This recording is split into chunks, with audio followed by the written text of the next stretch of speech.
Dear Naruto Lemon fans, I'm thrilled to invite all of you to my Boosty channel, where you can enjoy exclusive Naruto Lemon scenes in a comfortable and supportive community.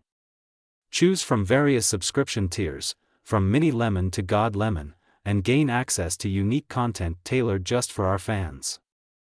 Plus, subscribers to over Naruto Lemon and God Lemon will receive special mentions in my videos. Support my channel and dive deeper into the world of Naruto today. Dare!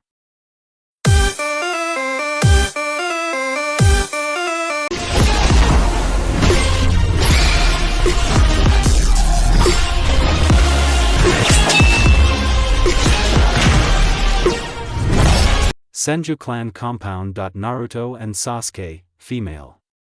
In this story, female Sasuke is named Sayuri. Torches set on the walls cast a flickering light on the bedroom, illuminating the bed on which the Shodai Hokage lay. The glow emanated by the flames mimicked that of Hashirama's life and weakened as the night went on. In his last days, a sudden illness had caught him. All his life, the first had relied on his cell's ability to divide beyond the Hayflick limit in order to regenerate quickly. His healing factor came at a cost, however. His lifespan was shortened, though in his youth, a time of constant strife and violence, this seemed trivial. Besides, he had already done all that he had set out to do, and a man as great as he did not see the necessity in living longer, for he was assured that his will of fire had been passed on safely, entrusted to the capable hands of his brother. It's almost time. Mito, said Hashirama. The red-haired woman sitting next to his bed placed a finger on his lips, silencing him. Her eyebrows were knitted with worry. You should rest, Hashirama, replied the Uzumaki. In spite of what she said, as a skilled censor, she could feel her husband's life force slipping away, and no amount of resting would prevent death. He was right. Cliché as it was, memories of his life flashed by his eyes. If there was anything memorable, it was surely his friendship and rivalry with Uchiha Madara. There was no relationship quite like theirs. They were the closest of friends in their youth, and in adulthood, the fiercest of enemies. It was contradictory, yet it had still happened, almost as if it was predestined. A nostalgic smirk formed on his lips. You, Madara, of all the things I'm thinking about before I leave this place. The last rays of light reached his eyes, and the torches on the walls went out, flames extinguished like that of Hashirama's life. Mito placed a hand on his head and closed his eyelids as a mark of respect for the deceased. A grand funeral would be held. Yamatsu Hirasaka. The dead Hokage opened his eyes, realizing that he was on the road to Yomi. The region was cloaked in darkness, and it was every bit as miserable as he had imagined it to be. Time to atone for my sins. Up ahead was the first court of, ruled by King Shinko. The complex was a structure which displayed the hallmarks of traditional Japanese architecture, with thick wooden pillars and a giant tiled roof. The main doorway was huge as well, opening up into a large hall filled with demonic attendants and a titanic man caparisoned with the regalia of a death god. Senju Hashirama, the king bellowed.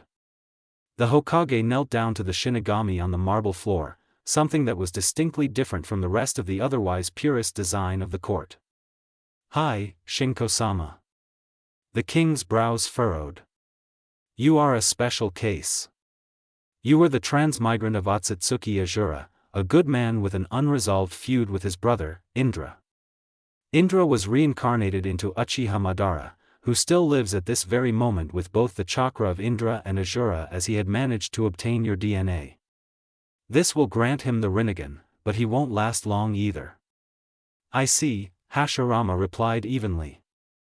Years of being the leader of Konohagakure allowed him to contain the shock of learning this, as with every piece of bad news he had received during his tenure. On hindsight, Madara's dojutsu, visual prowess, had been extremely powerful, and the Senju was not foolish enough to think that it was beyond his capabilities to survive their death match using one of the many kenjutsu, forbidden techniques, in his clan's arsenal. He had heard of one called the Izanagi. It was one of those jutsu you never wanted even your weakest foe to possess, for it made them nigh invincible. You shall now be checked for your sins and good deeds. Step before the mirror of retribution, King Shinko ordered, snapping him out of his thoughts. The soul of the Shodai went in front of the mirror, which began reflecting his past life. As a shinobi he had killed and injured many, but was a great and honorable man as well as a venerable leader. Well then, your good deeds outweigh your crimes of killing. However, you won't cross the silver bridge to Tengaku, paradise. You have unfinished business and will be sent to King Tenrin of the 10th Court for reincarnation. Go, the Shinigami commanded. Hashirama, or Azura, stepped away from the mirror with understanding. He now knew his purpose in life, and was determined to resolve this feud with Indra in the next life, whoever he may be. 10th Court of King Tenrin received Hashirama at his court. The king said, I shall now send you off for reincarnation. But before that, another deity appeared before him. It was Granny Men. She passed him a cup of tea which he gladly consumed. This tea will take effect immediately after transmigration. You will forget everything in your past life, the king informed him calmly. Do not be afraid. Azura's chakra shall cling to your next life and if it so happens, may awaken. And now, follow me. The king strolled to a wooden wheel which had 6 sectors.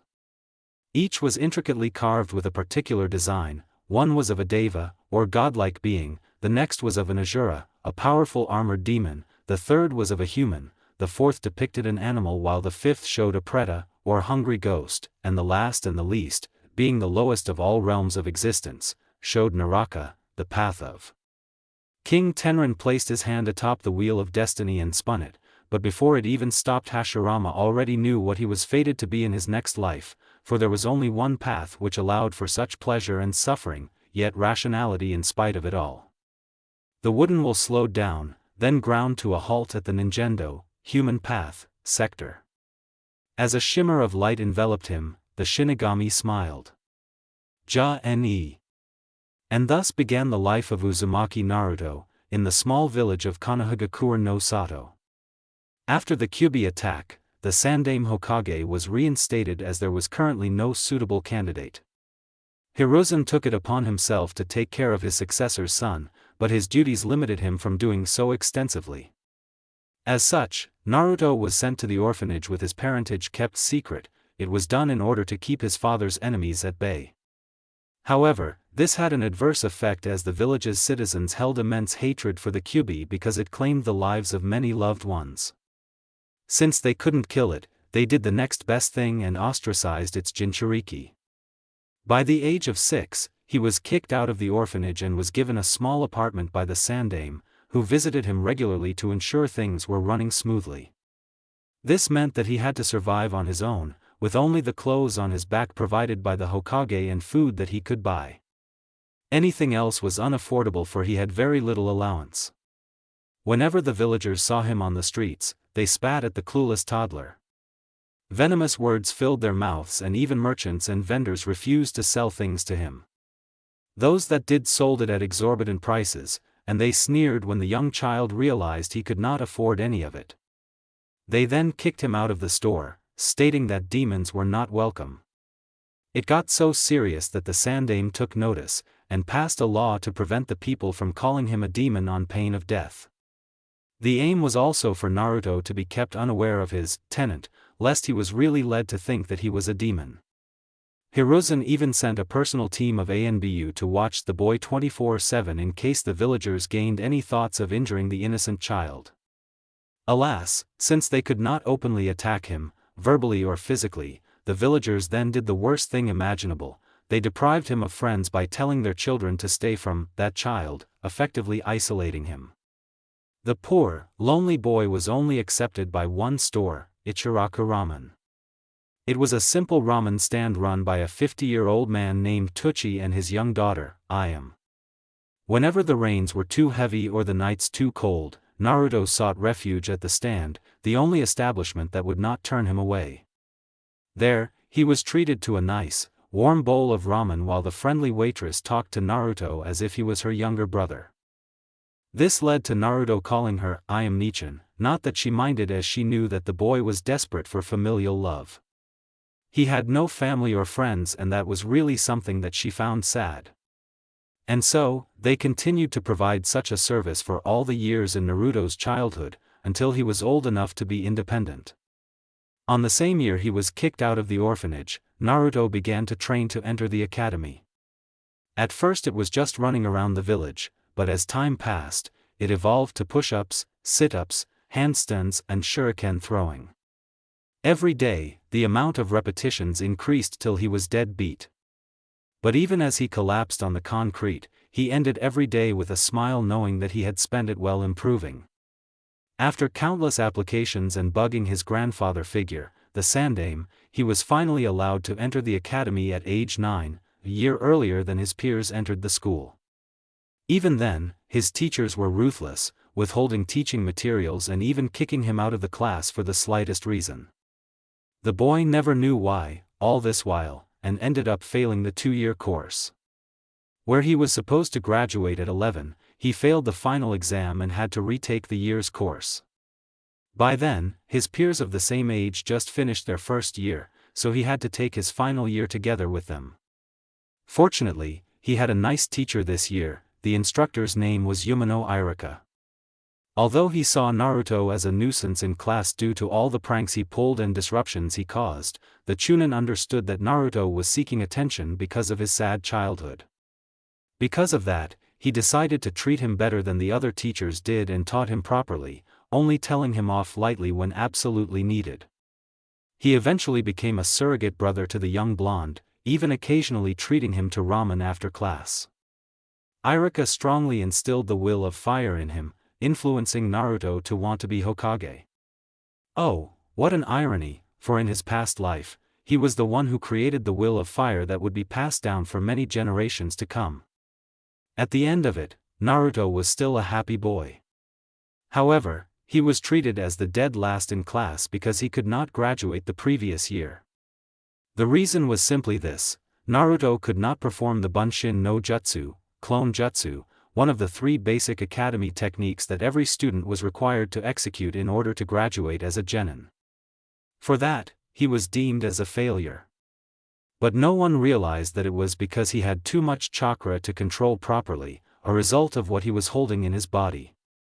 Naruto wasn't very concerned about that and instead, chose to focus on the rest of the shinobi arts such as taijutsu, body technique, and fuinjutsu, the 2 arts which didn't require much chakra control. Many of his classmates thought him to be a loser, except a select few: Aburame Shino, Nara Shikamaru, Akimichi Choji and Hyuga Hinata. They were all the children of their clan's clan heads, as were most of the others in the class. Uchiha Sayuri was top of the class. She was the daughter of the Konoha military police force chief, Uchiha Fugaku. However, due to an incident where her brother, Uchiha Itachi, massacred the entire clan, Sayuri was an emo princess, bent on revenge to restore her clan's reputation. Naruto disliked her because she always looked down on him, calling him dobe, dead last, or Yujiratanki, loser. Haruno Sakura was born from a civilian family. She had no skills whatsoever, except for being book smart. She was Sayuri's fangirl and hated Naruto with a passion, believing him to be useless as well. Naruto disliked Sakura, or any of Sayuri's fangirls for that matter. Inazuka Kiba was the son of the Inazuka clan head, Inazuka Tsum. He was loud and brash, as well as impulsive. However, he had skills when it came to taijutsu, as well as being proficient in his clan's ninjutsu, ninja technique. His companion was Akamaru, a ninken, ninja dog, which was what everybody in his clan possessed. Apart from some minor arguments, Naruto got along well with the Inazuka and he considered the blonde to be a rival. Yes, he still looked down on him, but it was all in the name of rivalry. Aburame Shino, son of Aburame Shibi, the Aburame clan head, was a stoic individual. He was quite capable in taijutsu and specialized mainly in clan's techniques, which involved using insects in their bodies. Don't ask why or how. Shino was intelligent and calm, something which Naruto respected, but he found him too quiet to outright befriend him. Hyuga Hinata, daughter of the Hyuga clan head, Hyuga Hayashi, was a very shy and meek kunoichi. As a result, she had low self-confidence in her abilities and frequently stuttered in her speech. This worsened when Naruto was in the vicinity as she held affections for the blonde boy. Naruto, being dense to the opposite feelings, treated her as a good friend.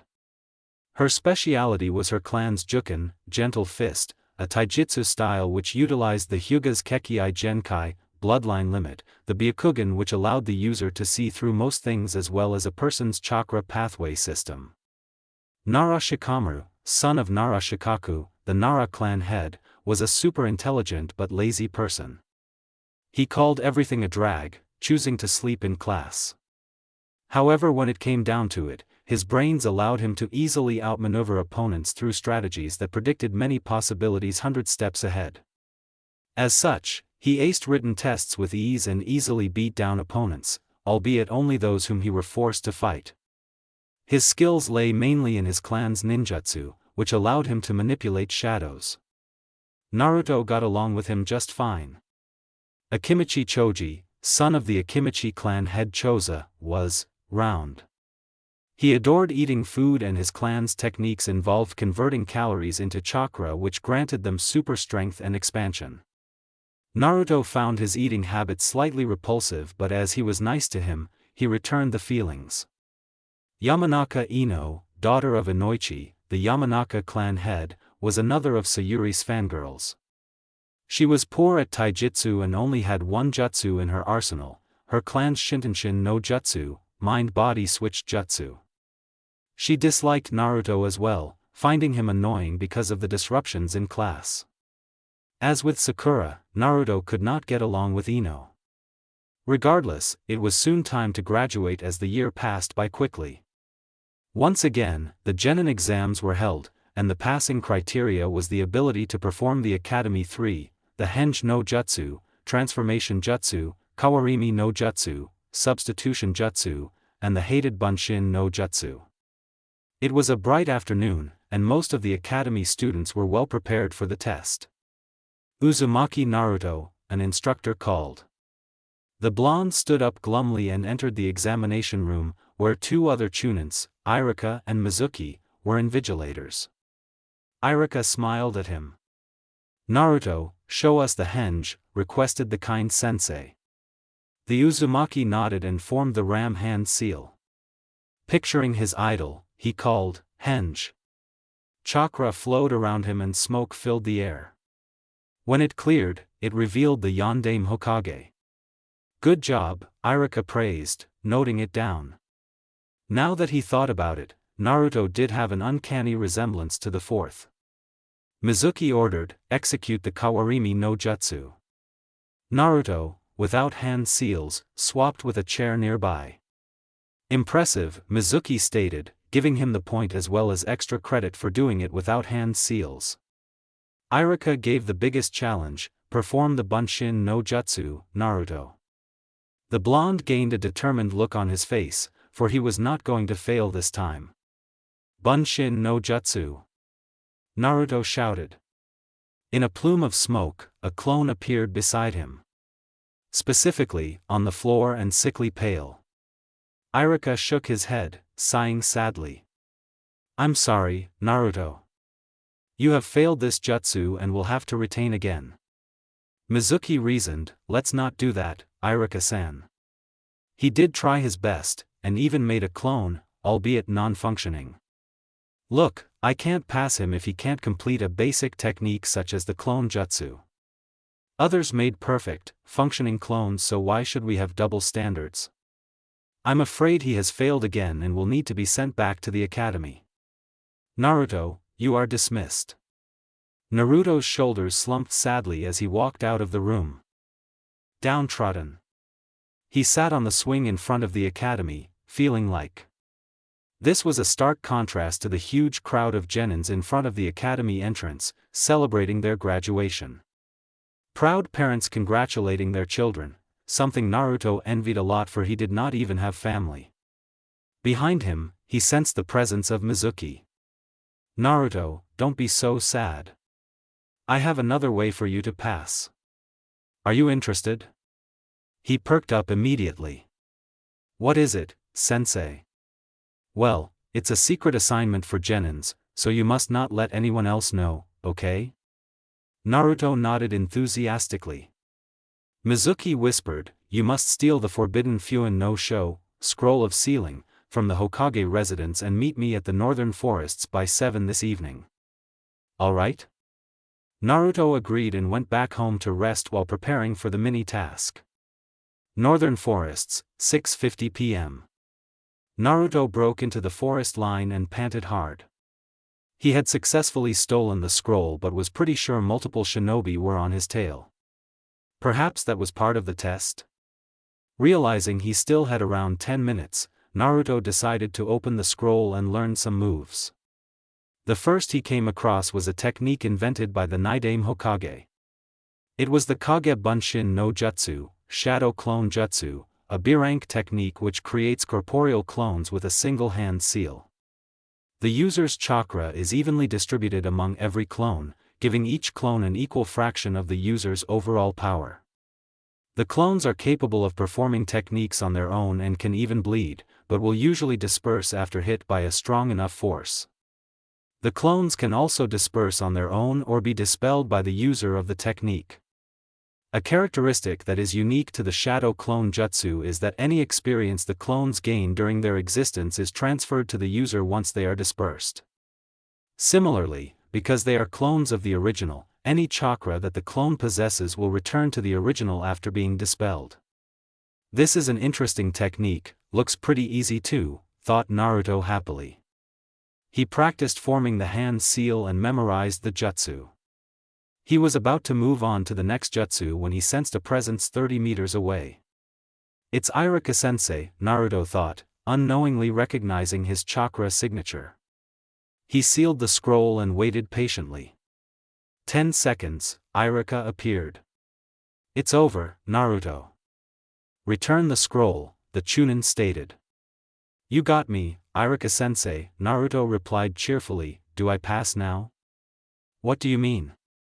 What makes you think you will pass once you steal the scroll? Iruka demanded, getting slightly annoyed. Well, Mizuki-sensei said so. Oh, he's here. Naruto informed, detecting the other Chunin's presence. There he was, standing on the branch of a tree with 2 Fuma shuriken strapped to his back. Naruto, give me the scroll. Mizuki ordered. It was at this moment that Iruka realized, Mizuki had used Naruto to get the scroll of sealing. Naruto, don't listen to Mizuki. He's a traitor that just used you to get the scroll. Iruka warned. Naruto was conflicted, his gaze switching between both instructors. Iruka is just lying to you because he doesn't want you to have the scroll, Mizuki stated. In fact, they've been lying to you all this while. Since that decree 9 years ago, everyone knows except you. Iruka's eyes widened, knowing that he was about to reveal Naruto's Jinchuriki status. Mizuki, stop. The Chunin sneered, the decree is that no one can tell you that the 9-tailed demon fox is inside you.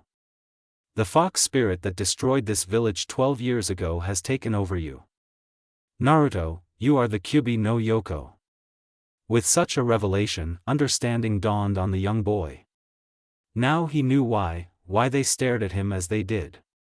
His body was frozen, filled with so much hatred. He could feel something within surfacing.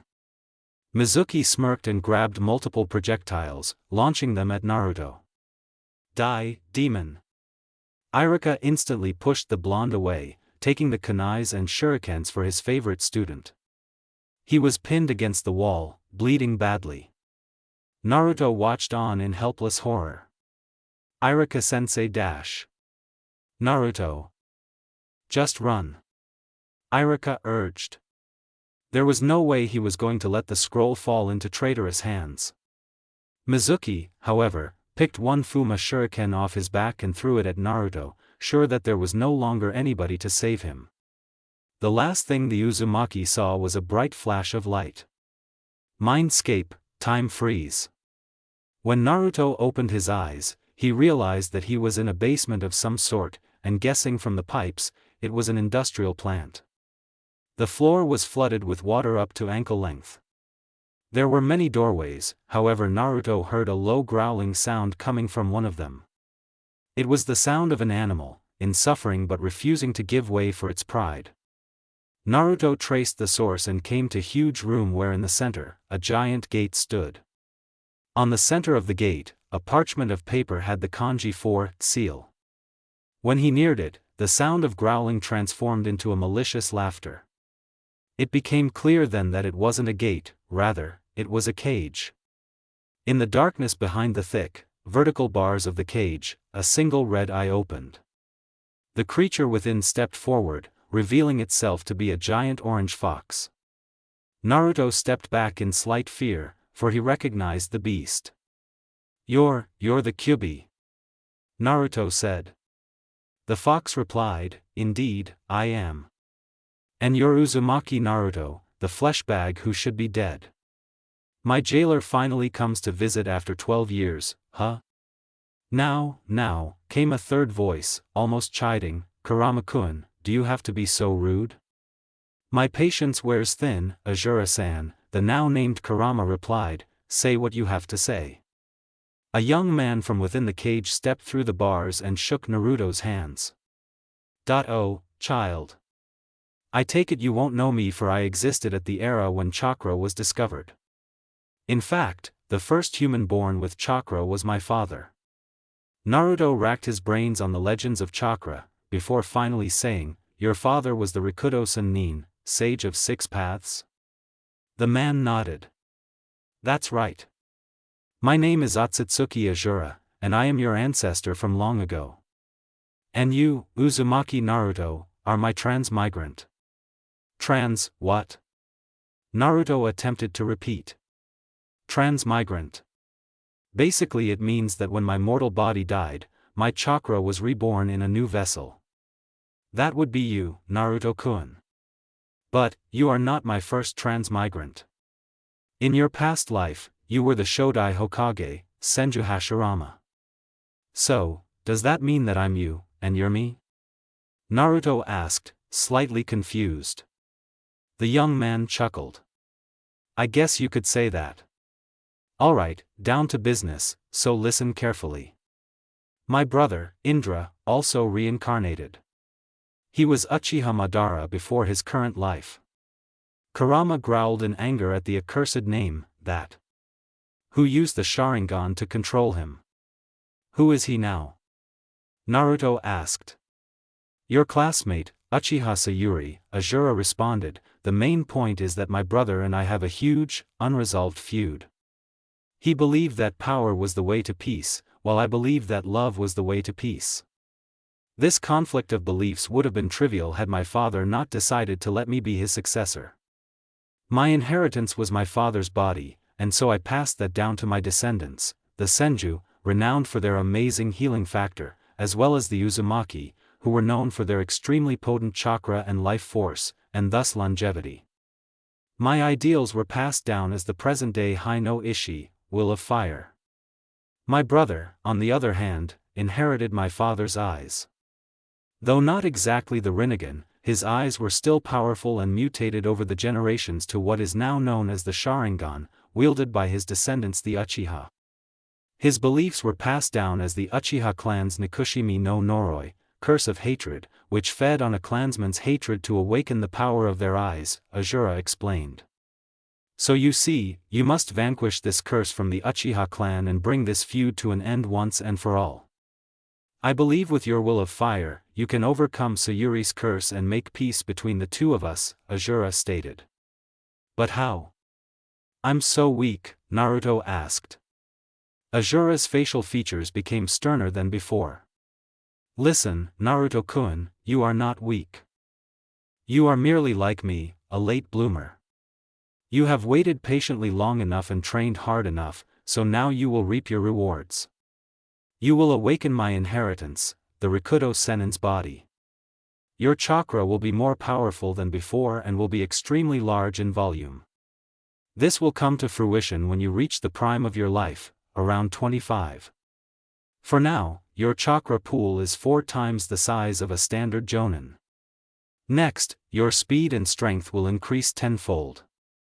The effect is instantaneous, not requiring you to wait.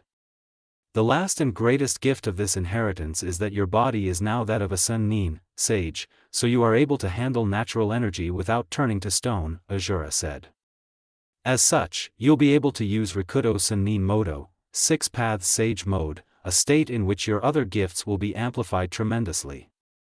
You'll be able to fly, manipulate all 5 elements as well as Onmyoton, Yin-Yang style, and most important of all, use the Gudodama, truth-seeking ball, an indispensable tool made from 7 elements. Every 3 years, you can manifest 1 Gudodama. Since you are 12, that means you have 4 orbs to control. They nullify ninjutsu by using Onmyoton, can be shaped into a variety of forms, and the many natures comprising them can be combined to produce various effects. As the chakra comprising them is highly durable, the balls can serve as an effective defense, only taking damage from extremely powerful techniques. They can also heal you in dire times, Azura explained. Naruto scratched his head, not entirely understanding the concepts, but he got the main idea. Remember, you can only use all these in 6 Paths Sage Mode. Now go, you have a sensei to save and a traitor to defeat, Azura commanded, a smile on his face. Northern forests, time continue. A bright light enveloped Naruto as the huge Fuma shuriken shot towards him. Naruto! Iruka cried out. Suddenly, a black shield-like thing wrapped around the Uzumaki's front. The Fuma shuriken slammed into it and snapped into half. Mizuki's eyes widened. Was that, he thought. Naruto was now glowing as he was wearing a yellow cloak of some sort, which appeared to be made of chakra. Naruto growled, retracting the black shield into 4 smaller black orbs each with a purplish glow. If you ever touch my sensei again, I'll kill you. Mizuki had the nerve to smirk despite what had just transpired. You'll never defeat me, demon. I can get you in one punch. The 4 black orbs revolving around Naruto flew towards Mizuki and surrounded him. They then expanded rapidly, causing a bright white light to flash out as they exploded. When the smoke cleared, an unconscious Mizuki was lying on the floor. The orbs returned to their positions behind their master. Iruka-sensei, he cried, turning around. The man was quite badly injured, with multiple weapons sticking out of his body. His chakra cloak dissipated as he attended to his sensei. Thanks, Naruto, this time, you pass, Iruka commended. I pass? Naruto asked in surprise. Yes. After I get myself patched up, how about a bowl of ramen? After all, you did save our lives, Iruka suggested. Make that 10 bowls, Iruka-sensei. Naruto agreed happily. I foresee a hole in my pocket, Iruka joked, before getting up slowly and calling for help. Soon, an ANBU team arrived and took Mizuki into custody while seeing to Iruka's wounds. Naruto, on the other hand, was asked to report to the Hokage's office. Hokage's office. The aged Hokage looked up when he noticed that Naruto had entered his office. Ah, Naruto-kun. I have called you here for you to explain that bright light and chakra cloak, I believe is the appropriate term, Hiruzen requested. Hokage-jiji, I would explain, but I need all your ANBU to leave the room, for it is a matter of extreme secrecy, Naruto replied. The Hokage was slightly shocked that Naruto had detected his agent's presence within the room. So he was a Kangchi type, sensor type, and appeared to be quite skilled at it too. He called his ANBU off and activated the privacy seals. So, the Sandaime Hokage said, what is it that requires such secrecy? Naruto explained everything he learnt from Azura.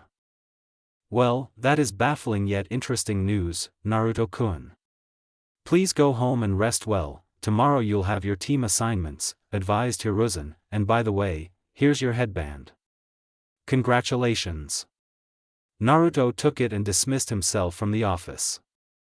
If that is really so, I should put Sayuri together with Naruto on a team, the Sarutobi thought, and who better to lead it than Hatake Kakashi? He could teach skills of the Sharingan and would surely not want to miss out on training his sensei's son. I just hope he won't fail them. Naruto's apartment. The blonde stepped into his tiny home, greeted by the colorful language vandalized all over his front walls. He sat on his bed, just wondering. Had just happened. So it seemed, he had unlocked some crazy-ass powers that he could barely comprehend. You still don't understand, came Azura's voice, startling him. Let me give you a theory lesson on the elements, specifically on Myoton to help you understand the mechanics of the good Odama, Azura introduced, entering professor mode. On Myoton is a combination of Inton, Yin style, and Yoton, Yang style. Simple? Naruto nodded. Inton chakra gives form to objects. It is in everything that requires creation, such as genjutsu or the Nara clan's shadow techniques. All of them apply Inton chakra to create stuff out of nothing. Understood? Again, Naruto nodded. Yoton chakra gives life to inanimate objects. It is in every living thing, and is used in Iryo ninjutsu, medical ninja techniques, to speed up the regeneration of cells and by extension, the healing process. Okay? Naruto nodded. This step-by-step style was interesting and made it easier to understand Azura's teaching. When the two are combined into Onmyoton, it is possible to create anything. With Inton chakra creating form and Yoton chakra breathing life into it, the possibilities are endless. That's why my father had a jutsu, the Onmyoton, Banbutsu Sozo, Yin-Yang style, creation of all things, which allowed the user to basically construct anything. Got it? Got it. Now, this is where the good Odama comes in. By combining the shape and life of the orbs with the 5 elements simultaneously, it creates an extremely durable black orb with a life of its own. By manipulating the Inton chakra in the spheres, you can change their shape. Tweaking the Yoton chakra gives it life and allows you to control it telekinetically, as well as gives them the ability to heal you. Understand? Naruto nodded for the final time. Azura sighed in relief. Thank Kami, now you understand. The Uzumaki sweat dropped. Was he really that bad?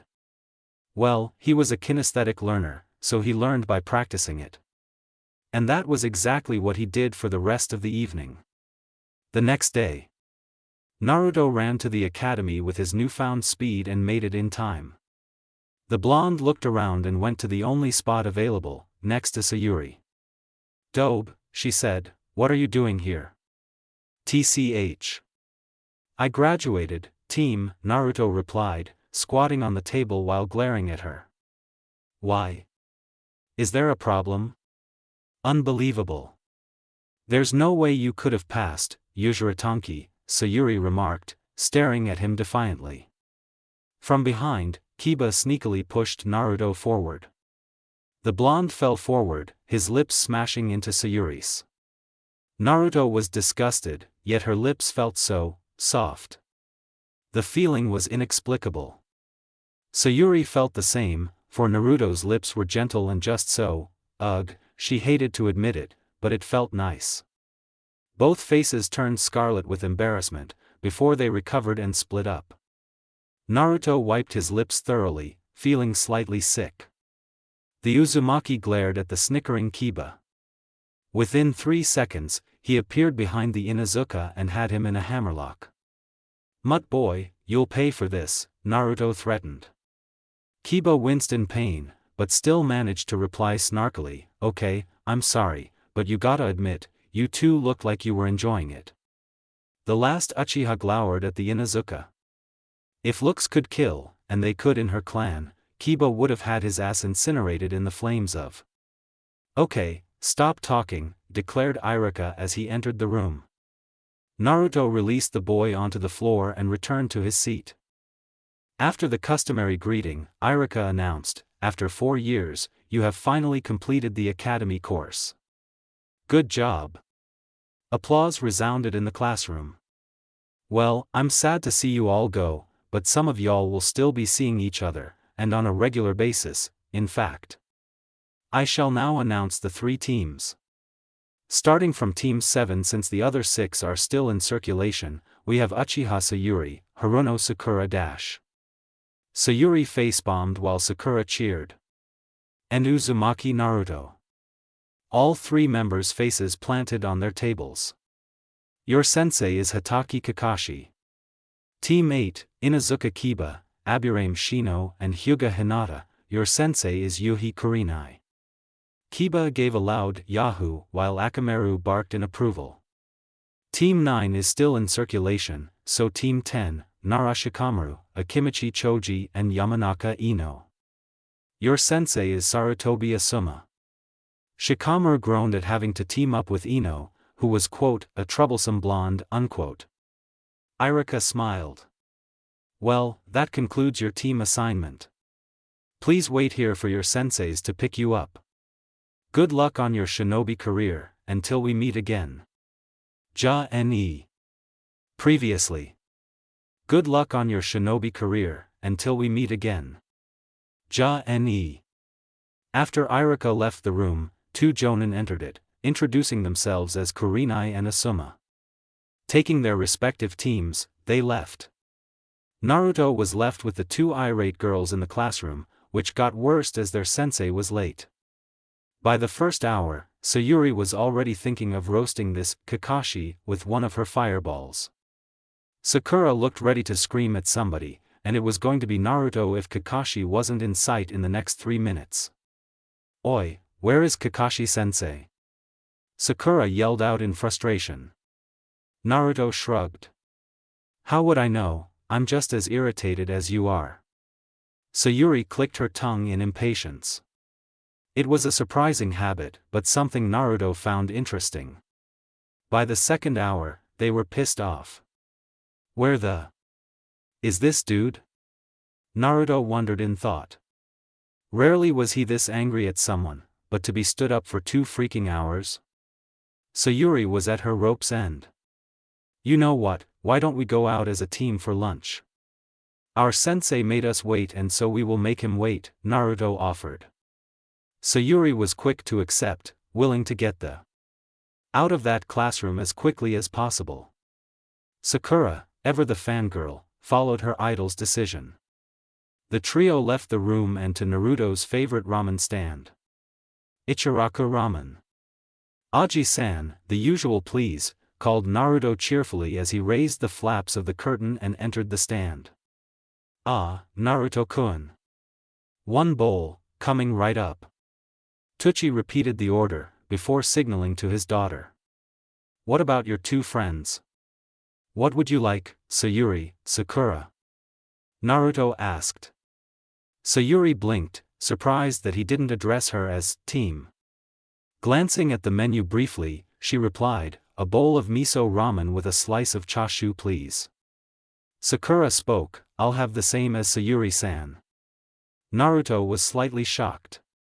Unknowingly, the Uchiha had ordered the same as he did. Looks like they did have similar tastes in ramen after all. After 3 minutes, I am served Team 7. Itadakimasu, the 3 chorused, albeit softly in Sayuri's case, and broke their chopsticks. They began digging into their food. This is delicious. Sakura praised cheerfully in stark contrast to her crappy mood in the classroom. I know, right? Naruto asked rhetorically. Thank you, I am replied to Sakura's compliment. And who's that, your girlfriend Naruto-kun? I am teased in reference to Sayuri, who was silently enjoying her food. At that moment, the 2 who were mentioned nearly choked on the strands in their mouths. No way, both denied simultaneously, one blushing and the other sputtering. See, you're so compatible, teased I am further. No seriously, we're not, the 2 growled out in unison before continuing with their lunch. Is that how you hide your bashfulness? I am joked, before deciding to stop. It was easy to see why she thought so, though. Sayuri was a pretty teenager, having inherited her mother's beauty. She had 2 bangs framing her pale-skinned face and a long ponytail. The Uchiha was dressed in a short blue mandarin gown which ran from her shoulders to her lower thighs, as well as a long left sleeve. It hugged her body and accentuated all her curves, which were present even at her current age. There were slits on both sides of the skirt from her hip down to enable mobility, though to preserve modesty, she wore mesh pants which ran to her knees and a black shirt underneath. For unknown reasons, her right arm was bare, not covered by the gown or the shirt. The only part which was covered was her right forearm, which had a black armband. Wrapped around her waist was a black sash which had the Uchiha symbol. A pair of black boots finished her outfit. Boy, did she love black. Must have matched her hair. Naruto, on the other hand, was wearing a black uniform-style jacket with an orange zipper that featured several buttons on the waist and sleeves.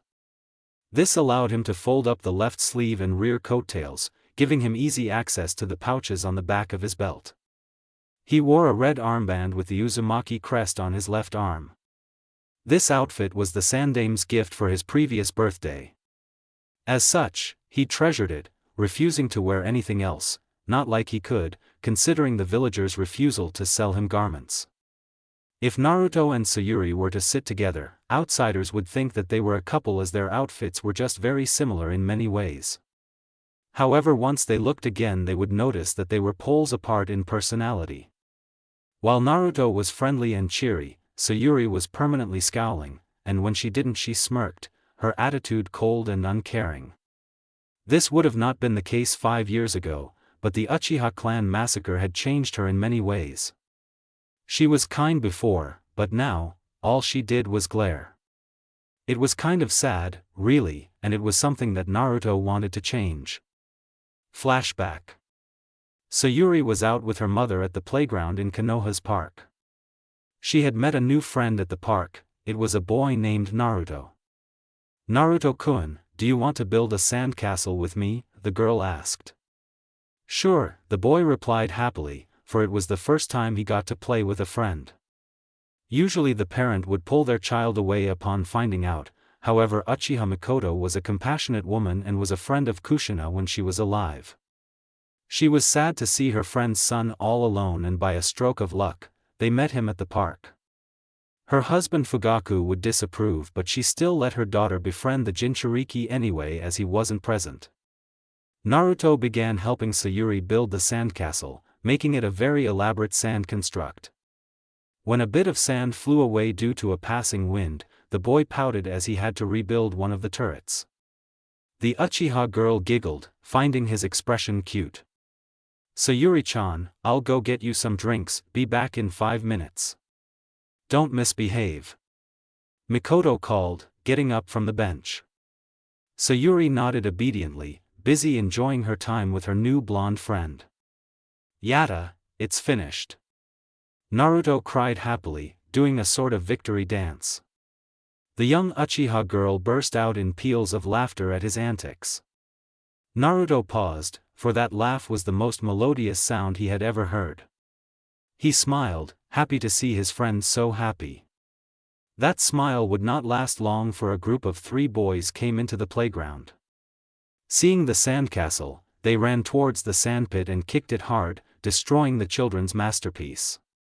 Sayuri teared up a bit, before crying miserably. The leader of the 3 boys sneered in contempt. "Crybaby," he taunted. Naruto stood in front of the Uchiha protectively, intent on shielding his new friend from any threat. "Team, take that back," he growled furiously. "What did you say, Gaki?" the leader mocked. "I said, take it back," Naruto gritted out. By now, Sayuri was crying her heart out, not just for her destroyed work but for their lives, which were now under threat. "Huh, I can crush with you a single fist. What makes you think you can make me take back my words?" the leader spoke, before swinging a fist at Naruto. It was a clumsy punch, one that Naruto evaded easily. Weaving under his arm, Naruto slammed his fist into the boy's stomach with all his might. The boy flew back into the arms of his 2 followers who caught him. Wincing, he cried out in excruciating pain, sure something inside had broken. You're that child, the leader cried out in fear before scrambling away with his two friends. Once they were gone, he turned around to check on Sayuri. Sayuri-chan, it's okay, they're gone now. We can always build it again, Naruto said, hugging her and trying to console the girl. Nodding, she wiped away her tears and managed a smile. Uchihas are strong, and that means no crying, she told herself. But before they could rebuild the sandcastle, Mikoto was back with the drinks and had to bring Sayuri home. Reluctantly, the two friends parted ways. To this day, the Uchiha had never forgotten what Naruto had done for her. And unbeknownst to him, she harbored feelings for him but couldn't stop pushing him away to sever these bonds in the hope that when the inevitable occurred, she wouldn't hurt Naruto with her leave. Present. Team 7 finished their lunch and left the stand after paying, then returned to their classroom where they waited for another half hour. Finally, Kakashi arrived. Yo, I'm your sensei dash. Kakashi-sensei, you're late. Sakura screamed. Luckily, the other two saw this coming and plugged their ears beforehand. Kakashi's sweat dropped. I got lost on the road of life. Meet me on the roof in 2 minutes tops. The Jonin then disappeared in the classic Shunshin no Jutsu, body flicker jutsu. Academy rooftop. Naruto was the first to arrive, followed shortly by Sayuri and lastly, Sakura. They all managed to arrive within the time frame, leading to their sensei praising, "Looks like you guys are in decent physical condition. Now let's begin by introducing ourselves." Sakura asked, "Why don't you show us, Kakashi-sensei?" The white-haired man gave an eye smile. That was because the bottom of his face was obscured by a mask, and his headband was slanted to cover his left eye such that only his right eye was visible. Based on his eyebrow and right eye's expression, they could tell that he was smiling, though in what sense they did not know. My name is Hatake Kakashi. I like some things, dislike others, and my hobbies and dreams are none of your business, Team 7 sensei introduced. We don't know anything except your name, Naruto deadpanned. Again, the mysterious man that was their sensei I smiled. You go first, Pinky, Kakashi urged. Sakura grumbled and started, I'm Haruno Sakura. I like Sayuri-chan, dislike Naruto, perverts and late people, insert pointed look at Kakashi. My hobbies are playing trivia games and memorizing new material for my studies. My dream is to befriend Sayuri and grow up to be a powerful kunoichi. Blondie, you're next. I'm Uzumaki Naruto, I like my precious people, ramen and training. I dislike traitors, people who take things for granted and people who judge others for something not in their control. My hobbies are training, learning new jutsu and bonding with precious people. My dream is to be the most powerful shinobi to grace the elemental nations and be Hokage. Admirable goal, Kakashi remarked, before moving on. Raven, you're next. Sayuri scowled. I'm Uchiha Sayuri. I like nothing and dislike everything, especially my brother. My hobbies are training and my dream is not a dream, but a life goal, to kill Uchiha Itachi and restore the Uchiha clan. While Sakura and Kakashi sweat dropped, Naruto frowned sadly. Sayuri had a sad past and Naruto felt like he was obliged to help her move past it. Unknown to everyone including himself, Naruto's fists were tightly clenched. He only released them when he realized how much he was stressing over the Uchiha. Well, interesting team we have here. Tomorrow, we're going to have a survival test which will determine whether you stay at Genin or get sent back to the academy. Report to Training Ground 7 by 7 a.m., and don't eat breakfast or you'll taste it twice, Kakashi announced before disappearing. Awkwardly, the three genin dispersed. Training Ground 7, 7 a.m. Sakura and Sayuri arrived and did not eat breakfast as instructed. Naruto, on the other hand, was late. He arrived at 9, much to Sakura's ire. Naruto, you're late. The boy shrugged. I'm not late when Kakashi-sensei is not here yet. Opening a bento, he began savoring breakfast. Kakashi-sensei told us not to eat breakfast, Naruto. Sakura scolded once again. We're having survival training, we'll need energy for this. Trust me, replied Naruto between mouthfuls of rice. Sayuri and Sakura's stomachs began growling in hunger. The two kunoichi blushed and Sayuri looked away. Naruto still took notice and offered his bento to Sayuri. Here. You can have it. Sayuri tried to resist, but her stomach was seemingly stronger than her mind in this case. Blushing, she accepted the offer. Thank you, she muttered. What was that? Naruto replied, not hearing what she said. I said thank you, she yelled out in embarrassment, blushing even more heavily as she cursed herself. God damn it, why is Naruto so nice to me? I've tried to push him away from me with my attitude, but he just keeps coming back. Naruto, you are the sweetest boy I've met, but I'm afraid your kindness was wasted on me. I'm sorry, I'll be gone in due time, Sayuri thought as she ate his bento with his chopsticks. She realized. Sakura, I'm sorry I didn't have extra, I'll go and get one for you, alright? Naruto said. Sakura sighed. Thank you, Naruto. The blonde disappeared in a burst of speed to the nearest shop. Transforming into someone else, he bought breakfast for Sakura and came back within 2 minutes. Wow, that was fast, Sakura commented. After finishing breakfast, they waited until 10 before Kakashi arrived. With Kakashi. The white-haired jonin stood up from the memorial stone, where he had been for the past 3 hours. I will honor your legacy, Obito. Who knows, this team might even pass. He disappeared in a leaf shunshin to where Team 7 was waiting. Training Ground 7. Kakashi-sensei, you're late again. Sakura screeched. Said sensei winced before replying, on the road I saw a black cat and had to take the long way around it just to get here. Well, anyways, I have here with me 2 bells. You have 2 hours to get them from me. If you don't have a bell, you will be disqualified and sent back to the academy. Additionally, you will be tied to those posts and watch as the other 2 eat their lunches. So that's why he didn't want us to eat breakfast, all 3 genin thought simultaneously. Questions? No? Hajime. Kakashi yelled. At once, the genin scattered into the forests. Naruto was analyzing Kakashi's instructions, as was Sayuri. Quickly, both came to the same conclusion. The aim of this test is teamwork. Soon, the two found each other. Sayuri-Naruto- both started simultaneously, before pausing. You start first, they followed up at the same time. Naruto sighed. We need to work together to beat Kakashi-sensei.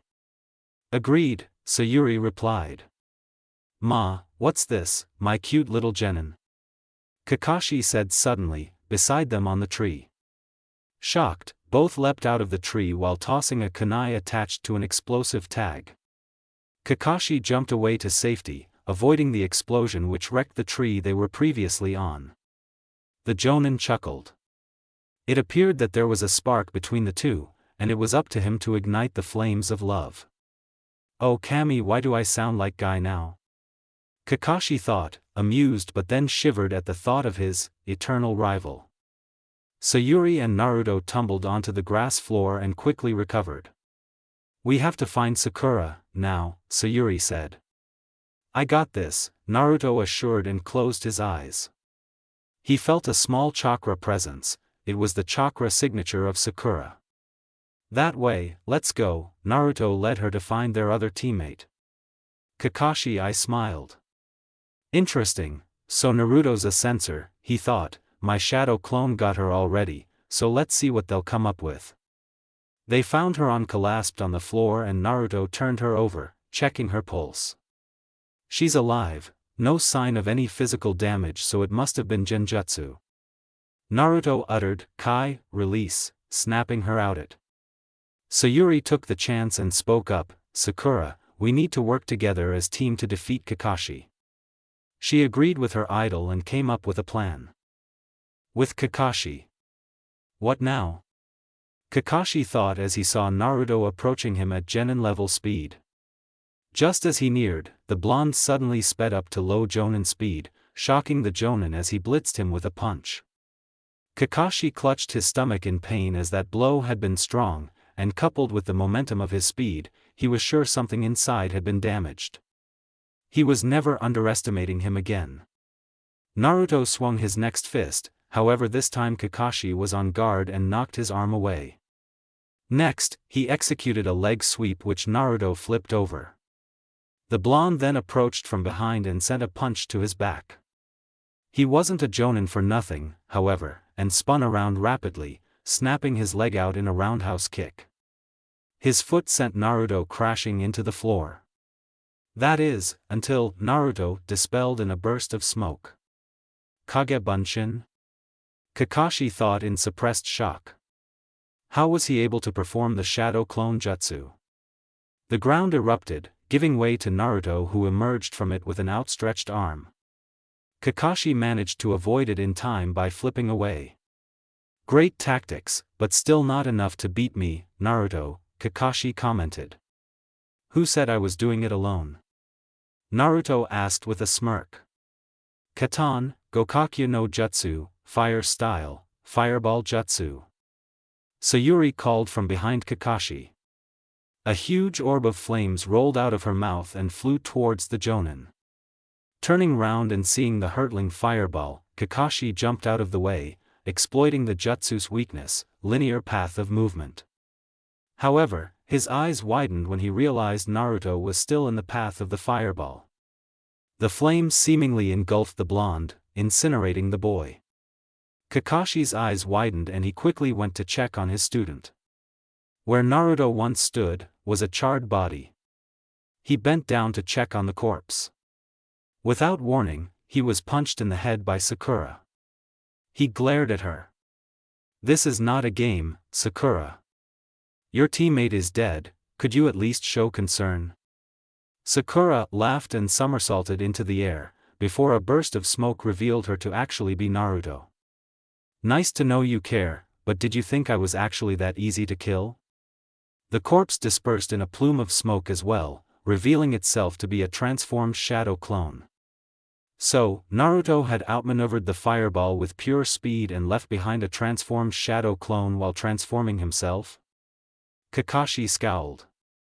If he wasn't so pissed off, he would have been impressed. Though he did it to pass the test, Naruto may have crossed the line in playing dirty for this one. After losing a teammate, Kakashi wasn't keen on losing a genin under his charge. Naruto watched as Kakashi disappeared in a shunshin, reappearing behind the startled Sayuri. He drew a kunai and placed it to her neck. How would like it if your own teammate's life was in danger? Kakashi asked coldly, how would you like it if they die? With the last word, he pulled the kunai along Sayuri's jugular. Naruto's eyes widened in shock. Sayuri-chan, the Uzumaki screamed. Blood sprayed across the floor as his Uchiha teammate dropped to the floor, dead before she even hit it. Snap out of it, Naruto. It's a genjutsu. Kurama roared from within the mindscape, before deciding to take it into his own hands by flaring his chakra to disrupt Naruto's chakra flow. The genjutsu was released, causing Naruto to see the reality before him. Kakashi was dashing towards him and Sayuri was in front of him, protecting him from any possible attack. He couldn't tell that Sayuri was flushing badly as he had screamed out her name so passionately with the chan suffix, which in itself was something he had not done since childhood. She could tell though, that Kakashi had cast some form of genjutsu and by Naruto's reaction, it probably involved her. In a flash of yellow, however, Kakashi was knocked out of the way by, was that a shakujo, ringed staff?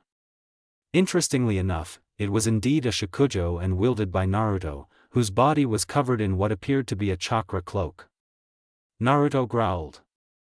I'm sorry for faking my death, Kakashi-sensei, but you really shouldn't have done that.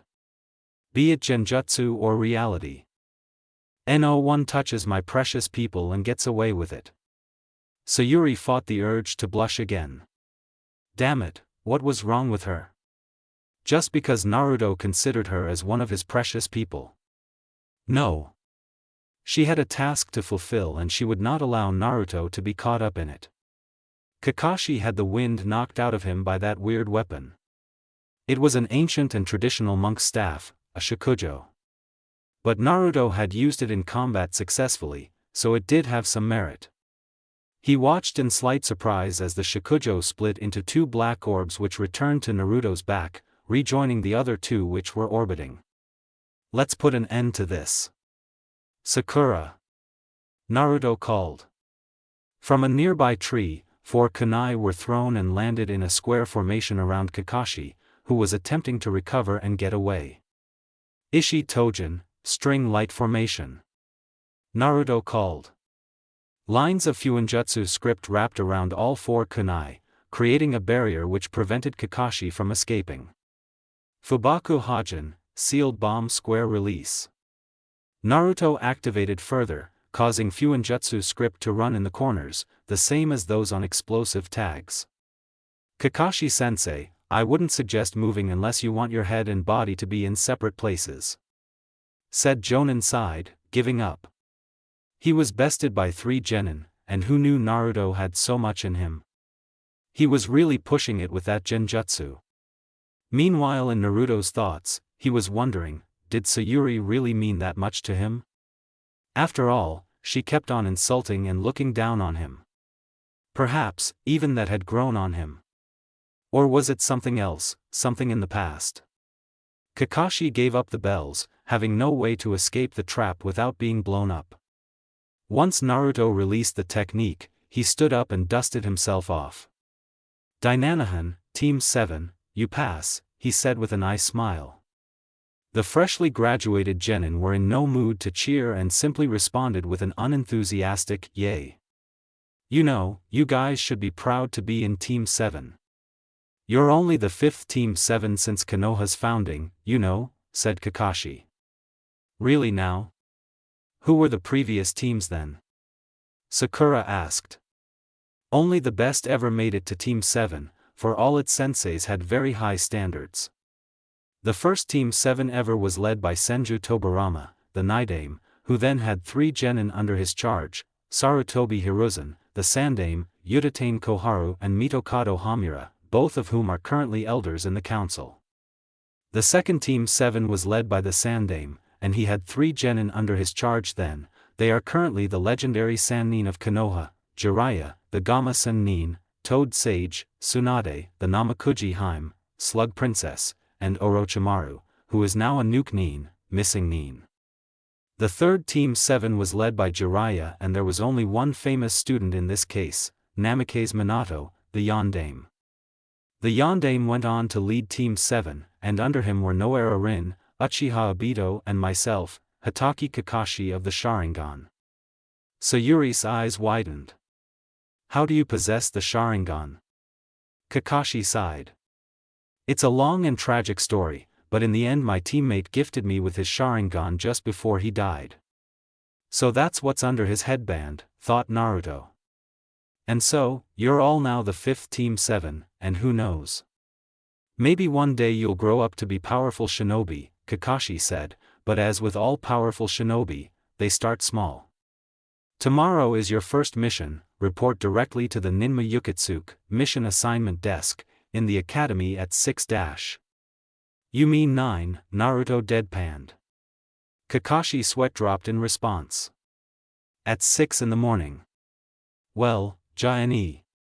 He means 9. Hokage's office. Kakashi arrived along with the 2 other Jonin senseis, Asuma and Kurenai.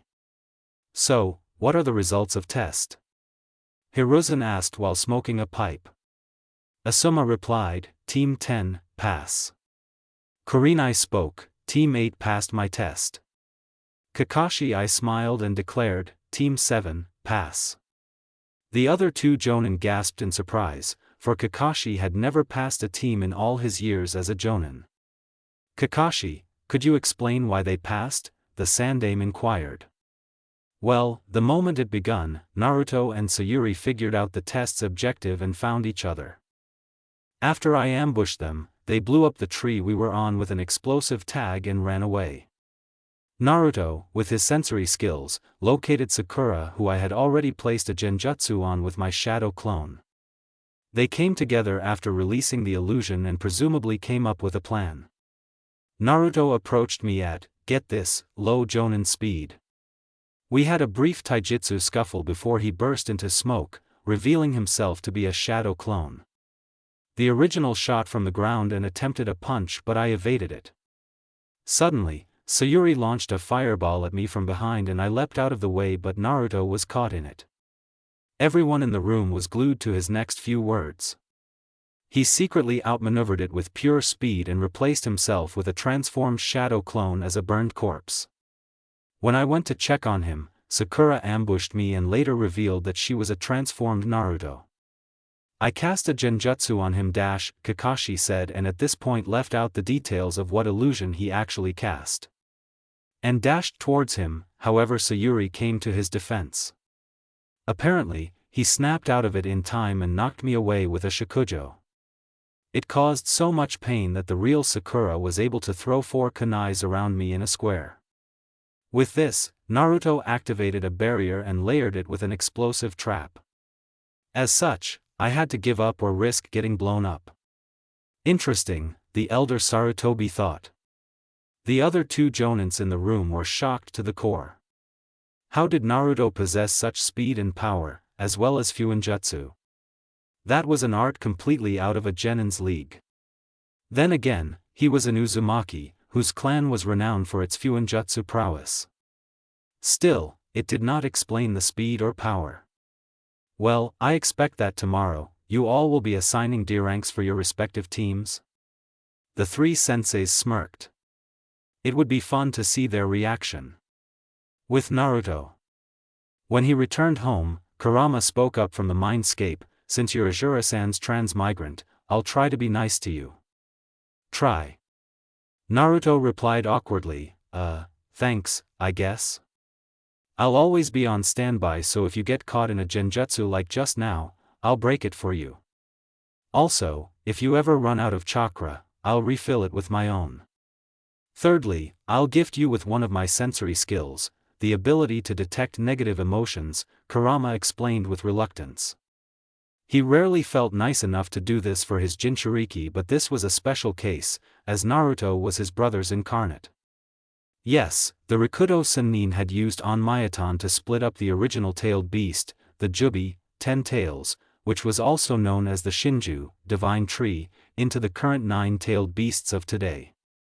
As such, they considered him to be a father, so being his son, Azura was treated as a brother. Last thing, if one day, we have enough mutual trust, and you free me from the seal, I will allow you to use Bija Moto, tailed beast mode, and summon me as an avatar, the Kyubi finished. Deal. Naruto agreed happily, and with sheer willpower, changed the entire waterlogged basement into a huge grassland where a mountain lay in the middle of lush forests.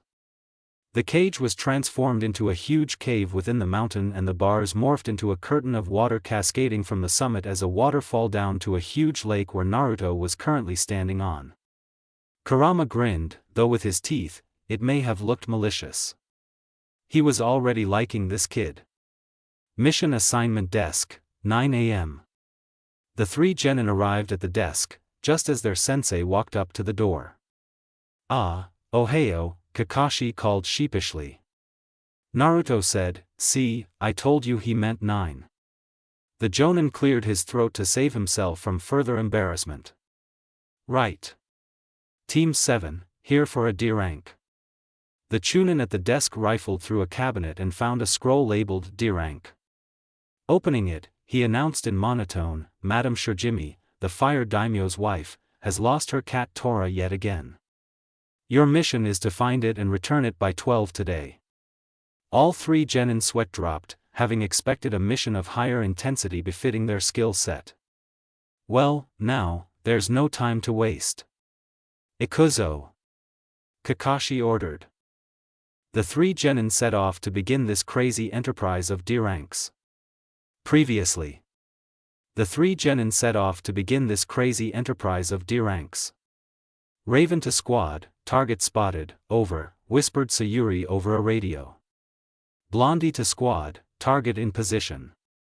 Get into position, I repeat, get into position, over, Naruto muttered as he noticed their target right where they wanted it to be. Roger that Blondie, Pinky in position. Roger that Blondie, Raven in position. Blondie to squad, all in position. Initiate attack in 3, 2, 1. Naruto counted down. At the last number, he leapt towards the demon cat and scared it off, causing it to run in the opposite direction, straight into the clutches of Sakura and Sayuri. While Sakura seized the cat, Sayuri formed hand seals for a basic genjutsu. Megan, Narakumi no Jutsu, demonic illusion. Viewing jutsu, Sayuri intoned. The cat was paralyzed, given them a chance to capture it. They brought it back to the mission assignment desk where its owner was waiting. Kakashi congratulated, your first mission was a success. Good job. And you didn't do anything but supervise, Kakashi-sensei, Sakura deadpanned. The Hokage interrupted. Here's your mission payment, said Hiruzen. The first payout wasn't much, it only amounted to 500 ryo, which was split up among the four of them. Kakashi got 200 while the rest got 100 ryo each, much to their dismay. Dainanahan, you may go for lunch now. At noon report to Training Ground 7. I'll begin chakra control training, instructed Kakashi. 3:30 p.m., asked Naruto suspiciously. No, really, 12:30 p.m., Kakashi confirmed, much to Hiruzen's amusement. Dismissed. Yakiniku Q. This time, Team 7 decided to have lunch at a barbecue joint owned by the Akimichi clan. As such, Naruto wasn't chased away because the Akimikis were friends of the Yondaime, though that was unknown to him. Each table was fitted with charcoal braziers and equipped with tongs for cooking since the gyukaku, bull's horn, form of dining was one in which the customers cooked their own food after ordering it. It was a delicious meal, but still didn't beat ramen in Naruto's opinion. Well, no other food ever did. As soon as they finished, the trio left for Training Ground 7 on time. To their huge surprise, Kakashi was already there, reading an orange book to pass time. Noticing their arrival, he snapped the book shut. Ah, you're here. Let's begin our chakra control training. Kakashi-sensei, could you explain what chakra control is? Asked Naruto. Sakura nodded in agreement. Well, because chakra takes time and a great deal of training to gradually build up, the key to its use is not actually having chakra but instead being able to sufficiently control and conserve it. This is called chakra control. In order to have good chakra control, a ninja should only mold as much chakra as they need to perform a given ability. If they mold more chakra than is needed, the excess chakra is wasted and they will tire out faster from its loss. If they don't mold enough chakra, a technique will not be performed effectively, if at all, likely creating problems in a combat situation. Okay, I get the idea now, but how exactly do we improve our chakra control? Asked Sakura. There are primarily two methods, the Ki no Bori no Shugyo, tree climbing practice, and the Suimen Hoko no Gyo, water surface walking practice. Kakashi explained, the tree climbing exercise is a very important skill that will be applied to your everyday shinobi movement. Using just chakra, you will adhere your feet to the tree bark and walk up like it is a horizontal surface. The key to this is chakra control. If you use too little, you'll fall off easily, but too much and the chakra will repel you from the bark. Got it? Team 7 nodded. Use these kunais to mark your progress as you go along, instructed Kakashi as he passed the weapons out. Go! Sakura walked up the nearest tree like it was nothing. Kakashi was gaping in slight surprise, however it was expected as she had low chakra levels. Still, he wouldn't have expected her to get it on the first try. With chakra control this good, she could learn genjutsu or even learn Iryo ninjutsu. She has a potential to be the team's medic, Kakashi thought. Meanwhile, her other two teammates were struggling as they kept on using too much chakra. Clearly, Sayuri is the team's ninjutsu specialist, seeing how she attacked with her fireball jutsu yesterday. Naruto is evidently the taijutsu specialist here, for he has high speed and strength, though his taijutsu style still needs to be refined, but judging from his huge chakra reserves, he has potential to be stronger in ninjutsu than Sayuri. Sayuri was getting annoyed, but calmed her nerves and tried again.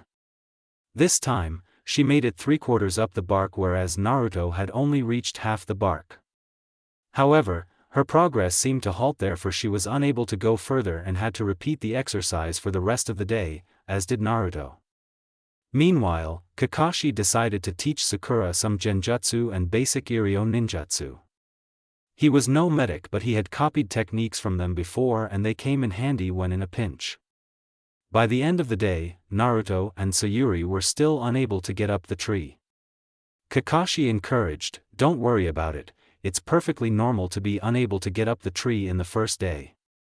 Just keep practicing." The next day, after their mission, Team 7 returned to chakra control training once again. True to her prodigious talent, Sayuri managed to get up this time and moved on to water walking along with Sakura. It was a whole new experience though, because apart from using the right amount of chakra, it also had to match the water's flow and alternate accordingly. Ripples in the water were enough to send them crashing into the river. "This will take a while," Kakashi mused. Naruto was getting extremely frustrated for his own inability and was determined to get up the tree. He only did so successfully on the 4th day and finally moved on to the water walking exercise, where his teammates were still stuck. "A word of warning, unless you want to get wet, you might want to take off your clothes," advised Kakashi. Naruto complied, not wishing to soil his precious jacket, but for the sake of the girls, kept on his pants. This caused a huge reaction among the girls, especially Sayuri, for Naruto was simply quite toned for their age. He had freaking abs, for Kami's sake. The moment the blonde stepped into the water though, he fell right through and got his whole body soaked. When he got out of the water, his hair was dripping wet and his face was one of annoyance. Sayuri was the only one thinking that he looked extremely hot at the moment. She scolded herself mentally for acting like a fangirl and carried on with the exercise, also getting wet. "I put too little chakra just now, what if I put too much?" Naruto wondered. He was answered when the water around him began churning and was pushed aside by his huge chakra presence, looking like the crossing of the Red Sea except in a much smaller scale. The water splashed the other three, getting them drenched. Kakashi was slightly irritated for getting wet when he wasn't supposed to, but shook it off, no pun intended, and said, "That's what happens when there's too much chakra. Use the same amount you did for your tree climbing, but remember to alternate the amount based on the flow." This time, it took another week before Team 7 perfected it, being able to walk or run on water. "So what's next, Kakashi-sensei?" said Jonin. I smiled. "Time for your first C rank tomorrow. Mission assignment desk, 10 a.m. Team 7, here for a C rank," Kakashi requested. The Hokage asked, "Are you sure they are ready, Kakashi?" Their sensei nodded. The Chunin on duty then fished for a scroll labeled C rank and read it out. "Protect Tazuna, the bridge builder of wave, until he completes the bridge linking Hai no Kuni, land of fire, to Nami no Kuni, land of waves." "Finally, a real mission," remarked Naruto happily. "Send in Tazuna," ordered the Hokage to the Chunin outside, who opened the door for the mission client. The old man who entered was a drunkard, wearing a straw hat and a towel around his neck. Obviously, he was a laborer. "I asked for top-notch protection and I got this team of snot-nosed brats?" Tazuna commented rather rudely.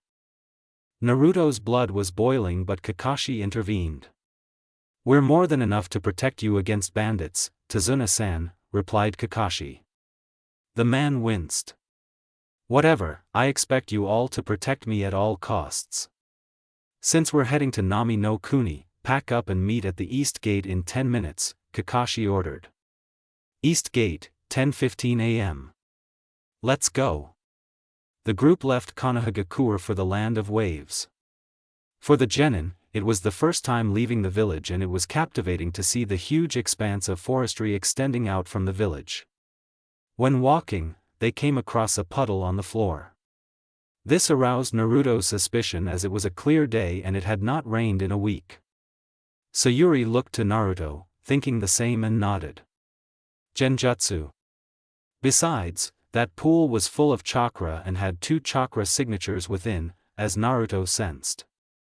Guessing from the chakra levels, it was 2 chunins. As soon as they strolled past, 2 Kiri Nukenin burst out from the puddle with a shuriken chain linking the 2 by their gauntlets. The sharp chain wrapped around Kakashi and they yanked on both ends, reducing him to sliced flesh.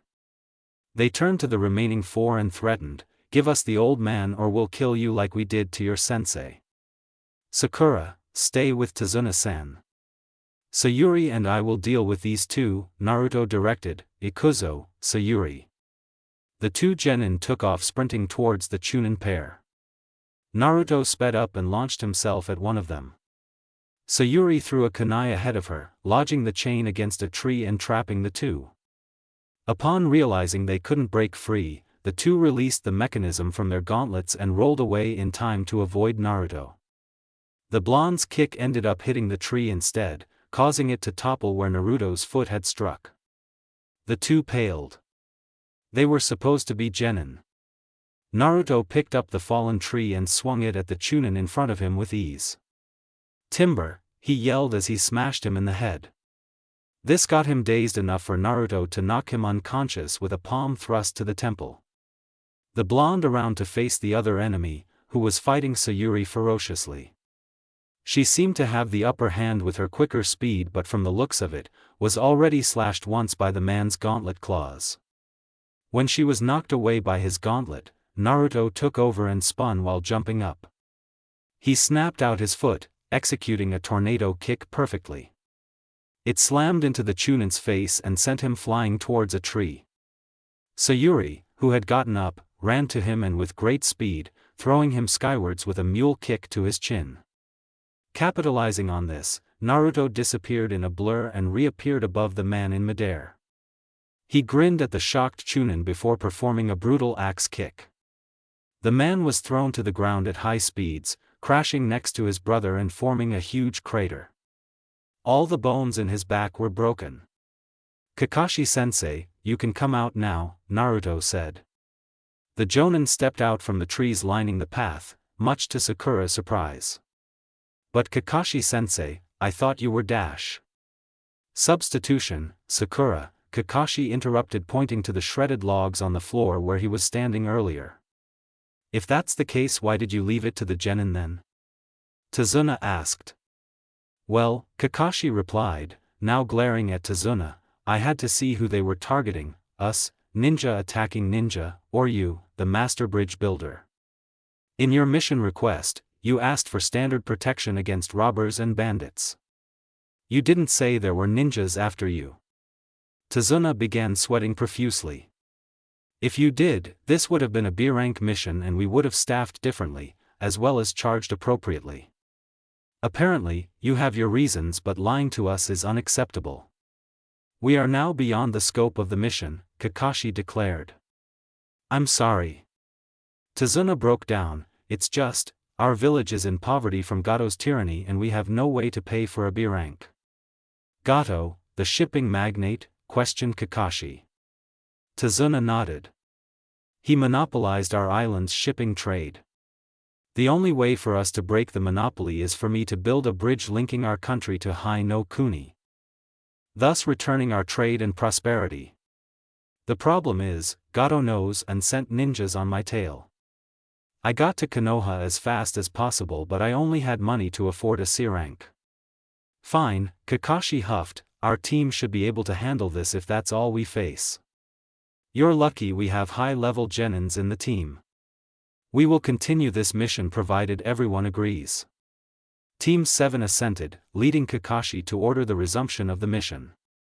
"But as soon as your country is rich again, we expect the proper mission payment," warned Kakashi. This was more than he could hope for, so the old man simply thanked them again and again. "One more thing," Naruto suddenly spoke, "Sayuri. The Uchiha blinked at not being addressed as team. What is it, Yuzuratanki? There's poison in your wounds originating from the Nukanin's claws. Let me treat you now, Naruto offered. Sayuri replied, I'll be fine. No you won't, now let me see to that wound, Naruto replied with a fierce tone. Sayuri sighed and relented. To her great surprise, Naruto brought his mouth to her wounds and began sucking where the claws had cut her arm. What are you doing? She asked, embarrassed. Naruto did not reply, only stopping to spit out a purple fluid on the floor. It was the poison from her wound. I've out the poison. Now I'll heal your wounds, Naruto answered before closing his eyes. Within seconds, chakra burst from his body and shrouded him in a haori. Four black orbs floated behind him in a ring, of which he brought out one to Sayuri's arm. Focusing, he increased the output of yang chakra into her arm's cells, causing them to regenerate much faster. The wounds closed up and healed in 10 seconds, leaving no scars behind. Strangely, it felt warm and relaxing when Naruto did that. Soon after, he released his chakra cloak. Sugoi! Sakura cried in amazement upon noticing that Sayuri's wounds were now non-existent. Interesting ability, Kakashi contemplated in thought. Well, now that that's settled, let's get going, said Naruto, who started walking. Another 4 hours later, they finally reached the end of the path where a huge coast wrapped around the sea, cutting off any further access by land to Nami no Kuni. From here on, it was a sea journey. Before they could get on a boat, however, Naruto detected a Jonin-level chakra presence approaching them. Get down! Naruto warned as soon as he heard the sound of a revolving blade flying through the air. It flew overhead and lodged itself into a tree right next to the shore, revealing its owner, who stood on top of the huge blade. The Kubikuribocho, you must be Zabuza, Kirigakure no Kijin, demon of the mist, and one of the Kiri no Shinobigatana Shishinin Shu, 7 swordsmen of the mist. Kakashi identified the famous sword and its owner. Zabuza smirked. Sharingan no Kakashi, Kakashi of the Sharingan. I see why the Oni Kyodai, demon brothers, lost. Well then, I believe you won't hand the old man over easily, so I'll have to do this the hard way. With the last word, he jumped off his sword while grabbing its handle. With a hard tug, he dislodged it from the tree and charged towards Kakashi. Get ready! Kakashi warned. Immediately, Team 7 formed the Manji formation around their client, creating a tight triangle around the bridge builder to protect against outside threats. Zabuza's eyes narrowed and he brought the seal of confrontation to his chest when 5 meters away from Kakashi. Ninpo, Kirigakure no Jutsu, ninja art, hidden mist jutsu. A thick fog lifted from the nearby water body, obscuring their view. Alarmed, Kakashi straightened his headband as soon as possible and brought his Sharingan to see the light. Zabuza's killing intent flooded the area, causing everyone apart from Kakashi and Naruto to cower in fear. Being a Jonin, Zabuza's Ki was fearsome indeed, and Kakashi was only standing because of his equal status. Naruto, on the other hand, had no trouble because of kurama. The Nukenin stalked to the area where Kakashi was and came up from behind him. The Konoha Jonin, sensing this, turned back and slashed him in the midsection, only for him to burst into water. Mizu Bunshin no Jutsu, water clone jutsu. The real Zabuza emerged from behind and bisected Kakashi with his sword. However, Kakashi also burst into water. He copied my jutsu? Zabuza thought angrily. Kakashi's Sharingan was spinning and glowing crimson red under the low visibility conditions, a creepy sight to behold. The Nukenin raised his sword to block a stab from Kakashi's kunai. The tip of the kunai was snapped off, much to Kakashi's chagrin. Zabuza grinned demonically before initiating a sacrifice throw which launched the Sharingan wielder into the sea. As soon as he surfaced, a water clone shouted, Suetun, Suiro no Jutsu, water style, water prison jutsu. This created an orb of chakra-infused water which entrapped Kakashi. Shirmata, he cursed, and then yelled, "Naruto, take the team and Tazuna-san and get away." The blonde shook his head in refusal. "I'm getting you out of there, sensei." Zabuza smirked. "You should have listened to your sensei, Gaki. Now I'll have you to kill you all." Naruto assumed a stance before rushing into battle. "Tisk," Sayuri clicked her tongue in irritation. "Sakura guard Tazuna, I'll fight along Naruto." Naruto had superior speed and was evading every swipe of Zabuza's Kubikuribocho. Zabuza had great strength but was sluggish in movement, especially after a huge swing. Capitalizing on this, he delivered a chop to his wrist which caused the sword to fly into the air. Naruto attempted to kick Zabuza's stomach, however the Nukenin stepped back and dodged. Sayuri, who had just arrived, noticed what was going to happen and paled. The sword was spinning back down into its owner's hands and Naruto had yet to recover from his kick for he had overcompensated and was now left vulnerable. She made a mad dash for it. Grinning menacingly, Zabuza caught the sword and swung it down at Naruto who had no time to evade for his stance was too open. "Naruto-kun," she screamed in thought, her vision beginning to blur. Though she acted like she hated him to try to negate any possible hurt he would feel when the inevitable occurred, she still felt love in her heart and the thought of losing him was unbearable. All of a sudden, her vision cleared and in fact, became sharper. Weirdly though, the world around her was now in inverse negative, the sky was orange and the floor was red. Even more strangely was the fact that everything around her seemed to be moving in slow motion, including the Kubikuribocho which was going down very slowly.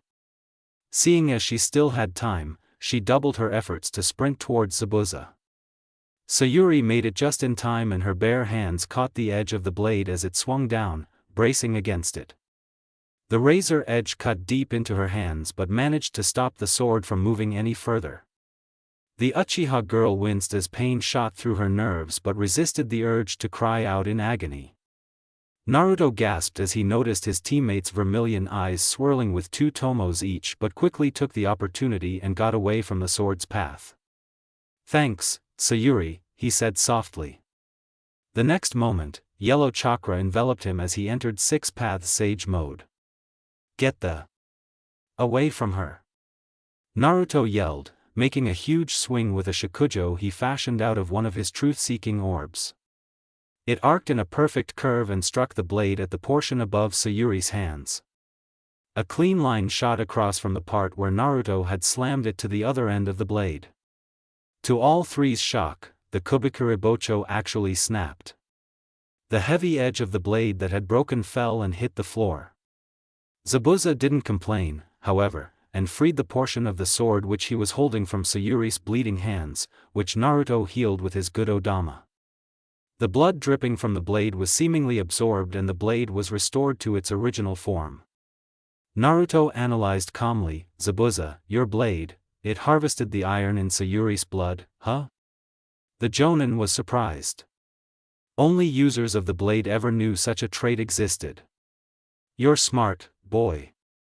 Well, I'll just have to make sure you never draw blood from me," Naruto shouted as he charged at Zabuza together with Sayuri. The Nukenin flashed through hand seals. Suetun, Daibakufu no Jutsu, Water Style, Giant Vortex Jutsu. Water erupted from the shore and shot swiftly towards the pair as a huge vortex. Naruto whipped the shakujo out in front of him and twirled it rapidly, negating the A-rank Suetun, Water Style, Jutsu. "What is that?" Zabuza cried as he witnessed his jutsu fall apart into pools of water. Sayuri sprinted towards Zabuza alongside Naruto. They disappeared in 2 blurs, blitzing the Nukenin. As the Uchiha, with her newly awakened Sharingans, clashed with the swordsman, Naruto continued running towards the water clone. The Mizu Bunshin was vulnerable because in order to maintain the water prison, it had to keep its hand on the orb of water. Naruto launched a rod made out of the good odama at the water prison, however the water clone used its other hand to fend off the rod with a kunai.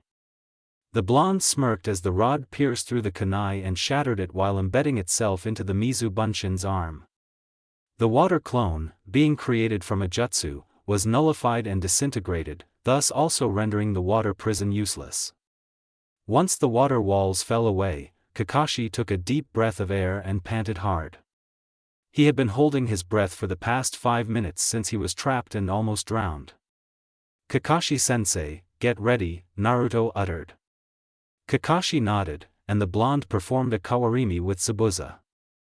The nuke-nin tumbled into the water, where Kakashi started attacking him relentlessly. Once they surfaced, Zabuza quickly went through a sequence of 44 hand seals which Kakashi copied perfectly, having his Sharingan activated. Suetun, Suryuden no Jutsu, Water Style, Water Dragon Jutsu, both intoned simultaneously. Water gushed up from the lake in the form of 2 dragons which fought each other for supremacy. Aiming carefully, Naruto telekinetically sent a kunai made out of the Gudo-dama to Zabuza's dragon. Instantly, it collapsed as harmless water into the lake. Since it was ninjutsu created with the aid of the environment, the chakra within the jutsu was negated but not the original substance, which in this case was water. If it had been a fireball, it would have completely been erased as it was made entirely out of chakra. Kakashi's dragon sped on ahead and crashed into Zabuza, slamming him against a tree. Weakly, he uttered, "Those eyes. Do they see the future?" Kakashi replied tersely, "They do. And your future is death. And your future is death." Suddenly, 2 senbons flew from the tree and pierced Zabuza's neck, killing him. Akiri Oinin, Hunter Ninja, dropped in and went to Zabuza's body. Kakashi checked his pulse and sighed in relief. The nuke-nin was dead. The Oinin spoke, "Thank you, Konoha-nin. I've been tracking him for a long time, you have allowed me to kill him." The Jonin stepped back, allowing the Kiri-nin to grab Zabuza's corpse. In a shunshin, he disappeared with the body. Well, now that that's dealt with, Kakashi started before walking a few steps and collapsing to the floor. "Kakashi-sensei!" Sakura cried, and walked towards her unconscious teacher. He had overused his Sharingan, Sayuri stated as she deactivated her own. Naruto picked him up in a fireman's carry and allowed Tazuna to show them to the way to his home. The 5 arrived at Tazuna's house. Knocking on the door, a young lady dressed in a short-sleeved pink shirt with long, dark blue hair opened it. "Konnichiwa, we're Tazuna-san's security detail, Konoha no Dainanahan," Naruto introduced. "This is Uchiha Sayuri, and this is Haruno Sakura. The person who I'm carrying is my sensei, Hatake Kakashi. I'm Uzumaki Naruto." "Konnichiwa. I'm Tsunami, the daughter of your client," she greeted. Tazuna commented, "I wouldn't have made it without them.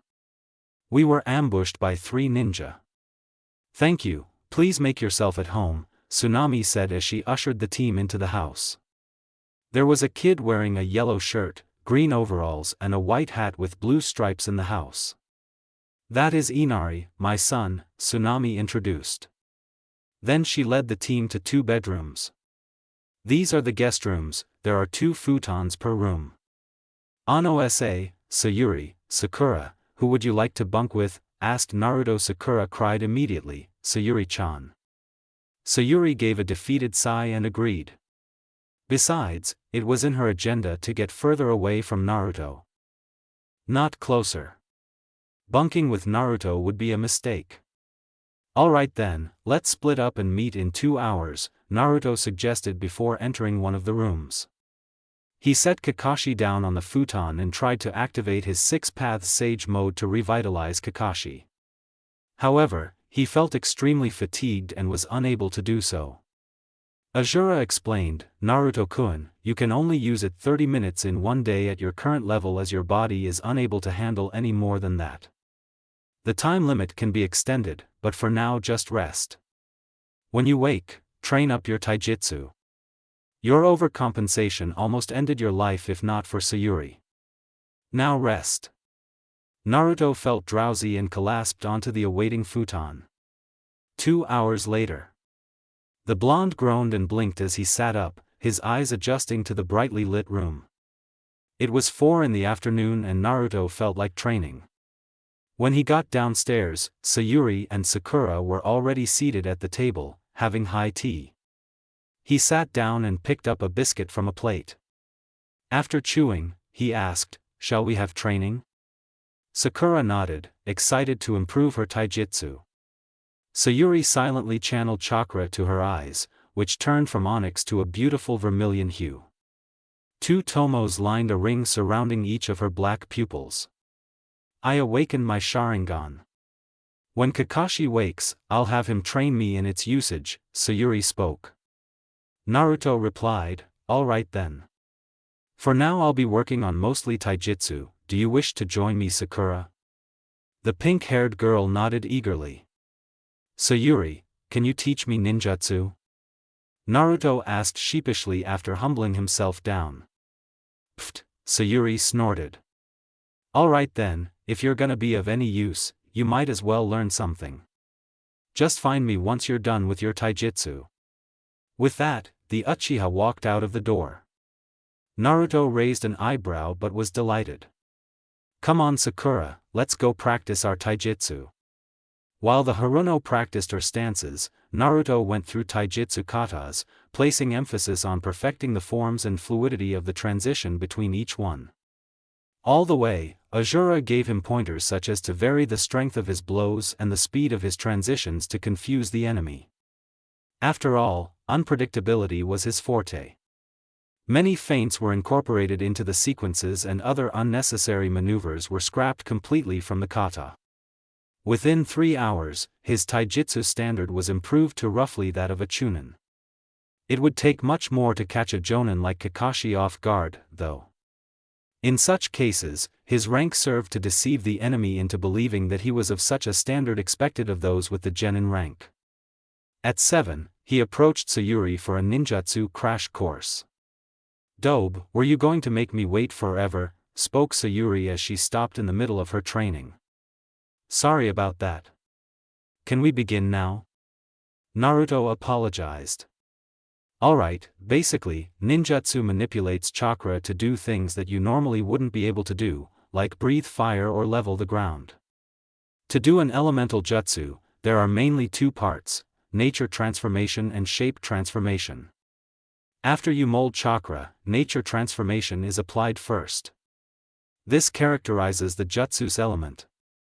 Next, you apply shape transformation, which modifies the chakra for the purpose of the jutsu.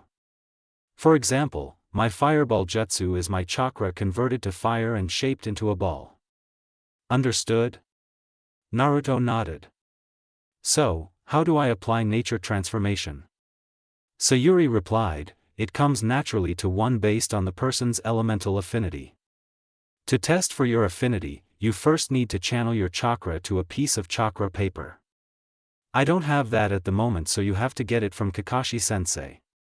"Well, go ahead. I'll wait."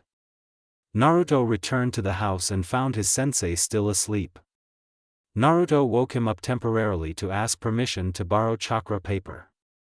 Without questioning, Kakashi gave 2 sheets to him and went back to sleep. When he returned, Sayuri exclaimed, "Perfect. Give me one, I'll demonstrate." She held one sheet between her index finger and thumb before sending chakra to it. It wrinkled and then burst into a small flame, reducing it to ashes. "My elements are fire and lightning. If yours is fire, Katan, or lightning, Raiton, lightning style, it will burn or wrinkle respectively. If it is water, or Suiton, it'll become damp. Earth or Doton, earth style, and it'll crumble. With wind, Futon, the paper will tear. Now, try it out. Release your chakra." Naruto followed her instructions. A huge gale broke out around him and the trees around him had their barks cracked. Branches snapped and leaves flew everywhere in a storm of chaos. Sayuri was pushed back and she glared at him, causing him to stop. The Uchiha grumbled. "Perhaps I wasn't clear enough in my instructions. Kindly channel your chakra, not release it." I apologize for my poor word choice, please exercise some chakra control, Sayuri snapped sarcastically. Naruto's sweat dropped. To any other shinobi, releasing and channeling chakra would mean the same. However, his chakra was so dense, so potent and voluminous that chakra control was the key difference between the two. This time, chakra emitted from his fingers and entered the special piece of paper. With a loud, sickening rip, two perpendicular lines formed across the paper, quartering it. And that wasn't it. The first piece burst into a huge flame which engulfed it, reducing it into tiny black ashes. The second turned so soggy that the entire piece dissolved. The third crumbled into fine dust so small that it appeared that it had disintegrated, and the last wrinkled rapidly, crushing itself into a paper ball. Sayuri was agape. Firstly. Sheepishly, he rubbed the back of his head. I don't believe my eyes, but things happen, I guess, she spoke again, this time much calmer as she regained her bearings and Uchiha demeanor. Well then, I suppose I could teach you some fire jutsus. Let's start with the katan, Gokakyu no jutsu, began Sayuri. Briefly, she ran through the jutsu theory and hand seals. Within 30 minutes, he could throw a decent fireball. To be honest, she was a little jealous that he got it down quicker than she did when she first started. Sure, there was a lot of room for improvement, but to be able to even launch a decent-sized fireball was amazing in her eyes. Next, they moved on to the katan, Hozenka no jutsu, fire style, phoenix flower jutsu. Since it was essentially splitting the fireball into smaller fireballs, Naruto got the shape transformation much faster this time and learnt the jutsu within 15 minutes. He never bragged though, choosing to instead improve his current arsenal of 2 jutsus. He pushed his limits to increase their range and intensity, but only succeeded by a small margin.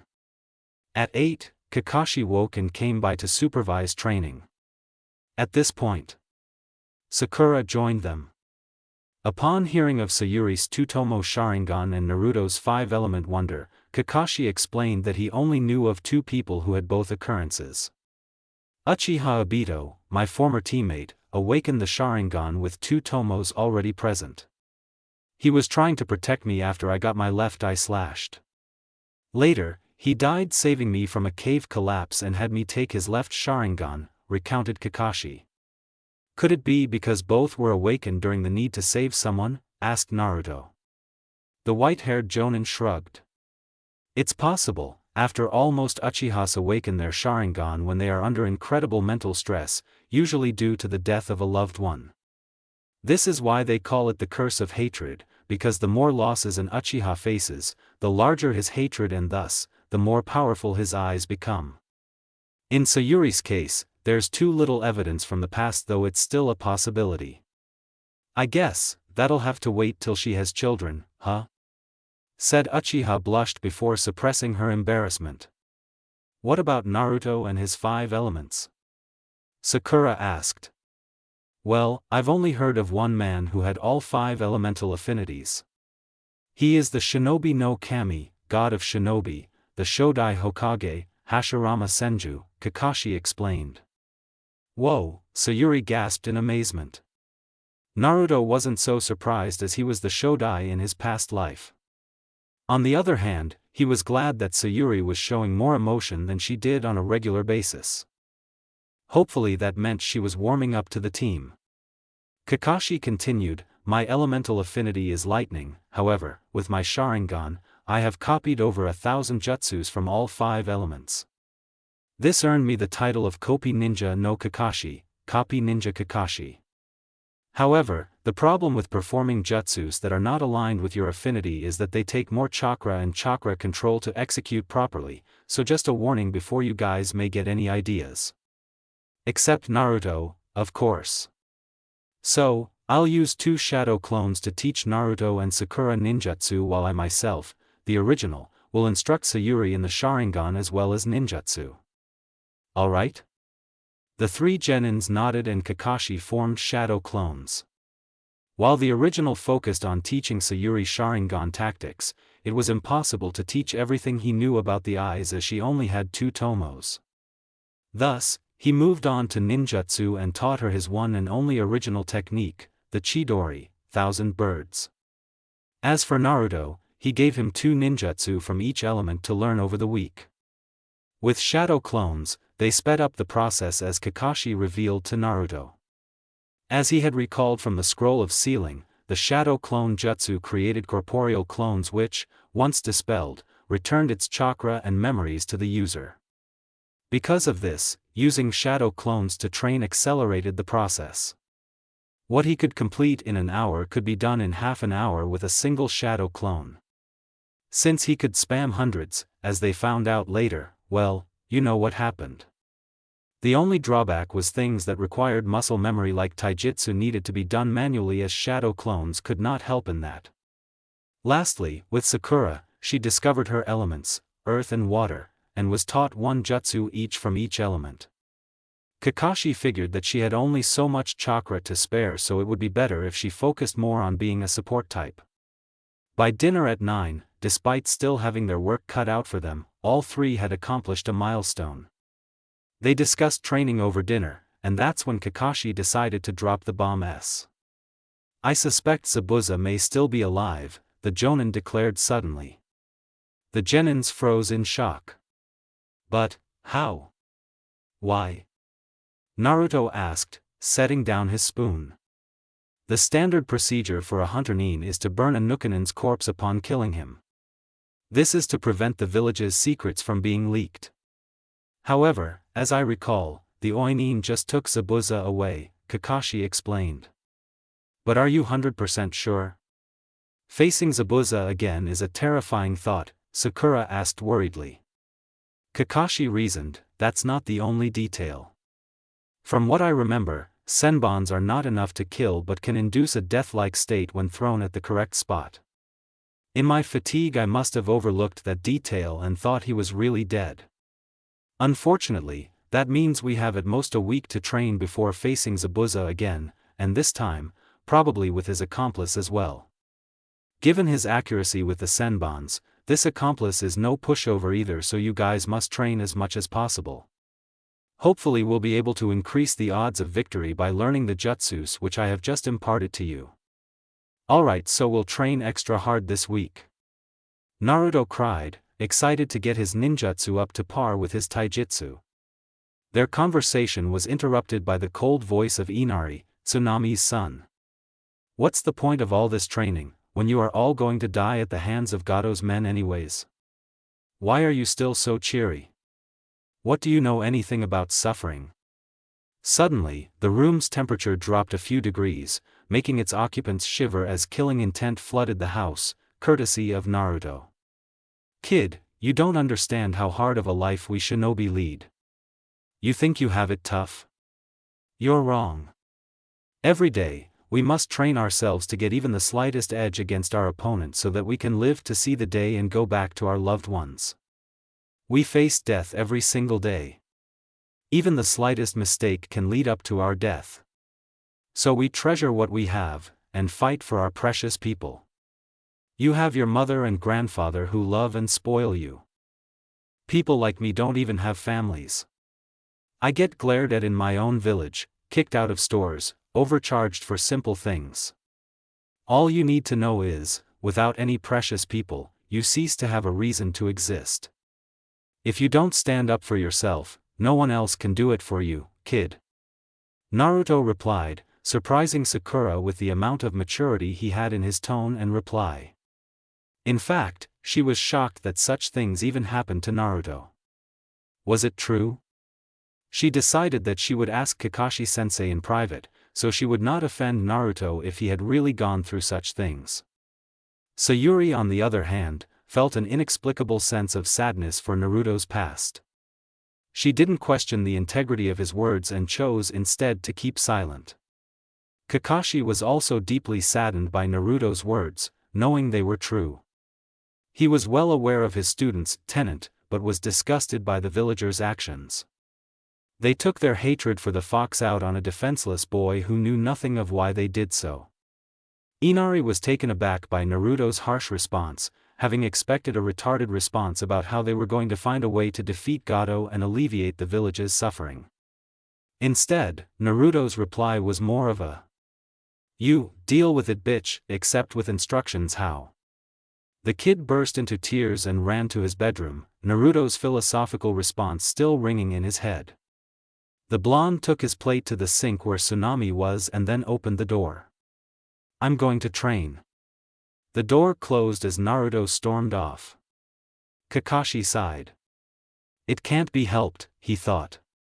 With Naruto, he began practicing all the jutsus he had learnt and spammed shadow clones to help.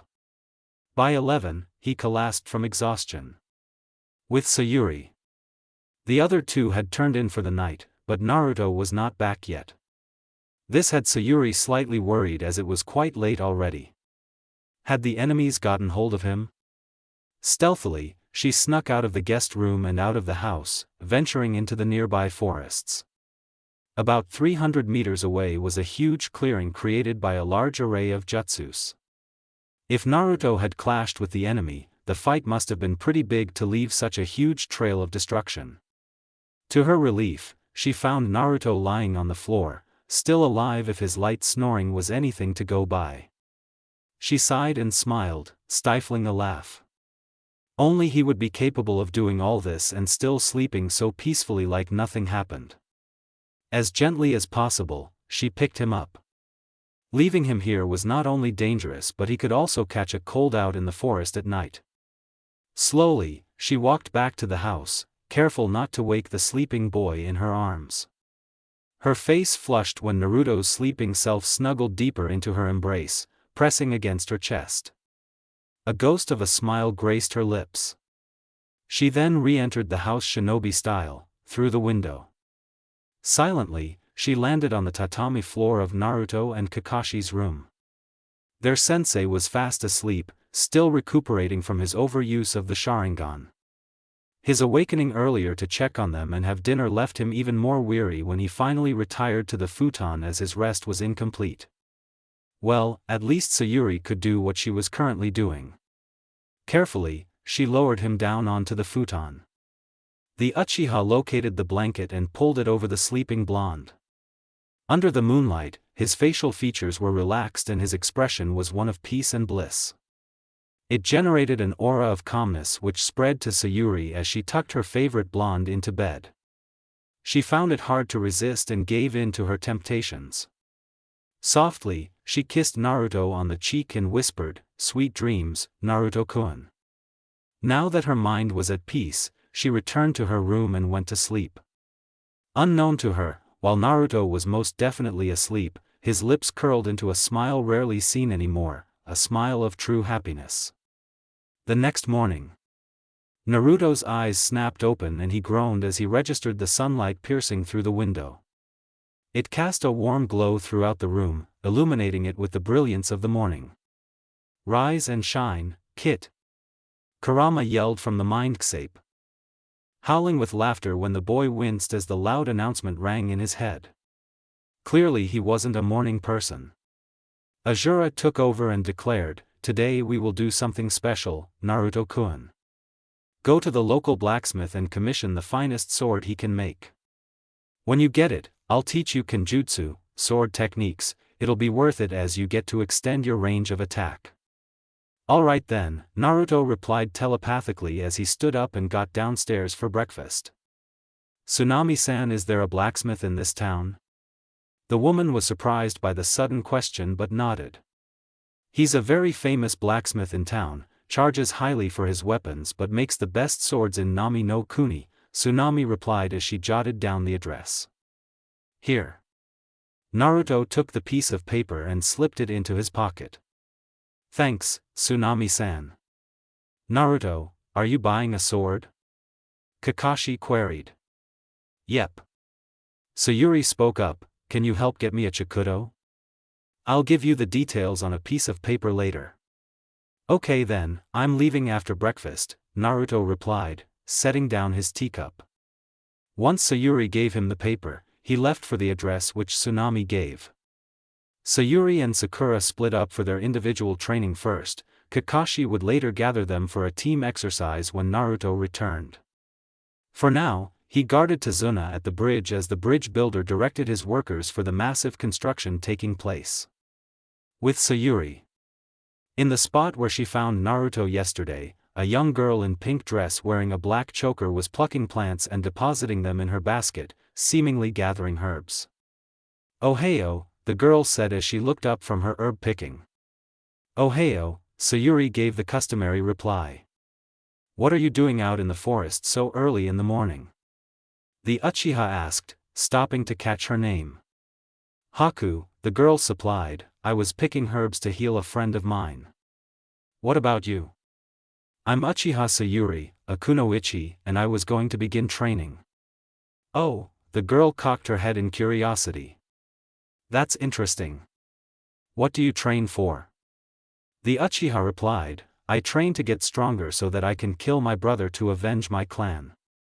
The girl shook her head in disappointment. "That's just sad." The Uchiha growled. "And who are you to say that? Are you fighting for your own sake? Or to protect others?" Haku asked. Sayuri's gaze softened. "I don't really know. I guess I fight to avenge my clansmen, but at the same time I also protect the people I love from being harmed by what I do." The girl nodded sympathetically. "That's something I understand. It's a different kind of love, and it must kill you inside to be hated by the one you love, because to protect them you must be the villain, huh? Well, you're still fighting to protect someone precious to you, and that's something I respect even greater because you sacrifice more than anybody to protect everybody. I wish you the best of luck in your endeavors, until we meet again. Goodbye for now." As Sayuri watched Haku leave the forest clearing, she pondered on her words. She wasn't very successful in shielding Naruto from hurt that he would eventually feel, given that she had done so much for him while he was aware. If she truly wished to care for him while remaining the villain, she should do so covertly. Suddenly, she thought of Itachi. Could it be? No, if he had really wanted to protect her, he wouldn't have committed such a heinous crime as slaying the entire clan except her. He would pay dearly for his crimes, and Sayuri would be the one to mete out justice for her fallen clan. Back to the topic, she was torn between covertly protecting Naruto by being the bad guy, but being unable to protect him openly against threats like Zabuza as she did yesterday, or doing the same thing while allowing herself times to protect him openly, but risking him finding out and loving her back. She decided that she would do the latter but pass it off as being a teammate's duty. It was safer this way, she could still be the bad guy while allowing her to protect him when needed and giving her an excuse to do so. Sigh, her love life was so complicated. With that thought in mind, she commenced her training to learn and master the Chidori as well as the Sharingan. With Naruto. When he arrived at the given address, he saw a small wooden building with a single floor. Inside, there was a bright glow emanating from the forge. He knocked and entered when told to buy the man inside. "Welcome to my smith shop," the burly man within said. "So, what do you need?" Naruto replied, "2 custom-made swords please. I have a particular one in mind for a friend and the other is for myself." He walked up to the stone counter and put down Sayuri's note. "This is my friend's specifications for her sword. As for mine, I don't care what you make as long as it's the finest you have to offer. I'll pay you handsomely for it, don't fret."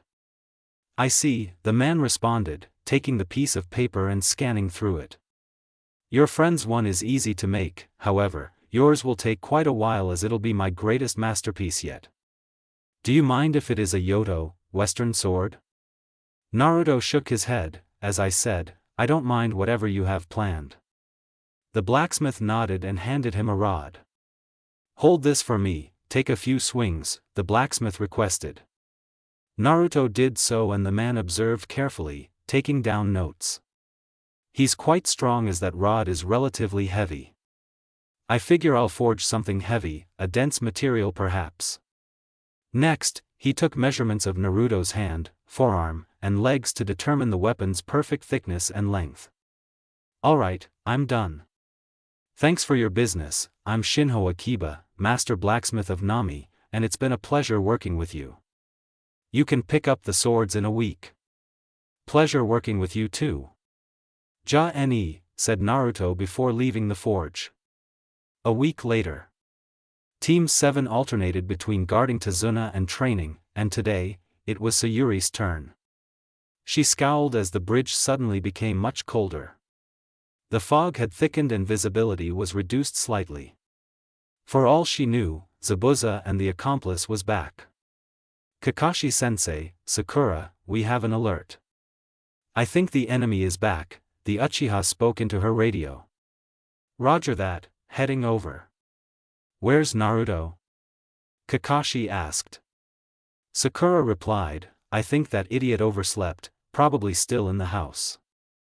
Good, Kakashi replied, Gato might have sent some of his men to attack the house, so Naruto can guard it for now. Whatever, just be here quick. I don't like the looks of this, urged Sayuri. At that moment, two blurs appeared by her side. It was Kakashi and Sakura, who were training in the forests nearby the bridge in case such a thing should happen.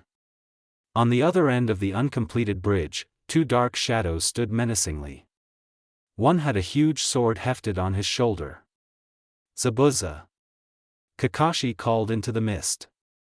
Kakashi, this time, I'll finish you off, the Kiri Nukenin replied. Take the black-haired girl. The pink-haired one is useless, so she'll probably be guarding the bridge builder. I'll handle them. And Kakashi, Zabuza whispered to his apprentice. The apprentice nodded. As you wish, Zabuza-sama. Kakashi rattled off instructions. Sayuri, take the accomplice. Sakura, guard Tazuna. I'll deal with Zabuza. Hi, both genins chorused and moved to their respective positions. The mist thickened considerably before the sound of rapid footfalls echoed across the bridge. Here they come. Kakashi warned before heading off into the fog to face Zabuza. Eerily, the footsteps disappeared. Sayuri turned just in time to block a strike from the accomplice's Senbon. You're mine, the fake hunter Nin said, voice devoid of emotion. Sayuri launched a kick to his stomach, however the accomplice backflipped away. As he did, Sayuri took the chance to flash through hand seals. Katan, Gokakyu no Jutsu. A large fireball burst out of her mouth and flew towards the accomplice, who merely shot his hands out before him. Hayatan, Hyogen Domu, Ice Style, Ice Rock Dome. Sayuri's eyes widened when a solid dome of ice materialized around the fake hunter Nin, shielding him from the blazing sphere of flames. When it dispersed, the ice was intact without even so much as a singe. Hayatan, Ice Style? Is that a Kekai Genkai? Sayuri wondered.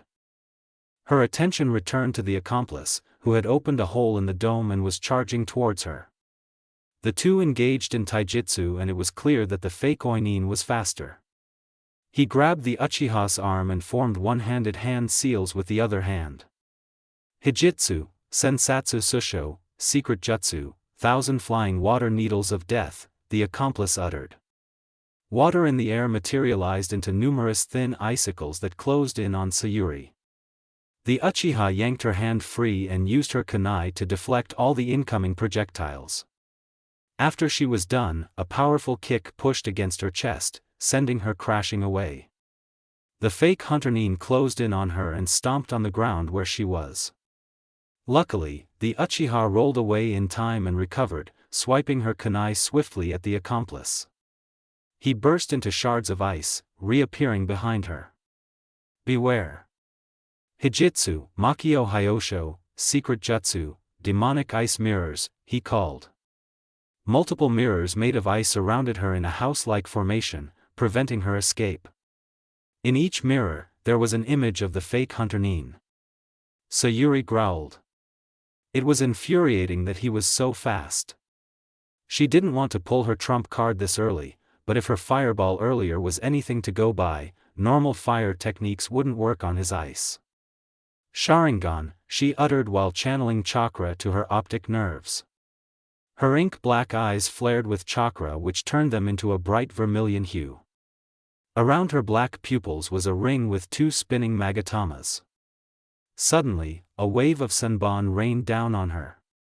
Now being able to roughly track the senbons, she managed to fend off most of the senbons. Some still made it past her guard, though, and pierced her body. But, she could finally see. It was not that there was one accomplice in each mirror, rather, the fake hunter-nin was moving so fast that he appeared to be in every mirror. However, there was a restriction to her eyes.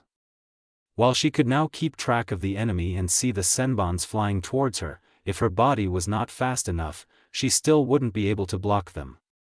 Experiencing her own painful death helplessly in slow motion was definitely not on her to-do list for today, nor any day for that matter. So instead, she tried to shift positions to throw off his accuracy. Still, they were literally everywhere and it was quite hard to evade them all, given that she was trapped in this sadistic house of mirrors. Blocking them with her kunai was her only choice.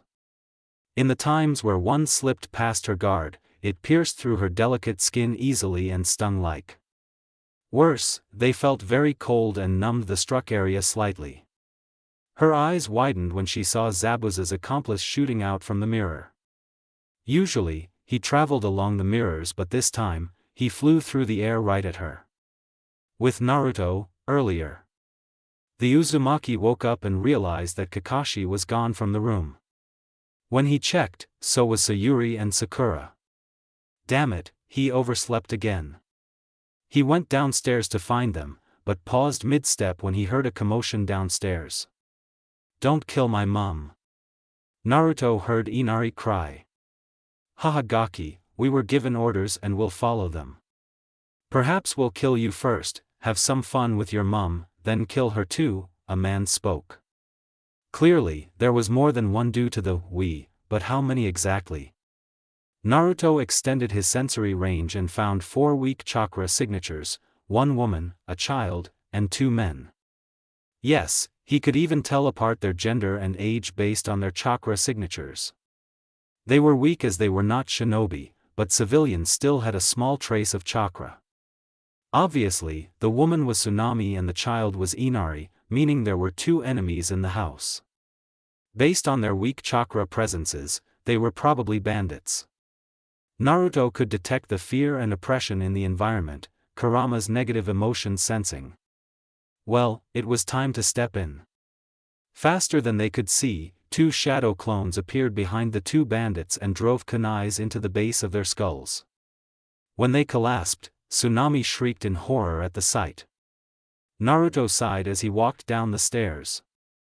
Sorry for the blood, but I have 0 tolerance for rapists. If they were here, it probably means Zabuza is back to attack Tazuna-san. I have to go now. In a burst of speed, he disappeared. When he neared the bridge, he noticed Zabuza's oppressive chakra laced throughout the air. Sakura and Tazuna felt fear. Sayuri, alarm? He saw a formation of mirrors where Sayuri was in and another chakra signature, a female about the same age as them but slightly older. Her chakra was very special, a Kekii Genkai, perhaps? Right now, at his current speed, he saw her jumping out of one of the mirrors and lunging towards Sayuri with a senbon. He ran into the mirrors and tackled the Uchiha to the floor before the person could even react. The enemy girl flew into the opposite mirror and remained there. Now that he had halted, he could not keep track of the girl's movements and it appeared as if she was in every single mirror. Sayuri blinked in surprise before pushing him off. Why are you here? Once you come in you can't get out, Sayuri whispered fiercely. Naruto defended, she was flying at you with a senbon and you appeared frozen there. I had to help. Wait, she? Sayuri asked in confusion. Yes, she's slightly older than us and wields a Kekii Genkai, I think. How did you know? Sayuri asked, bewildered that he had such information considering that he had just entered battle. Now's not the time to explain. Focus on fighting her. She's fast, the blonde noted. No. Too fast for me to avoid, but I can track her movements, Sayuri replied as she eyed the accomplice. The opposite is true for me. I have the speed to avoid her, but I cannot see her in time.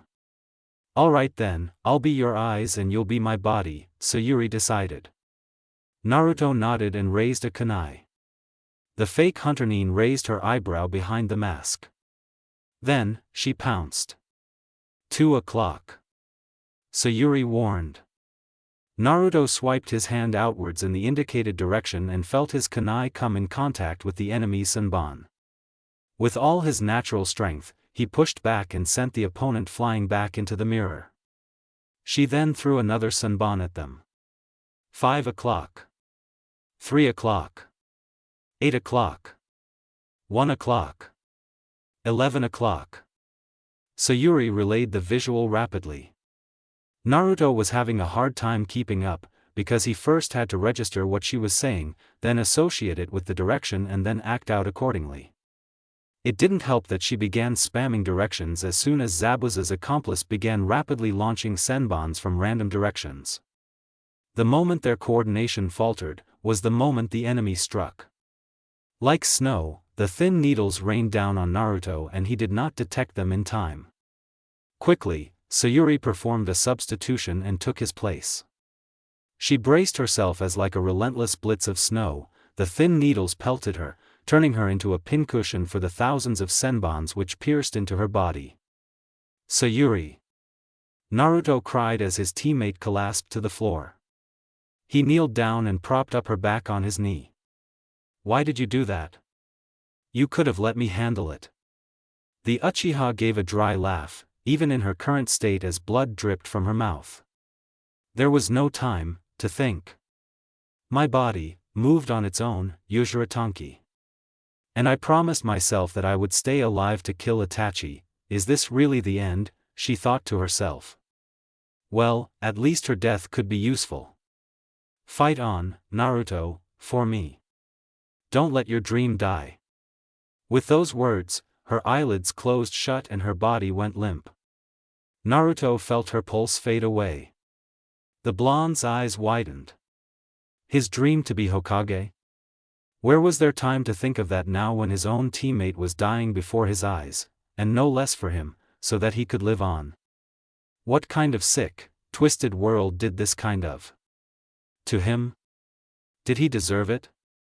Was there something he could do to change it? There had to be something. The fake hunter-nin spoke, she found a strength she never knew she had. Why? Because of a certain person who was precious to her. To save that person, she took his place knowing it was a trap. She was a true ninja, worthy of honor. Is this the first time you have seen a friend die in battle? This is part of what it means to be a ninja. Shut up. Save me the eulogy. I'll kill you right where you stand. Naruto roared in savage fury. His chakra was released, exposing his powerful chakra presence to the world. A large surge of wind radiated outwards from him and the stone floor beneath him cracked, almost shattering under the incredible pressure of his chakra. What is this chakra presence? It's so strong, nothing I've felt before. Zabuza's accomplice thought. This chakra, the last time I felt it was from Sandaime-sama himself, and even then his was incomparable to this. This is bad. Thought Kakashi worriedly. What is that massive amount of chakra and killing intent? It far surpasses mine in ferocity, Zabuza thought. The rage and the bloodlust was tangible in the air, making it hard to breathe. Sakura and Tazuna were choking and trembling badly as a seemingly new entity altogether entered the battle. His chakra is getting increasingly potent. It's best to strike as soon as possible, the fake Oinin thought and readied some senbons. She flicked her wrist, releasing the projectiles at Naruto. The blonde swiped his hand at the incoming projectiles and they shattered after coming into contact with his chakra. What? The accomplice thought. A yellow Haori shrouded Naruto and 4 black orbs with purple glows floated behind his back. He gave a loud, blood-curdling roar which pierced the ears of all who heard it. It shook the entire bridge and the ice mirrors shattered in a great explosion of chakra. The fierce winds died down as Naruto looked up. His eyes were full of hatred for the one who ended Sayuri's life. The accomplice shivered and realized something. You are way stronger than me. I'm sorry I failed, Zabuza-sama.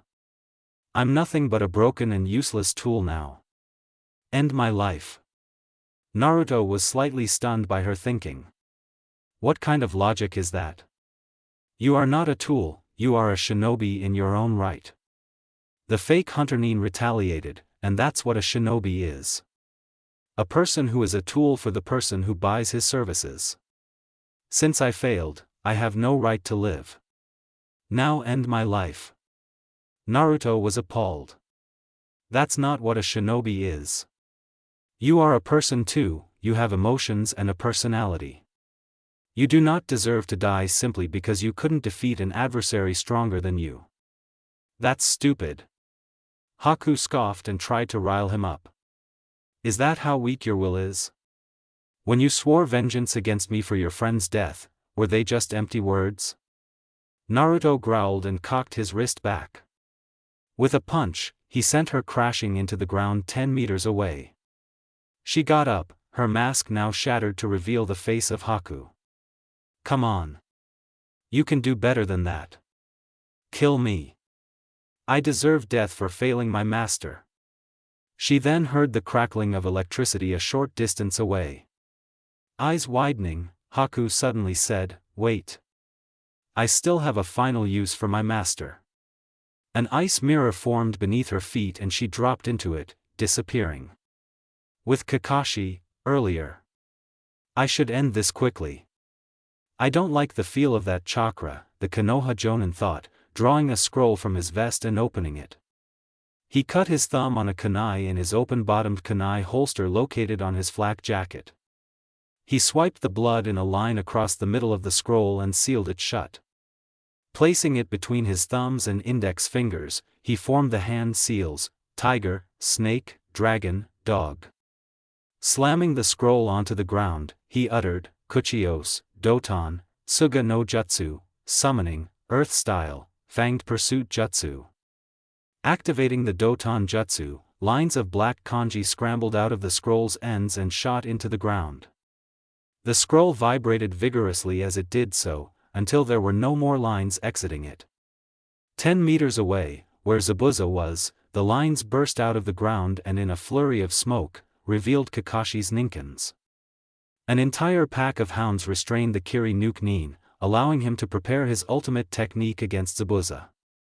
Forming the ox, rabbit and monkey hand seals, Kakashi then brought his right hand palm up with his left hand clutching the other's wrist. A circle of Raiton chakra appeared around his feet, with electric charges shooting up to his right hand like the surface of a plasma ball when touched. It charged his ultimate and original jutsu, which was even stronger than its progenitor, the Chidori. The S-rank Raiton jutsu cackled loudly in his hand, the sound of the gathering of copious amounts of chakra. He slid his hand down and charged towards Zabuza, his Sharingan's vision already tunneling and locking on its target. Raikiri, lightning blade. Kakashi yelled as he sprinted across towards the restrained Nuke Nin. Suddenly, an ice mirror formed above the space before Zabuza. From it, Haku dropped down and intercepted the assassination jutsu with her own body. Kakashi tried to stop, but it was too late as the Sharingan-piloted linear movement of the Raikiri disallowed him from veering off course from his target. It shrieked like the call of a bird and pierced through Haku's chest, plunging deep into her lung cavity and destroying her heart with the influx of Raiton chakra. Zabuza smirked in satisfaction. "Looks like I found a useful tool." Naruto heard him and yelled, "Was that all you ever thought of her? A tool?" He replied and broke free of his Nin-ken bonds. Hefting Kubikurabocho off his back, he pulled his sword arm back. Alarmed, Kakashi thought, he intends to take me out together with the child. He drew Haku in close to his body and backflipped away just as Zabuza swung his sword at them. When Kakashi landed, he put Haku on the floor and pulled his bloody hand out of her corpse. He placed 2 fingers on her eyelids and slid them shut. Gomai fuku wa inarimasu, Kakashi whispered, wishing her peace in the afterlife. Oh, if only he knew how the afterlife was. He stood up and glared at Zabuza. You disgust me. He threw 2 kunais which buried themselves deep into Zabuza's left shoulder. Angered, Zabuza charged at Kakashi, his left arm now limp from the injury.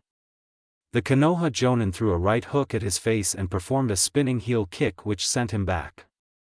Growling, the Nuke-nin swung his sword horizontally, which Kakashi jumped up to avoid it. Then, he swung it down in a vertical chop. It planted itself deep into the ground where Kakashi was earlier. The Konoha Jonin appeared behind him in a shunshin and brought his hand to the swordsman's neck. You shall die now, Kakashi said without emotion. That's what you told me in the previous chapter, Zabuza muttered under his breath. Pardon? Nothing. Kakashi was about to strangle him when from the uncompleted end of the bridge, a man in a business suit clapped his hands. Surrounding him were dozens of his mercenaries. Well, looks like you couldn't even take care of a couple of Konohanin and an old geezer, Zabuza. But that's fine, because I never intended to pay you anyways, came the snobbish voice of Gato. My plan was to let the Konohanin finish you off, and while they were all still weakened by you, have my henchmen kill the men and rape the women. Waha, well, at least that bitch is dead. Strolling over to Haku's corpse, he gave it a kick and stomped on her arm. You! I'll kill you! Zabuza shouted with rage. A shroud of chakra emanated from him in the form of a purple demon.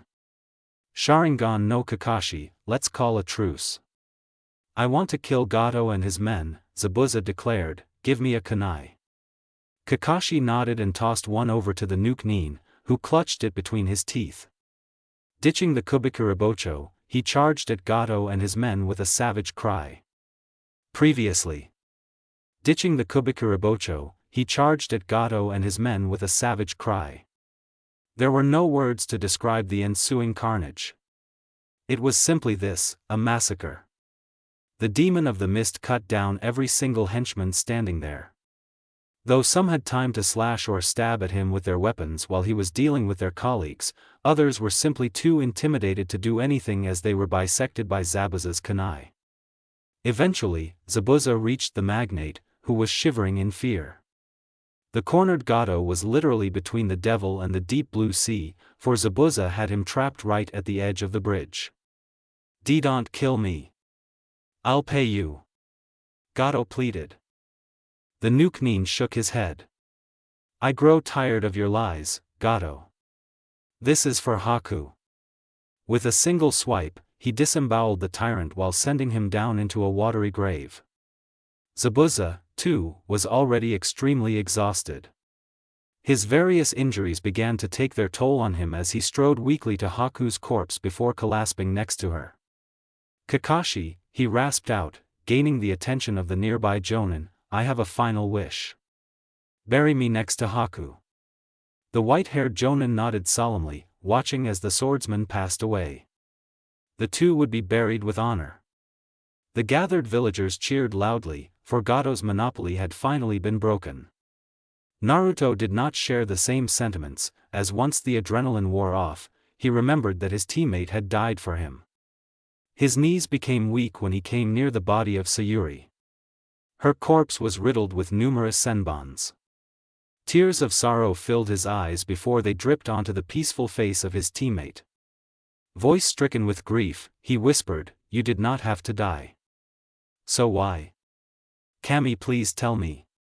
At the very least, she deserved a funeral as grand as Zabuza and his accomplice. Her current state was not one Naruto would consider fit for burial. He started removing the senbons, one by one. Suddenly, he heard a gasp. He halted his actions and listened carefully. Could he have been mistaken? There was no point in raising his own hopes only to have them shattered. But unmistakably, Sayuri's chest was rising and falling slowly while she took in deep breaths.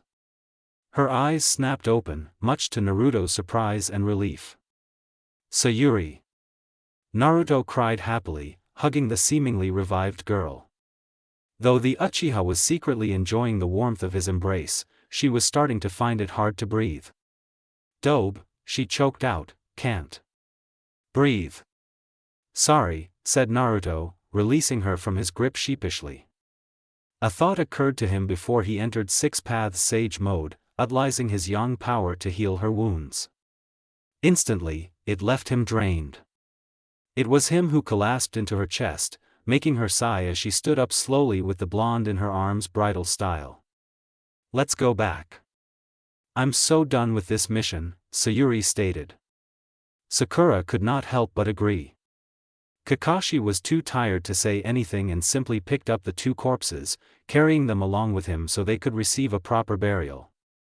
Within days, stories of Naruto's heroism spread far and wide across the country.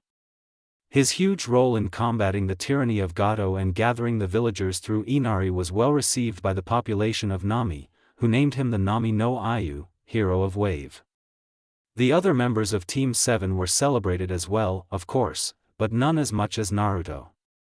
"Only 12 and you've already gotten your first title. You're really something, Naruto," Kakashi thought when he first heard of the news. This moniker of his came in handy when he went to retrieve his swords days later.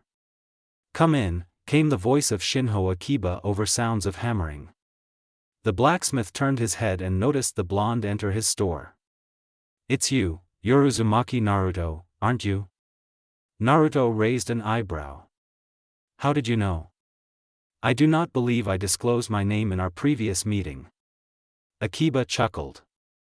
"Oh, who doesn't know your name these days? You're the Nami no Ayu." Naruto took that tidbit of information in his stride and replied, "My reputation precedes me," is the appropriate response, I suppose. "Bleh, who am I kidding with all this formality?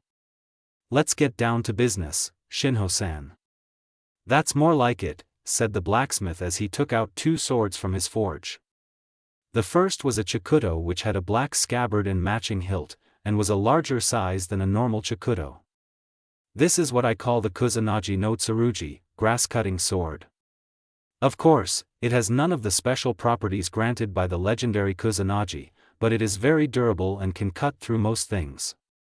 Plus, the blade is made of chakra metal so the user can apply chakra flow," Akiba declared with pride. "I made it exactly as your friend requested it to be, so there should be no problems. As for yours..."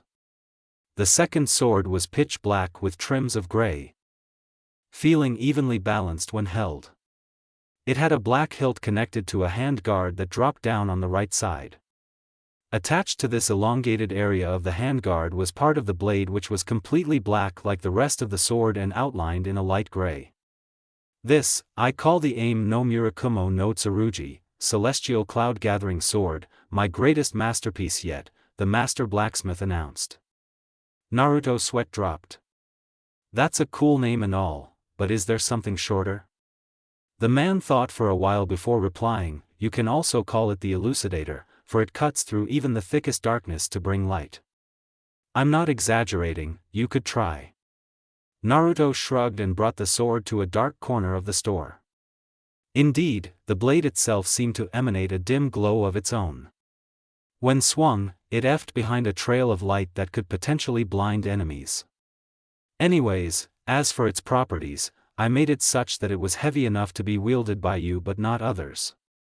Thus, it may feel balanced to you but it's pretty hard to use for someone else. Also, given its weight, there is a lot of momentum behind the swings, which is why I designed the handle to retain your grip and prevent it from flying away," Akiba explained. "The blade itself is extremely durable. I broke 3 anvils shaping it. The material is melded from adamantine and chakra metal, so it glows in reaction to your chakra and chakra flow works with it too." "Thanks, Shinho-san. So how much for the two?" Naruto asked while returning the sword to its adamantine sheath. "They are completely free of charge," the blacksmith said. Naruto replied, "These two are fine swords that can fetch a high price.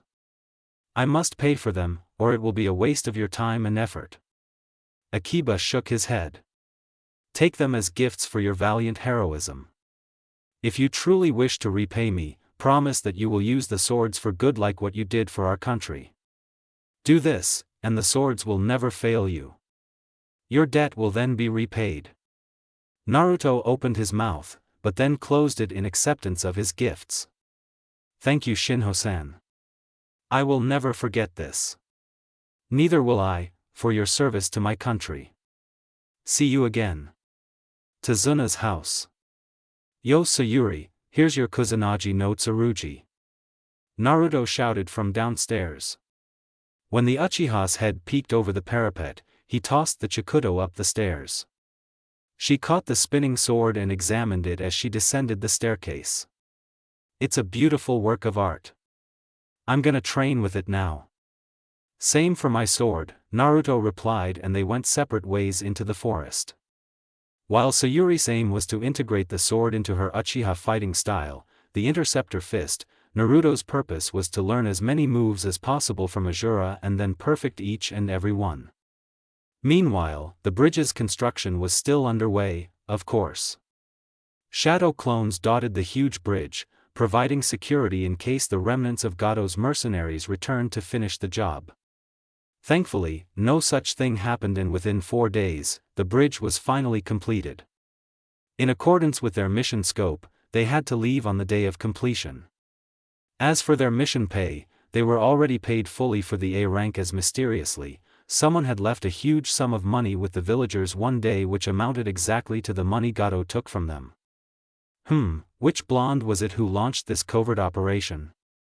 Till today, it still remains a mystery. The villagers were sad to see them go and threw them a farewell party. The population of Nami was gathered to see them off, and also mark the occasion of the first people to set foot on the bridge and cross it. "Naruto-Nizan, I'll miss you," said Inari with tears in his eyes. Said blonde replied while wiping away the child's tears, "Cheer up, Inari, I'll be back one day." "Promise?" "Promise." They made a pinky promise to seal the deal, and with that, Team 7 set off. The villagers cheered as the Konohanin left Nami no Kuni on the newly finished bridge. Tazuna witnessed the retreating backs of the people who had saved his country and smiled at the thought of the blonde. That boy changed Inari's heart, and Inari changed the people's hearts. That boy gave us a bridge to hope, called Courage. Bridge, oh yeah, we need to name this bridge.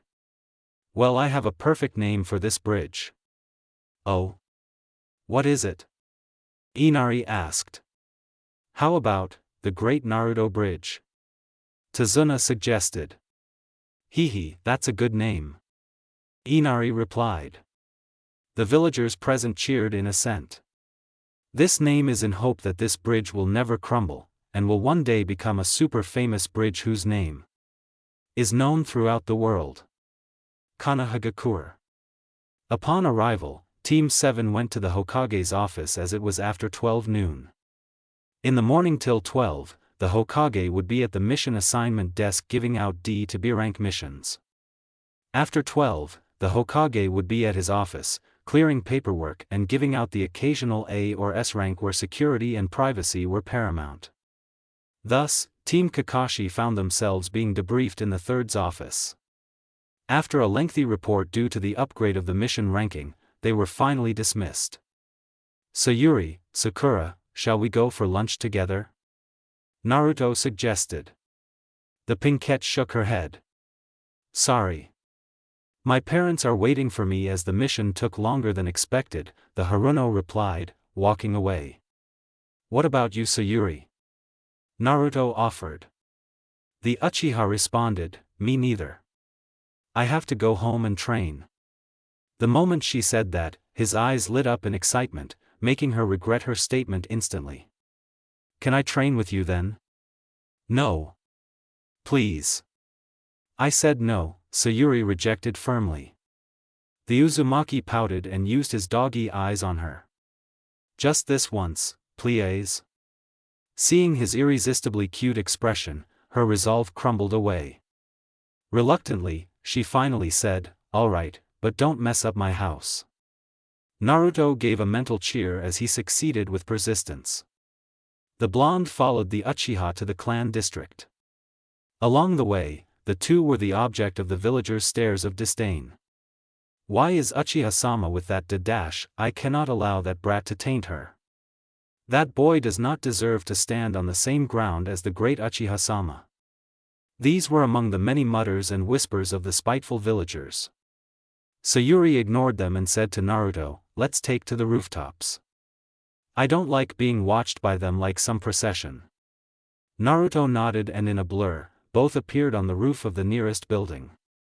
Up there, it was peace and quiet with nobody to disturb them. The only people who they crossed paths with were other shinobi, and even they didn't bat an eyelash as they sped past them, for they had urgent business of their own to settle. Within 2 minutes of free running, the duo made it to the clan district. From there, the two teammates returned to the streets and arrived at the Uchiha clan compound. It was a massive compound with cobblestone walls stretching far away in either direction of the main entrance. According to Sayuri, the compound was 7 hectares large.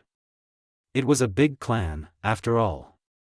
The main gate was styled like the entrance to a shrine, with blue flaps hanging down from the top and the Uchiha crest emblazoned on them. Sayuri pushed the 2 flaps aside and entered. From the gate, a rocky path led to a huge cluster of houses, the center of which was the main house for the clan head where Sayuri resided. On either side of the houses, huge training grounds with trees growing everywhere were abound. Sayuri opened the door and shed her boots. "Come in, don't track dirt into the house." Naruto complied and was awed by the sight of Sayuri's house. It was a gorgeous traditional Japanese house, with sliding doors and shoji screens being a common feature. She came to the kitchen and said, "Sit down. We need to have something for lunch, so I'm making something." "What do you want?" "So you were gonna eat lunch before training," accused Naruto. Sayuri huffed and repeated her question. "I dunno, ramen." The Uchiha shook her head. "You know what, I'll think of something. Stay still while I cook." She went around the kitchen and checked the closets for ingredients. After deciding what she wanted to make, she assembled the ingredients on the counter and pulled off an apron from a hook. With that, she got to work.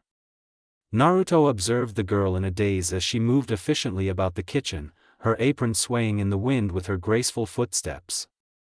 Her hips looked like they were sashaying on purpose, making her look incredibly. Almost as if.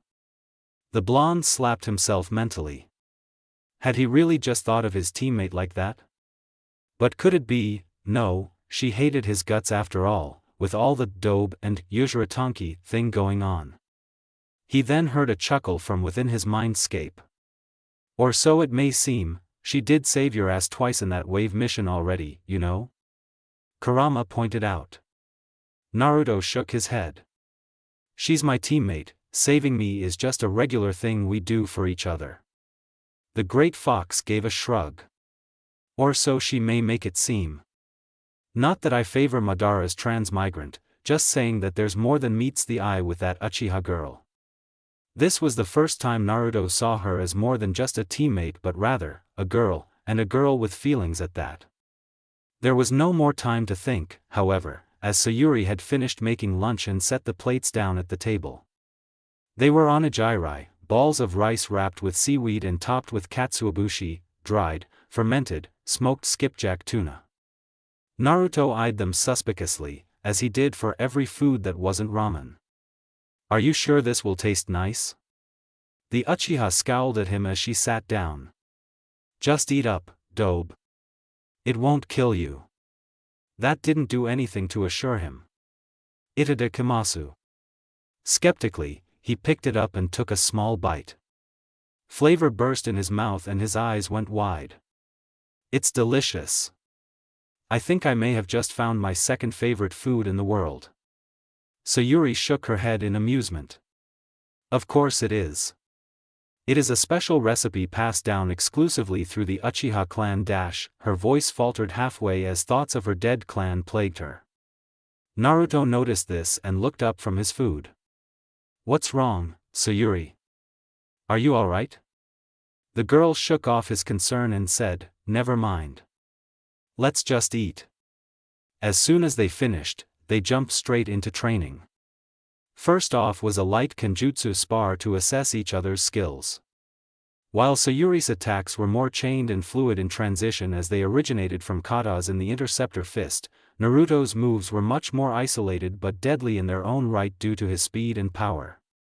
As such, the Uchiha decided to teach Naruto some forms and stances as well as how to combine his movements. The Uzumaki, on the other hand, taught Sayuri how to improve and vary her strength and speed to confuse the enemy instead of sticking too much to the katas, which would increase predictability should an enemy have encountered it before. Both agreed that precision was of utmost importance.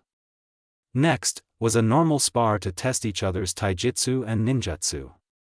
Clearly, Naruto was more adept in taijutsu, and even with the Sharingan, it was hard for her to predict his next move. They were chaotic but powerful, as his namesake, Maelstrom, suggested. Azura's fighting style, after all, was tailored to counter the powerful eyes of his older brother. However, in ninjutsu, Naruto fell short. While the blonde had a larger arsenal, Sayuri's techniques were more powerful in terms of destruction. With such evaluations complete, they decided to exchange jutsus and katas. "I'll teach you the Uchiha Ryu, Higasa no Mai, Uchiha style, Halo dance, one of my clan's famous kenjutsu techniques. Most famously put to use by Shunshin no Shursui of the body flicker, a famous Uchiha. This jutsu involves chakra flow, so I suppose I'll have to teach you that first," Sayuri explained. Chakra flow refers to both the flowing of chakra through an object as well as any technique that increases the potency of a weapon by flowing chakra through it. Usually, elemental chakra is used to flow through bladed weapons in order to either dramatically increase their various pre-existing properties or to gain additional advantageous effects. The user must be touching the tool to initiate chakra flow, but direct contact with the weapon is not necessary to maintain chakra flow, Sayuri read from her clan scroll. Wind chakra is used in order to increase the sharpness of bladed weapons, so much so that in the hands of an experienced user even small blades are capable of piercing substantial rocks easily, leading to the assertion that this chakra is unparalleled offensively in close and mid-ranged fights. This effect is achieved by utilizing two opposing chakra currents, which are ground against each other in such a manner that they sharpen one another into fine pieces. Understood? Naruto nodded. Lightning chakra, as applied to weapons, provides an increased cutting power similar to that of wind, with the addition of inducing numbness. However, this is instead achieved by inducing high-frequency vibrations within the object. Earth chakra seemingly increases the defensive power of an object to its utmost limits, by further reinforcing the inherent properties of the material involved. This results in the material becoming as hard as diamond and an increase in the overall destructive power of physical attacks. Fire chakra engulfs the desired weapon in intense localized flames, which follow the subsequent path of the object in question, incinerating anything which comes into direct contact. Lastly, water chakra, being a neutral element, has no known added properties when chakra flow is applied to a weapon. Unless you wish to lubricate yourself, I don't really see a point in applying Suiton chakra to a weapon or yourself. Naruto smirked. Kinky. Sayuri blushed. Ignoring his comment, she continued, "So, for the halo dance, it applies Katan chakra flow to your sword. When released in the correct manner, swipes will create waves of flame which will fly at the enemy." The blonde boy soaked up the information like a sponge. After a demonstration, he replicated the movements but was unsuccessful in producing anything but a small flame. Thus, the Uchiha deduced that his chakra control had to be fine-tuned even further from his current level before he could move on to chakra flow. They spent the rest of the day practicing chakra control. In fact, for the next few weeks, after the daily D-rank mission, they would stay back together and keep on practicing until they could bring both their chakra control to a suitable standard. Certainly, mastery would take a long time, but for now, his chakra control was adequate after 3 weeks of practicing chakra control with shadow clones and just that. By then, he had completed approximately 5 years and 9 months worth of chakra control exercises due to his daily 100 shadow clone abuse. Finally, he was able to move on to the technique itself. On the third try, he was able to produce a great coat of flames around his blade. It took another week of training before he finally managed to fling it with sufficient accuracy. He was overjoyed upon completing the technique, so much so that he even treated Sayuri to ice cream. He couldn't wait to use it on a mission in a real combat situation. Naruto's prayers were answered when his team returned from yet another Capture the Demon Cat mission. Dainanahan, it's been a month since your last, C-rank mission, so this time, I'm assigning you guys another, the aged Hokage announced. Yada! Naruto cried. Sayuri and Sakura smiled too. It had been a while since they last had a proper mission and their combat skills were getting rusty. This mission was assigned by the Fire Daimyo himself, in the faith that we would be able to complete the mission without fail as with our track records. Thus, it is important that you do not fail, for the reputation of Konoha is at stake. Is that clear? Hi, Hokage-sama. Team Kakashi chorused. It was obviously an important mission if it involved the feudal lord of Fire Country. This was getting interesting. On to the mission details. The Fire Daimyo is holding his birthday party tomorrow evening. Many distinguished guests will be there as well, making it a huge target for any enemies wishing to eliminate the dignitaries present. Therefore, he has hired us for precaution to act as bodyguards, and particularly, one of the team members had to be able to play an instrument. Hiruzen briefed. This is because he does not want to cause alarm to his guests. As such, he wants every bodyguard to be disguised as guests, with the one who can play the instrument disguised as one of the musicians present. Understood? Team 7 nodded. But who can play the instrument? Inquired Naruto. Blushing, Sakura raised her hand. I play the shamisen. The Hokage continued. You are the only shinobi left in my force who can play an instrument and is not currently engaged in a mission. Thus, I chose your team for this mission. Besides, seeing how you guys handled the mission to Wave, I can tell that this genin team is far from ordinary in terms of combat prowess. In the rare event where a jonin is involved, I'm sure between your 3 special eyes, 2 healers and combined teamwork, you can deal with that. Am I wrong? Team 7 shook their heads. Good. So don't disappoint me, or the daimyo. And since Madame Shirjimi is already outside after collecting Tora, you guys are also to escort her back to the capital. Dismissed. For the second time, Team 7 left the village. The entire way, Madame Shirjimi was chatting about life in the capital. Fortunately, they left their sensei to entertain the talkative woman. By the time they arrived at the capital, it was already 8 at night. First off, they stopped at the Fire Daimyo's palace. It was a lavishly decorated place, with the reception hall filled with fancy furniture and paintings that were perhaps used to start conversations on their acquisition. The floors were carpeted with red velvet, leading to other rooms which were similarly decorated. In the main hall itself, a platform rose above the rest of the room where the throne was located. There, the feudal lord sat while awaiting the arrival of his guests.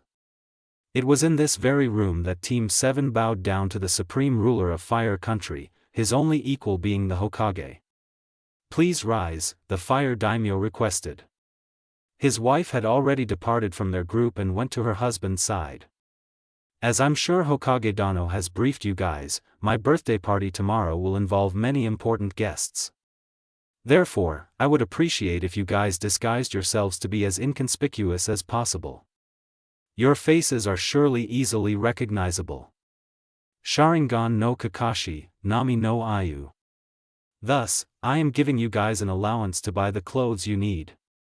You can keep the clothes and whatever money is left. Thank you, Daimyo-sama, Team 7 chorused. For now, I have arranged for your accommodation at a hotel. Please rest well for tomorrow. With a bow, the team retreated after being given the address to the hotel. The daimyo seems like a nice man. He even knew our monikers, Naruto said once they left the palace. Kakashi shrugged. The daimyo keeps close tabs on his shinobi. They came to the address and found a grand hotel almost as luxurious as the palace. If they had to guess, it was for foreign dignitaries and other VIPs. They were assigned a penthouse suite with 2 bedrooms and 2 beds each. Obviously, the males couldn't sleep in the same room as the females, so they split themselves up by gender. It was a rather tiring day for everyone, and so they hit the sack as soon as possible. The next day, Naruto woke up to Kakashi shaking him vigorously. Seeing that his eyes were open, the Jonin spoke, "Wake up, Naruto. Sakura and Sayuri are already waiting for us downstairs." The boy sat up in the unfamiliar sheets and remembered that he was on a mission. Almost like a stark contrast to his earlier state, he leapt out of bed and into the bathroom. As soon as he brushed his teeth and packed the bed, he left with Kakashi for the first floor where breakfast was held in a buffet style at the hotel's restaurant. Sayuri and Sakura were already seated, having maple syrup pancakes. The 2 males got themselves 2 servings of the same food and sat down with the girls. Between bites which seemingly passed through his mask, Kakashi ordered, "We shall begin planning after breakfast." The genins nodded in unison. Team 7 returned to the suite and began planning. Kakashi took out a piece of paper and mapped out the main hall where the feudal lord's birthday party was to be held. Marking the platform with a cross, he said, "Sakura, as one of the musicians, you'll be positioned here on the platform. This will give you a good vantage point of the guests. Check for any suspicious activity." The pinkette nodded. Kakashi crossed one of the shoji screens positioned near the daimyo's throne and continued, "I'll be standing here disguised as one of the daimyo's butlers. If any of you 3 notice anything suspicious, signal to me and I'll relay the message to the others." "What about us?" asked Naruto. "You and Sayuri will be disguised as a couple, one of the guests. This will allow you 2 to move freely among the crowd while remaining uninterrupted by any curious guest, as you 2 are busy doing stuff couples do." Naruto raised an eyebrow. The logic was sound, but it would be slightly awkward to work with Sayuri in that way. To his surprise, the Uchiha didn't complain and instead asked, "What is our attire?" "Ever the practical one. I'll leave that choice up to you guys, but keep in mind that they must fit your role." "Now let's go do some shopping," Kakashi replied. The 4 took the daimyo's allowance and left the suite. Later, Sakura got a pink floral kimono and a green obi to match. She performed a henge into an older woman who looked 25, resulting in a pretty mature and formal appearance. Kakashi got a tuxedo for his butler role and combed his hair forward, such that he looked like his father, Hatake Tsukumo, the legendary Konoha no Shiroi Kiba, Konoha's White Fang, said to be on par with the Densetsu no Sannin, legendary 3 ninja. The 2 left first as they were to be at the party preparing beforehand. Naruto had acquired a black coat with an indigo, long-sleeved, collared shirt, over which was a gray vest. He also donned black pants, a purple belt, and dark blue fingerless gloves. Concealed beneath the coat was the aim no Murakumo no Tsurugi. To fit his clothes, he applied a henge to look like what he possibly would appear like in the future. As for Sayuri, she bought a simple strapless black dress for the party, applying a henge to look like an older version of herself as well. Being a female Uchiha, she was already blessed with natural beauty, but seeing her gorgeous body was just too much for Naruto. For Kami's sake she looked like Mikoto, who was a pretty hot lady herself. The Uchiha noticed him checking her out and scowled. "What are you staring at, Dobe?" Naruto rubbed the back of his head sheepishly and blurted out, "Nothing, you just look very beautiful, Sayuri-chan." A faint blush tinted the girl's cheeks. She teased back, "Is that right?" "Well, you're pretty handsome yourself, Whiskers-kun." She drawled out the nickname and was rewarded with an embarrassed expression on Naruto's face. Perhaps he was sensitive about his whiskers? Whatever the case, they were about to be late for the party if they did not leave now, for it started at 5. Sayuri spoke, "Come on, the party is about to start. Remember, keep your eyes on the enemy." The blonde nodded firmly as he locked the suite door behind them. He then offered her his arm. "Shall we?" The Uchiha took it and both strode to the palace, where an unknown enemy lay ahead. Previously. The Uchiha took it and both strode to the palace, where an unknown enemy lay ahead.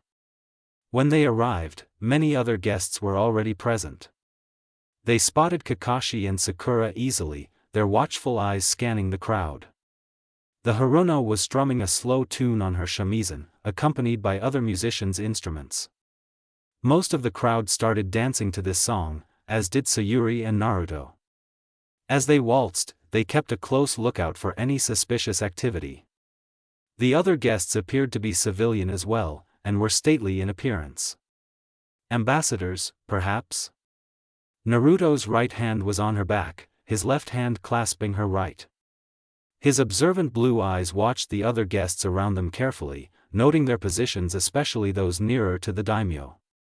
The blonde took a step back, and Sayuri followed, peering to her sides. She then let go of her left hand, which was around his neck, and spun around in a circle, making use of this to observe her surroundings.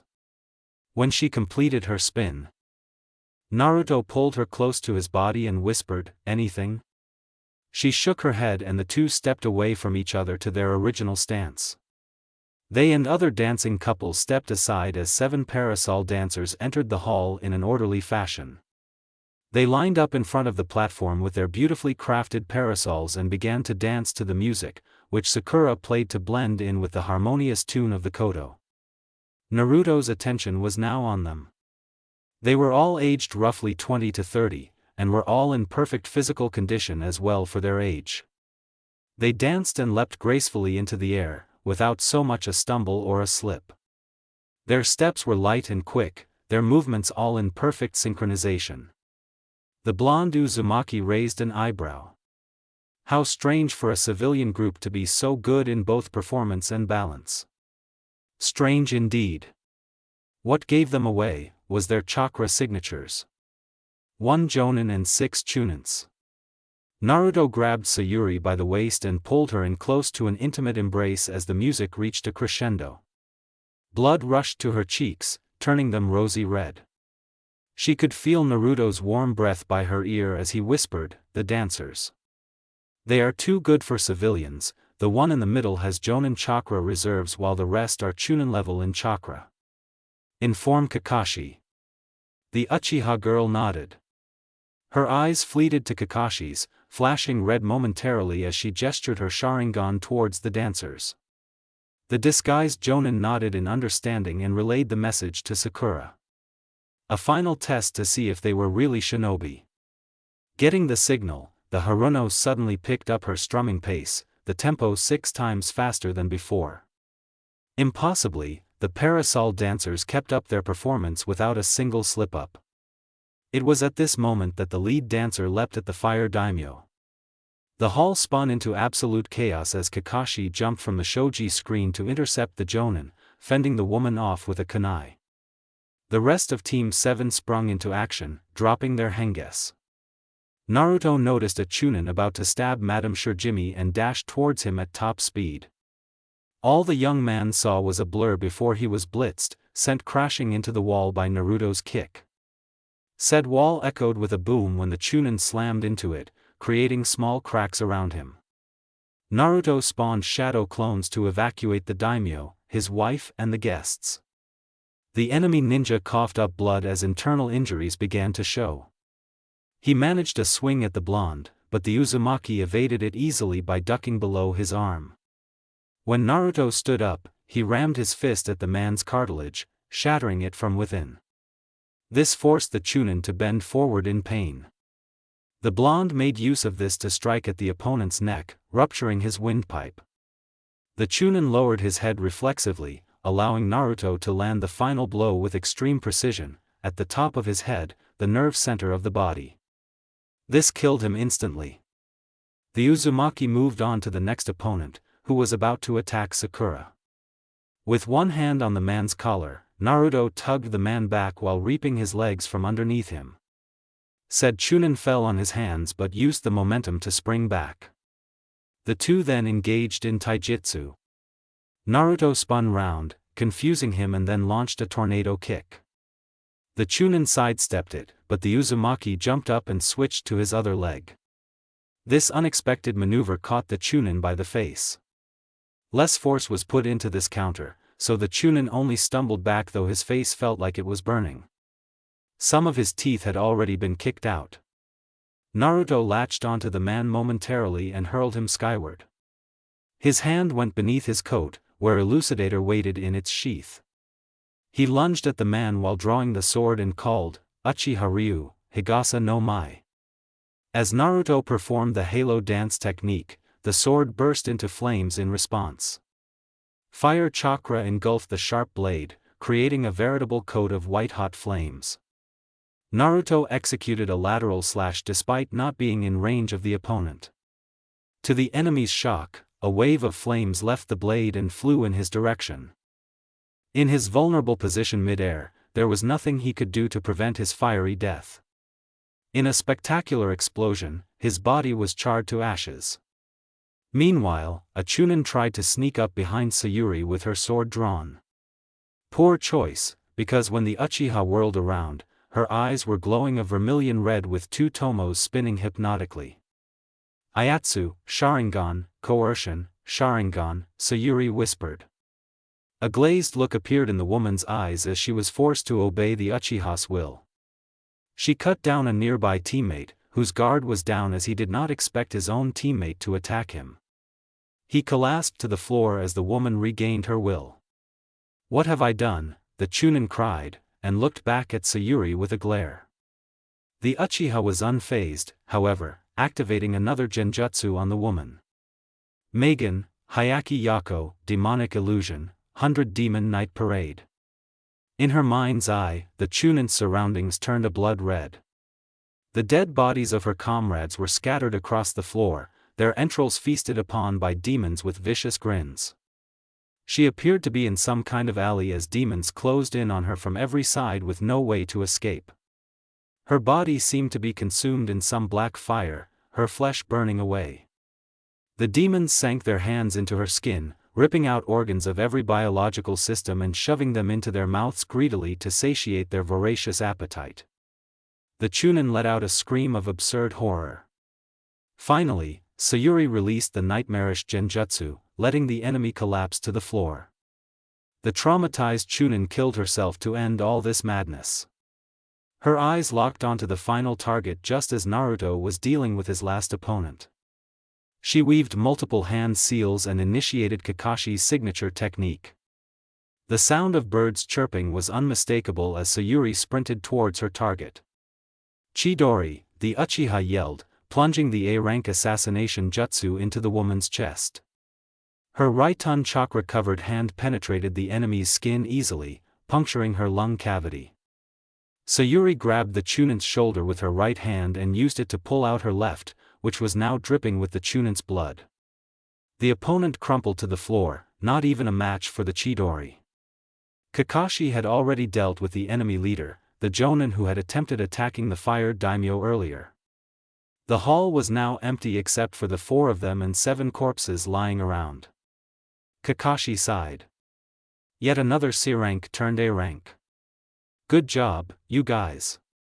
You all each took on 3 Chunins by yourselves." Sakura lowered her head in embarrassment. "I didn't do anything," she confessed. Kakashi shook his head. "Because you couldn't. Your capabilities are that of a medic, so you aren't really expected to take part in the battle. Your job lies afterward." Relieved, Sakura smiled. She healed Kakashi and Sayuri's injuries, which were only minor scrapes in the midst of battle. Naruto, on the other hand, didn't require any healing as any damage he took had healed within seconds. Whenever a cut occurred, steam just rose from the wound as it closed without leaving a scar. Said Blonde ordered his shadow clones to bring the daimyo and the others back. The party resumed successfully without any interruptions. At the end of it, the feudal lord was pleased by Team 7's performance. "I'm glad I hired you guys," the daimyo praised gleefully. "I'll pay you for an A-rank. You can stay one more night at the hotel." Once again, Team 7 bowed and thanked the ruler of High no Kuni.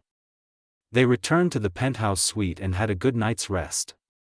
After an uneventful but hearty breakfast, the four departed the capital for Konoha. Along the way, Kakashi mentioned that they had yet to take their team photo, so they would do so later in the afternoon. Hokage's office. Again? Hiruzen exclaimed incredulously. Hi, Hokage-sama, Kakashi confirmed. The Hokage joked, what rotten luck. I may have to ban your team from ever taking C ranks. Naruto's eyes widened in mock horror. You can't possibly be serious. I'm not catching Tora for the rest of my life. The room burst into laughter. Alright. Jokes aside, I heard you guys are taking your team photo later. Do look presentable, as this photo will be a valuable possession in the future, Sarutobi informed. Thank you for the advice, Hokage-sama, Sakura replied. Soon after, they were dismissed and told to change into their best, cleanest outfit possible and meet at the academy at 2. As such, Team 7 decided they would first go for lunch before adjourning till 2. It was a mostly quiet affair as there was nothing to talk about. Naruto was holding a ramen eating contest with himself. Much to his teammates' shock, he managed to finish 30 bowls before feeling bloated. Sayuri shook her head in amusement while Sakura just laughed at his ridiculous antics.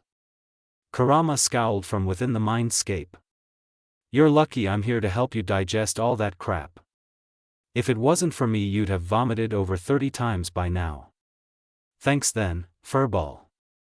And don't call my ramen crap, it's food of the gods, okay? Naruto retorted. Kurama roared at the demeaning nickname. He was the strongest of the Bijou, damn it. It wouldn't kill the kid to show some respect. Meanwhile, Azura stood in one corner, sweat dropping at the conversation. Come on, we don't want to be late. We have 45 more minutes. Sakura exclaimed. Naruto nodded and stood up slowly, still feeling overly stuffed. Sayuri took notice and sighed. Honestly, Dobe. Slow down on that eating next time if you don't want to kill yourself.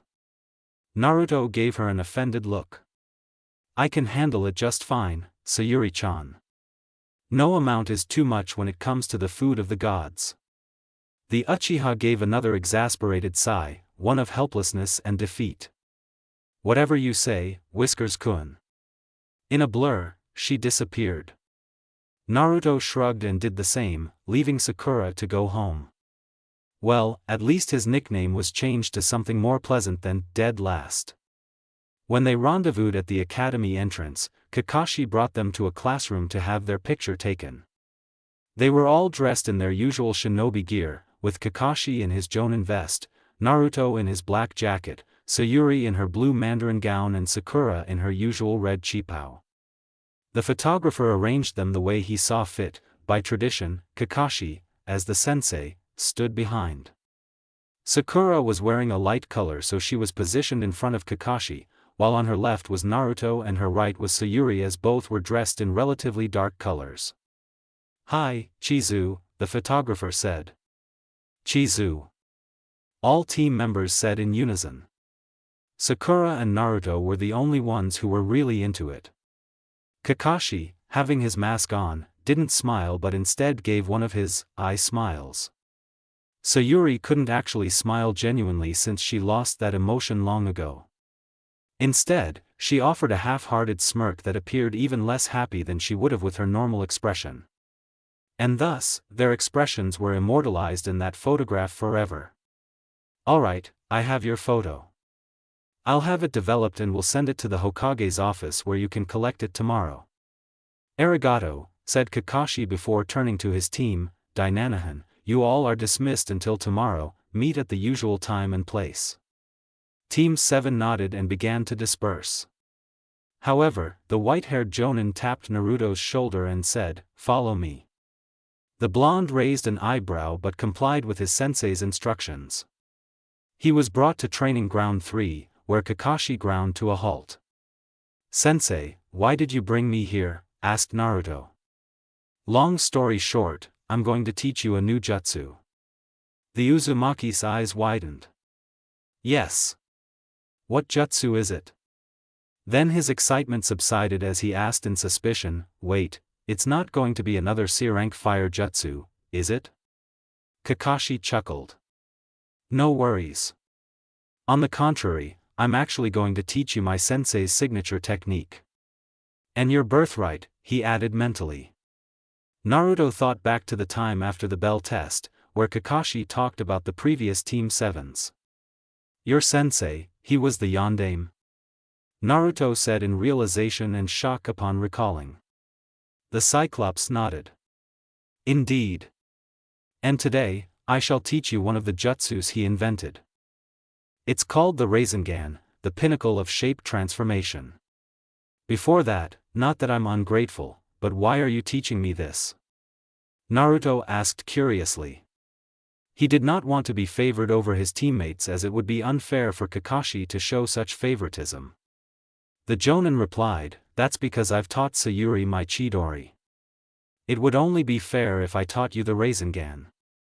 As for Sakura, she's not a ninjutsu type, for her chakra reserves are insufficient, so don't worry about her. I have my own plans for her. Naruto nodded in acceptance. Alright, let's get started. The Rasengan does not require any hand seals to use, relying only on the chakra control of the user. Once it is complete, it becomes self-sustaining, which does not give the Rasengan a definite limit like my Chidori. The compacted nature and moving speed of the chakra allows the Rasengan to grind into whatever it comes in contact with to inflict major damage. This tends to launch the target spiraling backward after being hit, or, if the target is lying on or being launched to the ground, the destructive force is enough to form a crater. Naruto was overjoyed. This would probably be his ultimate technique, considering its massive damage and lack of hand seals. I can tell you this, it is definitely superior to the Chidori, and can be even more powerful. My sensei intended to add his nature affinity to it, however he died before he could do so. I tried adding my Raitun chakra, but was unable to. Instead, I took the basic idea and created the Chidori, resulting in a less powerful jutsu, Kakashi explained. Understand so far? Yup. Also, because the Rasengan requires a high level of shape transformation, mastering the technique also grants a person mastery of shape transformation, even if the person isn't aware of its concepts. That's awesome.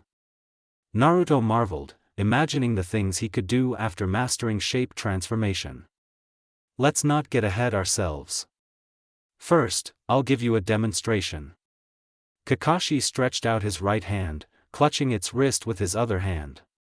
With a burst of concentration, chakra materialized in the air above his hand and swirled towards a single point, amassing into an increasingly large orb. Finally, the sphere was the size of a small beach ball and stopped increasing in size, stabilizing. The Rasengan is basically your raw chakra rotating wildly at extreme speeds, and compressing the energy, so these three things are important to learning the Rasengan: rotation, power, and stability. Simple? Naruto nodded. So how do I learn rotation? It is shape transformation, right? Indeed. To first start learning rotation, you will need a spherical S to spin your chakra in so that it will create an orb. To complete this, it is also crucial for you to understand that your chakra rotates naturally in one direction. Thus, all you need is to envision your chakra spinning in the palm of your hand in that direction, and applying it all around the S, in order to achieve the rotation required for Rasengan. Okay then. What should I use? A water balloon, stated Kakashi, who brought out a couple of those and a pail. With a small Suetun jutsu, he filled the pail and used it to fill the balloons. Burst it with your chakra. He did as told, closing his eyes and imagining the rotation of his chakra. Instantly, he could feel the water swirling inside as it was pushed around by his chakra entering the ball. However, though the water within spun rapidly, the balloon merely wobbled, not anywhere close to exploding. I still need to apply the rotation all around the balloon. thought Naruto. Suddenly getting an idea, he placed his left hand over the balloon, such that both hands were now fully gripping it. Now, chakra flowed from his hands and entered the ball from all sides, spinning wildly. The water within swirled crazily as his chakra was spinning everywhere. With no proper direction, the water inside pushed and stretched the balloon in all directions before finally, the rubber sphere could take no more. With a loud pop, the watet balloon burst and scattered its contents across the grassy floor. Wow! Naruto, I must say, your chakra control was superb. I can't believe you got the first step down so quickly, Kakashi commented. Naruto's thoughts went back to the time when he had trained with Sayuri to learn chakra flow. In order to do so, he practically had to master chakra control, which he did after spamming shadow clones amounting to 5 years and 9 months of chakra control training. So, what's the second step? Naruto asked excitedly. The next step is bursting a thick rubber ball, roughly 100 times tougher than the water balloon. This emphasizes power as your chakra has to be denser and more powerful in order to break the thick rubber. Additionally, there is only air inside and no water to aid you in bursting it, so power is of utmost importance in this stage of the Rasengan. The blonde took a white rubber ball from Kakashi and tried to do the same. However, as expected, his chakra was unable to penetrate the ball as easily as it did the water balloon. Denser chakra, well, density is mass over volume, so there should be less chakra used while maintaining the power. So this step is all about chakra control, too. Naruto thought. He focused extremely hard, making the tendrils of his chakra thinner, but inevitably, it also decreased the power as well. He tried creating shadow clones to hasten the process, but even then, it wasn't until 3 days later that he figured out the secret. Naruto remembered that on the day he fought on the bridge, he had released chakra so dense that it cracked the floor. So now the key was using the same chakra but making it thin enough to seep into the rubber ball. Another D-rank mission, he picked up a rubber ball from Kakashi and tried out his theory. With a determined cry, Naruto flared his chakra and sent it towards the ball. The powerful mix of energy surrounded the ball, but only squeezed it from outside like a squashed ping-pong ball. He pictured his chakra sharpening to a point. Like he did 3 days ago, it happened successfully, but this time, the power did not decrease. In fact, decreasing the surface area to allow it to seep into the ball only served to increase its pressure, thus maintaining its power as it siphoned into the rubber ball. His potent chakra surged into the ball, almost as thin as needles but offering a high amount of power as compared to the almost lackadaisical manner in which it swirled water within the water balloon during the first step. Now, to burst it!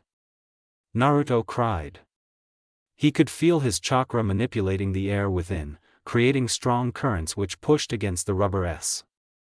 As with the first step, he recreated the rotation by envisioning it. Concentrate, he screamed.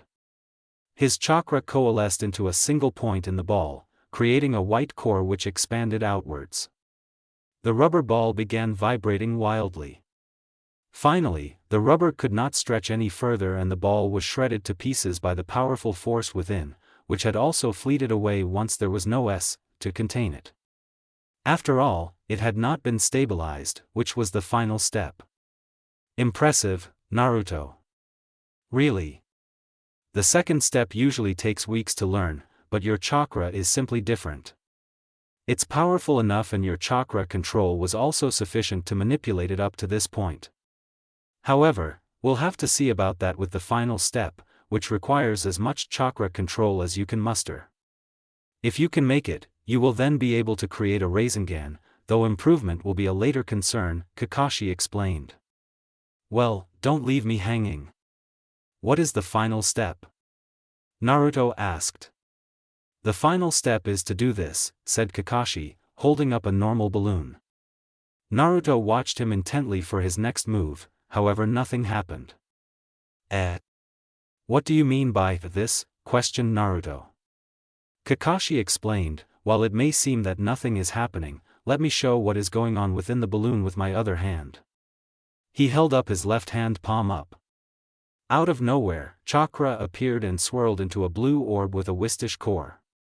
The chakra was rotating at increasingly high speeds, yet the power was compressed within the sphere, maintaining a perfect shape. Naruto was awed. Amazing, he's doing the same thing inside the balloon, but it's not even vibrating. I see now, the final step is to stabilize the orb and control the power and rotation of the first two steps. The blonde took the balloon. The instant he tried, the balloon burst in an explosion of chakra. Kakashi took a look and remarked, "Try to imagine a layer between the balloon and the Rasengan. Once you can do this, you will have learnt the Rasengan and mastered shape transformation." Understandably, the pinnacle of shape transformation would take a lot to achieve. Kage Bunshin no Jutsu. Hundreds of shadow clones appeared in the training ground, each grabbing a balloon. As Kakashi knew that it would take quite a while, he left Naruto to his own devices. He had business of his own to settle. The blonde Uzumaki was trying so hard, yet no matter what he did, it was seemingly impossible to perform the feat. To do this, I'll need to concentrate. More than I ever have before, thought Naruto. He gripped the ball firmly in his right hand. Taking a deep breath, he closed his eyes and concentrated. He could feel his chakra flowing into the balloon, rotating and swirling rapidly to form an orb. It spun powerfully, and when its size was fully developed, it shook the balloon uncontrollably. Naruto couldn't decrease its power, for that would defeat the purpose of the second step. He would have to contain it. He imagined, all that power compressed within a perfect sphere, just millimeters thinner than the balloon in diameter. But it just burst, like the hundreds of other balloons in that training ground. Kit, the more shadow clones you make, the more your concentration is split. Just like your chakra and your soul, your mental energy is also split up among your shadow clones. For this last stage, it's best to do it alone or at most, one shadow clone, Kurama advised. Naruto mentally thanked the fox before dispelling every single shadow clone save one. He nodded to his remaining copy and both got to work stabilizing the second stage Rasengan. Both repeated the steps they performed earlier. Naruto focused as hard as he could, compressing the power and rotation within into a ball. This time he could concentrate better with only one clone, but it still wasn't enough. Just as he was about to lose it, he dispelled the shadow clone. A wave of mental energy passed right through him, calming him and granting him the focus he needed. With a roar, the chakra spiraling within the balloon took on the perfect spherical shape of the Rasengan. The balloon did not move an inch. Yada! I did it, Tebeo! Naruto cheered. He discarded the balloon and brought his right hand in front of his eyes. At the thought, wisps of chakra materialized above his hand. The visible, blue mix of energies swirled in the air before converging into a white core as it spun. The chakra rotated quickly, in high-pressured streams that powered the orb. The sphere grew increasingly large, to the size of his head before stopping. The sphere was a blur of rotating chakra which emanated its own light. With a triumphant cry, Naruto drove it at the nearest tree. Rasengan. The A-rank jutsu grinded deep into the wood before Naruto released it, causing the compressed energy to disperse in an explosion which destroyed part of the trunk and the tree to collapse. A certain Uchiha watched the blonde with mirth. So she wasn't the only one with a powerful technique in her team anymore. With Kakashi. The Jonin was at a conference with other Jonins, held in the presence of the Hokage and his advisors at the council chambers. Well then, let's begin this meeting. I'm sure you all know the purpose of this meeting, so let's not waste any time. Who wants to nominate their genins for the upcoming Chunin exams? Hiruzen asked. One by one, Jonins of various seniority nominated their teams. Some senseis kept silent as they believed their team was not ready. Others proudly declared their team's genins were ready for the exams. I, Jonin Mato Gai, nominate Rock Lee, Hyuga Niji and Tenten for the Chunin exams, the overzealous taijutsu specialist yelled. Noted. Next. Hiruzen asked. I, Jonin Yuhi Kurinai, nominate my genins Aburame Shino, Inazuka Kiba and Hyuga Hinata for the Chunin exams, the Genjutsu mistress of Konoha stated. Alright. Next. I, Jonin Sarutobi Asuma, nominate Nara Shikamaru, Akimichi Choji and Yamanaka Ino for the Chunin exams. The Sandaime took down his son's nominees before looking at the last Jonin in the room who had not given his opinion. Kakashi? The white-haired man looked up at being addressed and said calmly, I, Jonin Hatake Kakashi, nominate my genins Uzumaki Naruto, Uchiha Sayuri and Haruno Sakura. Cries of outburst were heard throughout the room when Naruto's name was given, especially next to the last Uchihas. Silence. Sarutobi ordered, and the room quieted down. An advisor, the elder Shimura Danzo spoke. Jonin Hatake, do you realize what nominating the Uchiha implies? Kakashi nodded solemnly. I fully understand the consequences of nominating her should she pass, Elder Danzo. Hiruzen continued, very well then, that concludes this conference. A gentle reminder to all participating teams, the Chunin exams are in 3 months. Do prepare your genins well for this exam as it will also be a show of Konoha's standards. Is that clear? Hi, Hokage-sama. Dismissed. The white-haired Jonin mused quietly as he exited the room, wondering if he had made the right choice for his student. The next day. Listen up, kiddos. I've nominated you all for the Chunin exams. Of course, it is up to you individually if you wish to enter, Kakashi said while flipping a page in his favorite book. But we have to enter in 3-man teams, don't we? If one of us decides not to enter, I doubt the others can still go, Sayuri said. The Jonin sighed as he looked up from his book. Her intelligence would be the death of him. That's right, so if you want to go, everyone else has to agree, Kakashi responded, no pressure though. Within 3 seconds, the genins of Team 7 reached a unanimous decision. We're in. The sensei gazed approvingly over the top of his book. Good. The Chunin exams are in 3 months' time, so we will prepare in the meantime. Today will be teamwork. Tomorrow is ninjutsu, the day after will be genjutsu and the following 2 days will be taijutsu. The 6th day will be spent studying and recuperating, while Sunday will be your mission day with a C rank to test your skills, and the rest of the day will be your own. The next day, a new week will start and the cycle repeats. Apart from Sunday, expect to get home late and bring lunch because you won't be leaving the training ground for any reason. The genins nodded and committed the schedule to memory. Before we begin, Sayuri, the council has requested your presence by 9 in the morning. It's already 10 minutes to 9, so get going, we'll start without you. Ironic considering the training was teamwork, but whatever. She supposed it was some Uchiha business. Advisor's room, council chambers. The Uchiha was led into the room, where the Hokage and his 3 advisors sat on sofas around a coffee table. The aged Hokage gestured for her to take a seat. Adjacent to the Hokage, there was Shimura Danzo seated on one sofa. Hiruzen's former teammates Mitokado Hamura and Yutatane Koharu sat on another sofa opposite Danzo's. Between the 3 advisors was the Hokage himself, and it was opposite him that the last Uchiha sat down. She steeled her nerves. If I may ask, why am I here, Lord Hokage?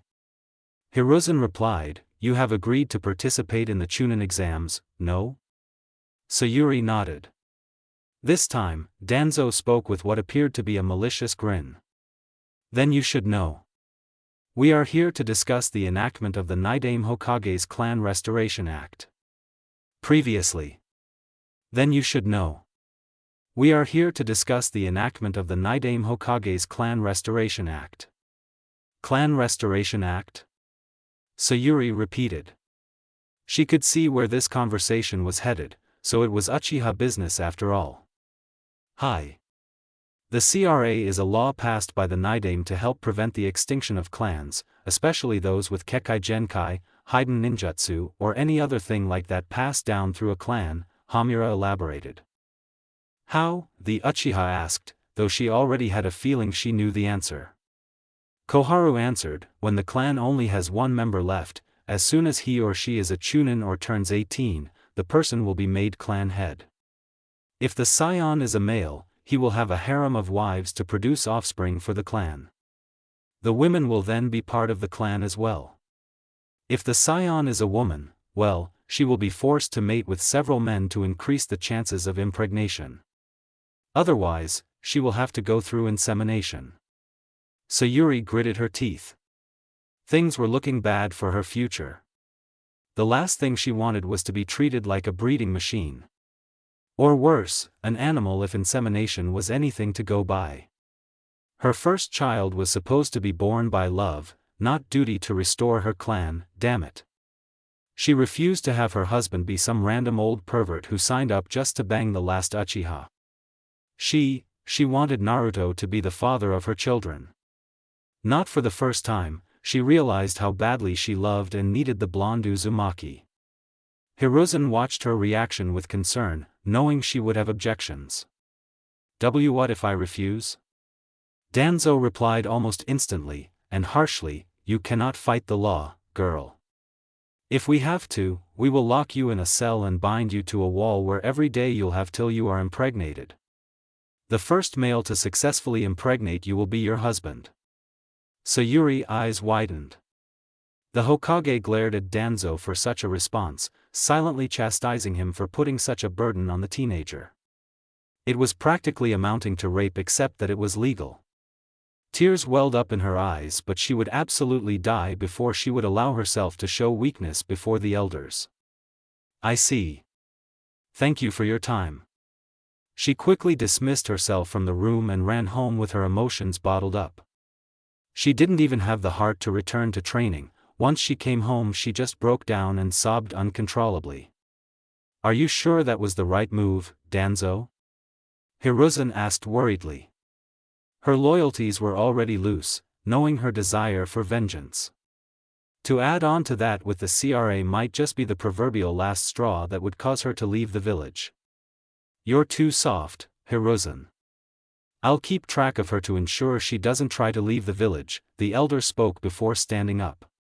He left the advisor's room, leaving the others to disperse as well. With Naruto, later. He had just landed from a trust fall. Standing up, he looked around and asked, Kakashi-sensei, why is Sayuri-chan not back yet? It had been an hour since she left and there was no sign of her. Kakashi shrugged. Council meetings generally did not last longer than half an hour. If he had guessed the nature of the meeting correctly, he knew why she wasn't back. A slight amount of guilt was felt on his part. I'm not sure. Let's take a break, you can go find her. At those words, Naruto disappeared in a blur. Sakura didn't even have a chance to ask to go along with him. Kakashi gave a mock sigh. Kids these days. With Naruto. Where are the counselors anyways, he thought. He then recalled something and kneeled down, closing his eyes. Bringing the Teritsu no into his chest, he muttered, Kanchi no Jutsu, sensory jutsu. He could feel multiple chakra signatures, but none of them was the one he was looking for. Naruto tried to focus on Sayuri's unique signature, being the transmigrant of Indra, it was powerful as well. Underlying the surface of her chakra was hatred, making it a deep purple in color. Got it. He stood up and leapt to the nearest rooftops. The further he ran, the more he recognized his surroundings from the previous time he ran across the rooftops with her. She's at home? This puzzled him greatly as she should have returned to training after the council meeting. Unless. He had a bad feeling about this. He picked up his speed, becoming an orange blur over the heads of villagers who were carrying out their daily routines. When he reached her clan compound's entrance, he could detect negative emotions coming from a single source: fear, worry, anxiety. Yabai, Naruto cursed. Her worrying troubled him. What exactly had transpired in that meeting? Sayuri-chan. Naruto called as he reached the main house where she resided. Upon hearing her name, the girl inside wiped her tears and stood up from her spot where she had been crying for quite a while. The more she had thought about it, the more it sickened her that she would be used in such a way. The fact that she couldn't do anything made it worse, bringing even more tears. However, she couldn't afford for Naruto to find out. What would he think of her then? Also, she could not appear weak at such a time, especially not when she knew that Naruto would surely fuss over her about it. Quickly, she straightened her crumpled attire and moved to answer the front door. "Hi, Naruto. What brings you here?" she asked, sounding uncharacteristically cheery. The frown on his face told her that he didn't buy it. "How are you, Sayuri-chan?" "Why, I'm fine," she replied. "I'll go get you a drink." She was about to turn and walk into the kitchen when Naruto grabbed her wrist. "Please don't lie to me, Sayuri-chan. If you were fine, you would have returned to training. Also, you wouldn't have puffy red eyes or a creased gown." Shirmata, she cursed internally. She had no time to prepare for his unexpected visit. "And you, even if you could hide all those. I can sense your emotions. Fear. Anxiety. Stress. You can't hide from me, so please, tell me what happened," Naruto begged in a softer tone. This wasn't the tough Sayuri he knew, this was the young, vulnerable Sayuri whom he had protected so long ago. "Nothing happened, all right?" Sayuri retorted, "Why do you care so much anyway?" Naruto sighed and released her wrist. "Sayuri-chan, you're an emotional wreck right now, and as a teammate and friend I'm extremely concerned. Not just because it'll affect your performance, but also because your emotional welfare is of concern to me. I care, alright? So please, tell me what happened." Sayuri looked up and gazed at him with sad black eyes which reflected despair. She could no longer hold back and broke down again, this time in front of Naruto. The alarmed Uzumaki brought the emotionally distraught Uchiha into a hug. There, don't hold back," Naruto whispered soothingly, rubbing slow circles in her back. The girl's pent-up emotions were released in a torrent of tears. Naruto sighed internally as she cried into his chest. At least she finally opened up. The Uchiha snuggled deeper into his embrace, finding comfort in his presence. "Sayuri-chan, can you tell me what happened?" "I promise I won't tell anyone, if that helps," he requested gently, seeing as how she was emotionally unstable at the moment he did not want to worsen matters. The girl thought for a while before reaching a decision. Her crying reduced to a sniffle before she started. It's the Clan Restoration Act. A law created by the Nidaime to prevent clan extinction, Sayuri explained as she broke the hug. Because I'm the last Uchiha and a female, they plan to have me have with several men once I turn 18 or become a Chunin and by extension, a clan head, she said, voice trembling at that disgusting thought. When one finally impregnates me, he will be my husband. Basically they will keep using me as a breeding machine to produce more Uchiha offspring. Naruto's blood boiled at such a stupid law. Of course, the Nidaime had his reasons, but to target women like that. Uchiha Sayuri was supposed to be a modern, empowered woman unfettered by the antiquated gender roles of a bygone era. Not a girl who submitted to a retarded law of the previous generation. "And what if you refuse?" asked Naruto, though he had a sinking feeling he already knew the answer. "I'll be locked in a cell and bound to a wall where every day I'll have till I am impregnated. The first male to successfully impregnate me will be my husband," she paraphrased Danzo's words. Saying that Naruto was furious was an understatement. "Don't worry, Sayuri-chan. I will find a loophole in this stupid law and I will use it to free you. You can count on me," Naruto promised. The Uchiha girl doubted that it would be easy to find any loophole. But she was sure with a little bit of research, Naruto could think of something. Besides that, she already had her own solution, but she could sense it was suspected by the higher-ups. She looked up at his hair, a halo of celestial gold, his skin, the color of hot desert sand, and lastly, into his bright, blue eyes, the color of a cloudless sky. In them, she could only find comfort and trustworthiness, so much so that even she believed he could help her. "Alright then, Naruto. I entrust this to you. Please don't tell anyone else." He nodded firmly. "I won't. Now please Sayuri-chan, follow me to training." As he walked away, Sayuri took a look at his retreating back and sighed in despair. Her plan to not cause any heartbreak was failing miserably. She had, however, unknowingly gained something out of this emotional episode. As she glanced at the mirror, it reflected her fully matured vermilion eyes with 3 swirling magatama. 3 months later. Team 7 had accomplished a lot of stuff, with the most obvious achievement being their taijutsu, which had improved exponentially. Naruto, personally, had added 2 weapon styles to his Bukijutsu, weapon technique, arsenal, the Ryubo, dragon pole, and Hachi Zanto, 8 slashing knives. Basically, he had learned how to wield a staff and a pair of butterfly swords. While he did not actively use or keep them as weapons, giving preference to his sword, they would come in handy when he used 6 Paths Sage Mode's Gododama.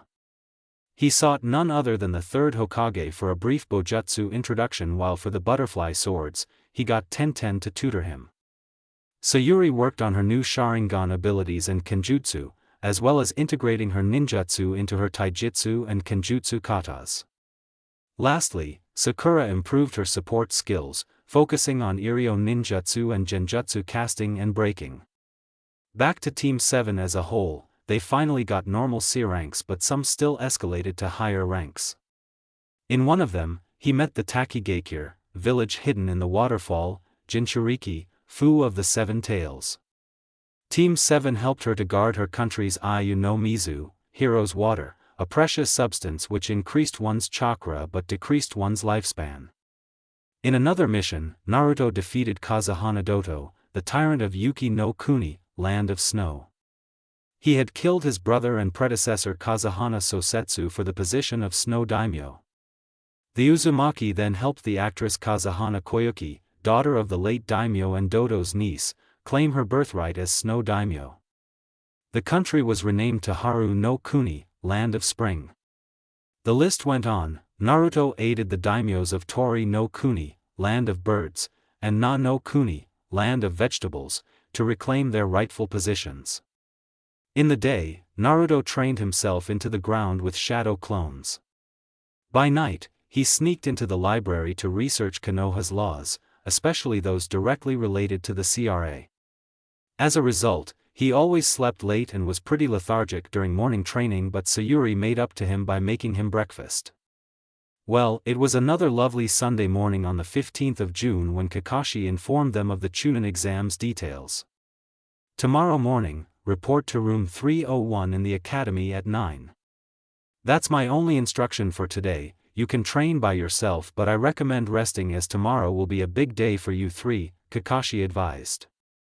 "Thanks, Kakashi-sensei," said Naruto. The 3 genins dispersed to do their respective stuff. Naruto wanted to grab a coffee at the nearby coffee shop as he was feeling incredibly fatigued from the previous night's research. He had made a last-ditch effort to find any remaining thing he could use against the Clan Restoration Act. However, the 3-month deadline had been hit and there was not a single thing he could use to help Sayuri out of her predicament. He was extremely frustrated with himself. Also, Sayuri had refused to turn down the Chunin exam so that he and Sakura could have a chance for promotion and not miss it because of her. The only thing he could come up with now was for her to purposely fail the Chunin exams in order to remain a genin such that the law wouldn't apply to her. But how could he ask that of her? And even then, she would still turn 18 one day. He was shaken out of his troubling thoughts when he sensed someone was tailing him.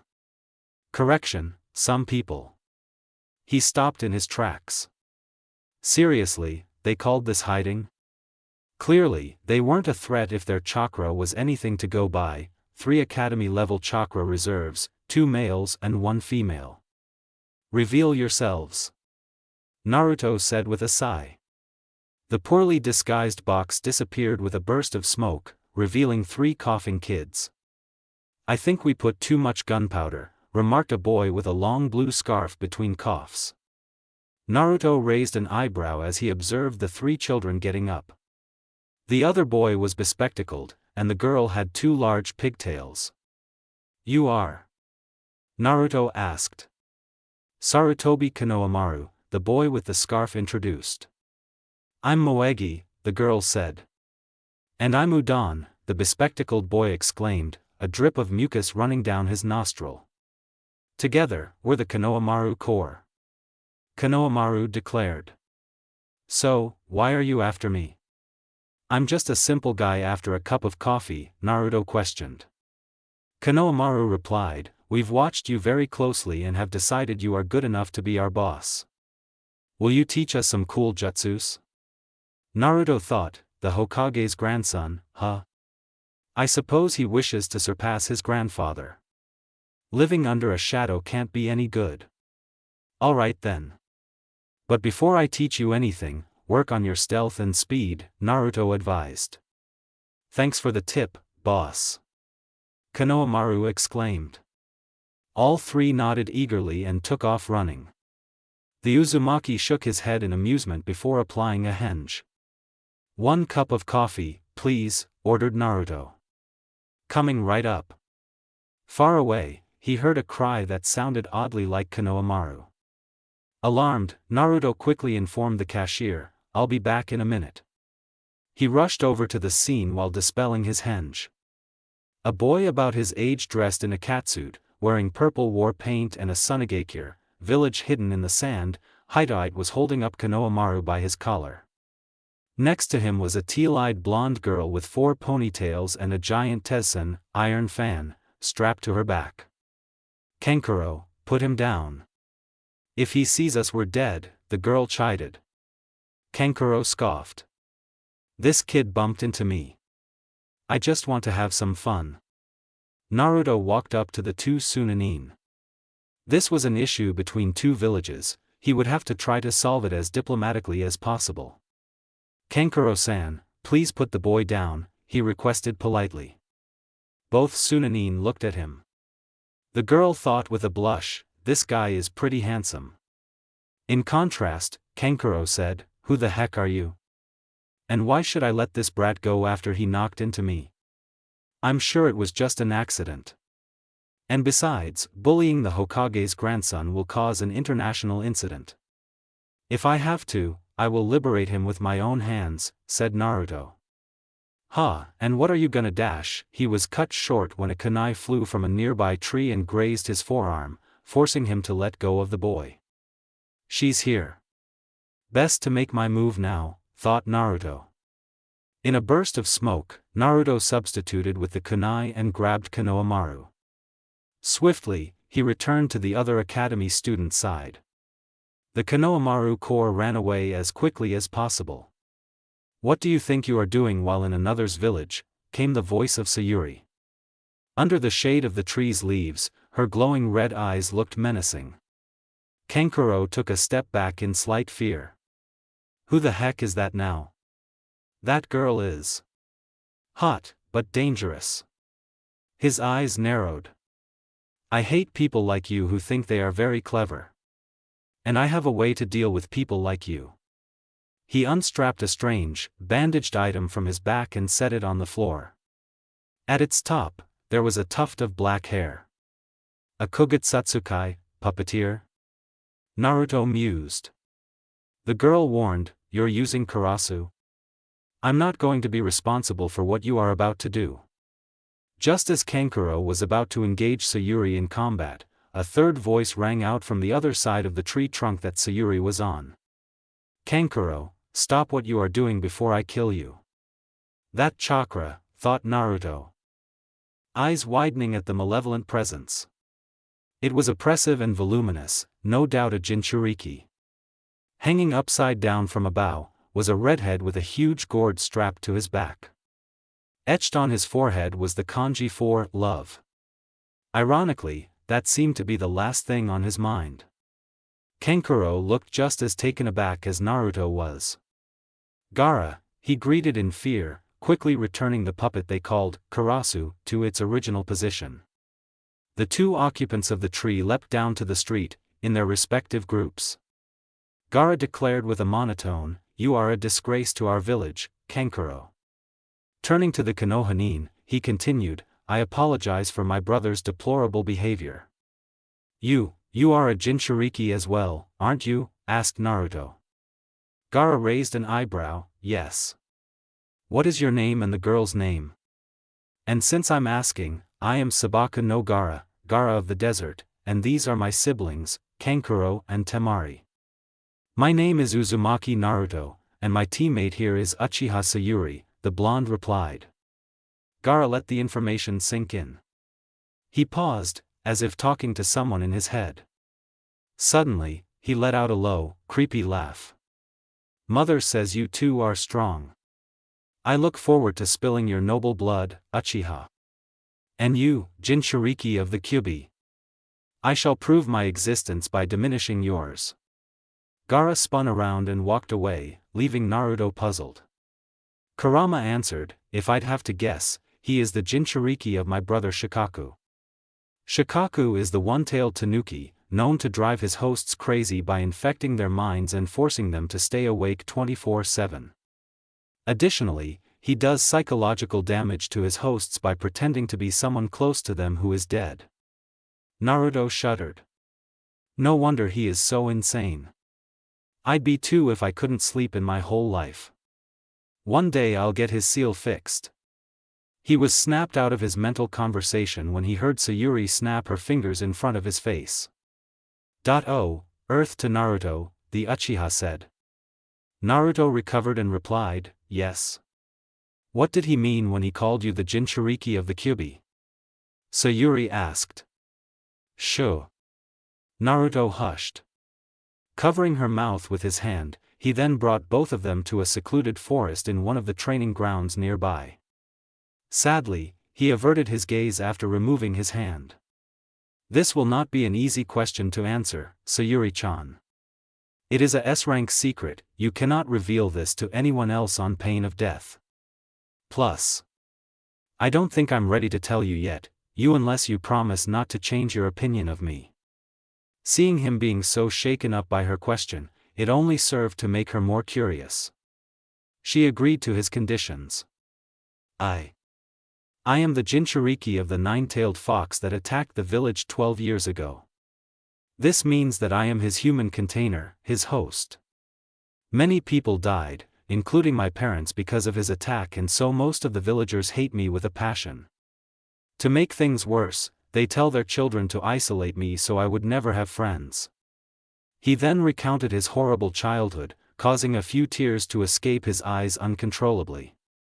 Sayuri instinctively hugged him, much to his surprise. She had not pushed him away, or thought that he was a monster. She actually accepted him. "Don't worry, you have me. Now I know, that's why you want to become Hokage so much, it's so that you can gain their acknowledgement. Well, you can't change the past, but you can change the future. Don't ever give up on your dreams, I believe you will achieve them one day." "Thanks, Sayuri-chan," Naruto said, feeling slightly embarrassed as he broke the hug. The Uchiha continued, "But let me tell you this, you don't become the Hokage to be acknowledged by everyone. The one who is acknowledged by everyone becomes the Hokage." Naruto was shocked by such a wise saying. "Alright then. I'll work to be acknowledged by everyone." Sayuri pointed out, "You are already acknowledged by the population of Nami. Your kind and bright nature makes that easy, it's just that the villagers of Konoha are prejudiced. Which reminds me. I'll kill those Dares for what they did to you." The Uzumaki sighed. "Please don't, Sayuri-chan. It'll only make matters worse and tarnish your reputation as the great last Uchiha. They are wrong for taking out their anger on a kid, but I can understand where they're coming from. It's not their fault that the Kyuubi attacked and killed their family on that day, it's only natural that they need someone to vent their wrath and hatred on."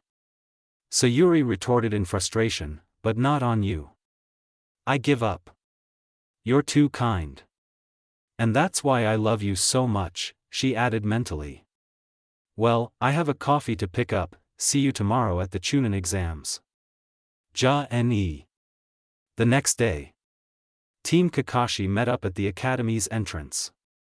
The three took their applications to the academy's reception desk, where the shinobi in charge let them in. The genins ascended the stairs to the sight of many genins crowded around the door of room 302. The commotion was caused by two genins in front of the door, refusing entry to those who tried to enter. Naruto activated his sensory technique. Instead of two genins, he detected two Chunin chakra presences. Of course, he could not confirm their rank by chakra alone, that would make people like him Kage level, so he requested, "Sayuri, check out those two with your Sharingan." On it. With a momentary flash of chakra, her optic nerves produced a reaction which activated extra optic cones, giving her incredible perception and tetrachromacy, but at the same time, altered her vision to inverse negative. The onyxy eyes of hers took on a bright vermilion hue with her pupils encircled by three tomos. This did not matter, though, as their disguises were already discovered by her Sharingan. As the three tomos faded away, she supplied, "Those two are the gate guards, the Chunins Izumo and Kotetsu. Also the room isn't 301, it's 201. Naruto nodded in confirmation. As expected. Room 301 wouldn't be on the second floor as it starts with 3. With that, the trio of genins ascended the second flight of stairs which brought them to the third floor. Upon arrival, they saw their sensei leaning casually against a wall, reading his favorite novel. Sensing their presence, he kept his book and waved at them. "Yo! Congrats on making it this far. The Chunin exams have just begun, though, so good luck." "Thanks, Kakashi-sensei." Naruto and Sakura chorused. Sayuri managed a smirk. Suddenly, his voice turned serious. "Don't die on me, my cute little genins. See you in the second test." He gestured towards a set of double doors. As soon as they opened it and entered, they were greeted by the sight of hundreds of genins glaring at them. "I feel so welcome," Naruto remarked sarcastically. Thankfully, there were rookies from his batch as well. "Yo Naruto. Long time no see," Kiba greeted. "Glad to see you're here too, Kiba," Naruto replied. He gave an acknowledging nod to Shino and Hinata, who turned red in his presence. "So troublesome, figures I'd see you here as well, Naruto," Shikamaru said. "Hey, how's it going with Team 10? "Just fine," Choji replied while snacking on potato chips from a bag. "Asuma-sensei doesn't stop me from eating and he even treats us to barbecue at times." Ino just gave Naruto a pft while turning to talk to her idol, the last Uchiha. Naruto shrugged. "Looks like it's about to begin soon enough." He even caught sight of Gaara and his siblings, the former of which glared at him with an expression as if he wanted to kill bunnies. Majority of the others were from Kyusugakure, village hidden in the grass, and Amigakure, village hidden in the rain, while some were from a new village called Otogakure, village hidden in the sound. A Konohanin walked over to the 9 rookies and said, "Would you please quiet down? You're drawing attention to yourselves and may get yourselves killed." "Who are you?" Naruto questioned the bespectacled genin. "My name is Yakushi Kabuto, from the Iryo Butai, Medic Corps. It is my 7th time taking the Chunin exams," he responded sheepishly. Kiba blurted, "Wow, you must really suck." Kabuto smirked. "These exams are harder than you think. Anyways, I might be able to help you guys out a little with my ninja info cards." "Ninja info cards? What the heck are those?" Sakura asked. Intrigued. The medic pushed up his spectacles as he drew a deck of cards from his pouch. Setting them on the floor, he said, "They are special cards imbued with information I've collected about the exams over the years. It responds to my chakra and gives me the information I need to know. Got anyone in mind?" "Sabaku no Gaara," Naruto responded almost instantly. Kabuto placed his fingertips on the card which began to spin with his chakra flowing into it. Words and pictures appeared soon. Sabaku no Gara. This is his mission experience. He had 30 D ranks, 8 C ranks, and get this, 1 B rank. His sensei is Baki and his teammates are Sabaku no Temari and Sabaku no Kankuro, who are also his siblings. The 3 siblings are children of the Yondaime Kazekage. Interesting to note, he has come out of every single mission without a single scratch, Kabuto read. Uzumaki Naruto, Kiba said, "Let's see what you got, Dobe." Naruto raised an eyebrow in response. Uzumaki Naruto. This is his mission experience.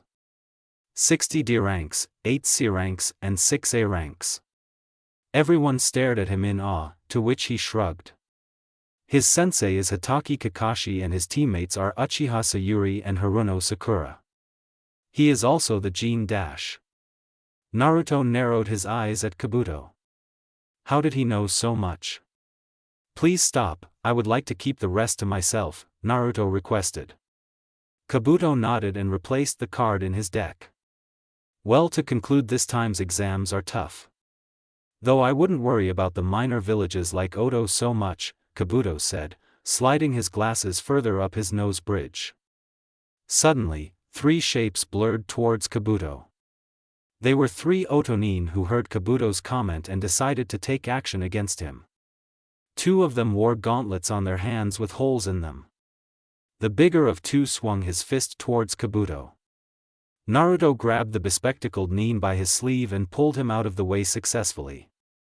However, Kabuto's glasses cracked and he fell to the floor, throwing up. Naruto furrowed his brows. But he missed. Unless the gauntlet the Otonin uses produces high-pitched sound from those holes and uses them to distort vision and cause pain. At the same time, the frequency is so high that it cracks his glasses. So that's why they're called Oto, Naruto deduced in his head. Okay, sit down and shut up, maggots. Fighting is strictly prohibited.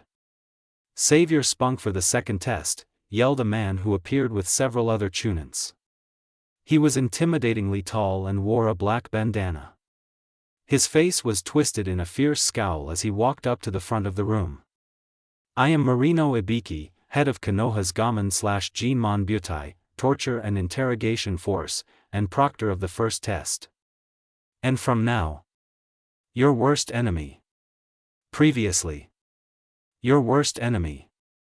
Ibiki introduced, the first part of the exams is a written test. There are a set of rules. Firstly, you are graded in a point system. Everyone starts with 10 points. Answering the first 9 questions correctly will let you keep the points. A point is deducted for every question answered wrongly or left blank, 2 points every time you are caught cheating. This is very likely because the chunins here beside me will act as sentinels, watching your every move. A total of 5 times caught and you and your whole team will fail.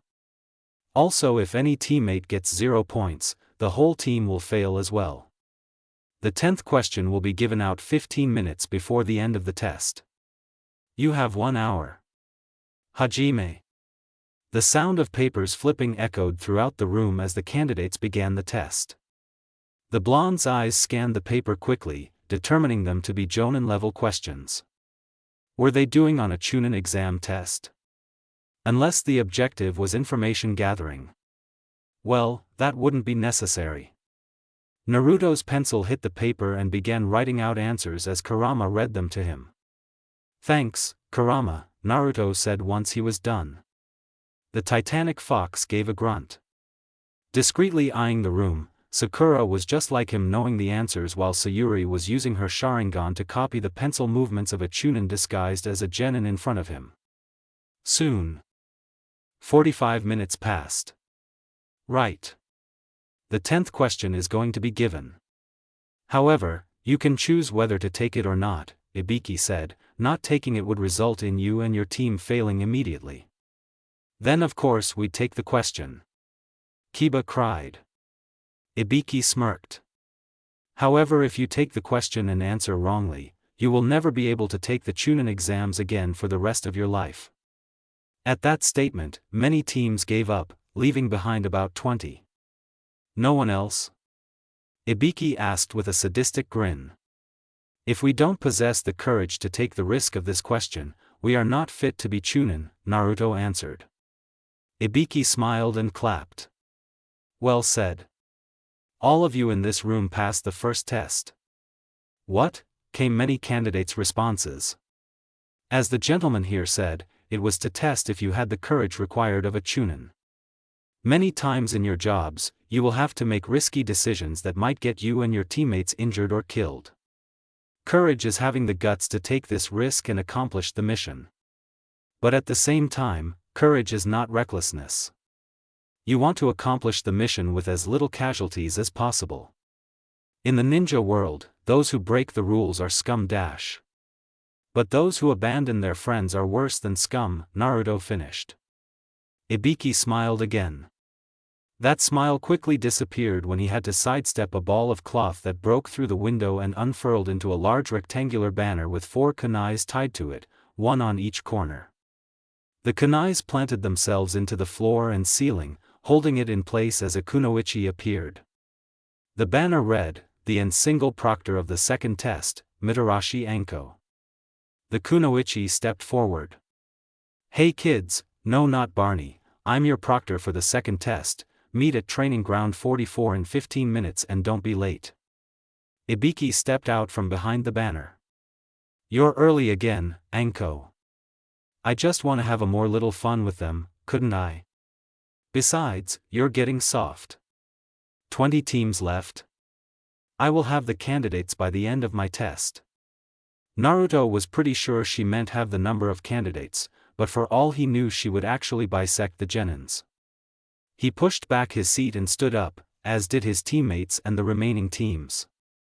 They began to file out of the room. Ibiki was left to collect the papers on his own, for even his elite Chunins had to move on to act as the sentinels of the second test. Training Ground 44. Listen up, kiddos. The second test is a 5-day survival test in the 44th Training Ground, or Shur no Mori, Forest of Death. Each team will be given a scroll, either heaven or earth, and will have to try to get the corresponding scroll from the other teams within these 5 days. Clear enough? Enko explained. She received nods from most of the genins before her. Good. Once you retrieve the scroll, go to the tower located at the center of the forest. Now, enter the tent team by team to sign the waiver and collect your scroll. We will not be responsible for any deaths in the forest. Oh yes, deaths will be common, said Enko, enjoying the traumatized looks on the genins. After they were all done signing and collecting, each team was sent to one of the 44 gates along the perimeter of the training ground where a metal fence prevented people from going in and the more dangerous things in the forest from coming out. Over each gate was a sensor, a camera and a speaker. Enko spoke through the command center's intercom. Tip, don't die. Hajime. With that command, the metal gates swung open. Team 7 burst into the forest with a great leap. As they moved, they began to formulate plans. Naruto asked, Sakura, what's the first priority? Said Pinkette paused as she hit the branch of the next tree. Find a river, she answered simply. At the same time, she tossed the scroll of heaven to Sayuri. I see, Naruto mused, not only is it a source of water, we can also ambush other teams along the same river. Exactly, Sayuri affirmed as she stashed the scroll into her pouch. She stepped on to the next bough and pushed off upwards, landing on the canopy of the trees this time. Using her powerful dojutsu, visual prowess, she scanned the area for any sign of a river. She caught sight of a creek ahead and signaled to her teammates below. 2 o'clock. They regrouped and switched directions, heading towards the river quickly. Suddenly, Sayuri, who was taking point, ground to a halt. She held up a finger to her lips, so her teammates stopped as well.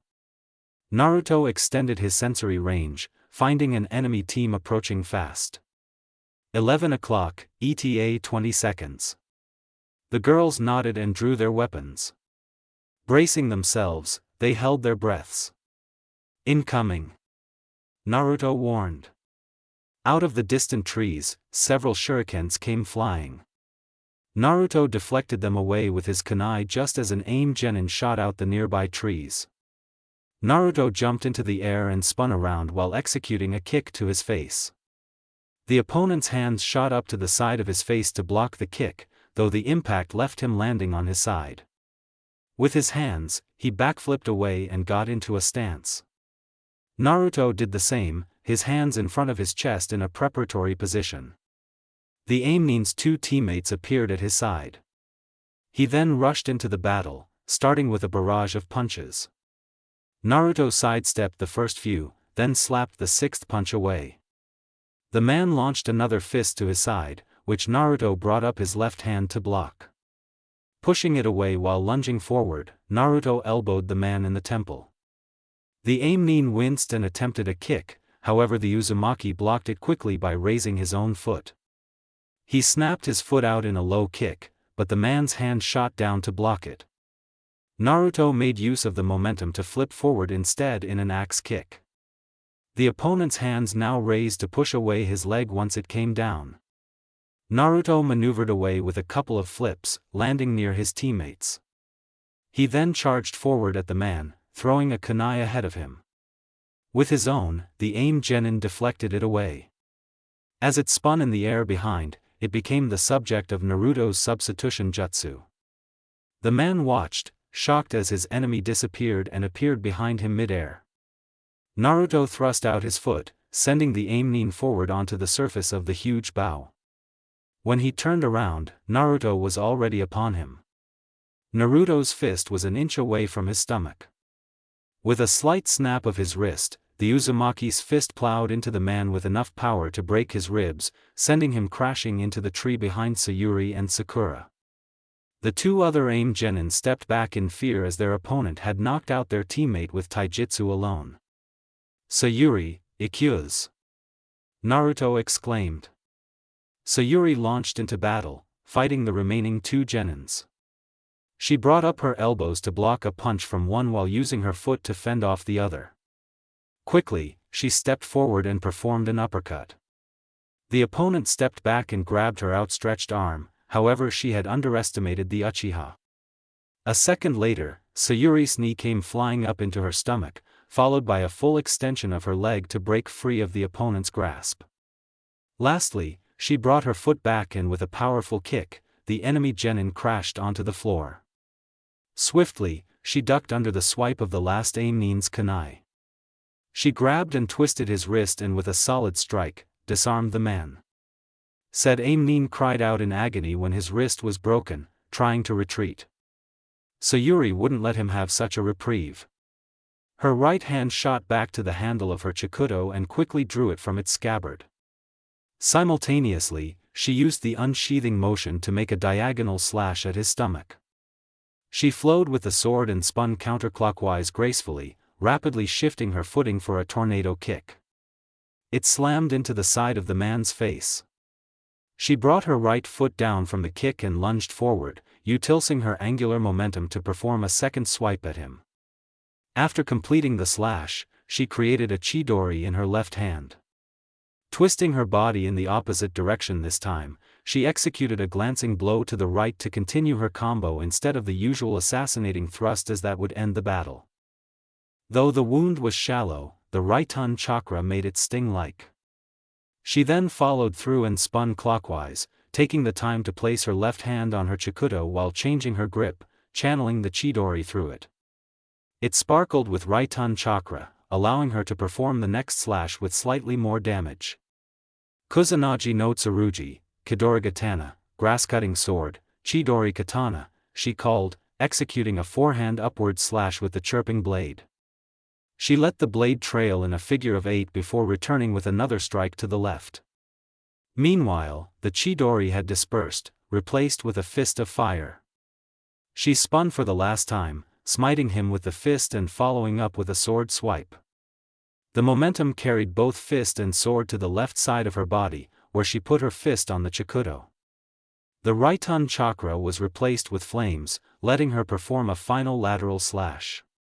Her left hand raised to her lips and she exhaled simultaneously with the slash, creating a huge fireball which rammed into the enemy genin and sent him crashing into the tree as a charred corpse. Sakura watched her beautiful idol with awe as she brutally cut down the final enemy. "Well done, Sayuri. Let's search them for their scroll," Naruto praised, though it could definitely have been less brutal. The three genins ransacked their enemies. Unfortunately, the scroll was a heaven scroll like theirs. However, Naruto still insisted on keeping it as you never knew when it would be useful. His reasoning behind it was if they faced another team too strong for them, though unlikely, they could get away by negotiating while having a spare of their own. Tower control room. Kakashi smirked as he observed through a hidden camera. Excellent work and genius of his genins to think of that. Back to Team 7. The trio arrived at the creek they were looking for. It was serene unlike the rest of the forest, and the water flowed slowly in the 6-meter-wide stream. Once he reached its bank, he kneeled down and cupped his hands, using them to scoop up water to drink. "I'll set up camp now," Naruto informed before searching nearby for sticks and leaves which he could use to set up a shelter against a tree. Sakura followed. "I'll get water." Sayuri raised an eyebrow before she thought of something. "I'm catching fish." Grabbing a branch, she fashioned it into a spear and sharpened its tip. After cleaning it with water from the creek, she waited patiently. 3 minutes later, a flash of silver darted in the creek. Sayuri hurled the spear at the fish, taking refraction into account. It skewered the fish right through the center. Triumphantly, she took it out and placed it somewhere to dry. She caught a total of 3 fish, just nice for each of them. By then, they were done setting up camp and gathering water. The Uchiha entered the makeshift tent and with a small fire jutsu, ignited a mini campfire to cook the fishes. "So, what's the next objective?" asked Sakura as she bit into the fried fish. Naruto pondered. "I'll scout along the river for enemy teams. You guys can bathe or rest in the meantime. You can tell my shadow clone if anything happens while I'm away." The Uchiha nodded and stood up, tossing her skewer away. "I'm bathing." She walked away to the river as Naruto created a shadow clone to act as a sentry. His clone scaled the tree above the shelter and found a suitable branch high up enough with a good vantage point. The Uzumaki himself left to scout out the river. Being the only one left, Sakura decided to go to sleep after snuffing out the fire. With Naruto. "Kanchi no jutsu," the Uzumaki said. In his mind, a small blue flame was about 300 meters away. But, alone? "Kagura Shingon, mind's eye of Kagura," he whispered. This advanced sensory technique extended his sensory range and refined the detection of chakra, being responsible for his ability to tell apart the target by age and gender. Additionally, it could differentiate different types of chakra by color and also perceive fluctuations like when the target is under genjutsu or lying. As such, it surpassed some types of dojutsu with comparable abilities. As he discovered, the chakra belonged to a young female. And that chakra was awfully familiar. He sprinted towards that location at full speed. Based on the fear radiating off this girl, she was in deep trouble. Naruto burst out of the trees and into a clearing formed, as it seemed, by the huge bear towering over the redhead girl. She had tripped over a tree root and lost her glasses in the process, leaving her even more susceptible to attack. The bear roared at her and cocked back one of its arms. "Begone," Naruto ordered. With a single fist, he stopped the bear's paws in its tracks. Then he grabbed one of its claws and with it, flipped the entire bear over and smashed it into a tree. The dazed bear lumbered away as soon as it could, for it was no match for this human. While Naruto had been dealing with the bear, the girl had managed to retrieve her spectacles and put them on. She was amazed by his raw strength, and yet frightened at the thought of what he could do to her. "Who are you?" the redhead asked. Naruto noticed her fearful expression and assured, "Relax. I only came here because I detected your chakra and it was clearly under threat." "He's a Kanchi-nin like me," she thought, before asking, "but why would you save me?" "Answer me this, "Are you an Uzumaki?" Naruto questioned. The girl nodded slowly. "I am Uzumaki Karen." His expression brightened considerably. "I'm Uzumaki Naruto, Databayo. I noticed your chakra was so similar to mine, and thought perhaps we're family. I only know that my late mum was an Uzumaki, I don't know if she had relatives." Karen revealed. "Well, now that we have found each other, can we keep in touch?" asked Naruto. "If I may be so bold, can I stay with you, Naruto-san? My teammates are dead and I hate my life in Kyusugakure where I'm treated like an expendable tool. I'm an orphan and they abuse my power to heal others, that was how my mother died." "Power?" Naruto asked quizzically. "When people bite my arm, Iryo chakra gets released from my body and into their system. The problem is when they do this too much, it'll drain me dry and I'll die." "I understand," Naruto replied. She was being used by her villagers as a tool, just like how he was scorned though he was the village's Jinchuriki. "But not right now, maybe after the Chunin exams you can find a place to live in Konoha. Unfortunately the Uzumakis are not a shinobi clan so there is no clan compound for us to reside in, I suppose we'll have to settle for an apartment, Kyuso." "Karen, grab onto me," Naruto pressed as a rush of memories entered his head. The girl was confused but did as instructed. At camp, earlier. The shadow clone's ears twitched as he picked up a strange sound. It sounded just like hissing. "Futon, de Tapa," a raspy voice intoned. "Shirmata," the Kage Bunshin cursed as a strong blast of wind shook the surrounding trees and tore their shelter asunder. Knowing what to do, his hands crossed in the familiar shadow clone seal. "Kage Bunshin no Jutsu," he whispered. Discreetly, a second shadow clone burst into existence. "Stay here and wait for boss to substitute with you," the first clone ordered before dispelling himself. Within 5 seconds, 2 Uzumakis appeared in place of the second clone in a burst of smoke. "Karen, stay here," Naruto whispered harshly. He jumped into the dense undergrowth of the forest floor. The one who had attacked was a kunoichi from Kyusugakure, wearing a straw hat. She wore a plain gray garb with black pants and a thick purple rope belt tied in a large knot behind her back, as well as blue tomo-shaped earrings. Under it was a black polo neck. She hissed malevolently as she stepped forward to face Team 7 who had gathered quickly after hearing the sounds of an ambush. "This chakra. It's powerful and scary, so vile." Naruto thought. Furthermore, she is no genin in terms of chakra level. In fact, I can't even tell if she's actually female or male, there are so many conflicting signatures within one body. This is very bad. Sayuri clutched her Chikuto as her Kekkei Genkai flared to life. "Ah, the famous Sharingan. Show me what you got, Uchiha Sayuri," the Kusa Kunoichi incited. The Uchiha scowled as she unsheathed her sword. Suddenly, she was paralyzed with fear as a huge wave of killing intent hit her, even stronger than that of Zabuza's. "This is no genin," she analyzed frantically. "Come on, Sayuri, stay calm. I have to calmly analyze each and every one of the enemy's movements." However, no matter what she did, there was no way she could break free of the killing intent which held her and restrained Sakura. The only unaffected one was Naruto.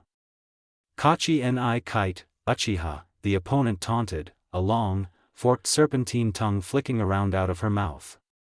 "I can't let her get to me, not when my team needs me now," she cried in thought. Naruto seems to be the only one who can still move. He'd better do something quick or we're doomed. Naruto got worried when he noticed his teammates couldn't move a millimeter from their current positions. The enemy had clearly paralyzed them with killing intent and so it was up to him to deal with her. He dashed at the enemy at full speed, intending to blindside her.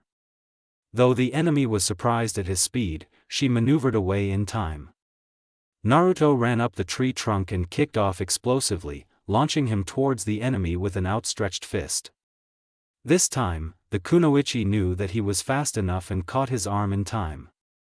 She spun one round and using his momentum, flung him at the tree behind his teammates. What hit the tree was a log which shattered into splinters. Substitution, she realized, looking up. The shadow of Naruto fell on her as he tried to land on her with a chop. The kunoichi stepped back and retaliated with a punch. Naruto fended it off with his forearms and switching to a grab, he redirected her onto the floor. However, she quickly shot her back leg upwards, catching him in the chin. Heat dispersed into smoke. From the smoke, 8 more shadow clones came out to fight her. The kunoichi easily disposed of the first 3 which charged up to her, but the remaining 5 ganged up on her by stringing together a barrage of coordinated attacks. They were not simultaneous to prevent a one-shot knockout move from her but were close enough together to overwhelm her. Eventually, it came to the point where the 5 used Rasengan on her to end the battle. The orbs grinded against her skin, tearing through it easily. The fallen kunoichi was badly thrashed, but something told him she wasn't dead yet. Firstly, her chakra signature was still active, and secondly, dead kunoichi couldn't exude killing intent which still trapped his teammates even now. As the 5 clones dispelled, the real Naruto watched with disgust as the kunoichi's jaw opened wide like a snake. Out of it, crawled another copy of the original. The original shriveled as soon as the kusa, genin, climbed completely out of her mouth, like shed skin. You were better than I expected, Uzumaki Naruto-kun. I had higher expectations for Uchiha Sayuri, unfortunately she is simply stunned there by my killing intent, the kusa kunoichi hissed. Said girl's blood was raging, but no matter how much she tried she was restrained by this killing intent of hers. Come now, Naruto-kun, she taunted, show me the power of the greatest of the tailed beasts. Who the heck are you? How do you know who I am? Naruto asked. Of course I do, Naruto-kun. I am one of the Densetsu no Sannin. The boy's eyes widened. Of the legendary 3 ninja, there were 2 males and 1 female, Jiraiya, Agama Sannin, Toad Sage, of Myobokuzan, Mount Myoboku, Tsunade, the legendary Namakujiheim, Slug Princess, and best medic nin in the world, and lastly, Orochimaru, a nuke nin of Konoha who had defected many years ago for being caught carrying out unethical experiments on fellow humans. Given his name, and snake-like nature, he clearly fitted the last description. You're Orochimaru of the Sannin, Naruto identified. How are you a female right now? Yes, indeed, the Sannin rasped creepily, this is a result of one of my many successful experiments. As of now, you are interfering with the collection of my specimen, so I'm afraid I'll have to take you out for a while. Naruto was getting desperate. He was clearly on a level much higher than any of one of them, and perhaps even Kakashi-sensei for all he knew. He needed to enlist his teammates' cooperation if they were to get out of here alive.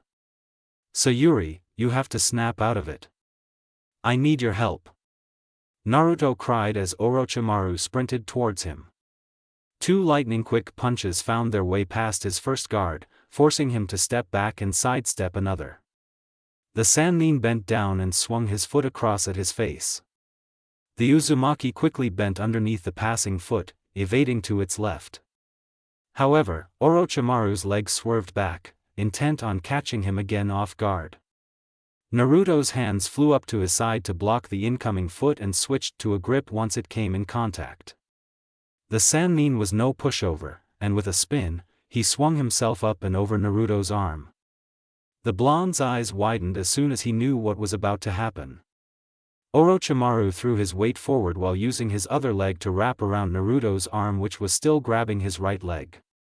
With a complex twist, he landed the Uzumaki in an arm lock. He pulled hard, determined to break an arm or 2. He certainly would have preferred Naruto as his host body instead, but the Kyuubi would reject him from his body, so he had no choice but to eliminate him.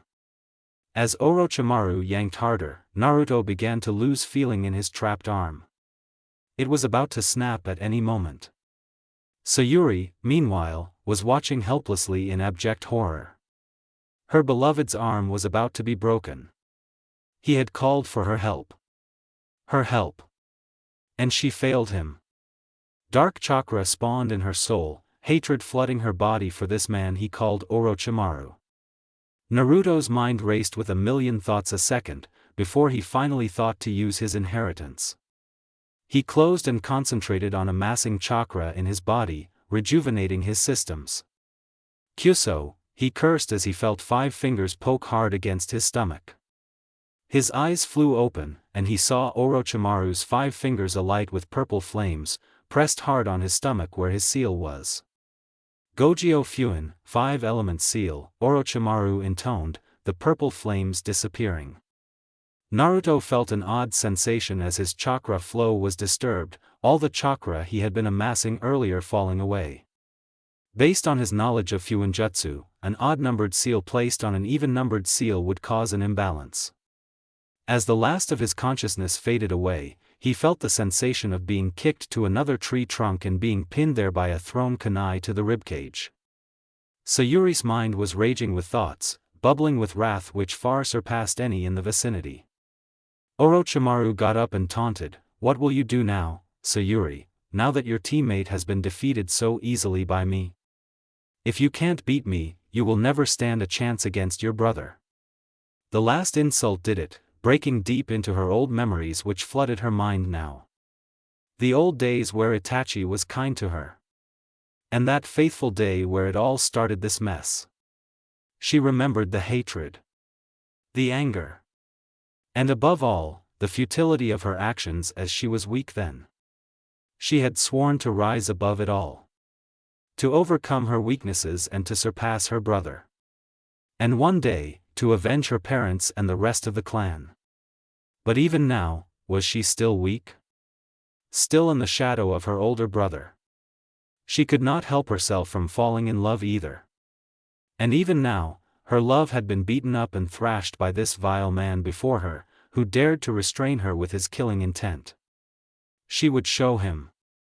She would show everybody that. "You don't mess with an Uchiha," she spat, her killing intent overwhelming Orochimaru's and freeing her. Her eyelids rose with the twitch of a muscle, displaying the powerful ocular prowess beneath. Oh, it was no ordinary dojutsu. Her eyes were black, with a 6-pointed star resembling an atom model around the iris. Sakura was terrified by the dark aura exuded by her teammate. She was still trapped by the snake Sannin's killing intent, but it seemed to no longer affect Sayuri, and the surge in power certainly had something to do with it. Orochimaru licked his lips. This turned out better than he ever imagined. Though now with the Mangekyo Sharingan, obtaining the specimen might take a bit of work. Sayuri took a single step forward, before a powerful lunge carried her straight towards Orochimaru. The Sannin dodged the first punch which whizzed by. Luckily for him, though the Mangekyo Sharingan granted new jutsus, it was no different from the standard 3-tomo Sharingan in terms of ninjutsu if Sayuri did not know how to use the jutsus. Orochimaru went on the offense instead, zipping at high speeds around the irate Uchiha. Her head spun around quickly as her brains processed the incoming visual information. To her, Orochimaru was now about as slow as a genin. Her hands quickly shot to her chikudo and she drew it to deflect a flying projectile. Next, Orochimaru himself came hurtling towards her. His hands poised before her, ready to strike. Sayuri whipped out her sword in front of her, bisecting the man. His chakra dispersed before her very eyes, his physical body exploding into mud. Reflexively, she ducked in time to avoid a slash from a kunai overhead. She spun around and struck the Sannin with her left fist, capitalizing on his outstretched arms from the slash. Sayuri followed up with a sword stroke. The foresight provided by her powerful eyes allowed her to dodge the next attack by dropping low. Before Orochimaru could even kick, her feet shot out in a sweep. The Sannin stumbled back, enabling her to execute a mule kick next. The Uchiha leapt into the air with terrifying speed, appearing behind the snake Sannin. She lashed out with another slash with her chikudo before flickering in front of him. Her chikudo was sheathed, her hands replaced with kunais. In rapid succession, the Uchiha fired off a barrage of flame-coated projectiles. As expected, the Sannin dodged them easily. Some whirled past him to the tree trunk behind while others hit the ground. That's when he realized, the kunais had circled the trunk and returned to circle and bind him. The Uchiha yanked hard on the durable steel wires in her hands, tightening her bind on the Sannin and securing him to the tree trunk. She then placed the end of the wires in her mouth. Her hands flew to the wire, weaving rapidly in hand seals. Katan, Ryuka no Jutsu, Fire Style, Dragon Flame Jutsu. Fire chakra welled up her lungs, shooting out her windpipe. The fierce flames were expelled quickly and traveled along the conductive wires. The firestorm reached Orochimaru and quickly engulfed him, tearing a hole through the tree trunk he was tied to. When he opened his mouth to scream in agony, what came out instead was an identical copy which lunged for Sayuri, a sword in hand. The Uchiha dodged the first swipe by flipping to the right, then ducked under the second slash. Just as he was about to execute a backhand stroke, Sayuri's hands came up to block his forearm. They quickly switched to a tight grip around his wrist. The Uchiha performed a kick to his shin, lifting him up and spinning him around by his arm. There came a point where his sword came too close and would have cleaved her face. Her Mangekyo Sharingan had interpreted the information seconds beforehand, prompting her to let go of him and leap back. The snake Sannin spun nimbly and landed, before dashing towards her. Sayuri's hands already reached the handle of her chikudo, and she pulled hard to release it from its scabbard. With a backhand grip, she blocked the incoming strike which was aimed at her forearm. She pressed forward, tossing the sword into the air momentarily and catching it in a forehand grip. With sword in hand, she engaged Orochimaru in a high-speed kenjutsu match. He was good at the sword too, as it appeared. With a quick strikes and parries, the two were pretty even.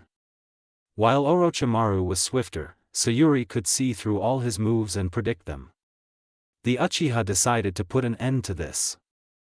With an unusual vertical backhand block, she stopped a thrust. In quick succession, she twisted her sword in a whirl and swiped it upwards while the tip of her chikudo made an incision on his forearm. This action disarmed the Sannin as a combination of the forces at work on his sword and the pain inflicted on his wrist were enough to send his sword spinning chaotically out his hand and flying away behind her.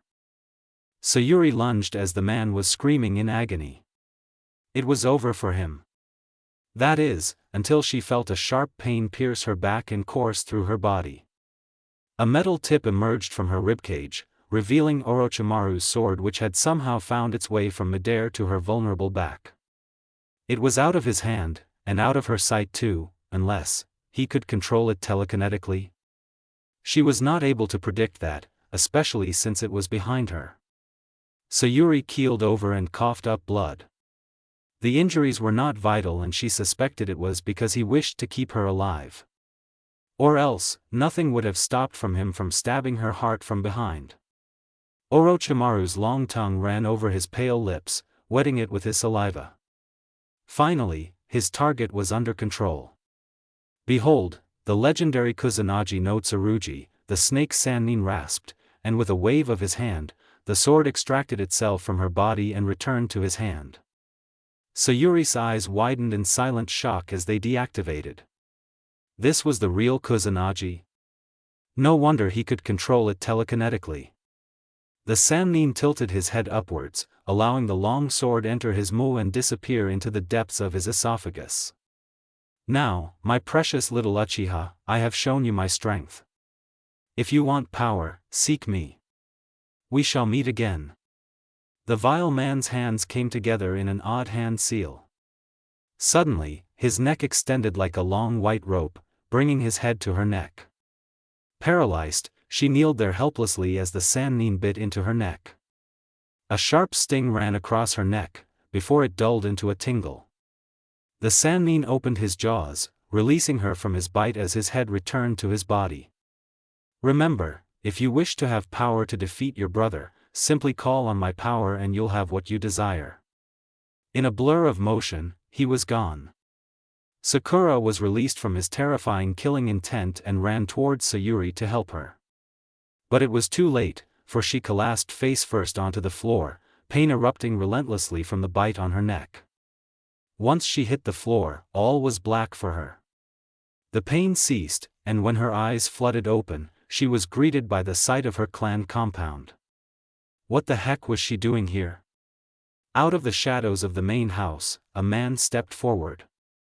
He had long brown hair cut short on top and 2 locks wrapped in bandages framing either side of his face. His eyebrows were cut short, a symbol of his nobility, and his eyes had blue markings around them, which were turned up at the corners. He wore a high-collared, light-colored kimono held closed by a dark sash, and the collar was adorned with magatama. He wore a black full-bodied suit underneath. Sayuri opened her mouth to speak but found she couldn't.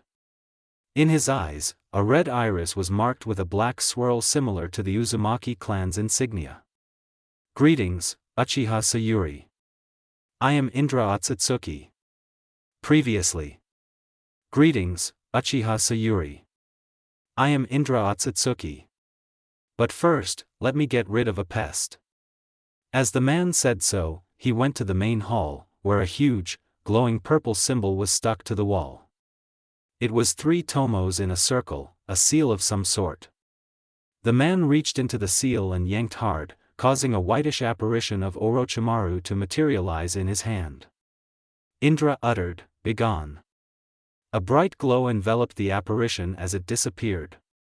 I have just removed Orochimaru's soul from the cursed seal, so you are free to use it without any influence or impediment. Her eyes narrowed as she stood up. Who are you? The man replied, simply put, you are my transmigrant. My father was a great man, the Rikudo Sennin of the legends.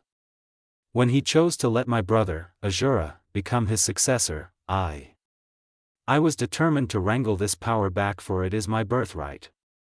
After I died, my chakra left my mortal vessel and reincarnated into various individuals, including the infamous Uchiha Madara. My brother transmigrated as well, into Senju Hashirama, the Shodai Hokage and Madara's rival. As you can see, both our chakras have reincarnated many times, our feud burning bright and transforming from a clash of ideals to mindless conflict. In this life, I am you. And you, I have high hopes for. You must put an end to this feud by ending Azura's life and vanquishing his chakra. You are practically the last of my descendants as the last Uchiha, so I need you to end this once and for all. But who might this Azura be in this life? Sayuri asked, though she had a feeling she already knew the answer. A boy by the name of Uzumaki Naruto. Indra observed her reaction closely as she winced. A boy, I see, you know, and harbor romantic feelings for. I do share thoughts with you, you know. Sayuri took a step back. I will not kill him. A thing I can do is to avenge your fallen descendants by killing their killer. I shall end my brother. Indra shook his head. Ah, Uchiha Itachi. My brother's ideals burned strongly within him. Sayuri was puzzled by this, but let the Otsutsuki continue. He is a powerful foe, perhaps even stronger than Madara. To kill him, you will need a lot more power, the same power that Uzumaki Naruto possess. The power of my father. However, you shall be gifted with yin instead of yang, to hurt instead of heal. Behold, the Rinnegan. Sayuri instantly felt a burning sensation in her left eye. Since you already have the Mangekyo Sharingan, having the Rinnegan will automatically grant you the eternal variant. The Uchiha was confused. What eternal variant? You see, the Mangekyo does not last forever. The more you use it, the poorer your vision gets until you reach total blindness. To mitigate that, transplanting a Mangekyo Sharingan of someone close to you will give you the eternal Mangekyo Sharingan, which will never see the darkness ever again, Indra explained. Now let me explain what other powers you get from this dojutsu. The Rinnegan are able to see chakra, as well as its flow within the body, and at least 8 tenketsu. One who possesses the Rinnegan can master any jutsu as well as all 5 nature transformations with ease. Last of all basic abilities, Rinnegan users are able to create black receivers to which they can transmit their chakra. Now, with the Rinnegan-specific jutsus. First, and most useful, is Amenodajikara, Heavenly Hand Power. I won't go into details, but its basic ability allows you to shift, meaning you switch places with anything within 50 meters of your choosing. If done with air, it appears as teleportation, but clearly, swapping is much more useful. You can also swap the position of two other things without moving yourself, making this jutsu really versatile. The Uchiha nodded. Secondly, we have Rinbo, Hengoku, Limbo, Border Jail, a technique which allows you to project up to 5 shadows into the invisible world of Limbo. They operate independently, even attacking, defending or restraining enemies, but they will return to you after 5 minutes, where there is an interval before you can project them again. The shadows are invulnerable to physical attacks except those with Rikudo Senjutsu. Additionally, only sages and Rinnegan wielders can sense and see them respectively. Next is the Rikudo no Jutsu, 6 Paths Jutsu, comprising of Tendo, Deva Path, Shirato, Asura Path, Ninjendo, Human Path, Chikashodo, Animal Path, Gakido, Preta Path, Jigakudo, Naraka Path, and the 7th, most powerful and forbidden, Gedo, Outer Path. Indra continued. Tendo allows you to manipulate the forces of gravity through 4 jutsus, Shinra Tensei, Almighty Push, Bansho Tenin, Universal Pull, Chibaku Tensei, Planetary Devastation, and Tengai Shinsei, Shattered Heaven. I'll go into details later. Shirato augments your body by granting you mechanical limbs, weaponry, and armor, as well as increased physical strength. 2 main jutsus utilize Shirato, Shura no Ko, Chakra Propulsion Cannon, and Kaiwan no Haya, Arm Cannon. Ninjendo allows you to read anyone's mind by pulling out their soul, resulting in death for him. You can do this through the Kyukan no Jutsu, Soul Absorption Jutsu. Next, Chikashodo lets you summon various animals through a single jutsu, Kuchios, Rinnegan, Summoning, Rinnegan. Every summon is immortal and has properties which make them unique, such as heads which multiply when they get cut off, or claws which propel jets of water. Some can even use jutsus. The Preta Path is one that you will find yourself using a lot. It enables you to absorb any technique and thus, dispel its effects through Fujitsu Kyuin, Blocking Technique Absorption Seal, a highly advanced Fuin Jutsu. A word of warning, though, you do not want to absorb a sage's techniques, as your body will not be able to handle the natural energy and you will turn to stone. The Jigakudo is the last of the 6 paths and allows you to summon the King of. For 2 purposes, interrogation and restoration. It grabs the victim's tongue, and if he tells the truth, he will live, albeit paralyzed. If he lies, he will die. As for restoring, entering the King of S mouth will restore you to full health regardless of your injury, replacing even severed limbs as long as the injury doesn't cause instant death. Even if it does, we have the 7th path. The Outer Path is the most powerful of the paths, despite not technically being one of the Rikudo no Jutsu.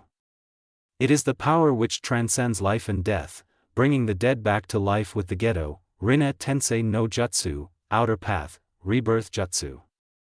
You can also summon a powerful entity through Kuchios, Gedo Mazo, Summoning, Demonic Statue of the Outer Path, but I wouldn't do it if I were you. That is all, Indra finished explaining. Mine power, when added to any jutsu, shall immediately amplify its effects 1,000-fold, to use it wisely, Indra added. Lastly, your eyes are indeed unique as you are the second to awaken the eternal Mangekyo Sharingan, the first being Madara. Your Rinnegan, unlike others, possess the 6 paths chakra, so it has 6 tomo on the first 2 ripples. Whenever you overuse the Rinnegan, however, you will lose the tomo for 2 minutes, as well as the EMS, which abilities I will elaborate on now. Indra proceeded to teach her about Amaterasu, Kagutsuchi, Tsukuyumi, Kamui, Koto Amitsukami and Susanoo. By the time he was done, Sayuri was sure this would surely be enough to take down her brother. What's the catch? I am sure there must be some huge drawback for all this power. With my power, you will have enough to eliminate most foes in your way. The only one that can still stand up to you is my brother's vessel. That is the drawback, you eventually have to kill the one you love so dearly, Indra said. Then forget about it. I will rid this world of evil, avenge your descendants, but I will not vanquish the one I treasure most. You can have your power back, Indra, Sayuri replied decisively. The Otsutsuki shrugged. The power is still yours, and it's completely up to you who you wish to kill. I await your choices in life. When you are ready to train, simply think of me and I shall speak with you once more. As he said so, Sayuri felt a tugging sensation as she was pulled away from her mindscape and back to reality. Indra was left there as he stood there thinking, let's play a game, Otuto. I am sick and tired of our conflict and I wish to end this as much as you do, so let's see whose beliefs have more influence, my curse of hatred versus your will of fire. Should Sayuri decide to follow your will of fire, I will lose and will never reincarnate again, and the converse applies. Let this be our final battle. Azura. Reality. Sayuri's eyes opened slowly, adjusting to the influx in light. It appeared that they were resting in the bottom of a tree trunk. Yes, it was a huge tree. Sakura's hand was hovering above her wound, surrounding the area with green light. You're awake, Sakura noted. The Uchiha sat up and noticed Naruto lying beside her. How's Naruto? Asked Sayuri worriedly. He had definitely gone through a lot in that battle with Orochimaru. He's fine, the Haruno replied, removing her hand once the wound had closed completely. His advanced healing factor meant that he recuperated quickly from any injuries. However, his chakra is being blocked by some kind of seal. As for you, you were stabbed from the back till the sword emerged from your ribcage, a very deep wound, but luckily, it missed any vital organs as I think Orochimaru was not aiming to kill you. I've been trying to heal your wound for the past 4 hours and my chakra has been drained dry. Please take over watch from me, I'll sleep now. Without waiting for a reply, Sakura lay down on her side and closed her eyes, drained unconscious. The Uchiha stood up and exited the hollow. She stretched her arms and legs as she recalled her encounter with Indra. Now it all made sense, everything about Naruto was put to light. Suddenly, she was hit with a sense of foreboding. Let's test this out, shall we? The Uchiha muttered to herself, channeling chakra to her eyes. Her left spun into a regal purple color, with many concentric ripples ringing the pupil. 3 tomos lined each of the first 2 rings. Her right eye bled a vermilion red, before the tomos spun and merged, expanding into an inverse red atom model with a black background. Her visual acuity increased 100 times, and even lines appeared everywhere, judging the motion of objects and their trajectory, including forces and resistance. 3 blue flames appeared in the distance, 20 meters away. Quickly approaching, Sayuri's eyes calculated that they were roughly 4 seconds away. The first shinobi burst out of the line of trees, only for Sayuri to raise her hand. Shinra Tensei. An invisible force, though visible exclusively to her eyes, rippled out from her hand, covering a wide area quickly and pushing back everything in its path. So this was the force of gravity. The man was thrown back and hit a tree.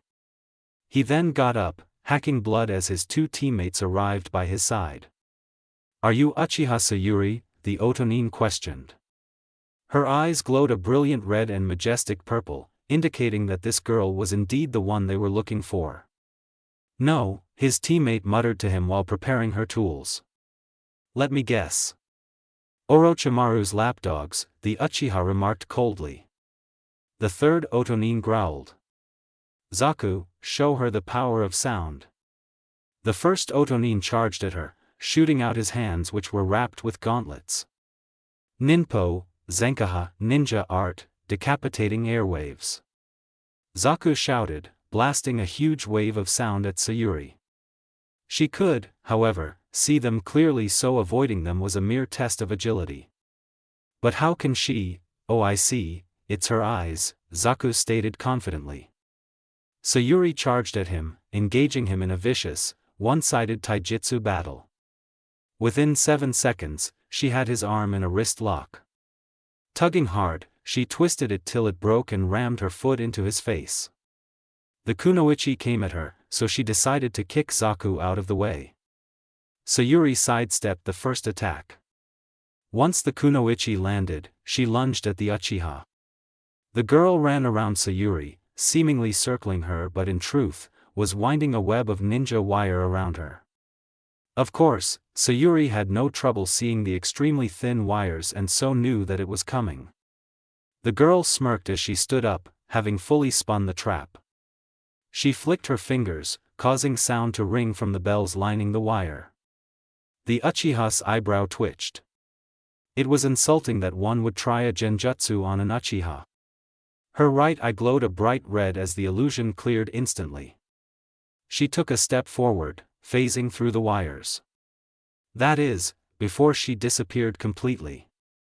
What? Impossible, the kunoichi cried.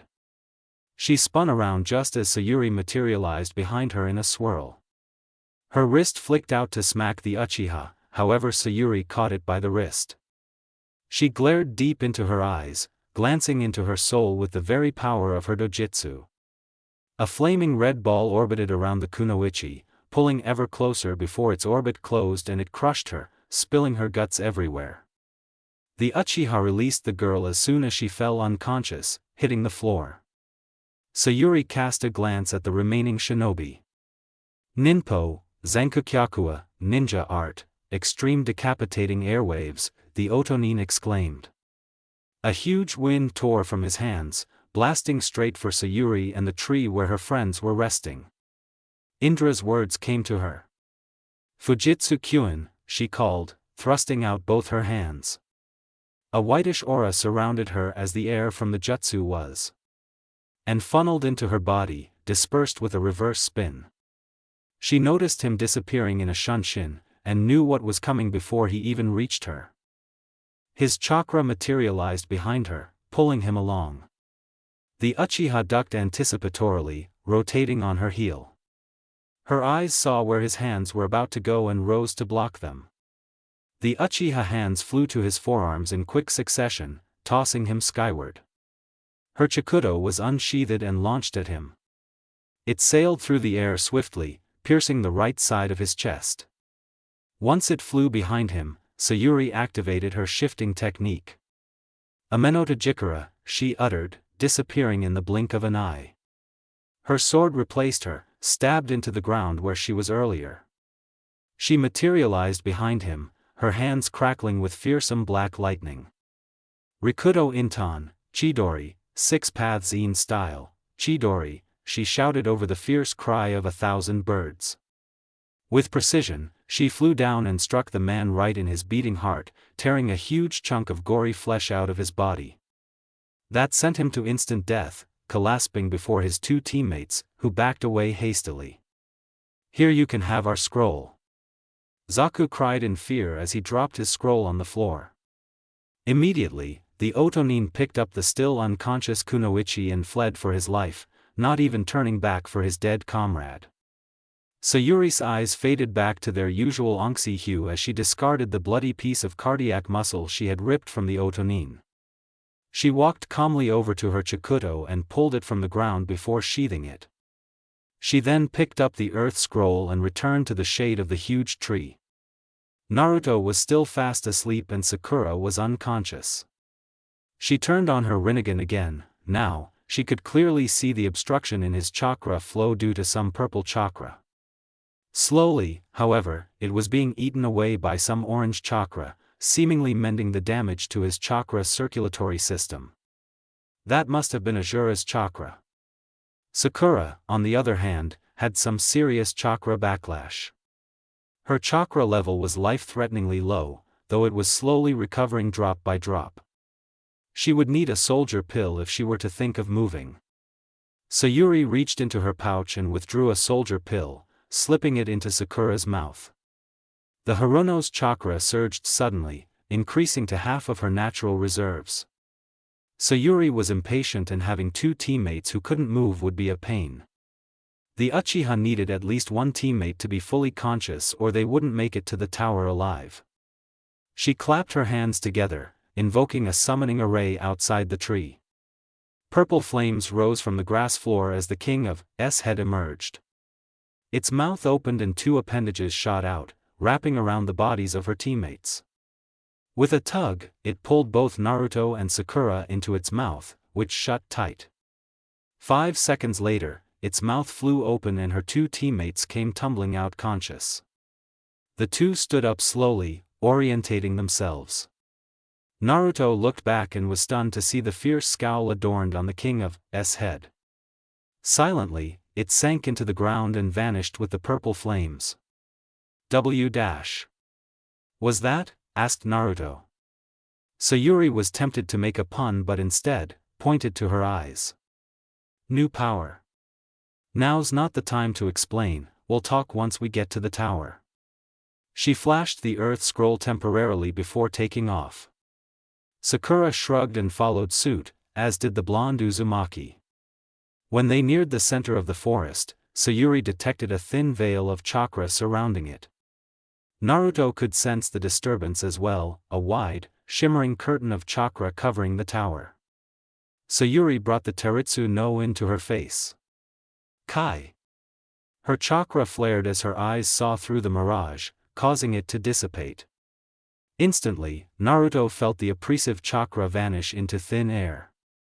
Clearly, it had been a genjutsu to weed out those who were about to reach the tower. Though if any team had been strong enough to make it this far, they probably wouldn't be stopped by a mere genjutsu. With the tower now in sight, Team 7 quickly made their way to the base. They circled it once, and realized that there was not a single entrance. Of course, Sayuri could simply blow a hole through the wall, but it was designed for entry to every team of genins, of which only a few could blow a hole through the wall. Sakura reasoned, I suppose the only logical solution would be to open both scrolls. After all, the test revolved around obtaining both scrolls and there weren't any rules forbidding the opening of the scrolls, so. Sayuri nodded and withdrew both scrolls, placing them on the floor. She then unfurled both in a cross, revealing a summoning seal array. In a burst of smoke, Iruka appeared. He was surprised to see his 3 former students, but greeted them with a smile. I see, it's you 3. Congratulations, you're the second team to make it after the Suna team. Now step onto the seal with me, he instructed. Once they did so, he went through a string of hand seals and a bright light consumed them. Together with the scrolls, they reappeared inside the building. I'm sure you all need to have some well-deserved rest. I shall not disturb you guys any further, the bunks are upstairs on the 2nd floor. This is the 1st floor, where all the administration takes place, so you can find any instructors here. After the 2nd exam ends on Friday, the 3rd exam will be held in the arena on the 3rd floor on Saturday. That's all for now, Ja-ne. Iruka said. Thanks Iruka-sensei, replied Naruto. The Chunin waved before leaving their company. Sayuri suppressed a yawn before stating, it's getting late, I'm turning in now. Naruto merely nodded along but had an uneasy feeling that something was wrong, almost like he had forgotten something. Shirmata, I left Karen behind, the Uzumaki realized. In their rush to leave the place, he had not thought of that. Sakura was confused. Who? Naruto explained to his 2 teammates about his distant relative, whom he had brought with him to the battleground but lost sight of. Sayuri theorized, I didn't sense anyone else in the vicinity after the battle, I don't think Sakura did while she was healing us immediately after the battle either. Orochimaru might have taken her away with him for her power. Naruto's eyes narrowed. Kanayaro, he swore, his fists clenched. His eyes flashed orange for a moment, before he calmed down. I will get that. Snake Dash. Calm down, Naruto. We will devise a way to get her back if possible, but right now the best we can do is to rest, stated Sayuri. She's right, Sakura added. Oyasumi, Sayuri said simply before turning to walk upstairs. Sakura followed suit, leaving Naruto to collect his thoughts before he arrived at the same conclusion: rest was of paramount importance and thinking about her would only trouble him. Third floor, Saturday. It was the 21st of June, the day of the third exam. Naruto could not wait to get home, but it seemed the Sandaime had other plans. They were gathered in the arena on the third floor of the tower, a huge hall consisting of a viewing platform which ringed the perimeter of the walls 5 meters above the floor. At one end of the room was a huge statue of the Sandaime's hands in the Hitsuji seal. The man himself was clad in his regalia, next to all his proctors. Firstly, congratulations to everyone on making it this far.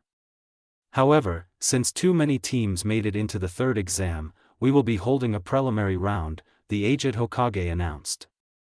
Many groaned, especially a certain Nara. A coughing Tokubetsu Jonin spoke up. If you don't mind, Hokage-sama, I shall take over the briefing.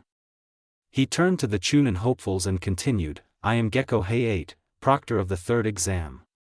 Before we begin the prelims, does anyone wish to leave? At this stage, leaving will not affect your team as a whole, so feel free to do so. Injuries and deaths at this stage are likely, so please take it into consideration. Kabuto raised his hand and spoke, I give up. I still have not healed completely from my injuries. At this, many started to give up. If the second stage was bad, this was worse as it forced confrontation and each candidate was on their own without teammates to help them. After a while, all but 18 contestants were left. Heiate observed the dwindled crowd nonchalantly and asked, is that all? If so, we shall begin. The remaining people nodded. The proctor pointed to a screen on the wall. Names flashed across it, and when it stopped, the first 2 contestants were decided. Uchiha Sayuri of Konohagakure versus Ikado Yoroi of Konohagakure, Heiate announced. The 2 stayed on the arena ground while the rest made their way up to the platform. The rules are simple: when I say start, start. When I declare a winner, the match is to halt immediately regardless of how close you are to killing your opponent, which by the way, is discouraged. Failure to observe the rules will result in disqualification. Is that clear? Heiate asked. Both nodded as they sized up their opponent. If there's nothing else, Hajime, the Tokubetsu Jonin declared, jumping back. Yoroi burst into a sprint towards Sayuri, who stood still. Her eyes bled red, with tomos spinning into a warped pattern in her right eye. Her left eye was ringed, turning a deep purple color. She waited calmly as Yoroi lunged at her, observing how chakra was gathered in his right hand. As soon as he landed within her range, Sayuri took a step back and brought up her arms to block the strike. His right hand buzzed with chakra upon coming in contact with her skin, but no visible effect occurred, leading her to the conclusion that it was a passive technique. With her Rinnegan, she noticed how some of her chakra had been siphoned and transferred to him through his hand. So his ability was to absorb chakra. Shinra Tensei. A vicious force picked up Yoroi and tossed him away, also cracking the floor in a 10-meter radius around her. This match was about to be as one-sided as it could get. Her Rinnegan glowed a bright purple before she disappeared, reintegrating behind Yoroi.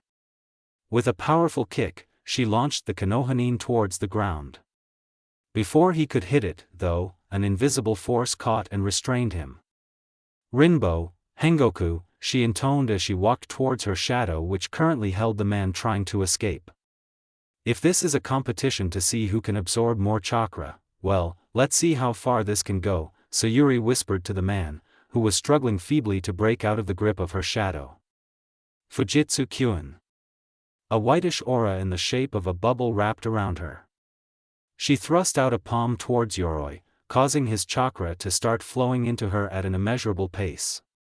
Within seconds, the Konohanin's face began to pale visibly, the effects of chakra loss beginning to show. The blue flame representing his chakra presence diminished rapidly, until a tiny spark was left. It was only then that the Uchiha stopped her jutsu, out of mercy for a fellow shinobi. Her shadow vanished, causing the man to slump and crash onto the floor abruptly. Sayuri didn't even bother waiting before walking away. Shosha, Uchiha Sayuri. Next. Aburame Shino of Konohagakure vs Akimichi Choji of Konohagakure, Heiei announced, before coughing. As both made their way down, medics arrived quickly and carried Yoroi away on a stretcher. Sayuri walked to the platform, and contemplated on her performance earlier. Hajime.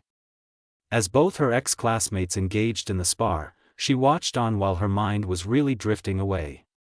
She had purposely chosen not to stand next to her teammates, to prevent any interruption from her thoughts. The Rinnegan. It was certainly a great boost to her arsenal, a powerful tool. However, judging from the match earlier, this power had made her arrogant. Her pride as an Uchiha had made it hard to admit this, but she had overcome the blindness that pride brought to her. Though Yoroi was indeed a weak opponent, this arrogance would only serve to make her underestimate potentially dangerous enemies. That could prove fatal, thus she really needed to keep this arrogance in check. Sayuri-chan. Why don't you join us? Naruto's voice rang suddenly. She resisted the urge to facepalm. So just because she didn't go to them, he dragged Kakashi and Sakura over instead. Well, she couldn't say it was totally unexpected. Gomen, I had a lot on my mind, Sayuri explained. Kakashi raised an eyebrow, but stayed silent. Shosha, Aburame Shino. Team 7 turned at the sudden announcement, realizing that the match had ended. Choji laid flat on the floor. Bugs flying off from his body and returning to the hooded Aburame. As medics carted the obese shinobi away, Heiei continued, next up, we have Tsurugi Misumi of Konohagakure vs Sabaku no Kenkuro of Sunagakure. Hajime. Once the proctor leapt back, Misumi did not hesitate to lunge for the Sunanin. Said ninja sidestepped the initial pounce, and pulled the wrapped package of his back. Sayuri mused, this would be a great opportunity to witness a Kugetsukai at work, let's see how his puppet functions.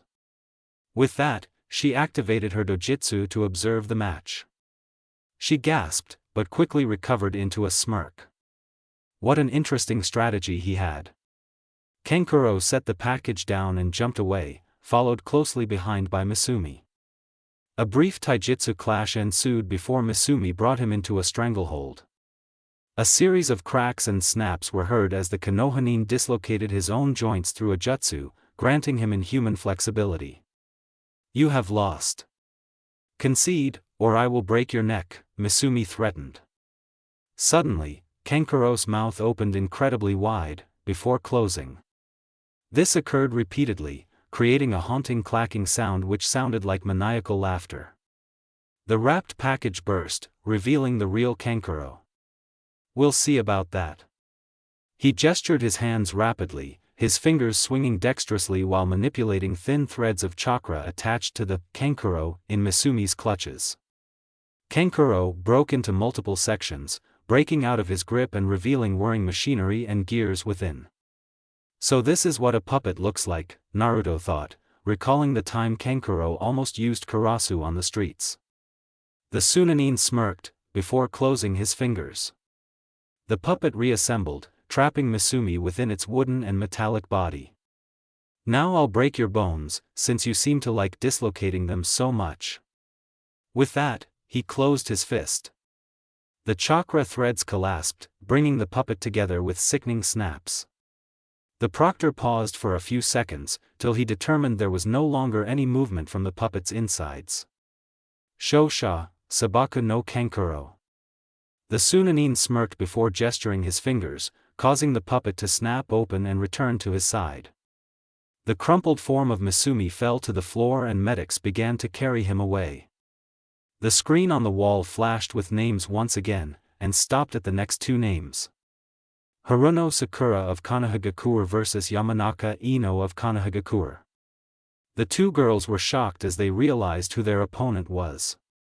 Their faces turned into looks of determination upon realizing that this was their chance to prove once and for all, who was better. Both kunoichi stared at each other intently once they reached the arena floor. Hayate looked at the two of them before announcing, Hajime. The two launched themselves at each other, engaging in a taijutsu brawl. Naruto raised an eyebrow as he observed his ex-classmates fight. Clearly, taijutsu was neither of their fortes, yet they still chose to do it. Ino had the upper hand in ninjutsu due to her clan, that was for sure. Sakura only knew medical ninjutsu, and that would doom her if she couldn't end this match quickly. Ino gripped Sakura's arm and tossed her to the floor, where she recovered and flipped over the Yamanaka while firing off multiple projectiles. The blonde girl dodged them, catching the last one and sending it back to Sakura. The Haruno barely avoided it, getting a scrape on her arm. Sakura brought her other arm over the wound, and her palm glowed green as it closed.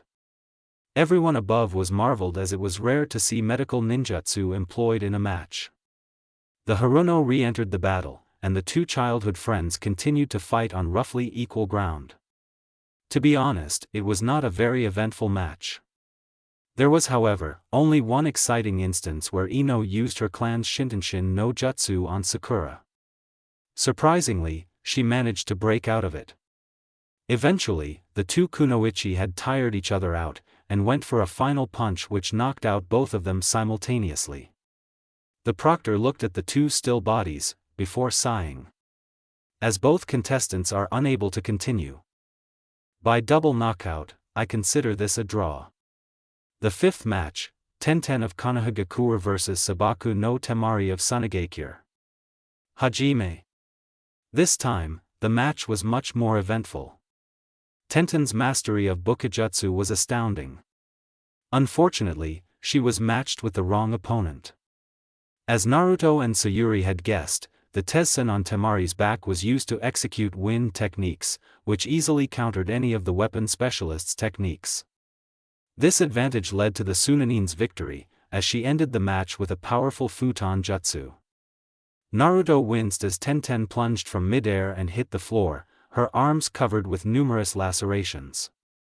Shosha, Sabaku no Temari.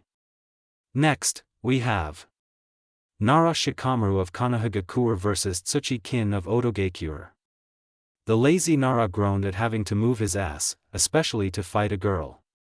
On the other hand, said opponent was rather excited and ready to fight. Those who knew Shikamaru well were aware that he already had 100 plans swirling in his mind, waiting for the right combination to set one off even as he strolled down the stairs. When he finally got to the floor, Hayate announced, Hajime. The Nara observed his opponent lazily as she charged at him. At the last possible moment, he dodged to the side. She spun around and began a barrage of punches and kicks which he countered one by one. Finally, she managed to get one past his guard and launched a kick to his stomach, throwing him back. Shikamaru rolled to a stop and got up, just in time to see her flick several senbons at him. Without much effort, the Nara evaded the airborne needles, which surrounded him with ninja wire once they planted themselves into the wall and floor. Attached to these wires were small, miniature bells. The Nara raised an eyebrow, as he watched his opponent form a hand sign. Suddenly, the bells began to ring, emitting a sound reminiscent of a wind chime. Shikamaru's vision blurred and he started seeing double. This left him unable to see the coming attacks. Multiple senbons pierced his body, causing him to fall to one knee as he was transformed into a pincushion. The attack stopped as Kin taunted, "Is this the best you can do, Nara? I've heard of the famed Kagemain no Jutsu, Shadow Possession Jutsu, where is it now?" Shikamaru paused, before raising his head slowly. Plastered on his face was a smirk. "You asked for it." All of a sudden, Kin was paralyzed and unable to move. But how? She was sure that she was out of range of his clan's technique, and given that he was only a genin, being 15 meters away should have been sufficient. The details came to her and she groaned internally as realization hit her. The shadows of the wires linking her to the senbon around him were jet black, infused with Inton chakra by Shikamaru. So he had apparently used the natural shadows of the wires between him and her to extend the range of his technique. She wanted to snarl, but she couldn't, so she settled for scowling at him. The Nara said simply, kintsuchi. She found herself forced to repeat after him. Forfeit this match.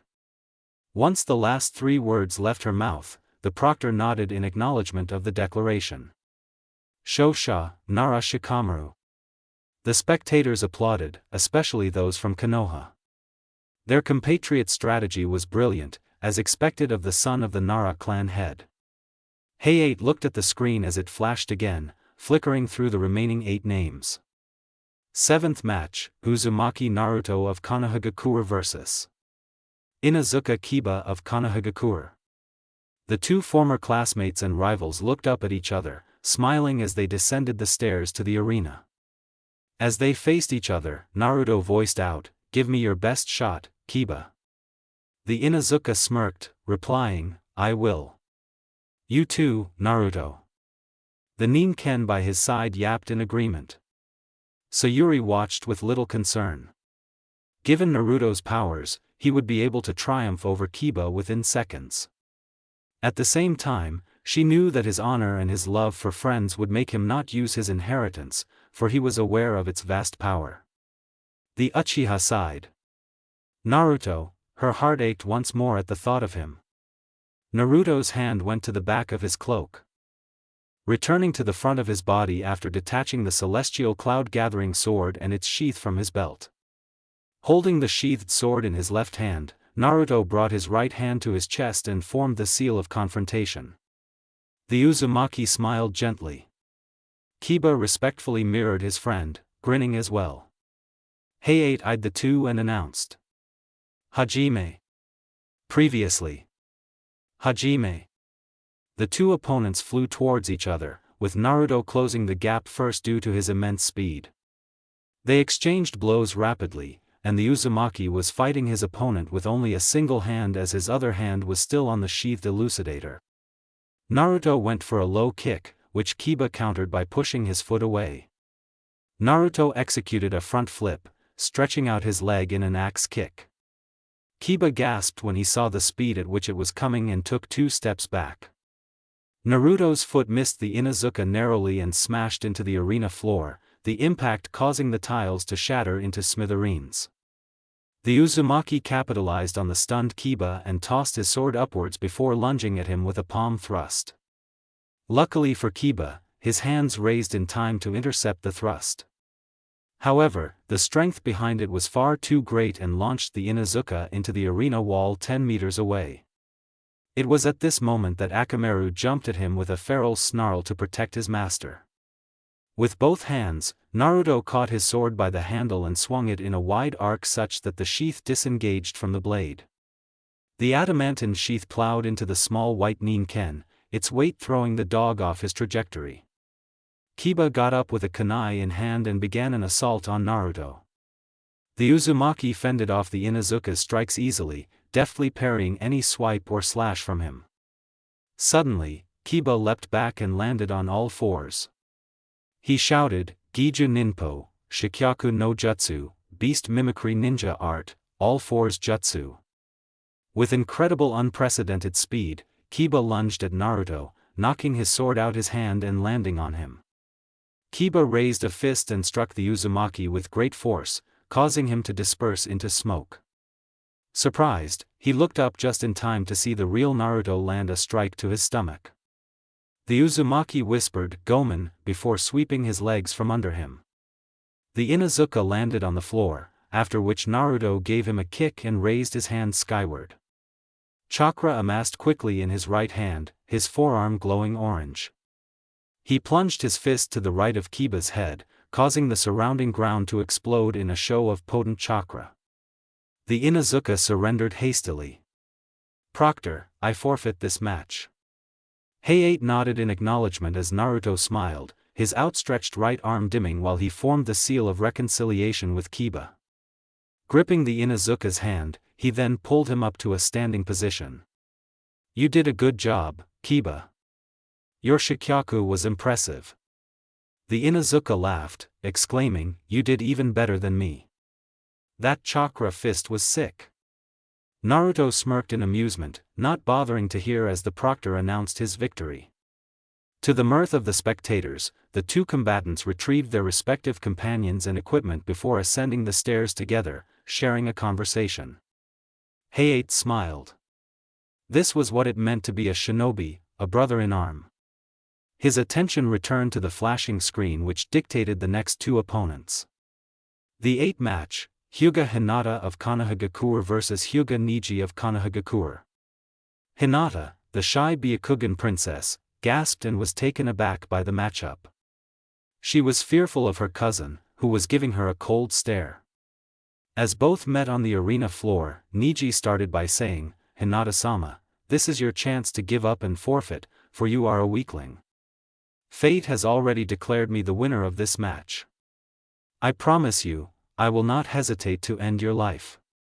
Naruto scowled from the spectator platform as he stood next to Sayuri. What the heck is he saying? Isn't she his own cousin? His own flesh and blood? Sayuri sighed but kept quiet, opting to activate her Sharingan to observe their movements. This match would be interesting to watch given the Hyuga clan's prominent taijutsu style. The Juken. It was the most reputable and fearsome taijutsu style in all of Konoha due to its ability to inflict severe internal trauma with minimal external force as well as the manipulation of an opponent's chakra pathway system. Hinata glanced at Naruto, before looking back to her cousin with a determined expression. "Niji-Nizan. I will not give up, for that is my ninja way. I will not lose to you." She adjusted into the Juken's most basic stance. Niji narrowed his eyes. "Very well then. You'll soon realize, a person who is born weak cannot change his fate." "Hajime," the proctor announced. "Byakugan," both Hyuga members called. The veins at the side of their eyes bulged as their clan's Kekkei Genkai activated, all-seeing white eyes which penetrated anything and everything. Immediately, both closed the gap between them and engaged in a high-speed taijutsu match. Chakra flew all around them due to their ability to release chakra from their tenketsu, chakra points, nodes along the chakra pathway system from which chakra can be released. Blows were exchanged, most deflected or parried. Niji weaved in and out of Hinata's attacks easily, showing himself to be the superior fighter of the two. For a moment, Hinata shot out with a palm thrust. However, her cousin sidestepped and caught it with his left hand, using his right to strike her outstretched arm. She winced visibly in pain as one of her chakra points were shut down, disrupting the flow of chakra there. His right hand switched quickly from a two-finger jab to a straight hand, which he used to chop her in the neck swiftly. Within the next few seconds, his right hand flew to her chest, jabbing and sending chakra to her heart. Then, he flattened his hand into a thrust, creating an explosion of chakra which sent the Hyuga heiress flying back. Hinata crashed onto the floor, and blood began to drip profusely from her mouth. Sayuri narrowed her eyes as they transitioned to their most powerful form, giving her the insight that Niji had used chakra to damage her heart and the surrounding vital organs. The Byakugan princess' breath became short and fast as she began to find breathing difficult. Niji tilted his head and said, "Didn't I warn you to expect death for defying fate, Hinata-sama?" Despite her poor condition, Hinata coughed out, "NN no, Niji-Nizan. I will NN never give up." Slowly, she began to stand. Niji's eyes twitched in anger. "How dare you defy fate? A weakling will always be a weakling." At this, Naruto's grip on the steel railings tightened in rage. Niji took a step forward and lunged towards Hinata, intending to kill her. Suddenly, he found himself restrained by four jonins. In a blur of speed, he also saw Naruto appear standing in a protective stance in front of the vulnerable heiress. His irises were orange, with a single horizontal bar and a slit over it in a black cross shape in each. That chakra, so powerful. Is his blood worthy, mother? Thought the psychotic Jinchuriki to himself. A deep voice replied, "Yes indeed, but this one, he is different. Watch him but do not fight him." "Yes, mother." Naruto glared at Niji angrily, having detected his intent to kill the Hyuga heiress through his ability to sense negative emotions. Niji, I could see that murderous rage in your eyes, and could feel your intent to kill your own cousin. How could you do this to Hinata, your own flesh and blood? Naruto shouted angrily. Niji struggled against his restraints, angered by the blonde before him. Is this the special treatment the main house gets? TSK, looks like fate really is a cruel, unchanging master. No, Niji. She tried so hard to fight you, and didn't give up even when her lungs were failing her. Why would you do something so despicable as to murder your own kin, especially for something as stupid as resisting her fate? Niji shook his head. Scum. You are also a failure. You'll never understand, your fate sticks with you till your very death. Changing it is futile. Naruto scowled at him, as did the proctor and rest of the jonins. You've clearly won, and there was no need for more violence, Heiei spat, before declaring in disgust, Shosha. Hyuga Niji. Niji finally gave up struggling, and the jonins let him go after the medics carried Hinata away. Hyuga Niji, I will defeat you at the finals and show you that hard work beats talent, vowed Naruto, who then returned to his spot in the stands. Meanwhile, Sayuri's hand pushed her half-drawn Chikudo back into its sheath, no longer seeing the need to intervene. Her vermilion eyes returned to inky black pools. The board resumed flashing with names, though everyone already knew who would be the last two fighters as they were the only ones left. Final match of the preliminaries, Rock Lee of Konohagakure vs Sabaku no Gaara of Sunagakure. The redhead grinned demonically as he made his way down to the arena floor, a stark contrast to the overexcited Lee who had been waiting enthusiastically for his turn. Hajime. I'm Rock Lee, and I am most excited to fight you, Gaara-san, the Konohanin declared. The redhead murmured, entertain me. At once, the taijutsu specialist took off towards Gaara, spinning in a roundhouse kick. Konoha Senpu, Leaf Hurricane. Lee exclaimed. Sand shot up in response, blocking the kick from connecting. The Konohanin then tried repeatedly to land a punch or kick on Gaara, but it was to no avail as the sand automatically came to his defense. For the next 10 minutes, Lee unsuccessfully attempted to get past the Sunanin's guard. Finally, the redhead spoke, is that all you got? I was expecting more. There isn't enough blood yet. With a wave of his hand, sand gushed out of his gourd, rushing towards Lee. The Konohanin backflipped out of the way, jumping out of reach of the sand. He then landed on the top of the Sandame statue in the arena, looking to his sensei, taijutsu expert Guy. Guy sensei, may I dash? Guy waved him off, replying, no need to ask. Go for it, Lee. Lee nodded and reached for his orange leg warmers, before withdrawing a set of weights from each one. Holding both sets up, he then let go. The two weights crashed onto the floor with a loud boom, leading every spectator to stare in amazement. Kakashi looked at Guy and sweat dropped. Don't you think that's a little too much, Guy? The taijutsu specialist shook his head, responding with, no, my youthful rival. You must understand that like me, Lee is unable to use ninjutsu or genjutsu and can only rely on taijutsu. So, in order to progress to Chunin level, his taijutsu must be of higher standards than the average Chunin. Kakashi shook his head in amusement, his eyes returning to the fight. Now, Lee took off with great speed towards Gaara, becoming a blur. He blitzed the Sunanin, going faster than the sand could keep up with its defense. Finally, Lee threw a right hook, sending Gaara flying. The redhead growled as he got up, revealing cracks across his face. Much to everyone's shock, pieces of his face began to turn brown and fall off, revealing his true skin underneath. Sayuri narrowed her eyes. An armor made of sand? She could already tell since from the start of the battle, he was coated from head to toe with chakra. Naruto, on the other hand, was more concerned with the spike in the amount of bloodlust and malevolent chakra he detected. Lee narrowed his eyes. Given his opponent's defense, he would require a more powerful technique. He crossed his hands in front of him and looked down, closing his eyes and focusing on overloading and opening the first gate. Kaimon, gate of opening, Kai. Naruto looked to Kakashi for an explanation on what was going on. Sayuri, on the other hand, could observe it with her own eyes. The Hashiman, 8 gates, are 8 specific tenketsu on a person's chakra pathway system which limit the overall flow of chakra within a person's body. The basis for the idea of the chakra gates comes from the body's limits on the functions within it. This makes the body much weaker, but it keeps the body from expiring too soon. By undergoing intense training, one can learn how to open these gates, allowing the user to surpass their own physical limits at the cost of extreme damage to their own body.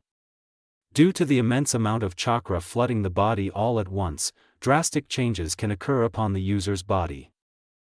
The most common of these changes are the changes to skin color, eruption of veins around the temples, and the eyes turning completely white, explained Kakashi. Guy continued, the 8 gates are, in order, the Kaimon, Kyumon, gate of healing, Simon, gate of life, Shaman, gate of pain, Taman, gate of closing, Kaimon, gate of joy, Kaiman, gate of wonder, Shimon, gate of death. Opening all 8 gates will result in power surpassing the Kages, at the cost of death. Naruto nodded. I see, Kakashi-sensei, Guy-sensei. Thank you. Lee sprinted towards Gaara and prepared his forbidden technique. With blinding speed, the Konohanin breached the redhead's barrier and executed a swift mule kick, tossing the redhead skyward. Lee repeatedly kicked the Jinchuriki up, putting great strain on his own body as he did so. He winced in pain as both he and his target finally reached the ceiling. Lee appeared behind Gaara in a flash of speed, screaming, Kagebayo, shadow of the dancing leaf. His body mimicked the redhead's exactly as rolls of bandages around his forearms unraveled, swirling around Gaara and binding him. The pair dived headfirst towards the ground and spun rapidly. Omote Renge, primary lotus. Just before they hit the concrete, the Konohanin rapidly detached himself and flipped out of the way. The redhead wrapped in bandages crashed into the hard floor, causing the tiles to explode. As the bandages fell away, they revealed an empty S of sand that was falling apart. Lee thought, so that wasn't the real Gaara? When did he, Kyuso, when I winced earlier, he must have substituted then. From behind, he heard the sound of sand rushing towards him. He flipped far away, before landing out of reach of the sand. Gaara looked at him with intimidating, bloodthirsty eyes. Mother wants your blood. Ryusa Bakuryu, sand tsunami. The floor erupted with sand, rising to a huge wave headed towards Lee. The taijutsu specialist closed his eyes, before reaching a quick decision. Kyumon, Kai. Simon, Kai. Shaman, Kai. The sand that was about to reach was thrown back by a massive blast wave of chakra exuded from Lee, whose body was shrouded in a greenish vapor. The Konohanin's face was red from the increased blood flow. He stared at Gaara, shouting, "The lotus of the leaf blooms twice." Before anyone could decipher the cryptic meaning behind his sentence, Lee disappeared in a burst of speed. Suddenly, a loud boom resounded in the arena as Lee launched a kick to Gaara's chin with enough force to send him high into the air. Then, once again, he disappeared and reappeared around the redhead, contacting him with blows each time he crossed the Sunanin. Finally, he wrapped Gaara in bandages and pulled the redhead towards him. With great power and speed, Lee performed a kick and a punch at the same time. Yura Renge, hidden lotus, exclaimed Lee. As Gaara was launched towards the ground, the gourd on his back dissolved into sand, cushioning his fall. Nonetheless, the impact left him smarting with intense pain. Lee was in as much pain as Gaara was due to the drawback of the 8 gates. He collapsed to the floor in incredible agony, rendering him immobile. Gaara's head tilted to look at his opponent as both lay on the floor. He raised his right hand, gesturing it towards Lee. Sabaku Q, sand coffin. Sand flew towards the Konohanin, intending to bind him within its clutches. Guy decided to take action. In a flash, he appeared in front of Lee and knocked away the sand. Gaara looked at Guy, silently demanding an explanation for his behavior. "Why do you protect him so?" Guy replied firmly, "Because Lee is my student. He is precious to me." Gaara's eyes widened. "Precious?" Then, he responded as he stood up.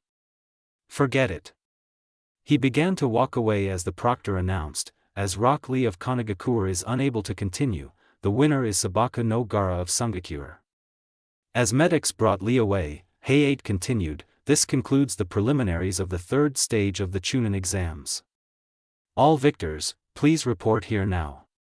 The 8 victors stepped forward.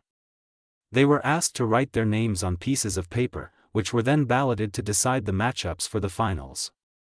First match, Hyuga Niji vs Uzumaki Naruto. Second match, Sabaku no Kankuro vs Aburame Shino. Third match, Sabaku no Temari vs Nara Shikamaru. Fourth match, Uchiha Sayuri vs Sabaku no Gaara. The victor from match 1 will fight that of match 2, and the same for matches 3 and 4. The victors of matches 5 and 6 will then engage in match 7, the final match determining a final winner for the Chunin exams. The finals will be held in about 3 weeks' time on Saturday, the 12th of July. The Kazekage will be present, as well as dignitaries from other lands and villages, so do exhibit your village's prowess. Good luck training, and see you in 3 weeks' time. You are dismissed. The various teams left the tower to return their usual business. Sakura left for home, while Sayuri went to train with Kakashi. It had been 6 days since Naruto had went home, and he was eager to take a hot bath. Kurama remarked, "Kit, why not head to the Konoha hot springs?" The blonde nodded mentally. "That's a good idea." "Thanks, Kurama-san." The fox grunted, refusing to vocalize a reply. Was he actually getting warm and cuddly with his Jinchuriki for the first time in shinobi history? Azura smiled and patted the giant fox on his paw gently. The Otsutsuki laughed as the Kyuubi glared at him. Konoha hot springs. Naruto strode towards the traditional bathhouse, before noting something odd. There was a male chakra signature near a whole lot of females. This wasn't a mixed bath. The blonde's eyebrows twitched as he noticed a man perched on a tall tree growing next to the female side of the onsen. He was a middle-aged man, looking around 50 years of age. He had long and spiky white hair, and donned a short green kimono shirt and pants with a red haori over it. The most distinct features were the red lines running down his eyes, his headband with the kanji 4 oil, as well as the huge scroll on his back. In his hand was a small binoculars which was clearly aimed at the unsuspecting girls below. Kono hentai. Naruto swore under his breath. Based on his sensory prowess, however, he could tell that this man was powerful, perhaps on the level of Kakashi-sensei or beyond. As such, he snuck up the tree as stealthily as possible. Surprisingly, he actually made it behind the man without being noticed, probably because the man was engrossed with his voyeurism. With a kick to the ass, Naruto launched the man sailing straight through the roof of the bathhouse, resulting in said man crashing into the onsen where the ladies were bathing. Deafening screams ensued before sounds of severe beatings were heard as feminine justice was exacted. The blonde smirked when the bruised man walked towards him, scowling. "That'll teach you to spy on women, pervert," said Naruto. The man raised an eyebrow before replying, "I'm not a pervert." Then he jumped, clapping his geta, wooden sandals, together and landed in a dramatic kabuki pose. "I'm a super pervert without equal," the man proclaimed with glee. "I am Jiraiya of the Sannin, Gama Sennin of Konoha." Naruto resisted the urge to facepalm. This is Jiraiya, he thought. Well, at least that explains his chakra. Jiraiya narrowed his eyes at the blonde, muttering, "You look familiar." Suddenly, his eyes went comically wide as he recognized the origin of the resemblance. "Are you Uzumaki Naruto?" Naruto nodded, curious as to how the Toad Sage knew. Jiraiya continued, Sarutobi-sensei has told me much about you, and he told me when I came back yesterday to train you personally for the Chunin exam finals. So quickly? But I just ended the preliminaries, how would Hokage Gigi know that I would pass? Wait, unless, he already had faith that I would pass? Naruto thought. The blonde then smiled. Despite him not wanting to be under the tutelage of such a pervert, he decided to do so since the Sandame had wished for it. Alright then, let's begin. But do you know anything about my current abilities? Jiraiya shook his head, replying, Sarutobi-sensei said that you would tell me yourself and that it would be very interesting. Given that the Hokage trusted this man, Naruto chose to do so as well. They went to a secluded training ground where he explained all his abilities, from the 6 paths down to his kenjutsu. That's a very interesting skill set. First, I would like you to sign the Toad summoning contract. As the name suggests, doing so will allow you to summon the legendary toads of Myobokuzan, Mount Myoboku, to aid you in combat, and you will also learn to become a proper sage by mastering the manipulation of natural energy. Given your current situation with the 6 paths sage mode, you have not fully explored the potential of senjutsu yet, so that's what we'll be doing for the first week. In the second week, we'll be working on expanding your ninjutsu arsenal, and on the third week, taijutsu will be the focus. All of your training will be completed on Myobokuzan, where time passes more quickly, a week here is a month there. Any questions? Naruto shook his head, but noted that he would miss his teammates and for some reason, especially so for Sayuri. Perhaps because the time to the finals was drawing near and once she got promoted to a Chunin, he tried to ignore the thought and instead paid attention to what Jiraiya was doing. The Toad Sage swiped his thumb across his canine, drawing blood. He then flashed through a series of hand seals before slamming his right hand down onto the grass. As he proclaimed, Kuchios no Jutsu, summoning jutsu, an array of jutsu shiki spread out from the point of impact. Summoning smoke filled the area as a giant orange toad emerged. Gamma, may I have the contract please? Jiraiya requested. The toad opened its mouth, withdrawing a scroll with its tongue and laying it down on the floor. Ignoring the fact that the scroll came from the toad's mouth, the Toad Sage rolled it open to reveal vertical columns to write names in, of which only 5 were filled so far. Naruto was awed when he saw the Yandame's name on the latest column. His idol was a toad summoner? Heck yeah! The blonde was excited and asked, so what do I do? Jiraiya smirked in amusement and responded, draw some blood and write your name with it, then imprint all your fingerprints on the hand you would like to use the summoning technique with. Naruto did as told, though he had trouble drawing blood as the wound he made always closed quickly. He could foresee having to bite off a phalanx to draw sufficient blood before it grew back. Now, the size of your summon depends on how much chakra you put into the jutsu. Go ahead and try. The hand seals are boar, dog, bird, monkey, ram, Jiraiya urged. Naruto decided to start small and drew on a small drop of his humongous reserves. Kuchios no Jutsu. A small puff of smoke went into the air, revealing a young orange toad with purple markings around his eyes, mouth, and stomach. Hey, the toad spoke, looking around to see who summoned him.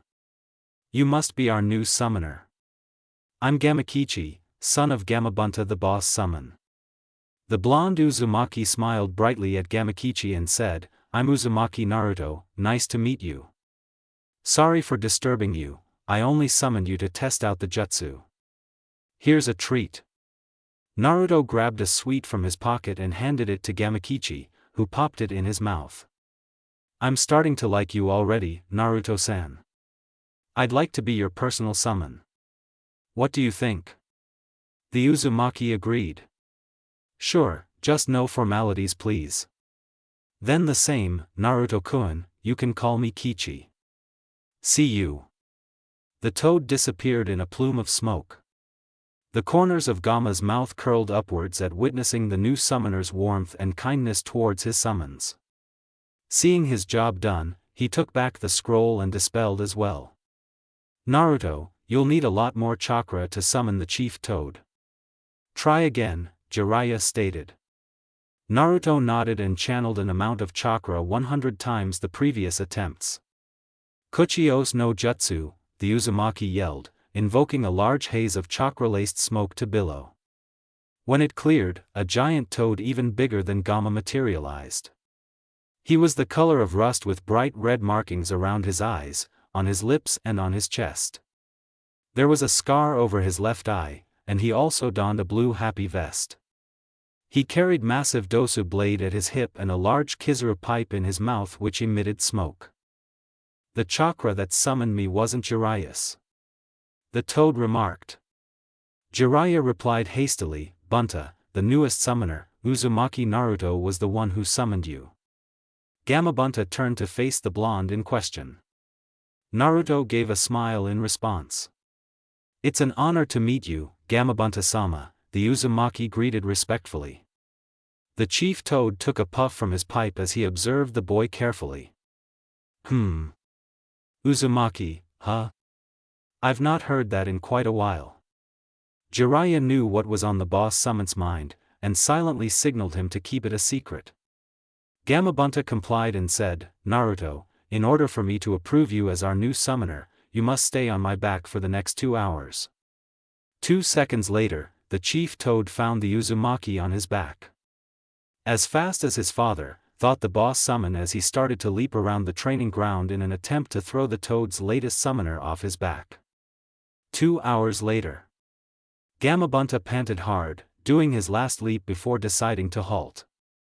A triumphant Naruto stood on his back. Fine. I accept you as our new summoner.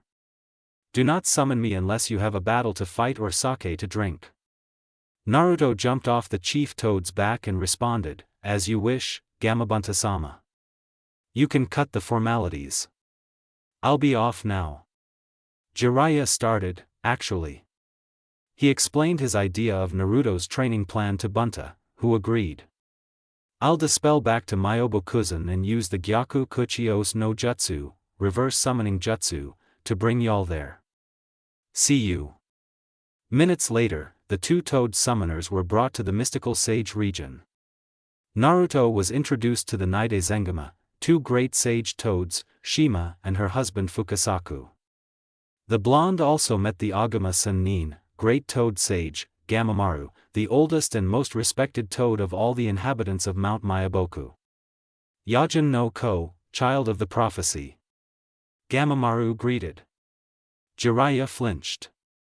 Gamamaru-sama, are you sure he's the one? I can feel it, one of the children is here. Naruto looked at Jiraiya for an explanation.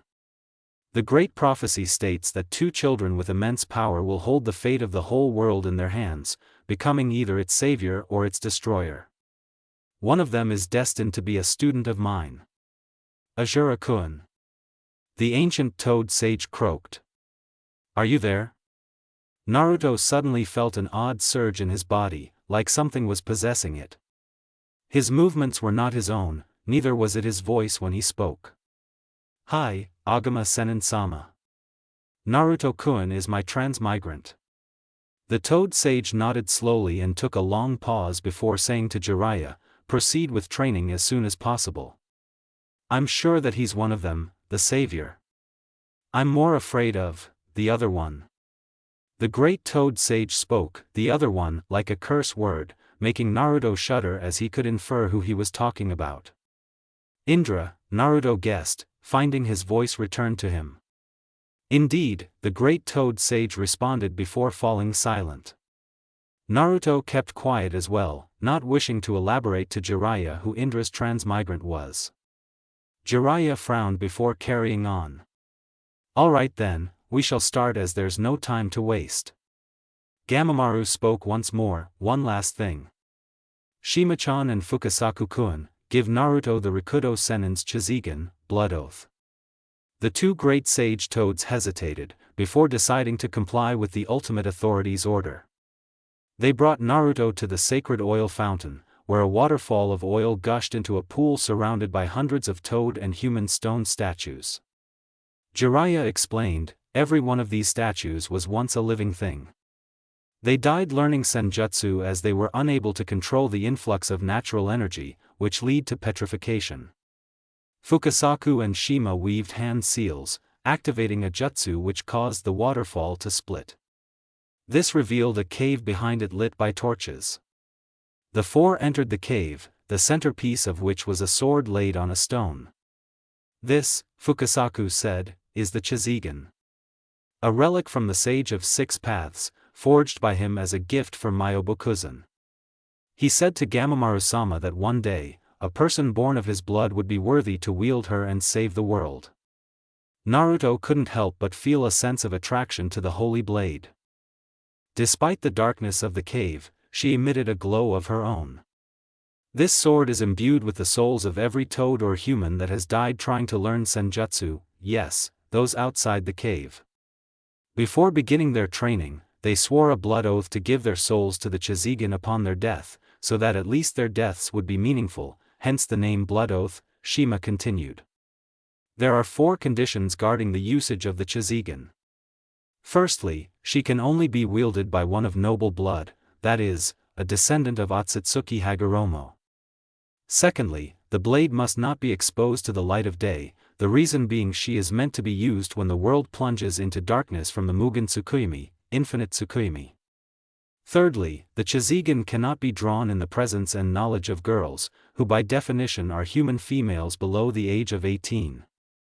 So technically if they are unconscious then it doesn't count.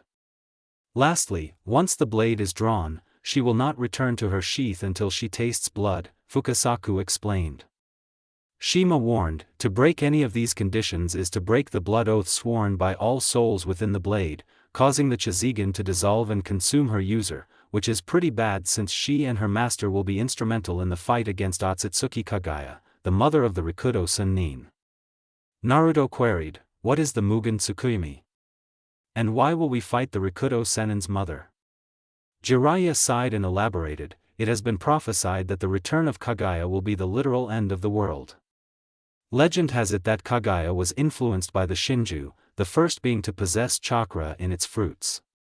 She consumed its fruits and single-handedly brought an end to all wars on earth through the Mugen Tsukuyomi, a powerful genjutsu which ensnared every single human being and put them into a dreamlike state made of their hopes and ambitions. Eventually, they turned into lifeless, white creatures with green hair known as white zetsus which obeyed the caster's will. To keep humanity alive, she released some of them from the genjutsu and wiped their memories. However, she soon became power-hungry and consumed more and more of these chakra fruits which corrupted her greatly. She bore twin sons, Hagoromo and Hamura, the latter of which gave rise to the Hyuga clan. It soon became clear that it was necessary to stop her. The twins joined forces and fought against their mother, who had merged with the Shinju to form the Jubi.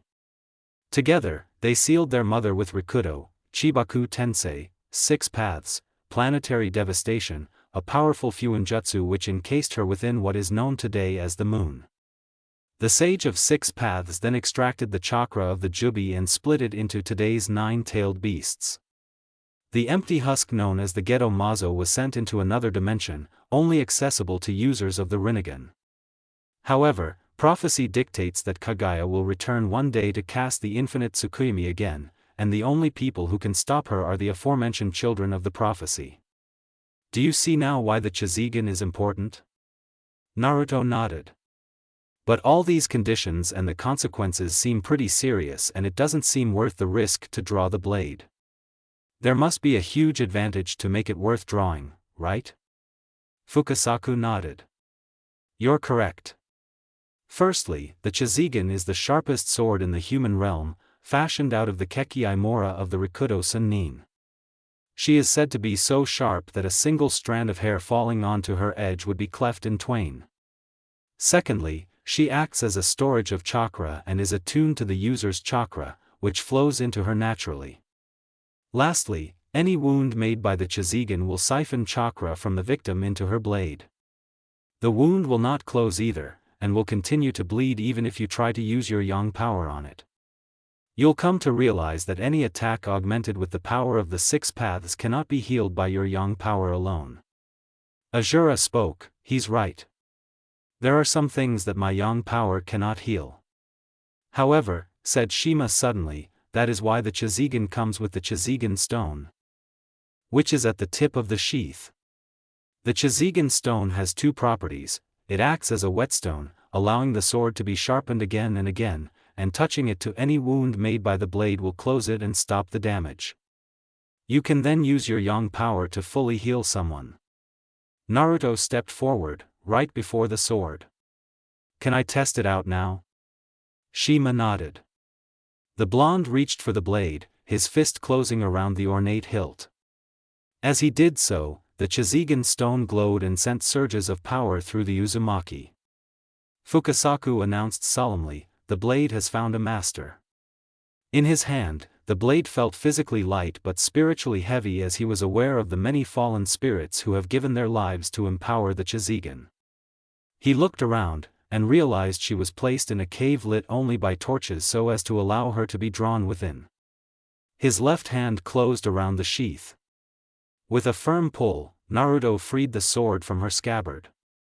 A loud ringing sound ensued and a huge wave of chakra radiated out, shaking the earth and causing the wind to roar wildly.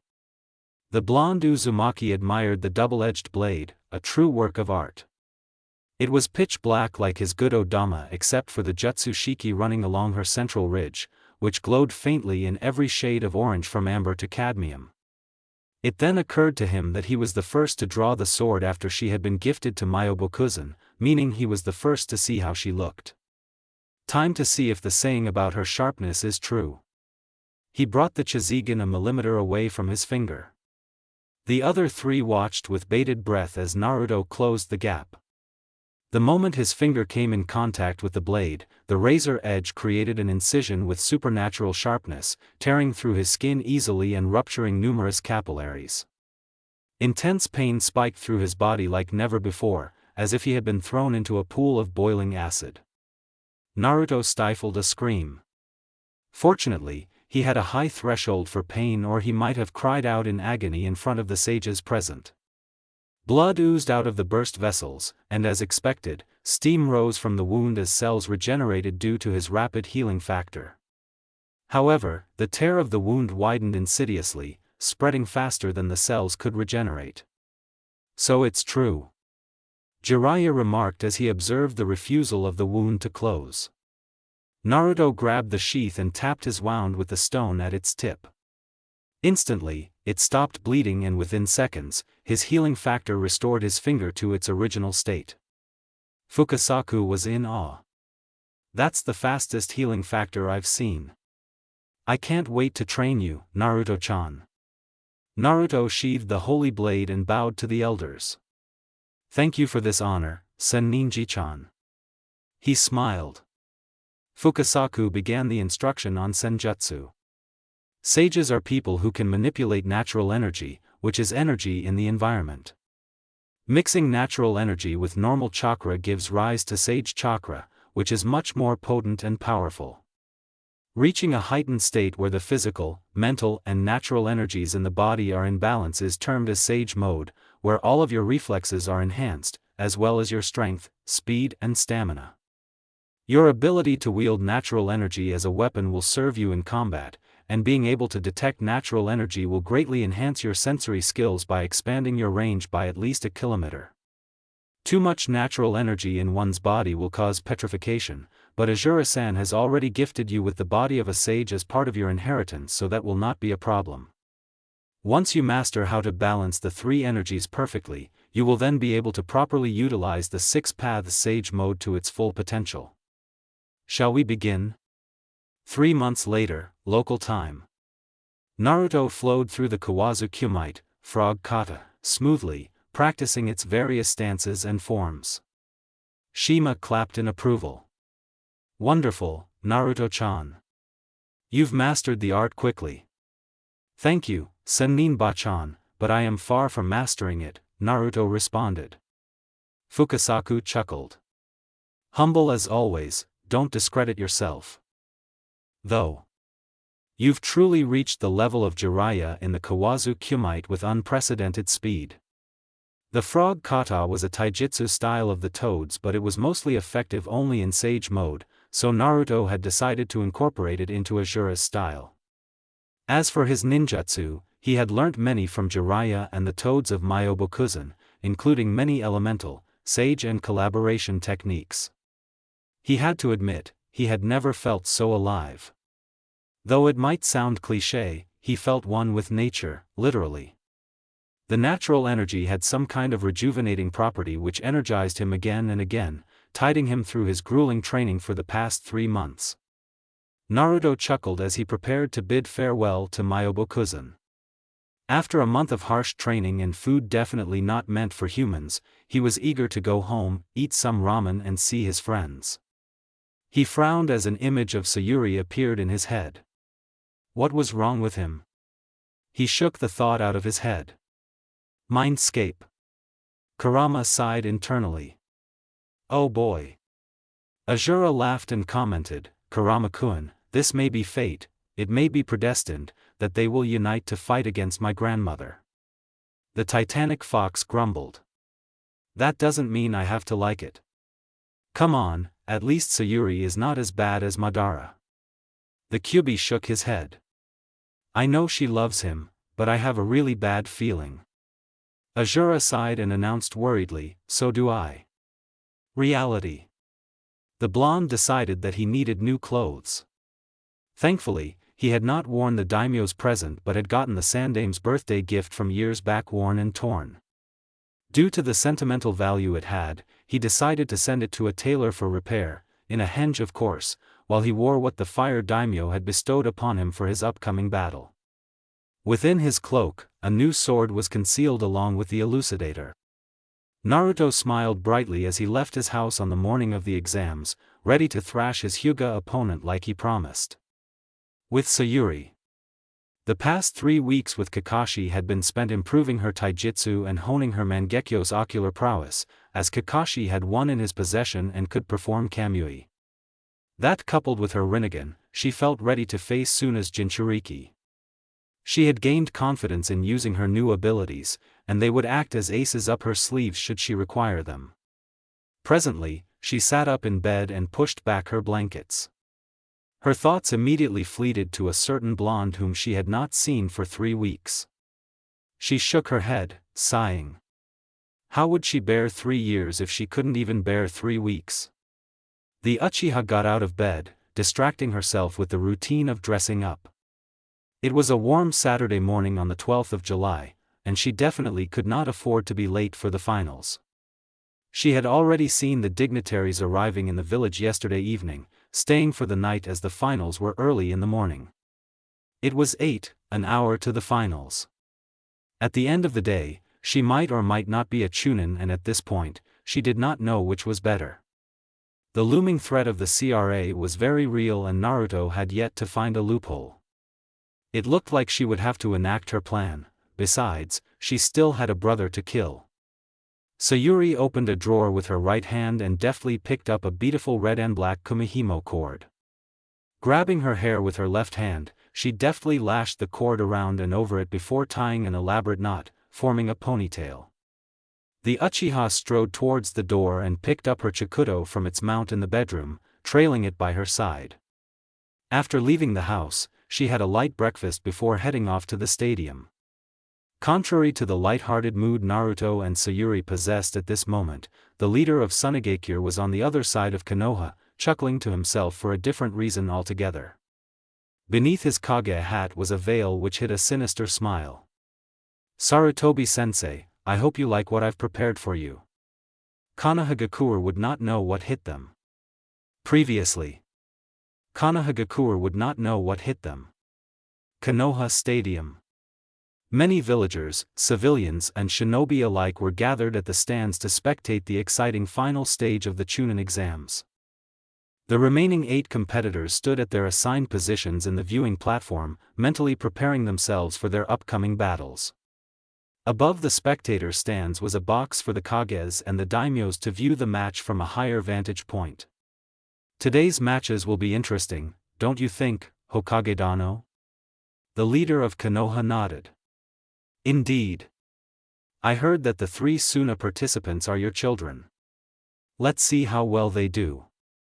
The Kazekage gave a low laugh.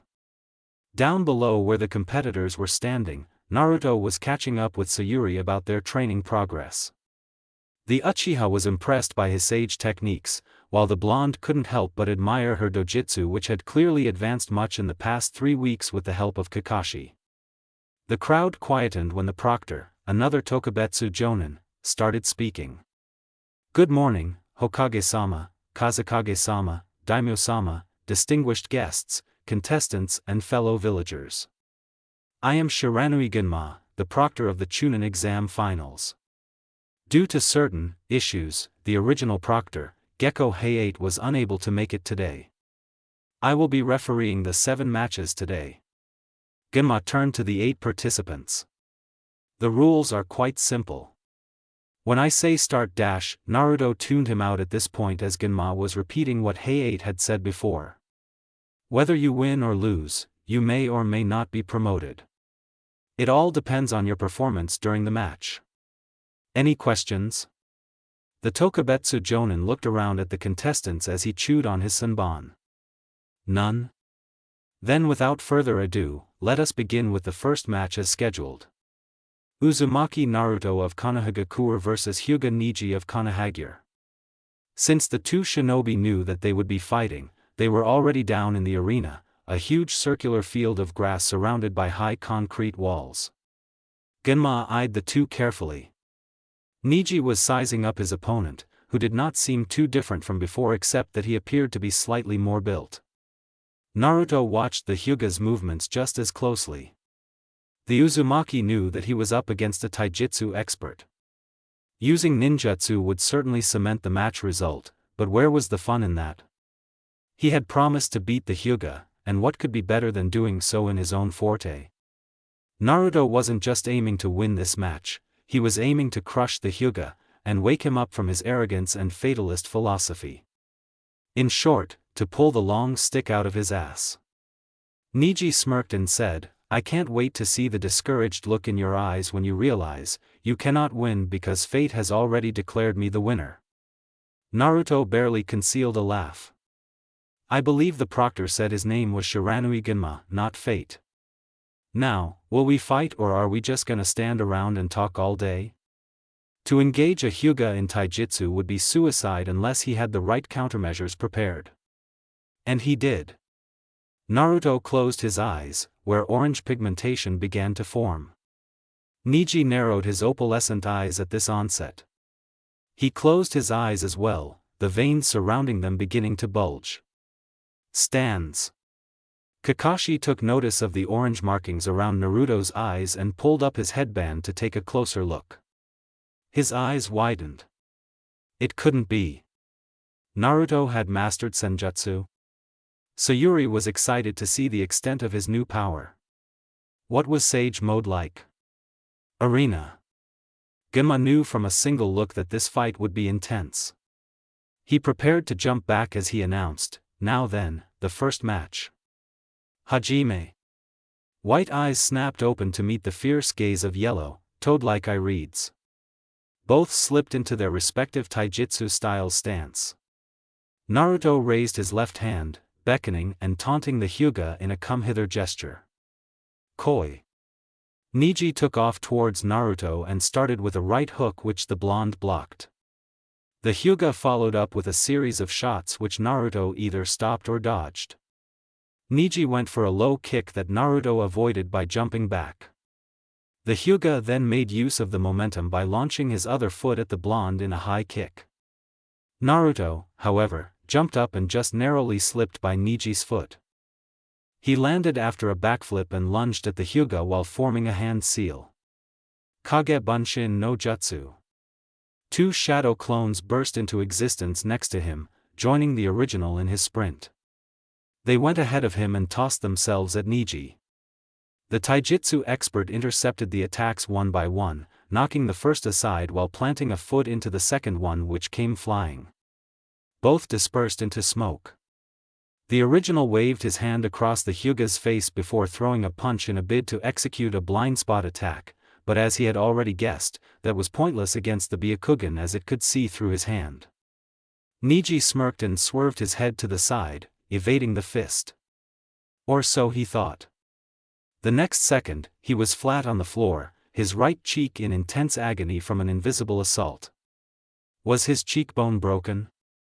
This shocked the whole crowd of spectators as Niji had clearly dodged the punch. The Hyuga glared at Naruto as he recovered quickly and got on his feet. What was that? The Hyuga tried to say, but it came out more garbled because the right side of his mouth felt like it was on fire. Naruto didn't answer and instead, continued a barrage of attacks on Niji. This time, the Hyuga was way more wary, and when he could, he would put distance between himself and Naruto. As a Hyuga, this made him uncomfortable as he was used to fighting in close range. Suddenly, the Hyuga noticed the orange markings fading away from Naruto's face. With a confident smirk, he declared, "Looks like your power has worn off, Naruto. What will you do now?" This time, his words came out properly as the pain had subsided. "I'll still beat you." The Uzumaki formed the shadow clone hand seal. 5 clones appeared and rushed at the Hyuga. Niji was no longer wary of getting into close quarters with his opponent, and so he dished out his usual Juken kata and obliterated the clones. At one point, all the clones jumped at Niji. A wall of chakra formed around the Hyuga like a shield, before he spun around. Hakusho Kaiten, 8 trigrams palms revolving heaven. The shield of chakra rotated and expanded rapidly, throwing the clones off and dispelling them with great force. Stands. Hyuga Hayashi, head of the Hyuga clan, was impressed but had a frown on his face. The Kaiten was supposed to be a main house technique only passed down through orally. How did a branch house member like Niji learn it? He was truly a genius. Arena, earlier. While Niji was distracted with the clones, the original weaved the hand signs for the summoning jutsu. Myobokuzan. 5 clones sat in a meditative position around the sacred oil fountain, amassing senjutsu chakra with the abundance of natural energy present in the area. One of them dispersed into smoke as it felt its summoner's call beckoning it through spacetime. Arena. Naruto dispelled the shadow clone and felt natural energy return to his body. Niji had just thrown off the clones and was charging at Naruto with a kunai, noticing how his eyes were closed. To his great shock, the Uzumaki executed an open palm thrust with his eyes still closed, shattering the kunai into shards of metal. Niji scowled in annoyance when he noticed the orange pigmentation around Naruto's eyes, realizing that somehow, his power had returned to him. Naruto closed the distance between him and the Hyuga, executing a swift punch. Niji narrowly deflected it and pushed his hand away. The Uzumaki made use of the momentum and spun clockwise in a tornado kick. Niji's eyes widened as he realized what was about to happen and quickly brought up his hands to his side. Unfortunately, that did not do much to soften the impact of Naruto's kick. Upon contact, Naruto's senjutsu-enhanced foot propelled the Hyuga backwards, sending him rocketing straight into the arena wall 30 meters away. Take Niji's word for it, tumbling across the floor before smashing into hard concrete was not fun at all. With a groan, he pulled himself out of the mini crater he had made in the wall. I have to end this quickly, the Hyuga thought as he sprinted towards Naruto. Once again, they engaged and this time, Niji was prepared. He weaved in and out of Naruto's range. And the moment he saw an opening, he went for it without hesitation. Jukenho Ichigekishin, gentle fist art, body blow. Niji exclaimed, as he delivered a two-handed strike with a blast of chakra. Naruto was momentarily stunned as he was hit by the powerful burst of chakra. He was launched 2 meters back from the impact, crashing onto the grass. Thankfully, his sage mode had increased his threshold for pain more than before, so it was not that bad. Niji smirked as he entered a new stance. You are within range, and you cannot escape my 8 trigrams. Stands. Hayashi was taken aback. To think a member of the branch house had learnt this taijutsu move. Arena. As Naruto recovered, Niji took no chance and lunged at him. With great ferocity, the Hyuga struck the Uzumaki with double two-fingered thrusts. Hak Nisho, 8 trigrams 2 palms. Yansho, 4 palms. Niji called as he struck once again, sending his chakra through Naruto's body with precision to shut down his tenketsu. Hasho, 8 palms. Juroku Sho, 16 palms. Sanjuni Sho, 32 palms. The Hyuga shouted as he repeatedly slammed his fingers into Naruto with increasing speed. Hak Rokujian Sho, 8 trigrams 64 palms. Niji exclaimed as he sent the last 32 consecutive bursts of chakra into the Uzumaki's body with a strong step forward, shutting down 64 of his 361 tenketsu. Naruto flew back and landed on the floor, his chest in incredible pain. His breathing became shallow as the chakra flow in his body stopped. The blonde tried to get up, but found that his body was failing him. Niji declared with a smirk as he turned off his Byakugan, "Why do you try so hard? I told you already, a failure will always be a failure. Look at your pathetic state, trying to worm yourself out of the destiny that has been set for you." Naruto's brows furrowed in anger. "Weren't you the same, by trying to kill Hinata? Isn't your destiny as a branch house member to serve the main house? Why are you killing your masters? Are you not going against your own fate, Niji?" The Hyuga growled. "You do not understand. I will never be free of the fate which binds me." He then took off his headband, revealing a curse seal. "This is the Kago no Tori no Juin, caged bird seal, a Juinjutsu, cursed seal, branded on the branch house of the Hyuga clan by the main house. Any time a branch house member does anything to defy the main house, we are at their mercy, for a simple hand sign will destroy our brain cells and seal our Byakugan at death. It will never be erased, not until death consumes us." Many years ago during the Hyuga affair, Kumogakure, village hidden in the clouds, head ninja kidnapped Hinata-sama on her 3rd birthday. We managed to kill him and retrieve her. However, Kumo demanded Hayashi-sama's body as a compensation for the death of their head ninja. At this, Niji turned to the Hyuga clan head. "Hayashi-sama's twin brother, Hyuga Hizashi, and my father, was sent in his place. He was killed by his own twin brother with the caged bird seal," said Niji bitterly. This act averted war, and Kumo did not get the Byakugan either. "However, I lost a father. Do you see why now?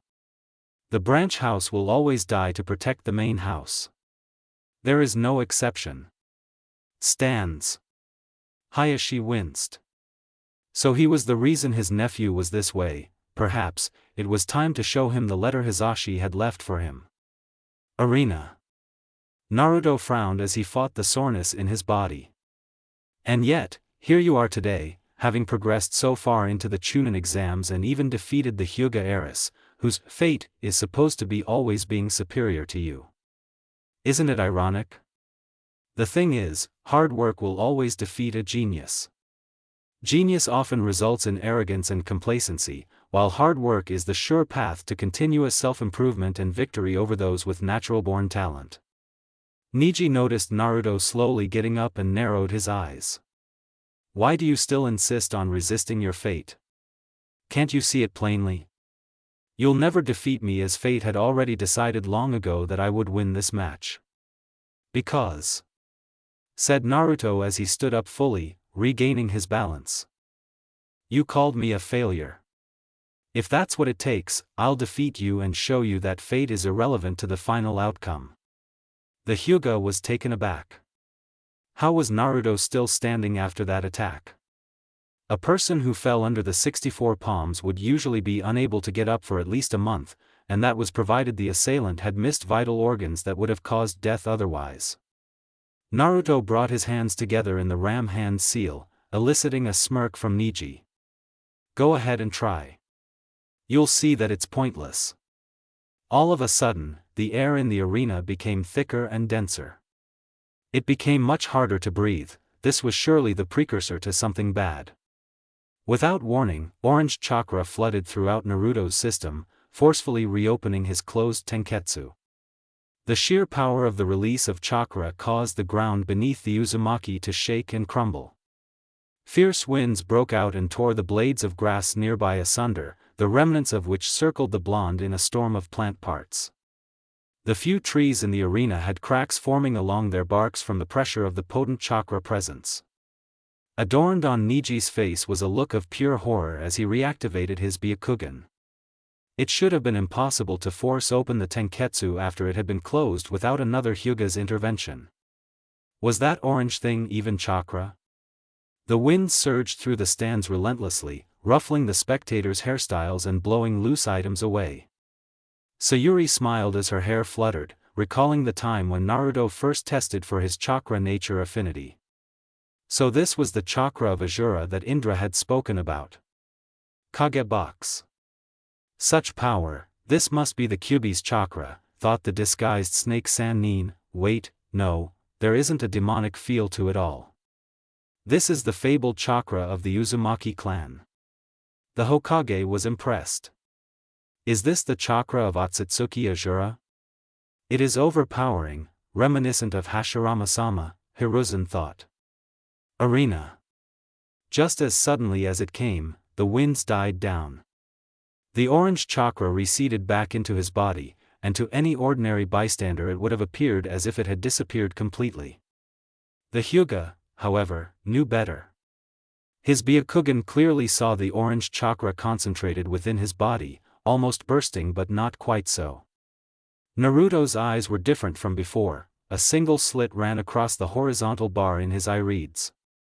Now, the Uzumaki exuded an aura of confidence and self-assuredness. That was a look Niji recognized and did not wish to see on his opponent at this time. On the surface, he appeared calm and focused. But make no mistake, within, like his namesake, was a maelstrom of energy waiting to be released. Ikuzo, Naruto uttered.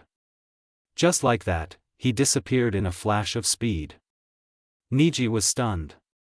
One did not simply just disappear like that. The Uzumaki appeared behind the Hyuga in mid-air, several projectiles in hand. In rapid succession, he fired them off at Niji. The taijutsu expert quickly dug his feet into the floor and initiated a rotation. Kaiten. They bounced off harmlessly the chakra shield, after which Niji grabbed one of them out of the air. Take this, he exclaimed, launching them with high speed at the airborne Uzumaki. Shock and fear shook the Hyuga as Naruto evaded the attacks with ridiculous swiftness once again, leaving the kunais and shurikens to penetrate the arena walls. Impossible, the Hyuga thought as the blonde rocketed at him with blinding speeds, ramming a fistful of chakra into his face. The pain told him it was possible. It plowed into his face without remorse, catapulting him into another section of the arena wall with extreme prejudice. This time, the front part of the wall exploded from the impact. The concrete slowed down the Hyuga's momentum by a lot, but his inertia continued forcing him down the path through the wall. Just as he was about to break through the other side of the wall, Niji came to a stop. Many bones were broken. Right now, he was in so much pain he could not even begin to describe it. His face probably needed restructuring after this. Naruto strode towards the Hyuga and pulled his body out of the wreckage formed by the bottom of the wall. He passed his hands over Niji's face, sending Yotan chakra into his body. The Uzumaki mended most of the broken bones, rectifying the immediate damage. Naruto sighed as he healed the Hyuga. That pompous ass deserved every single broken bone and torn ligament. As he did so, the Uzumaki stared into Niji's Byakugan, which saw so much and yet so little. A failure will always be a failure, Naruto repeated mockingly with a purposefully poor imitation of Niji's voice. Do you see the truth now, Niji? You can always resist fate. If you don't like your circumstances, there is always something you can do to change it. Your fate is what you want it to be, don't let anyone tell you otherwise. Then, he stood up. Genma raised his hand in Naruto's direction. Shosha, Uzumaki Naruto. Surprisingly, the crowd cheered loudly for him. They must have been sick of Niji's fate bull as well. Kage box. So, all in favor of Uzumaki Naruto's promotion to Chunin? The Hokage prompted. The Kazekage and the two daimyos raised their hands, as did Konoha's leader himself. Alright, said the Hokage as he input the result into the system. All in favor of Hyuga Niji's promotion to Chunin? Only the Wind Daimyo raised his hand. Despite Niji's natural prowess in taijutsu as a Hyuga, his attitude was troublesome for a Chunin undertaking missions and for teamwork as well. Stands. Naruto returned to Sayuri's side. The Uchiha gave him a look of approval. Good job. Your senjutsu was very interesting, to say the least, Sayuri remarked as she looked pointedly at the damaged concrete walls. The Uzumaki blushed in embarrassment. Oops. I tried to hold back as much as I could. I still had a lot of ninjutsu in my arsenal, but I didn't want the whole world to know the full extent of my power, and also, I wanted to beat him with taijutsu only. Sayuri nodded in understanding. Down below, the proctor announced, the second match, Aburame Shino vs Sabaku no Kankuro. The Sunanin, who was standing nearby in the stands, yelled down, I forfeit. The crowd jeered, but Kankuro knew he needed to conserve his energy for what was to come. Genma blinked, before continuing, the winner by forfeit is Aburame Shino. Kage box. Hokage Dano, I suppose none are getting promoted? The Kazekage questioned. The aged Hokage replied, indeed. I'm surprised your son didn't participate though. I was looking forward to witnessing the craft of a Kogetsukai from Sungakure, given the fame and origin of the art. Hiruzen had a tone of suspicion in his voice. The Kazekage responded with, my son was always a shy one. Now, the Hokage was sure the man next to him was Orochimaru. The murder of Gekko Heiate had raised his suspicions, and what the Kazekage had said was clearly a lie. From what Hiruzen had seen in the preliminaries, Kankuro was clearly not shy about using his power to take down his opponent in a brutal and aggressive fashion. He raised his guard as his gaze returned to the match. Arena. The third match, Nara Shikamaru of Konohagakure vs Sabaku no Temari of Sunagakure, Genma called. Shikamaru held back curses. He was hoping the second match would give him more time to relax, but no, it just had to end before it even started. He had half a mind to follow Kankuro but knew that his mum would not hesitate to slay him if he forfeited without even trying. Mendokas. The Nara groaned as he came face to face with the blonde from Suna. He already thought ahead, she was clearly a long-range fighter with that fan of hers. He was a short-range fighter and wouldn't stand a chance against her if there was distance between them. He would have to rely on the pre-existing shadows on the floor from Naruto's battle. Time was also not on his side as the longer the match dragged on, the closer it became to noon when the shadows were a lot shorter. Hopefully, his new techniques would come in useful. Hajime. Immediately, Shikamaru's hands flew into the rat hand seal, initiating the Nara clan's famous technique. Kagemain no Jutsu. His shadow turned jet black and shot towards the Suna Kunoichi, who leapt back and distanced herself. After a good 15 meters. The shadow stopped chasing her and came to a stop. Temari brought her fan down and carved a line across the floor, demarcating the line between the safe and dangerous zone. Looks like this is the limit to your technique. As long as I don't cross this line, you'll never catch me, she declared with a confident smirk. Kage box. My daughter is smart after all, being able to deduce the mechanics of the Nara clan's hidden ninjutsu in such a short time, commented the Kazekage. The Hokage smiled. We'll have to see. After all, the other famous thing Naras have is their strategical intelligence. For all we know, this could be part of the Nara's ploy. Arena. Shikamaru groaned as Temari opened her giant metal fan with a flick of her wrist. Grabbing the bottom with both hands, she swung it at the Nara with great force. Futon, Kazekiri no Jutsu, Wind Style, Wind Blade Jutsu. A huge gust of wind picked up and rushed towards Shikamaru, forcing him to release the shadow possession and take cover behind trees in the arena. The wind tore up everything in its path, decimating trees into logs and splinters of timber. This soon became a game of cat and mouse. Whenever Temari fired off a blast of futon chakra, Shikamaru would take cover in a new tree. This happened until every single tree in the vicinity was brought down, littering the whole floor with wood. "There's nowhere to hide now, Nara." "I got you," Temari said. Suddenly, Shikamaru began to laugh. "No. I got you." From behind his back, he tossed a flash bomb up. It exploded and released bright light upon the arena, momentarily blinding the Sunanin and darkening every shadow in the area formed by all the destroyed wood. In that instant, Shikamaru's hands danced from the rat to the bird hand seal.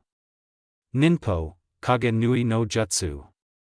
To Temari's shock, black tendrils materialized from thin air and shot towards her, binding her in an intricate network of shadow chains. Even after the light died down, they still kept her trapped. Satisfied, Shikamaru waved his hand to one side. A single tendril wrapped around Temari's fan and discarded it further away from her such that it was out of reach. The tendrils from the shadow stitching technique reverted to that of the standard shadow possession, paralyzing the blonde. Shikamaru relaxed as he contemplated what to do. He could make her forfeit like what he did to Kin in the preliminaries, but if he did so, he would have to become a chunin, and being a chunin was a drag. The responsibilities that came with being one was way too troublesome for his liking, and he could technically tell his mom that he tried to fight so she wouldn't kill him. He made up his mind and looked up at the Temari, who had a look of fear and anticipation for what he was about to do, since he could now make her do literally anything. I. Nara Shikamaru, forfeit this match, declared the Nara. Nara Shikamaru, forfeit this match, the Suna Kunoichi found herself repeating, much to her surprise. Without even bothering to wait for the announcement, Shikamaru released his cagemane and walked away. The proctor was amused. There was really no end to Nara's laziness. Winner by forfeit, Sabaku no Temari. The crowd was in uproar over the wasted victory. Clearly, many had bet on the Nara to win. A small section of the crowd was bursting in peals of laughter. They were the people who had guessed such an outcome from the scion of the Nara clan. Kage box. The Hokage chuckled before regaining his regal demeanor. Turns out the Nara was a genius after all. All in favor of Nara Shikamaru's promotion to chunin? All four dignitaries present raised their hands. Despite his laziness, it was clear he thought very far ahead during the match. The first cagemane was to induce Temari into thinking that it could not go any further, and that she had it all figured out when she didn't. Next, by keeping his distance, he easily tricked her into using her long-range wind techniques and forced her to destroy all the trees in the arena, which seemingly removed his cover but actually provided him the necessary shadows to extend his technique.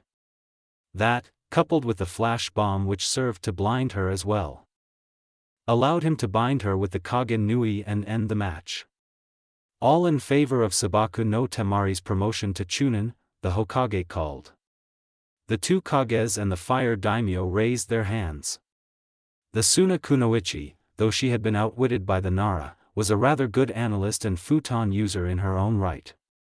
Alright, the Hokage affirmed as he approved both their promotions. Their attention returned to the fourth and most highly anticipated match. Arena. Genma cleared his throat to get the spectators' attention. They fell silent once again.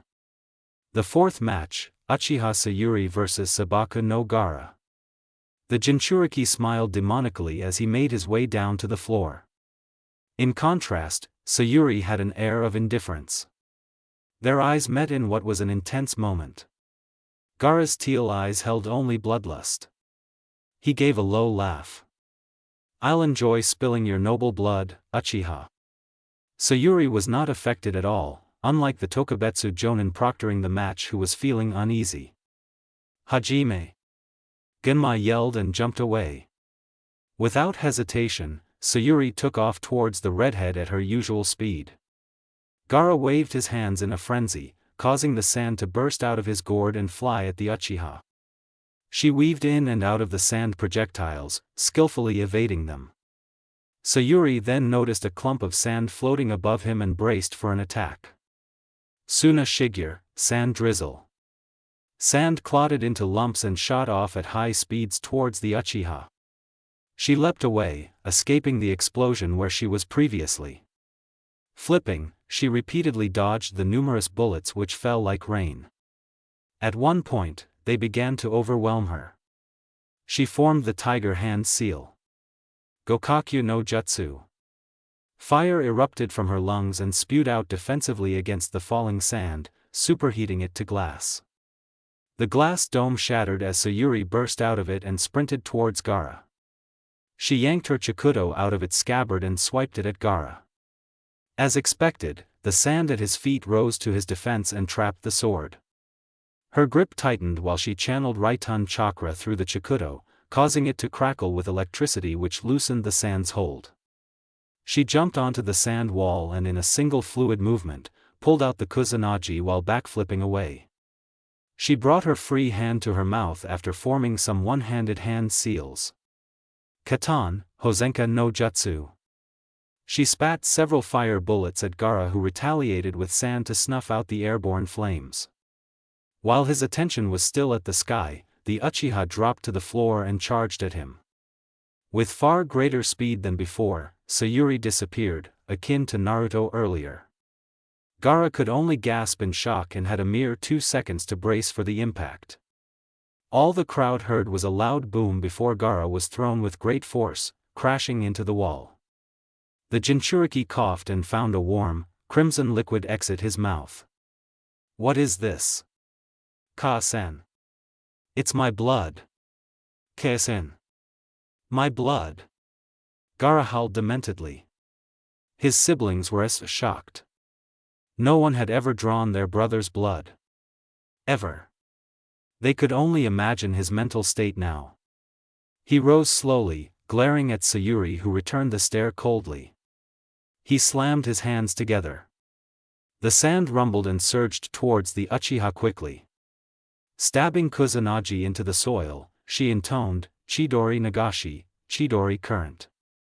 Raiton chakra exploded out from the sword and radiated outwards, pushing back the sand with its elemental advantage. "Uchiha! Where are your famous red eyes? Show them to me." Gaara hollered, directing more sand at her. "Sabaku Kyu." The minerals in the floor beneath her was crushed into fine sand, which burst out and wrapped around her. There was nowhere to run as the whole arena had been transformed into a giant sandbox. Sand surrounded her and clutched her within its grip. The redhead Jinchuriki cackled evilly, his voice noticeably calming down as he closed his fist. "Sabaku Soso, sand burial." The sand closed in on her, imploding. "Sayuri!" Naruto screamed from the stands as he witnessed the death of his teammate. A huge cloud of sand was thrown up from the implosion of the sand coffin, obscuring viewers from the scene. Suddenly, a purplish aura appeared in the haze. When the smoke cleared, it was revealed to be a huge humanoid chakra construct protecting the last Uchiha, who looked relatively unscathed. Her right eye was now black with a red atom model, the eternal Mangekyo Sharingan, while her left was the eye of the Six Paths. Her right eye converted back to the vermilion shade of the Three-Tomo Sharingan, and the Susanoo disappeared as Sayuri formed 3 hand seals. Focusing, her left hand became covered with a copious amount of lightning chakra which rumbled with the sound of 1,000 birds. "Chidori," Sayuri whispered under her breath. Without warning, she charged at the Suna Jinchuriki, who immediately began collecting all the sand in his vicinity to form a protective sphere around him. The A-rank Raiton Jutsu easily penetrated Gaara's ultimate defense, but came to a stop just as it breached the wall as Sayuri's arm was unable to reach any further through the sand. Gaara had made the wall about 75 centimeters thick. Her eyes twitched as she noticed an increase in the chakra of the sand nearest to her. Quickly, she withdrew her arm and flipped away, just in time to avoid getting impaled by long, sharp spikes of sand. They receded into the ball, inside which Gaara was chanting the hand seal sequence for a technique. Naruto's eyes widened as he felt a rising sense of dread from a malevolent source of chakra. He knew this feeling. Gaara was about to release Shikaku. Spontaneously, the sphere of sand crumbled and revealed a titanic tanuki the size of an apartment block, its skin the color of sand and blue markings running randomly along its body. Simultaneously, a war horn in the distance sounded. A powerful genjutsu of illusionary feathers fell on the spectators, causing them to enter a deep sleep. Outside the walls of Konoha, troops from Tsunagakure and Otogakure breached the defenses and entered the village. The invasion had begun. Naruto sent a pulse of chakra through his body, breaking free of the Nihon Shoja no Jutsu, feather illusion jutsu. He got up and noticed that most of the jonins were unaffected. Kai, yelled Naruto, unleashing a wave of Asura's chakra which rolled over most of his genin friends. Just then, Kakashi came by his side. Listen up, all of you. We're under attack by Suna and Oto, so I need those who still haven't recovered fully from the preliminaries to help evacuate the civilians, while those who are medically fit are to defend the village from the attackers. As for Naruto, I want you to help Sayuri lure Gaara away from the village to minimize the damage and together, take him down. Go! Hi, Kakashi-sensei, the genins chorused before splitting up to do their respective jobs. Naruto leapt down from the stands to the arena floor, where the tanuki was facing Sayuri. The Uchiha jumped back and met up with the Uzumaki who filled her in on the plan. She nodded, and both ran put of Konoha, taking a dilapidated route which would not cause too much collateral damage when Shikaku was chasing them. As expected, the one-tail followed in hot pursuit, but due to its size, was a lot slower. This gave the two a minute to strategize how to take him down. To take a tailed beast down was rather difficult without Fuinjutsu. Naruto had one in mind, but it would take time to prepare which they might not have. Sayuri thus offered to stall the Biju with her Rinnegan. Naruto also planned to summon the Toad Chief as it would be much better to have a huge summon on their side as well. Mindscape. Kurama, Naruto called. HN, the fox replied. Is there a way you can bridge my consciousness with Gaara's? I wish to speak to Shikaku and persuade him. The Kyuubi was taken aback, unsure what to make of this. Never was there a time in history where humans actually attempted to understand the Bijus. Instead, they always opted to fight them head-on and seal them off. To think that Naruto actually cared about how the tailed beasts felt, his respect for his Jinchuriki just gone up. I could link with my brother through the Biju Shinso Shinri, tailed beast psyche plane, if only we were fully linked as Biju and Jinchuriki. That's not the case, as you can see, lamented Kurama, who tapped on the metal gate separating him and his Jinchuriki. You should ask Jiraiya, he has the key. Naruto cursed, making a mental note to ask the Sannin the next time he met him. I have a solution, Azura offered, as we may have neglected to inform you, Kurama-kun here was forced to attack Konoha by an Uchiha who wielded the Mangekyo Sharingan, the eye of my brother. Naruto drew the dots. So you mean the Mangekyo is capable of controlling tailed beasts? You want me to ask Sayuri? The Otsutsuki nodded. Further than that, the wielder of the Mangekyo is capable of entering a Jinchuriki's mindscape and interact within his as well as his tailed beast's consciousness. Alright then, thanks.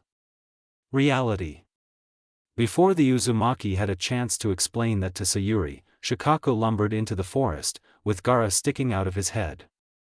The lower half of the Jinchuriki's body was within the sand that made up the Biju's forehead, while the top half was exposed. Ike, Sayuri.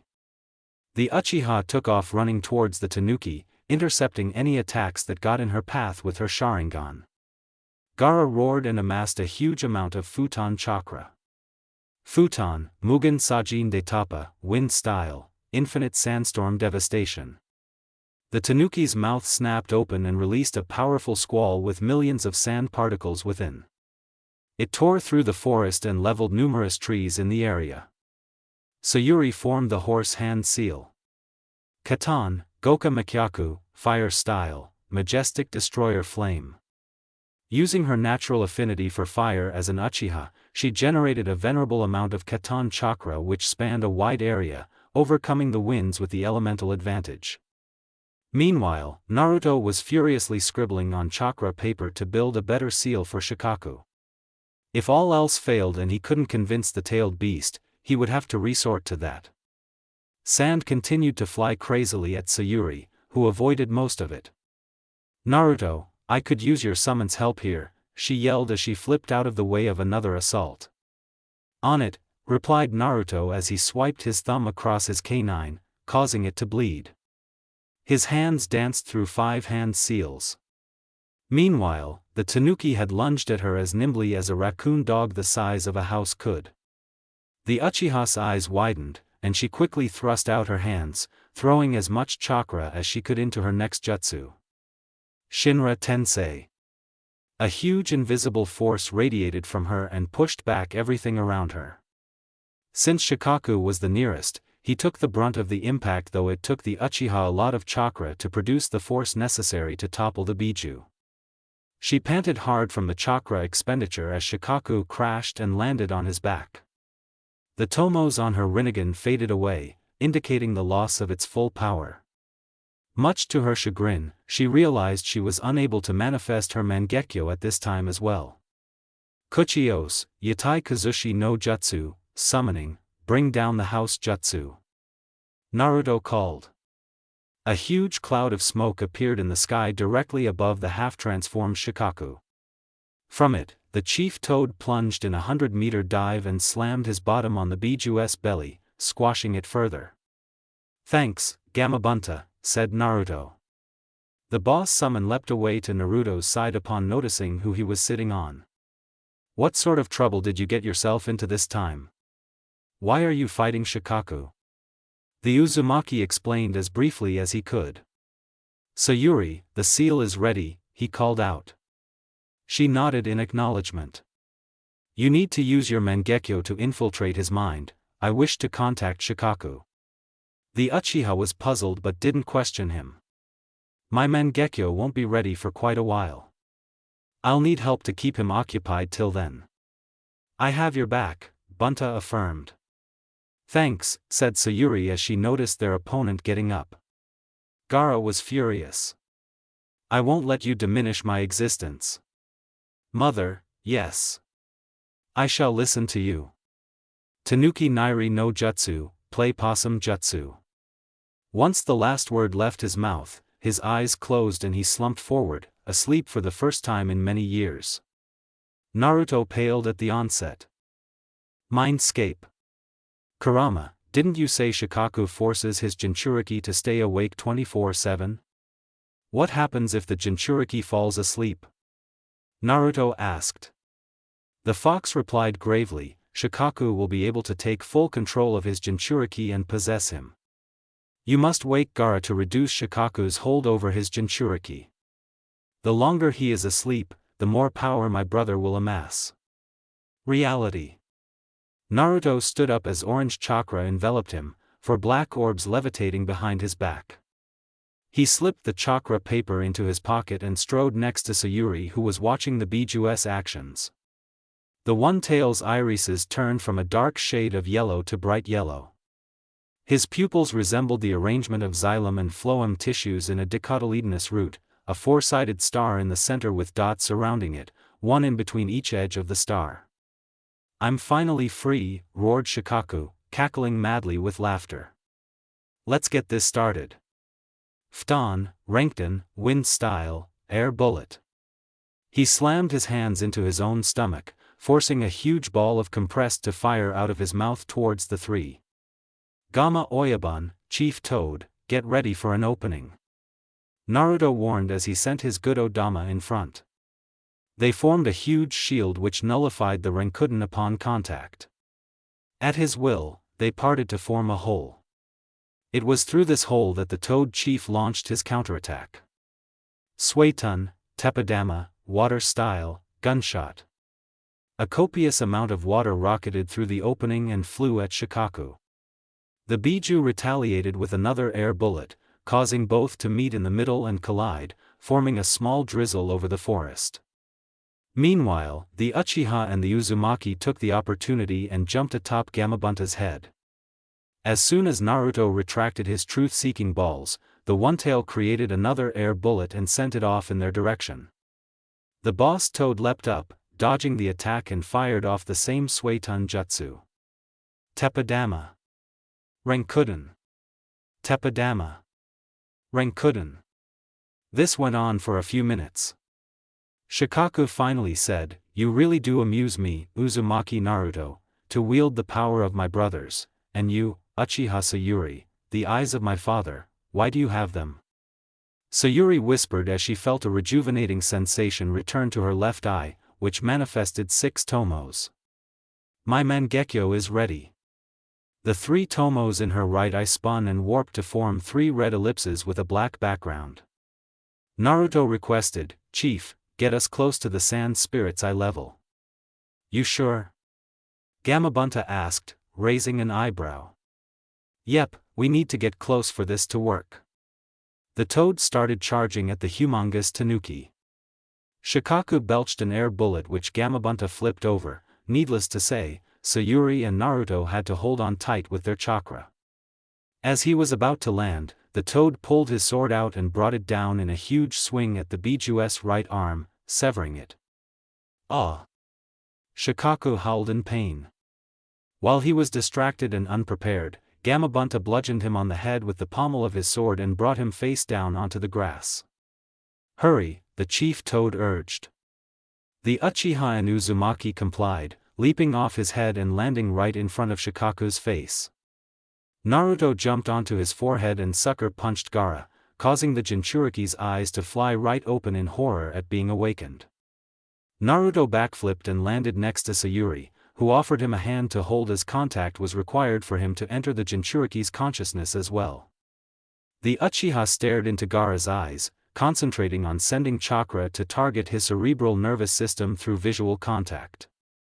There was a noticeable change in his eyes. Surprisingly, it changed into the pattern of the Rinnegan instead of the Sharingan. So her Rinnegan was actually capable of applying powerful genjutsu through eye contact as well. She took a mental note of that as she felt the world around her slip away. Gaara's mindscape, time freeze. The two appeared in a dark void with knee-height water. An unknown light source lit a small portion of the void, where Shikaku was standing.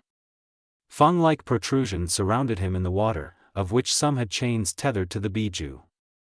Gaara was standing in front of the tailed beast in a wary manner. "What are you doing here? You cannot kill Mother." Naruto squeezed Sayuri's hand before letting go, a signal meaning, "I got this." He strode up to the Ichibi Jinchuriki and spoke, "Don't worry, Gaara. I'm not here to kill your mother. I am here to listen to what she has to say." Naruto gave Shikaku a pointed look. "Why have you done this? Why did you tell Gaara you were his mother?" The tailed beast's voice suddenly became more masculine, shocking the redhead. "I hate humans. I hate their existence, for they have scorned and taunted me for generations." "Keika-san?" Gaara questioned fearfully in a small voice.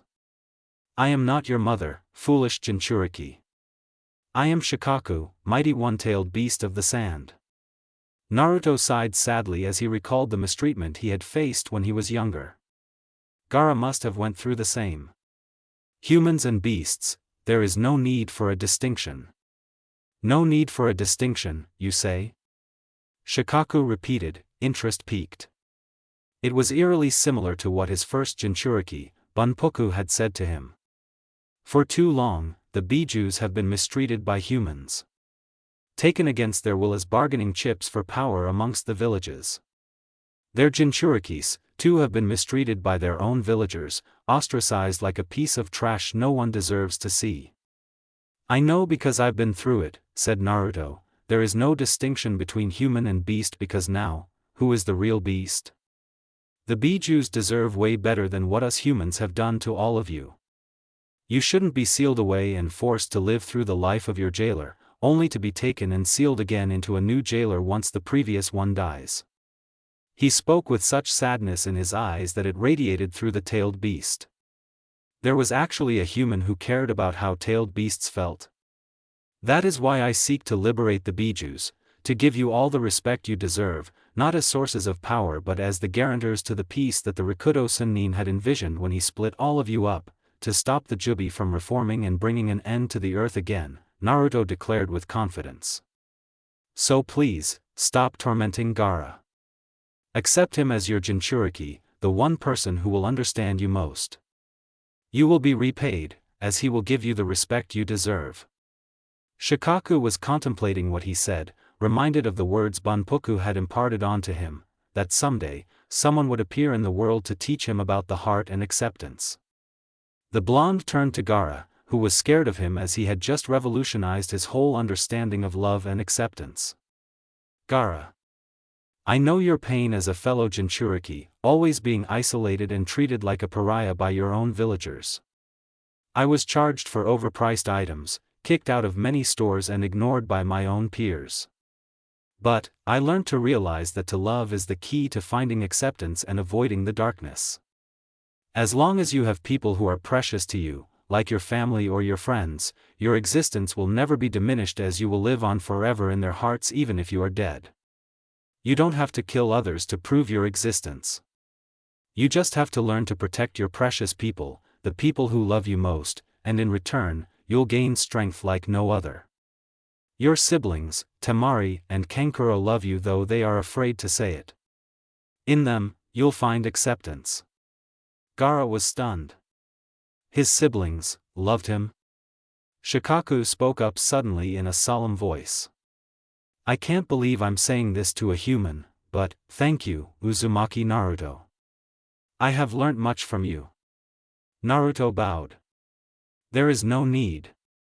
I was just speaking my mind. I sincerely hope that one day, the humans and bijus will treat each other as equals. Shikaku smiled. You remind me of someone I know, a brother who once treated me the same way you do now. Otsutsuki Azura? I'm his reincarnate, Naruto explained. No wonder.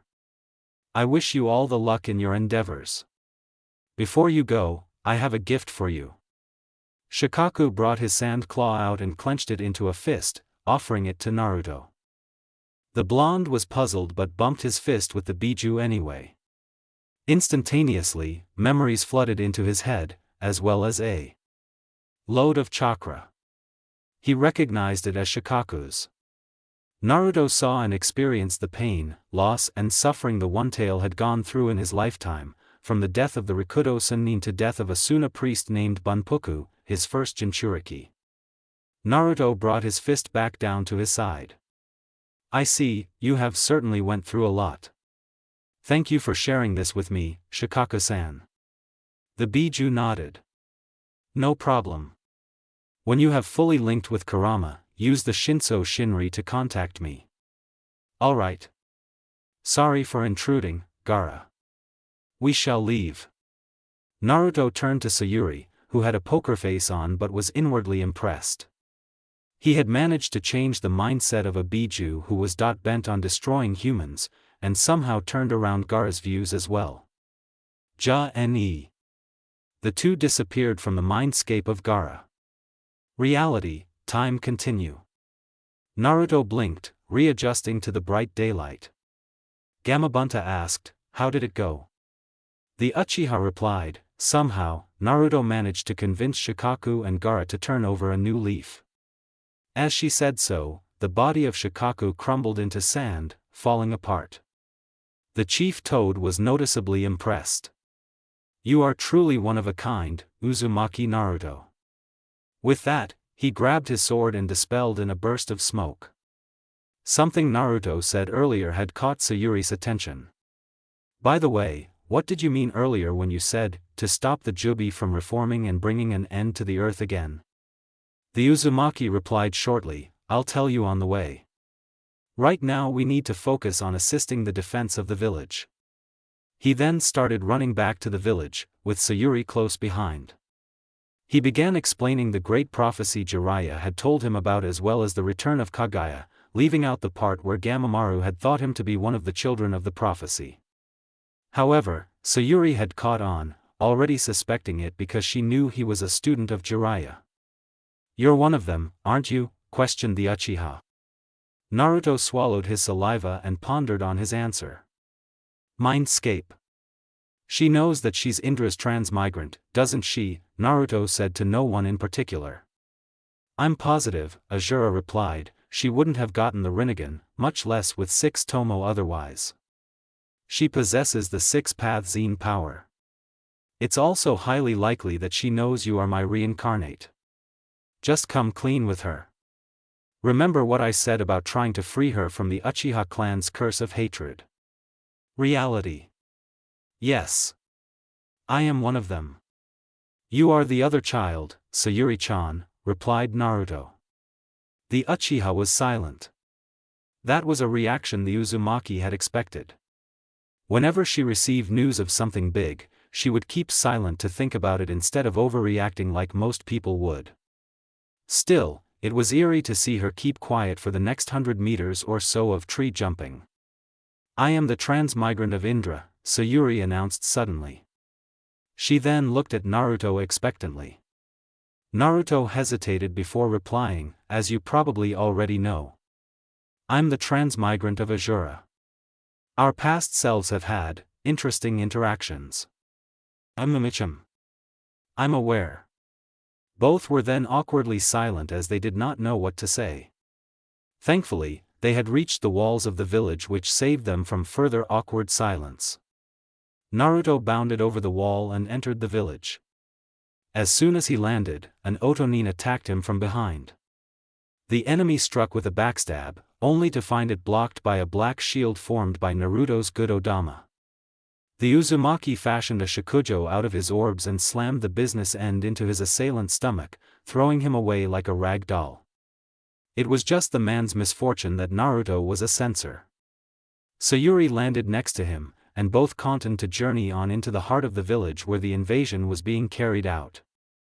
The Uchiha took a glance with her eyes and remarked, "We're gradually pushing the enemy back. Down the block, at the alley on the left, there are 6 enemies." Naruto tapped his staff onto the floor lightly.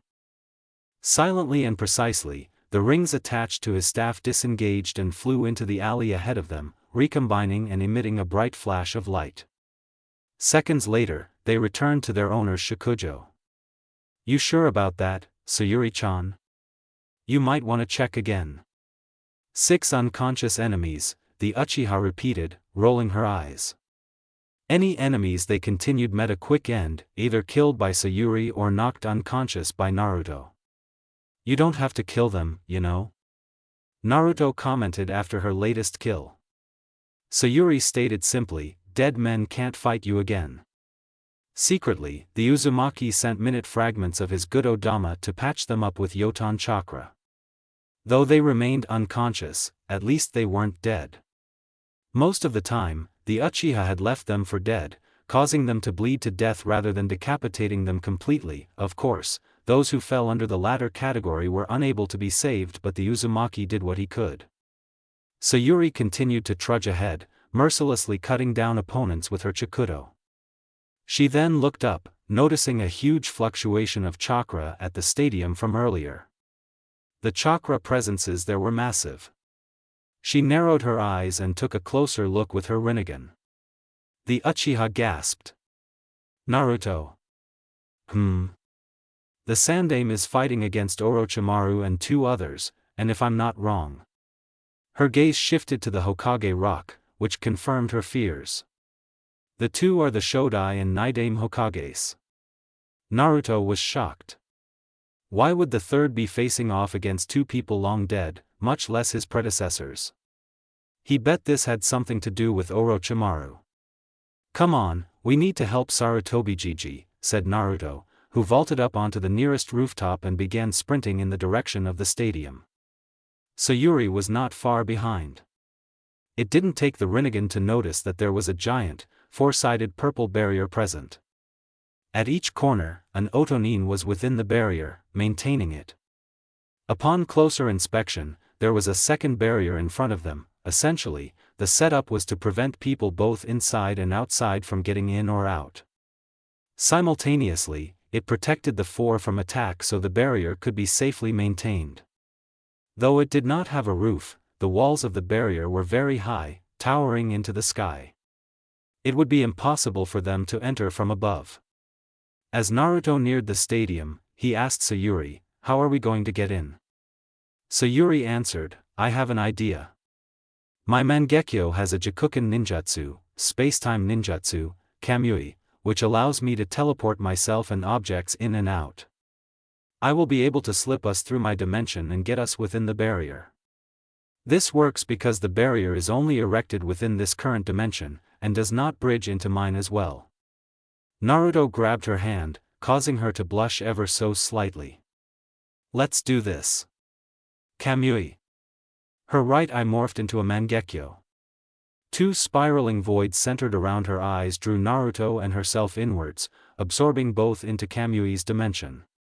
She ejected him out of her dimension once they arrived within the barrier. The blonde lunged at the two Hokages at high speeds, holding up the Shadow Clone hand seal. Kage Bunshin no Jutsu. Two copies of him burst into existence and were launched at Hashirama and Tobirama, engaging them in combat while the original flew at Orochimaru with a punch augmented by Azura's chakra.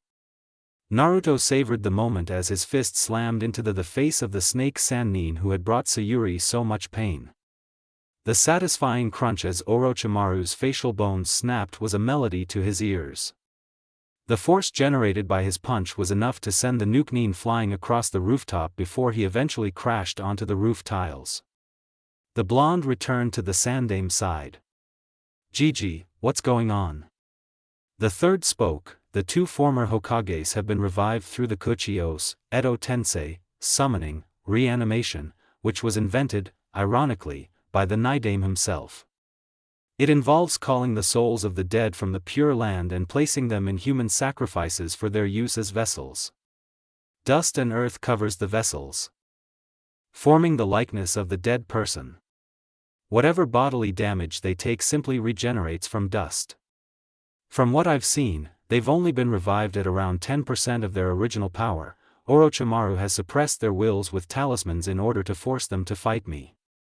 10% of their original power? Naruto looked at the rooftop in disbelief. The place was hardly recognizable as a rooftop. The entire site was a scene of devastation, covered with an extensive forest of trees from the Shodai's legendary Mokuton, wood style, and flooded with water by the Naidame, who was hailed as the powerful Suiton user in shinobi history. Hiruzen was no pushover either, having conjured towering earthen walls to his defense. "Souls, you say?" Sayuri repeated with a smirk, an idea forming in her head. "Do you have a plan, Sayuri-chan?" asked the Sarutobi. The Uchiha nodded, pointing to her glowing left eye. "Naruto, get your clones to distract or restrain the Hokages." She ran towards Tobirama who was busy fighting a clone. Of course, she knew that he was a censor from her studies at the Konoha Archive Library, so she knew it was pointless to ambush him. At least, at a level he could detect with his 10% power. "Rinbo," she murmured. Almost immediately, her shadow grabbed hold of Tobirama, who found himself unable to move. Wasting no time, Sayuri reached for his body and intoned, "Ninjendo, Kyukan no Jutsu." Tobirama's soul materialized and with a hard yank, she disconnected and released it from his body. The soul floated away, returning to the Pure Land while the ashen material surrounding the reanimated body left it. Only the sacrificial corpse of Tsuchi-kin remained in his place, collapsing to the floor. With Naruto, earlier. The original approached Hashirama, who had just obliterated his clone with a fist full of chakra. Naruto waved his hand at the Shodai Hokage, sending black rods fashioned out of the Gododama at him. 7 of these rods pierced the Mokuton user and immobilized him as Hashirama was made from the Edo Tensei, a jutsu which the Gododama nullified. Naruto channeled chakra into his right hand and reached into Hashirama's head, grasping a kunai with a talisman from within. Once his fingers closed around the will-suppressing seal tag, Naruto pulled it out of the reanimated Shodai Hokage and discarded it onto the floor. Hashirama's sclerae turned from black to a lighter gray, indicating the return of his will and personality. The reanimated body widened in realization as he recognized the chakra before him, reminiscent of his own. You're me in this life, aren't you? Hi, Shodai-sama, Naruto confirmed. I am Uzumaki Naruto, Azura's next transmigrant after you, Lord Hashirama. The first's hands shot up and clutched Naruto's forearms. Uzumaki, listen up, I need you to end the conflict with Indra's transmigrant in this life. Please promise me you'll do your best, or conflict will continue to grip the world. Naruto nodded. Don't worry. I will, Shodai-sama. Mindscape. I just remembered something I wanted to tell you, said Azura. Those who possess my chakra and have mastered senjutsu are capable of using Mokuton naturally, and so far only Hashirama and I have been known to possess Mokuton in shinobi history. Since you have just mastered senjutsu, I figured it would be a good time to tell you, and when better than in the presence of the most famed user of the wood style? I'll teach you some of the jutsus later once you're done with this. Naruto did not really know how to react, but was overjoyed that there would soon be a new addition to his ninjutsu arsenal. Reality. Naruto declared, Goodbye, Shodai-sama. I give you my word, I will end the conflict between Azura and Indra. The first nodded as best as he could in his paralyzed state, before Naruto willed the rods to expand and completely disintegrate the reanimated body. The Uzumaki stood up just as Sayuri finished her business with the Nidaime. Both looked at each other before turning to face the snake Sannin, who was slowly getting up from the Uzumaki's punch. His face was completely unrecognizable as Naruto had significantly rearranged his facial features. To think that Orochimaru was still standing, he was definitely a tenacious enemy. Suddenly, he gripped his disfigured face and tore it off as one would do to a sheet of paper. Under it was a new face, feminine but still retaining the striking features of Orochimaru like his sharp, slitted yellow eyes and his malicious grin. The Sandaime was bewildered as the Sannin laughed evilly, licking his lips with his long, forked tongue. Orochimaru, what have you done? You are no longer human, Hiruzen spat, disgusted. No, I am certainly not a human. I have ascended and became an immortal. The Team 7 duo exchanged glances and silently agreed on a plan. Without a word, they took off towards the snake Sannin at high jonin speeds. Sayuri reached for her pouch as she neared Orochimaru, sliding a finger through the ring of a kunai. She whipped it in front of her and threw it at the man in a straight line. With a sharp whistling sound, it zipped towards Orochimaru.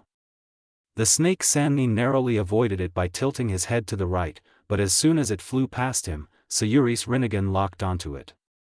Naruto flashed through the hand seals for a Fuinjutsu as Sayuri intoned, Amenoda Jikara. Instantaneously, she swapped places with the airborne kunai, shocking Orochimaru. The Uzumaki grabbed the kunai from where Sayuri was just an instant ago and drove it into the snake Sannin's stomach just as the Uchiha brought him to his knees with a quick takedown from the back. Naruto proceeded to grip Orochimaru's hands and glared into his eyes as Jutsushiki appeared, running along his forearms. Searing hot pain ripped its way through his arms as his chakra network was destroyed, eliciting a scream from Orochimaru before they went completely numb and fell to his side uselessly. The duo jumped away just before the snake Sannin lashed out in anger with a snake shooting out from his mouth. It withdrew as Orochimaru wailed uncharacteristically, "My arms. What have you done to my arms?" Once they returned to the Sandaime side, Naruto replied, "I have completely destroyed the chakra network in your arms. You will never be able to mold chakra to hurt anyone ever again." Hiruzen watched their seamless teamwork in fascination, as well as the Fuinjutsu that did a number on his wayward student. Without even exchanging words, the two had managed to execute a takedown and a sealing flawlessly. Teamwork of this kind was impressive. In fact, even most seasoned duos wouldn't be able to execute a plan of this level of detail without some form of communication. He was speechless. The 4 Oto shinobi maintaining the barrier dropped it and quickly went to their leader's side. Orochimaru warned, "Beware, Uzumaki Naruto. This will not be the last you see of me. I will have my revenge." At that, one of the Otonin threw down a smoke bomb. When the smoke cleared, they had disappeared. After confirming the absence of the enemy, Naruto turned worriedly to the Sandaime. "GG. Are you alright?" asked Naruto. The Hokage waved his hand in fatigue as he responded, "I'm fine, just a little tired. I need a long nap and a retirement after this." The Uzumaki chuckled softly as he waved his hand over his grandfather figure, sending Yotan chakra into his system. ANBU agents arrived and quickly took the aged Hokage away to the hospital for proper medical treatment. In the distance, a war horn sounded twice for retreat. The remaining troops from Suna and Oto withdrew from the village, leading the Konohanin to celebrate. Some parts of the village had been destroyed and repair work would take quite a while, at least 2 weeks or so. Thankfully, most of Konoha had been preserved and for the majority, life resumed as per normal. It was Thursday, the 17th of July. It had been 5 days since the invasion, and Naruto had been working on his newly discovered Mokuton under the instruction of Azura. It had been explained to him that the reason for needing to be a sage before unlocking the wood style was because he would then be able to utilize natural energy to transform his chakra to become a life source from which trees could grow. Although growing trees as a power sounded pathetic, Naruto had witnessed the power of Mokuton firsthand on the roof that day. It was without a doubt destructive. Other developments included the discovery of Suna's missing Kazekage, lying dead in a desert dune, his face missing as it had been stolen by Orochimaru for impersonation. Apparently, the invasion had been suggested by the Snake Sannin, and because Suna's leader disagreed, Orochimaru had killed him and took his place to give the people of Suna the impression that he supported the invasion. Thus, both Suna and Otonin participated in the invasion, or the Konoha Crush, as it was termed. As Sunagakure realized that it had been tricked into taking part in the Konoha Crush, it surrendered unconditionally to the Leaf, which accepted it and continued the Leaf-Sand alliance. While the Hokage was hospitalized, the council was making decisions on his behalf. The third had caught wind of it and summoned Jiraiya and Naruto to his ward. "Sarutobi Gigi, how are you doing?" greeted Naruto as he entered the ward and placed a flower in the vase on the nightstand next to his bed. Jiraiya smacked him lightly on the back of the head. "Don't be rude, Naruto." The Uzumaki rubbed his head in mock pain. Hiruzen smiled as he sat up. "It's okay, Jiraiya. I'm doing fine, Naruto-kun, but the village is not." He proceeded to form hand seals and created a sound barrier to keep the conversation he was about to have private. "Jiraiya, I've heard that the council is functioning collectively on my behalf, and knowing Danzo, the elders are probably steering decisions in their favor. The civilians in the council are probably profiting as well, by using the damage as an excuse to channel the village's funds and monetary resources to themselves excessively. As I'm sure you know by now, I want to step down and have a successor as soon as possible. I want you to take my job, Jiraiya." Said Toad Sage shook his head. "I won't. I have too many faults that make me unworthy of such a post. I'm also busy, what with running my spy network and authoring books for people like you. However, I do have someone else in mind." The third raised an eyebrow. "And who would that be?" "Tsunadeheim," Jiraiya stated tersely. "Ah, I see, retrieving her would be a difficult task though." Jiraiya smirked. "Sarutobi-sensei, you forgot that I run the largest network of spies in all the elemental nations. Naruto and I will locate her and bring her back by next week. As for persuading her to return, I'm sure Naruto is able to do that, given how he convinced the Jinchuriki of Shikaku to stop his rampage." The Sarutobi smiled. "Oh yes. I called Naruto here for another reason as well. You performed excellently during the Chunin exams, Naruto-kun, and your effort to repel the invaders was even more admirable," Hiruzen praised. The blonde felt embarrassed at being complimented. It's nothing much, Gigi. You don't have to blow my work up to more than I actually did. Sayuri and the others contributed greatly as well. Hiruzen nodded. As I'm aware. There's no need to be humble, Naruto-kun, you should be proud of what you did. For that, you are hereby unofficially promoted to Chunin. It will be made official by the new Hokage. Needless to say, Naruto was ecstatic. He was now one step closer to the title of Hokage. So are Sayuri and Shikamaru. Naruto's face fell almost instantly. If Sayuri was Chunin, that meant that the CRA would be placed into effect as soon as the council found out. Meanwhile, Jiraiya's eyes widened at the implication of Naruto's promotion. Sarutobi-sensei, do you mean dash? Yes, interrupted Hiruzen, a smile on his face. It's time Naruto knew of his heritage. Naruto's train of thought was disrupted as soon as he heard his name and the word heritage. Gigi, what do you mean by heritage? Naruto questioned, curiosity creeping into his voice.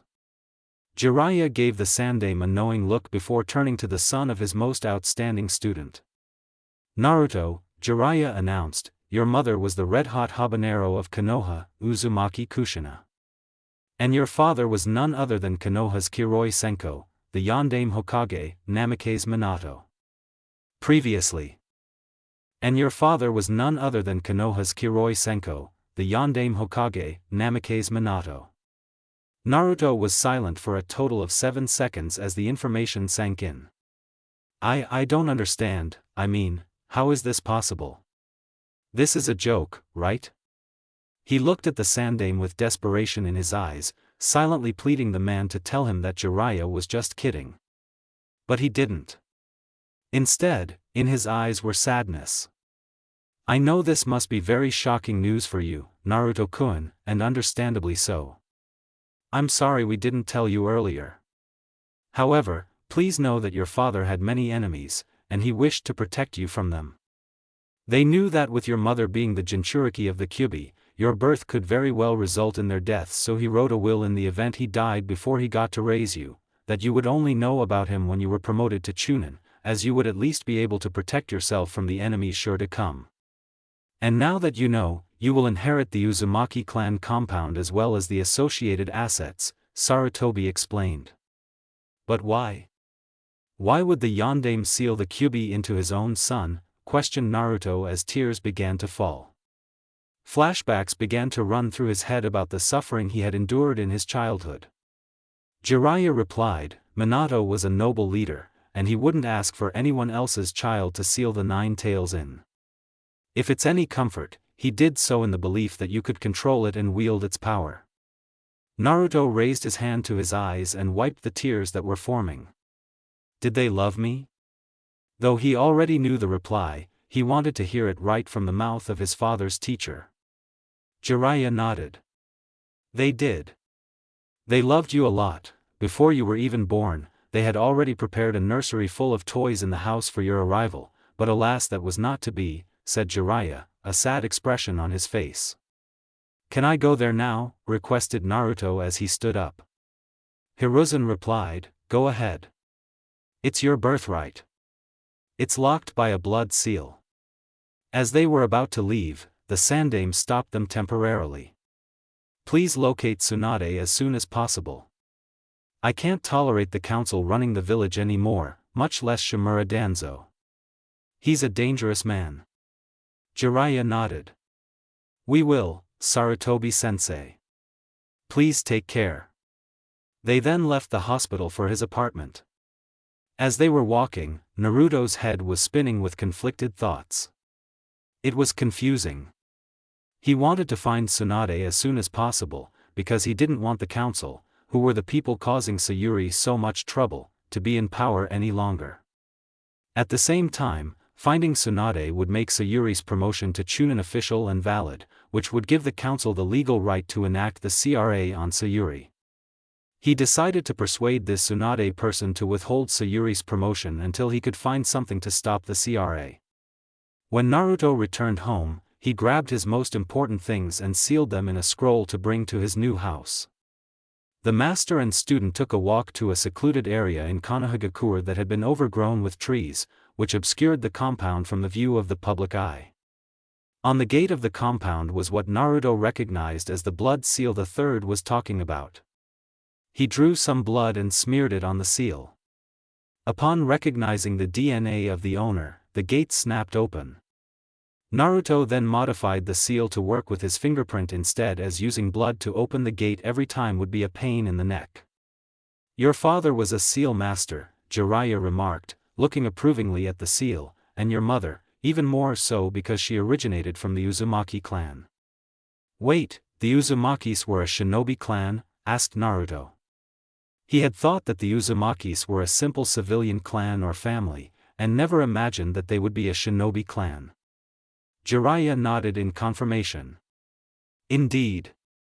They were a very powerful clan, and even had a village of their own called Uzushiyogakure, village hidden in the whirlpools. The Uzumaki clan was renowned for their enormous chakra reserves and potent chakra prowess, as well as their skill with fuinjutsu. Almost every member of the clan was a seal master back in the day. Back in the day? Yeah. They were widely feared by the other villages for their strength. So many years ago, some villages got together and invaded Uzushio, destroying it completely. Your mother was one of the few survivors, and she came to Konoha, which was an allied village. The Shodai Hokage was married to Uzumaki Mito, the first Jinchuriki of the Kyubi, so as a result, the two villages were allied. As you can see, we still wear the red Uzumaki spiral on the back of our flak jackets in memory of the strong alliance we once had with Uzushio. Your mother became the second Jinchuriki of the Kyubi, taking over from Mito, as Uzumakis were the only people who had sufficient chakra prowess and fuinjutsu to control the Nine Tails. And then we have you, the third Jinchuriki, who, although didn't inherit the characteristic red hair of the Uzumaki, still possesses the majestic chakra of the Uzumaki clan and their innate skill for fuinjutsu. Naruto was silent as he digested the information, realizing the power his maternal clan formerly had in its heyday. He proceeded to enter the residence, a two-story house that wasn't too big considering it was a clan compound. Compared to Sayuri's home, his was a lot smaller. In front of the house was a small garden with a pond, and behind the house was a huge training field with barrier seals, probably for his father to train in, considering the destructive nature of Kage-level techniques. The house itself was much larger than what he was used to, a modern abode equipped with a master bedroom, a nursery, two bathrooms, one with a shower and one with a tub, an armory, an onsen room, a kitchen and a kitchenette, a living room, a sealing room, a gymnasium, a swimming pool, and a library stocked with clan manuals on fuinjutsu, clan techniques, chakra guides, law books, as well as history books covering shinobi history from the birth of chakra to the Warring States period, leading all the way to modern times with the establishment of the 5 great shinobi countries. Overall, it was a pretty awesome house, definitely better than his old, vandalized apartment, and the main problems were that it was very dusty due to almost 13 years of neglect, and it was too far from the Uchiha compound. The garden was also overgrown with weeds and the plants were withered. It was also too far from the Uchiha compound. He didn't like the fact that the pond water was dirty. Or the fact that it was too far from the Uchiha compound, where he only had to travel for 5 minutes previously in order to reach Sayuri. He now had to travel to the other side of the village just to see her. It was ridiculous. What if she was in urgent need of help? He then cast the thought away. Was he thinking? Sayuri was never in need of help. He then realized he was just making excuses for himself to see the Uchiha. What a pathetic person he was. Naruto summoned 50 shadow clones to deal with the dirt issue, while the original grabbed some clan manuals to read during his search for Tsunade.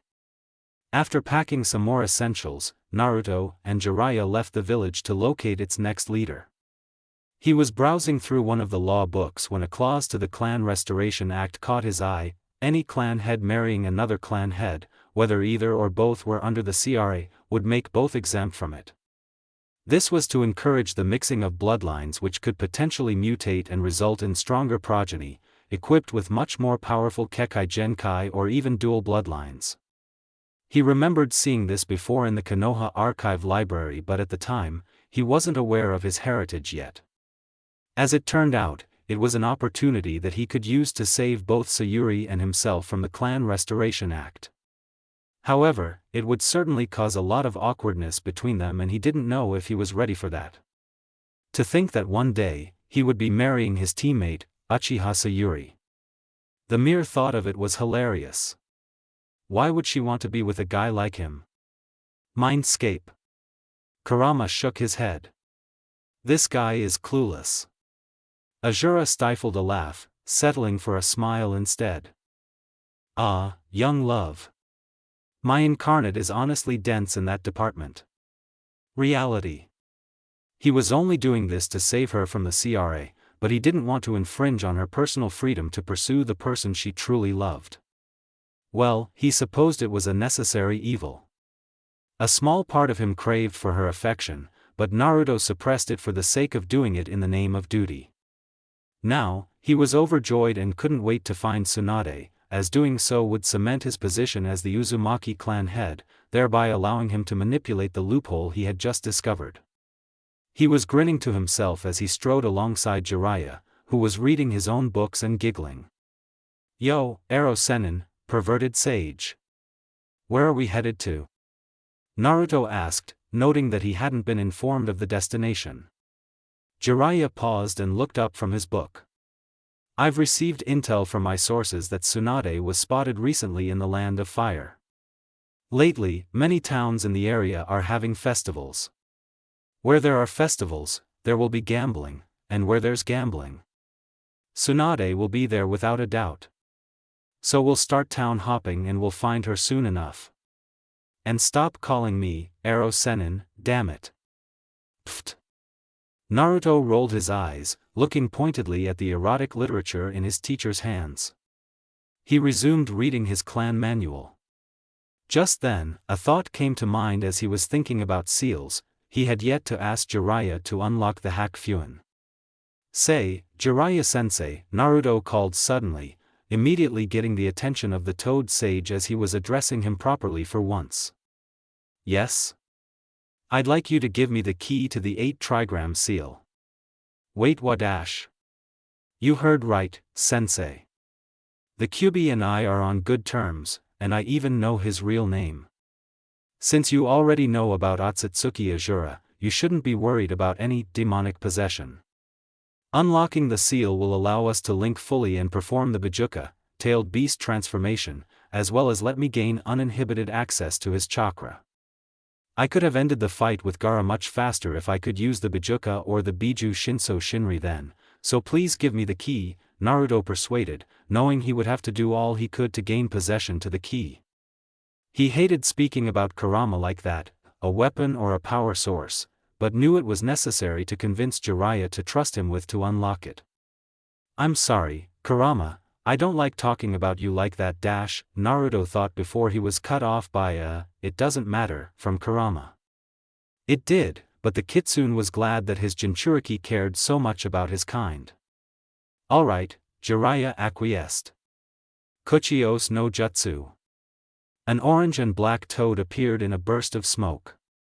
Eyeing the blonde with blue eyes, Geratora instantly recognized his original summoner's son. He still remembered the exact words the fourth had said to him, when Naruto is ready, give him the key. So, the first question he asked was, is he ready, Jiraiya? The Sannin weighed his answer as he knew his reply would be instrumental in convincing the skeptical toad to hand over the key. The Toad Sage decided to have his faith in his student. I strongly believe so, Geratora. Naruto looked at Geratora confidently. I'm prepared, Geratora-san. Uneasily, the toad took a final glance at the blonde before reluctantly jumping into his mouth. The Uzumaki's eyes widened in shock and disgust as the toad was wriggling his way into his mouth. It's part of the process, Naruto. Sit down and get to your subconscious, concentrate on channeling the Kyuubi's chakra, instructed Jiraiya. Naruto complied, closing his eyes as he was pulled into his mindscape. Mindscape, time freeze.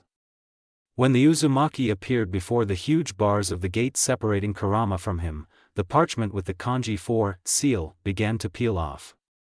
Finally, it dropped off completely and landed in the water within the basement, beginning to dissolve. This revealed a circle-shaped spiral lock-in between the two doors of the prison. At the same time, chakra gathered from the dissolved parchment and manifested into two people, the yondaime and his wife. Naruto's eyes went wide. When he calmed down, he decided to try saying the words he never got to all his life. Tu-chan. Ka-chan. The beautiful red-haired lady smiled and nodded. Naruto-kun. I'm your mother Kushina. And this is your father, Minato. The blonde man laughed. I never thought I would get to see my son all grown up. How old are you now, Naruto-kun? The handsome yondaime asked. 12 3/4, Tu-chan, replied Naruto unsteadily, still fazed by this unreal scenario. The photogenic couple before him was really his parents? Minato was slightly surprised. The boy seemed horribly mature for his age. It must have been the experiences he had gone through as the Kyuubi's Jinchuriki. I see. Almost 13 already. I'd like to speak to you further, but first, we have business to do. I built it into the seal such that our chakras would be released should the seal break. So now, we'll have to subdue that guy, he said, gesturing at the kitsune behind the bars of the seal. There's no need for that, Tu-chan, Naruto replied, before explaining at length his life story so far. He introduced them to Azura as well. Kurama growled. Can y'all talk later? I don't fancy being stuck here any longer than I should be. Naruto laughed. Right. Gomen, Kurama. He reached for the seal on his stomach and like a knob, he turned the spiral inscribed on it. Accordingly, the spiral lock on the gate began to unwind before disappearing completely into the interior of the gate. For the first time in 13 years, the doors of the gate swung open. Kurama grinned as he got up and stretched, feeling much more at home with the wider leg room. Then a thought occurred to him. Can't you just change the scenery to something nicer? It is your mindscape, after all. Oh, yeah. Naruto rubbed his chin thoughtfully before snapping his fingers at the first thing that came to his mind. The basement warped and disappeared, becoming a lawn filled with an ocean of flowers that stretched to infinity. Kurama's sweat dropped noticeably.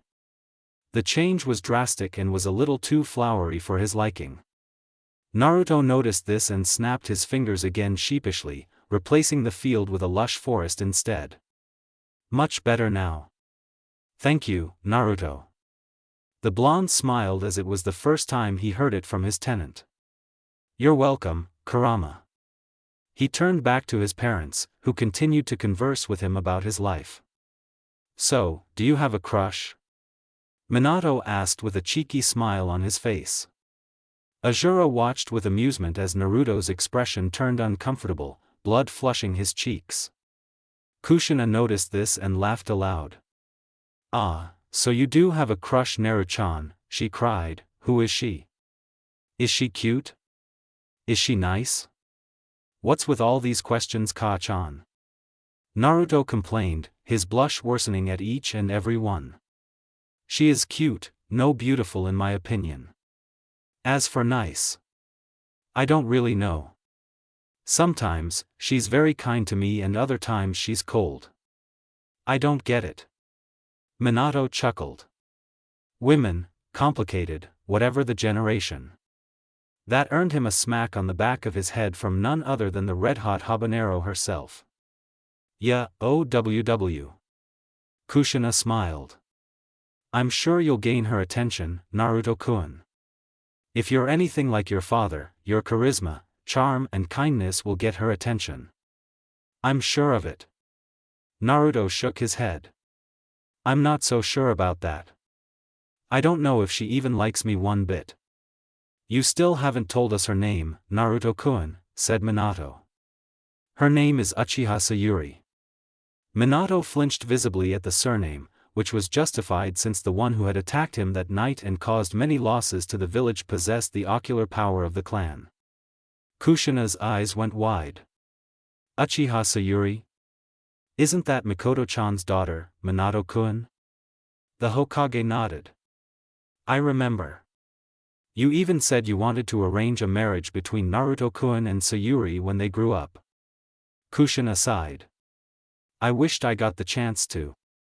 Now, Naruto-kun is pining for her affection and is receiving mixed signals. I do plan to propose to her after I find Tsunade though. Our marriage will save her from the CRA, though I'm really hoping she at least likes me. I don't want to force her into a loveless marriage. And hope she finds the one she truly loves so she'll at least be happy, Naruto said. Kushina's eyes lit up. Ah, how romantic. Not even caring if she likes someone else as long as it'll make her happy. That's true love all right, selfless and unconditional.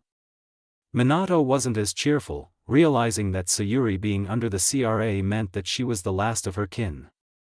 He empathized with his son, patting his fellow blonde on the back. I really hope she likes you, Naruto-kun. I don't want you to be emotionally hurt. I know very well how long it takes to get a girl to know your feelings and reciprocate. His gaze trailed to Kushina. He turned back and continued. But trust me, when she does, it'll all be worth it, said Minato. Thank you, Tu-chan. I'll keep that in mind, Naruto replied, smiling. Azura cleared his throat. I'm sorry to interrupt, but Naruto-kun, please don't forget what you were here for. Kurama had been waiting patiently, awfully uncharacteristic of him, but he must have been enjoying his new freedom, and when Naruto finally faced him, he stuck out his fist. By now, the Uzumaki knew what to do. The blonde boy tapped his fist against the titanic kitsunes, connecting his already massive chakra reserves to the kyubis. Like a floodgate that burst open, chakra surged into his body. Naruto's and Kurama's chakra were now linked via a powerful conduit that was not only physical, but also spiritual in nature. A huge collection of memories were exchanged as well. Naruto felt a fair share of Kurama's pain and suffering, very similar to that of Shikaku, just that his hatred was far greater. The two now shared a much deeper understanding of each other, their drive and their motivation, their emotions and their reasoning behind every action. Kurama cracked a grin, which just looked downright intimidating with his fearsome facial structure. Unlike before, Naruto was no longer even a little bit afraid of the tailed beast. He returned a smile as well. Thank you, Kurama. Hee. Minato noticed his body beginning to fade, as did Kushina. Our chakra won't last much longer in here. We have at most a minute left. I have one more thing left to do. I sealed the yin half of Kurama into myself and the yang half into you. Now, I plan on releasing the yin half and reuniting their chakra. As he said so, he rapidly flashed through a chain of hand seals. The Hak Fuin under Minato's shirt began to fade, before Minato finally yelled, Hak Kain, 8 trigrams unseal. Chakra bubbled and exploded from the seal on Minato, bursting out and flying straight towards Kurama. The yin half of the kyubi's chakra merged with its yang half, finally restoring Kurama to his original form and power. The majestic Biju smirked as he felt the return of his former strength. Minato continued, I have one last important thing to tell you. That night, a masked man with the Sharingan attacked Konoha. He was the one who drew Kurama from your mother and summoned him to attack the village. I strongly believe him to be Uchiha Madara since he entered the village without triggering the sensing barrier, and could control Kurama. The tailed beast shook his head. No, it wasn't Madara. His Sharingan was different, he was another Uchiha pretending to be Madara, as I could tell from his chakra signature. And Kami knows why. Kushina warned, we have about 10 seconds left. They spoke the next words together. Just remember, whatever you do, we'll always love you. With those parting words, the chakra forms of Minato and Kushina dissolved into nothingness. Naruto smiled with tears falling down his face once again. He was very ecstatic to have met his parents, and that they were now gone. Well, it appeared that he would just have to make them proud. He knew they would be watching from the afterlife. Kurama spoke. Naruto, let me brief you on our new abilities. Now that I'm back at my full strength, what you could originally do with Biju Moto, Tailed Beast Mode, is amplified. Firstly, you can choose to either do a partial or a complete transformation. The former allows you to manifest my head, tails, claws or any part of my body for standard combat purposes, while the latter lets you transform into my whole chakra body for large-scale battles. If you want to summon my complete self in the flesh outside of yourself, use the Kuchi-Ose instead. You will now be able to use the Biju Dama when you are in Biju Moto, and since it shares some characteristics with the Rasengan in terms of its formation, learning how to perform it shouldn't be too difficult. You'll also be able to summon shadow clones of me during the Tailed Beast transformation, and in 6 Paths Sage mode, combine them to form a giant multi-headed avatar. And since our chakra pools are connected, I can amass natural energy for you while inside you since I'm technically not moving when within. I could go on, but you get the point. Over the next few days, I'll be teaching you how to maximize the potential of our connection, including many of the awesome abilities I possess outside of the Biju Dama. I'm looking forward to it, Kurama, said Naruto with a grin. Azura reminded, Shikaku-kun told you to use the Shinso Shinri to contact him once you two were fully linked as Biju and Jinchuriki, remember? On it, Kurama grunted, his hands together as he gathered chakra to connect the spiritual energy of Shikaku and his own. This was the hallmark of Ninshu, Ninja Creed, the ability to connect people's spiritual energy with chakra in order to enhance communications without speaking or even being near each other. In fact, it was the original reason Hagoromo had distributed his chakra to humans in the first place, not to fight, but to make peace. Alas, it had been weaponized into ninjutsu by Indra and since then, been the cause of bloodier conflicts throughout history. Kurama, Naruto and Azura disappeared from the mindscape, reappearing within a plain white void with Shikaku and Gaara. Tailed Beast Psyche Plane. So, Shikaku-san, why did you ask me to contact you? Questioned Naruto curiously.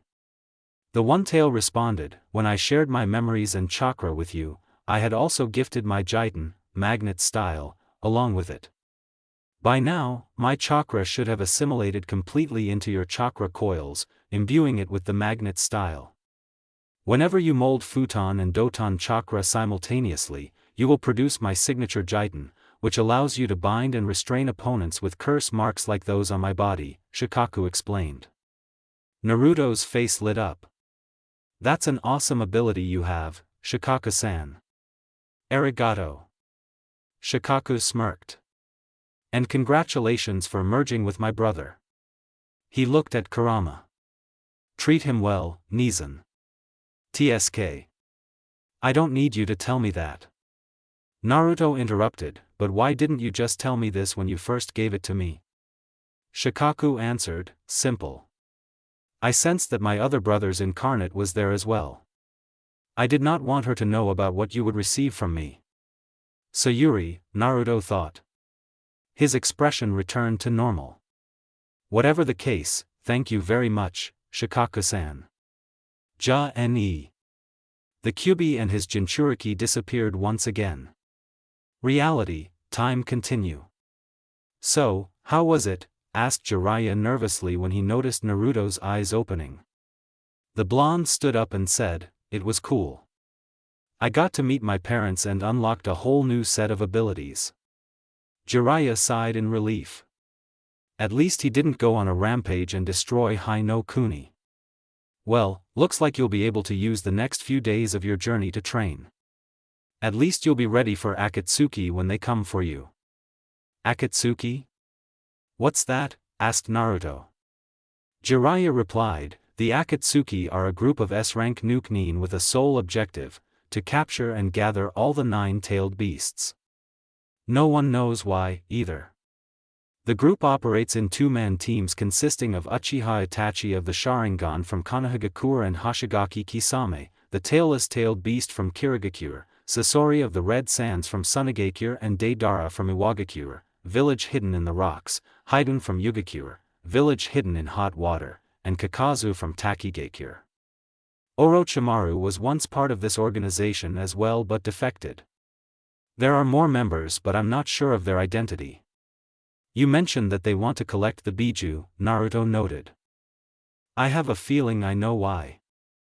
The Uzumaki then repeated the prophecy that Jiraiya had told him about, emphasizing the return of Kagaya and the infinite Tsukuyomi, as well as the Geto Mazo. Naruto theorized that the Akatsuki planned to restore the Jubi and use it as a weapon of mass destruction. If so, stopping them will be crucial, Jiraiya said. I will train you to prepare for a confrontation as soon as possible. With that, the two strode onward to the next town, unaware of another pair that had just arrived at the village, one of those they had just mentioned. Konohagakure. Two figures donning straw hats and black cloaks with red clouds strode towards the village calmly.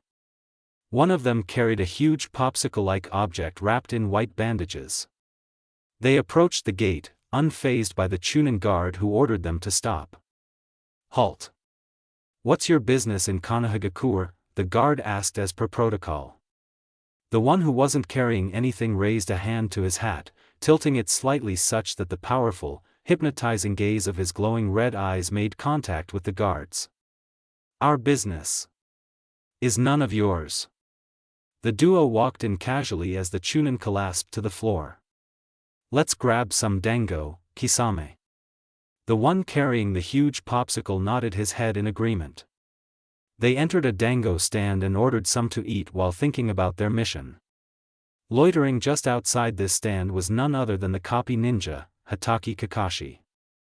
The Jonin senseis of Team 8 and 10 walked by, greeting the silver-haired ninja. Yo! You two seem to be getting along, Kakashi teased. Kurenai blushed, while Asuma started coughing. The genjutsu specialist replied, It's not what you think, Anko just asked me to get some dango for her. Kakashi's eyebrows were raised as that didn't account for Asuma's presence. The Sarutobi, eager to change the topic, asked, What about you? The sensei of Team 7 flashed some field signals while replying, I'm waiting for Sayuri to get here. His nonverbal message got through clearly to his fellow Jonins, tail the two inside. The raven-haired man inside the stand paused his eating upon hearing that name. Asuma scoffed. You, Hatake Kakashi, early and waiting for someone? That's a surprise. Kakashi didn't reply as his student arrived. Sayuri was surprised to see her sensei already there. You're actually early for once, Kakashi-sensei. The two Jonins burst out laughing. Hey, I can be early for some things if I want to, the Hatake retorted. Anyways, I don't really like sweet stuff. Could we eat somewhere else? Kakashi nodded. Sure. Let's go to Ichiraku. As they walked away, Asuma and Kurenai lifted the flap covering the dango stand. The two had vanished. Konoha Park. The pair of cloaked men strode down the walkway beside the lake of the park. Unsurprisingly, the two Jonin that were tailing them appeared in front of them. Halt. I've never seen you guys in the village before, you must be strangers and yet you seem to know the village very well. Identify yourselves, demanded Asuma. The raven-haired man smirked. He looked up and once again, tilted his hat to reveal his striking crimson eyes swirling with 3 black magatama. The Sharingan. Kurenai thought.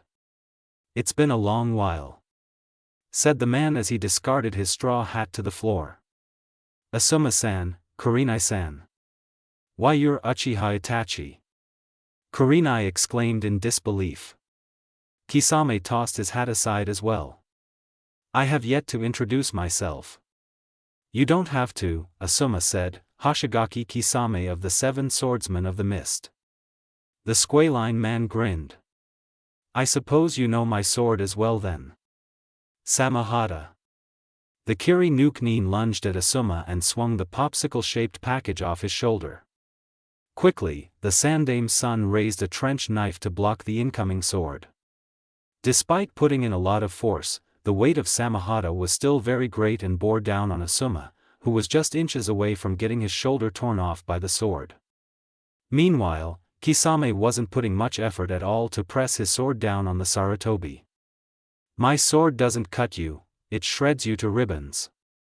With that, he pushed the sword down with even more force than before. Making Asuma maneuver to the side and counter with a swipe of his other hand's trench knife, which he had imbued with futon chakra. The buzzing blade sliced Kisame's cheek just as Samahata narrowly glanced past Asuma's left shoulder. Still, a huge wound appeared on his shoulder. The blade had somehow torn through his flak jacket as well as his shirt. Asuma grimaced as he returned to Kurenai's side. If the brief exchange told him anything, it was that they would be severely ed without backup. Itachi remarked, "Be careful, Kisame." He was a former member of the Shugenin Jinishi, Guardian Shinobi 12. Kurenai formed hand seals and disappeared in a swirl of leaves. Suddenly, a tree grew around Itachi and bound him to it. Kurenai emerged from the part of the trunk right above his head, a kunai poised to strike. "This is the end for you, Itachi." Megan, Jubaku Satsu, demonic illusion, tree binding death. With that, she thrust the kunai into Itachi's head. Itachi looked up at her, his red eyes glaring into her soul. His form shimmered before warping and contorting. A second later, and Kurenai was the one who found herself secured to a tree. Itachi was standing a meter away with his Sharingan glowing. "You should know, Kurenai-san, genjutsu of that level doesn't work on me." He charged at her with the intent to repeat her motion. Urgently, Kurenai bit her lip and drew blood. The pain broke the genjutsu, just in time for her to see Itachi spin around and execute a roundhouse kick. Though she had raised her hands in a block, the kick was still powerful enough to send her over the railing and into the lake. Itachi's body flickered next to her on the surface of the lake. Suddenly, he felt the cold sensation of the blade of a kunai on his neck. "It's over for you," stated Kakashi coldly. "With Asuma, earlier." Asuma watched his fellow jonin in concern as she was launched into the lake by a single kick from the Uchiha. Kisame warned, "This isn't the time for you to be looking over there, Asuma-san." Suetun, Suikoden no Jutsu, water style, water shark bomb. Suetun, Suikoden no Jutsu, came another cry. The two techniques collided and cancelled each other out. The one who had released the other water shark bullet was a shadow clone of Kakashi, who was currently holding Itachi at Kunapoint. Itachi chuckled in a deep voice. "It seems we have ourselves a battle." 5 minutes later. Kakashi was kneeling on the surface of the water in intense pain from the Tsukuyomi that Itachi had just cast on him, while Asuma and Kurenai were quivering in fear and had their eyes closed as they did not want to meet the same fate. Itachi cupped his bleeding eye, in pain as well due to the drawback of the Mangekyo ability. Kisame was about to end the fight when Madogai jumped in front of his three comrades and intervened. "It is I, Madogai, Konoha's sublime green beast of prey," the taijutsu specialist shouted. "Kisame, let's go. We were here to search for our target, not cause a huge ruckus." "More reinforcements are certainly on the way," said Itachi. "All right," Kisame complied. "Wait, who is it you guys are after? Is it Sayuri?" asked Kakashi, still panting hard from the genjutsu. "No. We are after the Yondame's legacy," Itachi answered cryptically. In a blur, they disappeared. "Naruto, huh?" Kakashi thought before finally succumbing to the effects of the Tsukuyomi and fainting. Half an hour later, Sayuri went to find Kakashi in his apartment. Earlier, after having a quick lunch at Ichiraku's, her sensei had left her at a training ground to perfect her chidori, stating that he had something to do and that he would be back soon. It had been 30 minutes and she sensed something was off, so she went looking for him. When she reached his apartment, she found many pairs of shoes outside the door. Quickly, she entered his bedroom and found him lying in bed, surrounded by the other Jonin senseis of her graduating class as well as Guy, the taijutsu specialist. She asked, "What happened to Kakashi-sensei? Why is he in bed and why are all of you here?" Many thoughts started racing through her head, for the last time he was in this condition. He had overused his Sharingan during his mission to Wave. All of a sudden, a Tokubetsu Jonin, Yamashiro Aoba, burst into the room in a panicked state. Without much situational awareness, he blurted out, "Is it true? Did Itachi really return to the village looking for Naruto?" The room's temperature immediately dropped by 5 degrees. Sayuri's expression had changed completely. She turned to face Aoba, who was terrified as her eyes had morphed into the powerful dojutsu of her clan as well as the 6 paths. "What?" she roared. With that, she disappeared out the door in the blink of an eye. "Baka!" cried an exasperated Asuma, who along with the other Jonin in the room, were trying to keep the situation a secret from the Uchiha knowing the effect her brother had on her. Sayuri ran through the streets of Konoha urgently. Though she did not know where Itachi was, she did know that he was after Naruto, and she knew she would be able to sense Naruto's chakra. Despite not being a sensor, since the day she awakened the power of Indra, she seemed to possess an innate knowledge of Naruto's location, wherever he was. And now, she could tell that he was in a distant place certainly outside of Konoha. Without much thought, she exited the village and tore down the path to her brother and the one she loved. With Naruto. Jiraiya and Naruto had just visited and combed 3 towns, and so far, there was still no sign of the Slug Princess. Along the way, Naruto had been productive and practiced his new techniques whenever they stopped for a break. By the time they entered the next town, it was already sunset. "We'll crash here for tonight," said Jiraiya as they walked into the town, which seemed to be in a celebratory mood. The two walked into an inn and Jiraiya checked in. It wasn't long before the Toad Sage left Naruto alone in the room, citing that he had research to do. "Yeah, right," Naruto scoffed as Jiraiya closed the door behind him. Regardless, he decided to do some reading on the seal manuals. He was close to piecing the puzzle together when he heard a knock on the door. He closed his eyes, extending his sensory range and found 2 males, one around 17 while the other was 29. The 17-year-old had a chakra capacity matching Kakashi's and was perhaps even slightly larger. On the other hand, the 29-year-old's chakra reserve was massive, outstripping Jiraiya and was just below Shikaku's. It was the largest chakra pool belonging to a shinobi he had ever detected that wasn't his own. The blonde restrained a gasp when he traced the ancestry of the 17-year-old as it was eerily similar to Sayuri's. He was an Uchiha, which could only mean one thing. Uchiha Itachi. Previously. Uchiha Itachi. Quickly, Naruto sealed everything away, prepared to make a getaway. "Kami, he's even polite enough to knock," thought Naruto. The blonde opened the door, and as expected, was greeted by the sight of 2 new Nin. According to what Jiraiya had told him earlier, Itachi's partner was Kisame. "Naruto-kun, we've come for you," said Itachi. Kisame grinned, exposing his shark-like teeth. "Can I cut off his legs? He won't be able to escape then and will certainly be easier to capture." Itachi didn't answer and instead, drove his foot into Naruto's stomach. Instead of flying back from the kick, the Uzumaki dispelled in a burst of smoke. "It's a Kage Bunshin," noted Itachi, who observed the curtains in front of the open doors to the balcony swaying, despite there being no wind.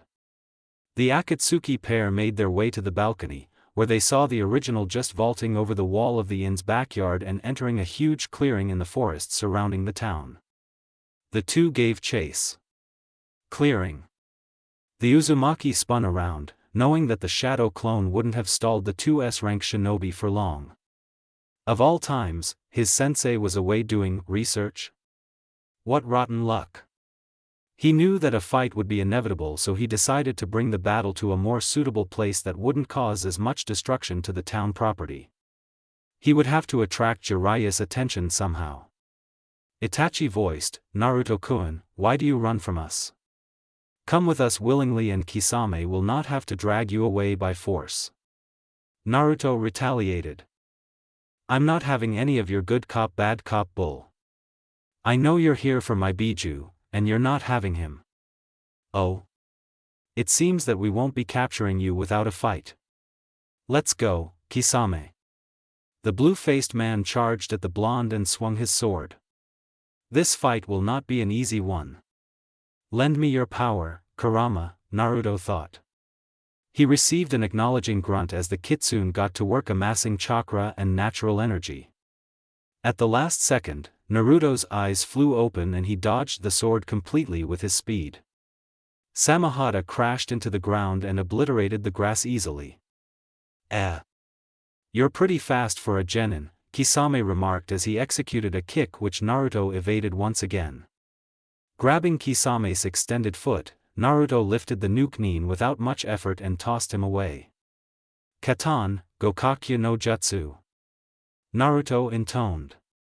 The Kiri nuke-nin swung his sword out in front of him, cleaving the fireball in two. So that sword absorbs chakra? Asked Naruto to no one in particular. Kisame laughed. Indeed. And it likes the taste of your chakra very much. Suetun, Bakusui Shoha, water style, exploding water shockwave. Kisame yelled before expelling a great volume of water from his mouth. As it surged towards him, Naruto's body underwent multiple changes due to the rise in Six Paths Sage Chakra.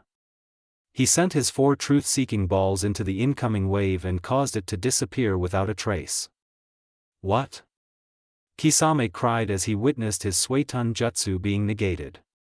Like his fellow swordsman before him, he was shocked by this onset as well. The 4 Gododama returned to orbit behind Naruto's back. Since your sword loves my chakra so much, it can have it, shouted Naruto, who formed the clone seal. A huge plume of smoke erupted into the air and from it, hundreds of shadow clones flew at Kisame with spiraling spheres in their hands. Senpo, Kudama Rasen Terengan, Sage Art, Massive Rasengan Barrage, the shadow clones screamed. Kisame waved his sword in front of him as a shield before Itachi could even warn him. Samahata absorbed and dispelled all the shadow clones and their Rasengans, and the more he did so, the heavier his sword felt. By the time the last shadow clone came flying at him, his sword had already been turned to stone from the natural energy. Itachi leapt to his side and quickly conjured his Susanoo, an orange chakra construct which blocked the last shadow clone's attack. Samahata. Kisame lamented, you will pay for this, Uzumaki Naruto. The original formed 2 hand seals. Mokutan, Hote no Jutsu, wood style, laughing Buddha Jutsu. 2 giant hands erupted from the ground and attempted to restrain Itachi's Susanoo. Mokutan? How is he able to manipulate the Shodai Hokage's wood style? Itachi wondered in amazement. Naruto sensed a spike of chakra in Itachi's right eye, and given their distance, he knew that it was going to be long-range technique. A trail of blood leaked down the Uchiha's eye. Amaterasu. Black flames flew at him at high speeds, causing him to whip out his Shikujo and send it forward to intercept them. Mokutan, Mokuryu no Jutsu, wood style, wood dragon jutsu, Naruto uttered. Since Itachi could read his lips, the Uchiha's eyes widened in surprise. This was an iconic technique of the first to subdue the Biju by absorbing their chakra, and he had to make sure that it didn't touch his Susanoo. He noticed a presence of chakra beneath the ground and knew that the dragon was about to strike. The moment it burst out from the ground, Itachi formed a huge sake jar and slammed it down on the dragon. As he did so, liquid spilled forth from the jar like a blade, and when it fell on the dragon, it was into the jar. Naruto analyzed this and realized that the sword was clearly not made of chakra, or it would have been absorbed by his dragon, and also, it was one equipped with a powerful Fuinjutsu given the way it his dragon into the jar. Very good, Naruto-kun. You are one of the few to actually force me to use my Tatsuka no Tsurugi, Tatsuka blade, said Itachi. For no apparent reason, the Uchiha then winced and closed his eyes, which caused his Susanoo to fade away. The Uzumaki said. I see. So overusing your eyes will cause pain. Am I correct? Kisame was not amused. This kid is really something else, Itachi-san. Kurama, ready to go? Amamicham. A huge amount of chakra was pumped into Naruto's system and caused it to flood and burst out of his body, taking the shape of the feared Biju. This is bad, Kisame. I can sense Jiraiya coming soon.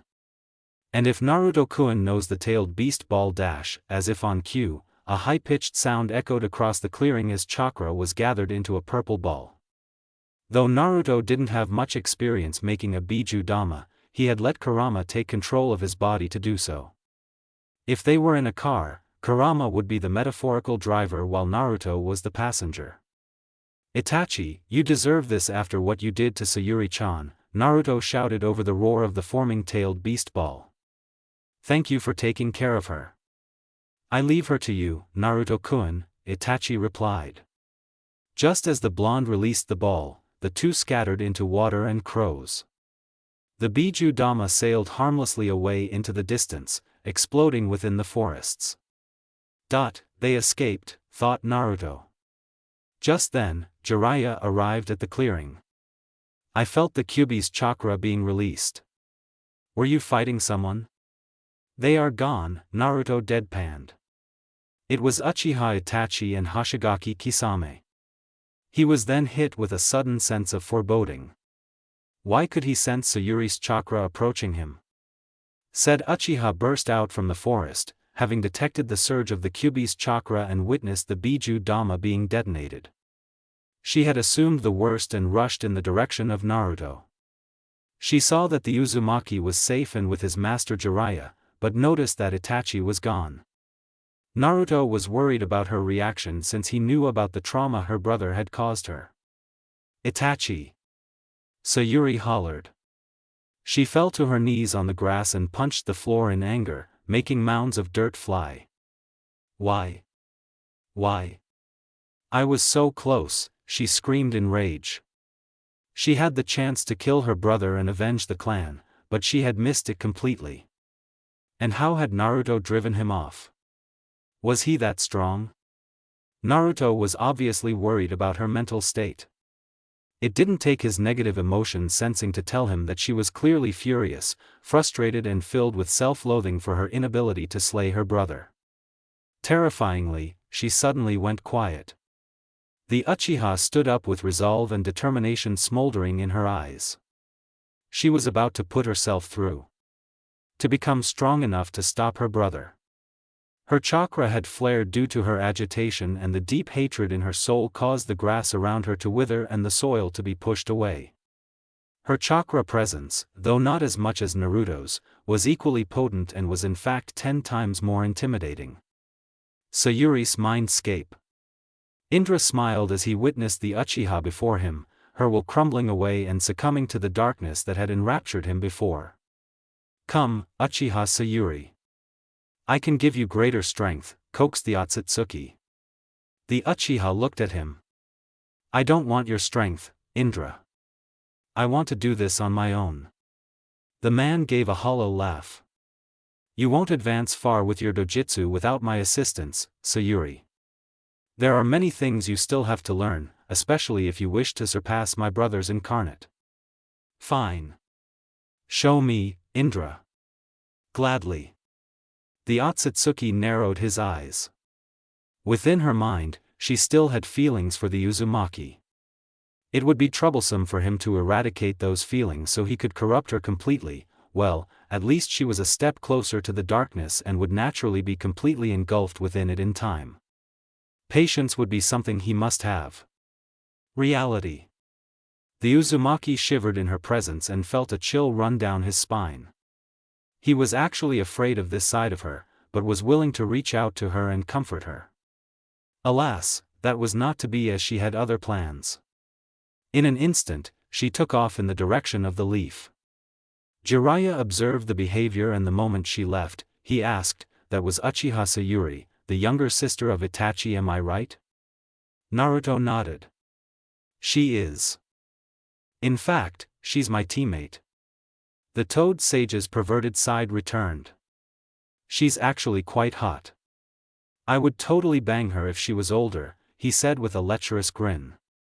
The Uzumaki turned to face his sensei, who noticed a lack of reply but saw his right forearm glowing orange with a rapid buildup of Azura's chakra. The glare the blonde sent him was enough to burn holes through his skull. Oops. Sorry Naruto, I didn't know that you liked her. The Uzumaki blushed. It's not what you think. Jiraiya chuckled. I know that expression when I see it. You're in love, kid. Just like Minato and Kushina. Allow me to teach you, for I am an expert in this field. Naruto scoffed. Enough bull. You're not even married. What could you teach me, Ero-sennin? Jiraiya sighed. Many things, kid, many things. Monday, July 21st. It had been 4 days since the clash with the Akatsuki duo. Though Naruto had ample time to work on his new abilities and even create storage seals for his swords as they were inconvenient to carry around, they still had yet to locate the Slug Princess. Currently, the master and student were in Tenzakugai, Tenzaku Town, a town about half a day's journey from the Leaf. Festivities were ongoing in the village, another possible hotspot for Tsunade. They entered a packed bar in the early evening in an attempt to look for the Sannin, as apart from gambling, she had another vice, drinking. With Sayuri. The Uchiha had been torturing herself for the past 4 days with training so intense that she refused to stop until she passed out. Under Indra's instruction, she had forcefully and significantly increased the potential of her dojutsu, true to her prodigious nature. Sayuri had gained mastery over a few jutsus and even created one of her own, an S rank in theory, but she yet to put it to practice. She smirked as she donned a new outfit for yet another day of training. Indra had certainly been right about increasing her power. She loved the taste of it, and it was bound to be sufficient to slay her brother in the future. Her thoughts strayed to her blonde teammate. Soon, she would be leaving in the pursuit of her brother. It came sooner than she had imagined, and her plan to not cause any heartbreak had questionable progress. The fact that the village's elders were about to press the CRA on her wasn't helpful at all. If it came down to it, she would not show emotion. With Naruto. A blonde with pigtails and her black-haired assistant were sitting at a table when they noticed the newcomers. Oh Kami, Konohanin. And even Jiraiya's here. He's definitely here for me, muttered Tsunade. Tsunade Shisho, you should probably sober yourself up before meeting him, Shizun, her assistant, urged. In a matter of seconds, Jiraiya's eyes swept across the bar and caught sight of his former teammate. Together with his student, the two walked to their table. Tsunade looked up and set her cup of sake down. What are you here for this time, Jiraiya? The Slug Princess asked as they sat opposite to her and ordered some food to eat. I'll cut straight to the point. Sarutobi-sensei has stepped down after Orochimaru attacked the village, Tsunadeheim. They're asking you to be the Hokage, said Jiraiya. Tsunade replied, so I heard from the man himself. He came to me with his arm's chakra network destroyed by a powerful Fuinjutsu, asking me to heal them. Someone did quite a number on that snake. Jiraiya smirked. That was my student, Uzumaki Naruto, who is here along with me today. Greetings, Tsunadeheim, said the blonde. Uzumaki Naruto? She raised an eyebrow. He's the Kyuubi's Jinchuriki, isn't he? Jiraiya nodded. Pfft. What a waste for the Yondaime to give his life saving the village from the Nine Tails. Why would anyone want the Hokage's job? My grandfather, Hashirama, my granduncle Tobirama and the Yondaime all died while bearing the title of Hokage. Sarutobi-sensei was also close to dying against Orochimaru. Why would someone waste their lives to protect those of people you don't even know? Only a fool would want that job, Tsunade remarked. Without warning, the chopsticks in Naruto's hands snapped. They were metal chopsticks. Trying to restrain his anger, the blonde said, Tsunadeheim, do not disrespect the title of Hokage or the men who have held that post and gave their lives to the village to protect it. It's frankly disgusting how you desecrate the title of Hokage when you yourself aren't in any position to do so. A drunk, wayward 50-year-old woman transformed as a 20-year-old to maintain a youthful appearance, and to top it off, with a gambling addiction despite sucking at it. On their search, Naruto had learnt much about the Slug Princess from Jiraiya. It did not paint a very pleasant image of her. A giant tick mark appeared on Tsunade's forehead. "What did you say, brat?" she shouted as she swung her fist at his face. Naruto's right hand shot up and caught her fist, stopping it from connecting just inches from his face. Now, Tsunadeheim," Naruto said, his voice going cold. His tone eerily reminded the other occupants of the table of Orochimaru. "You definitely don't want to start an affray in a bar.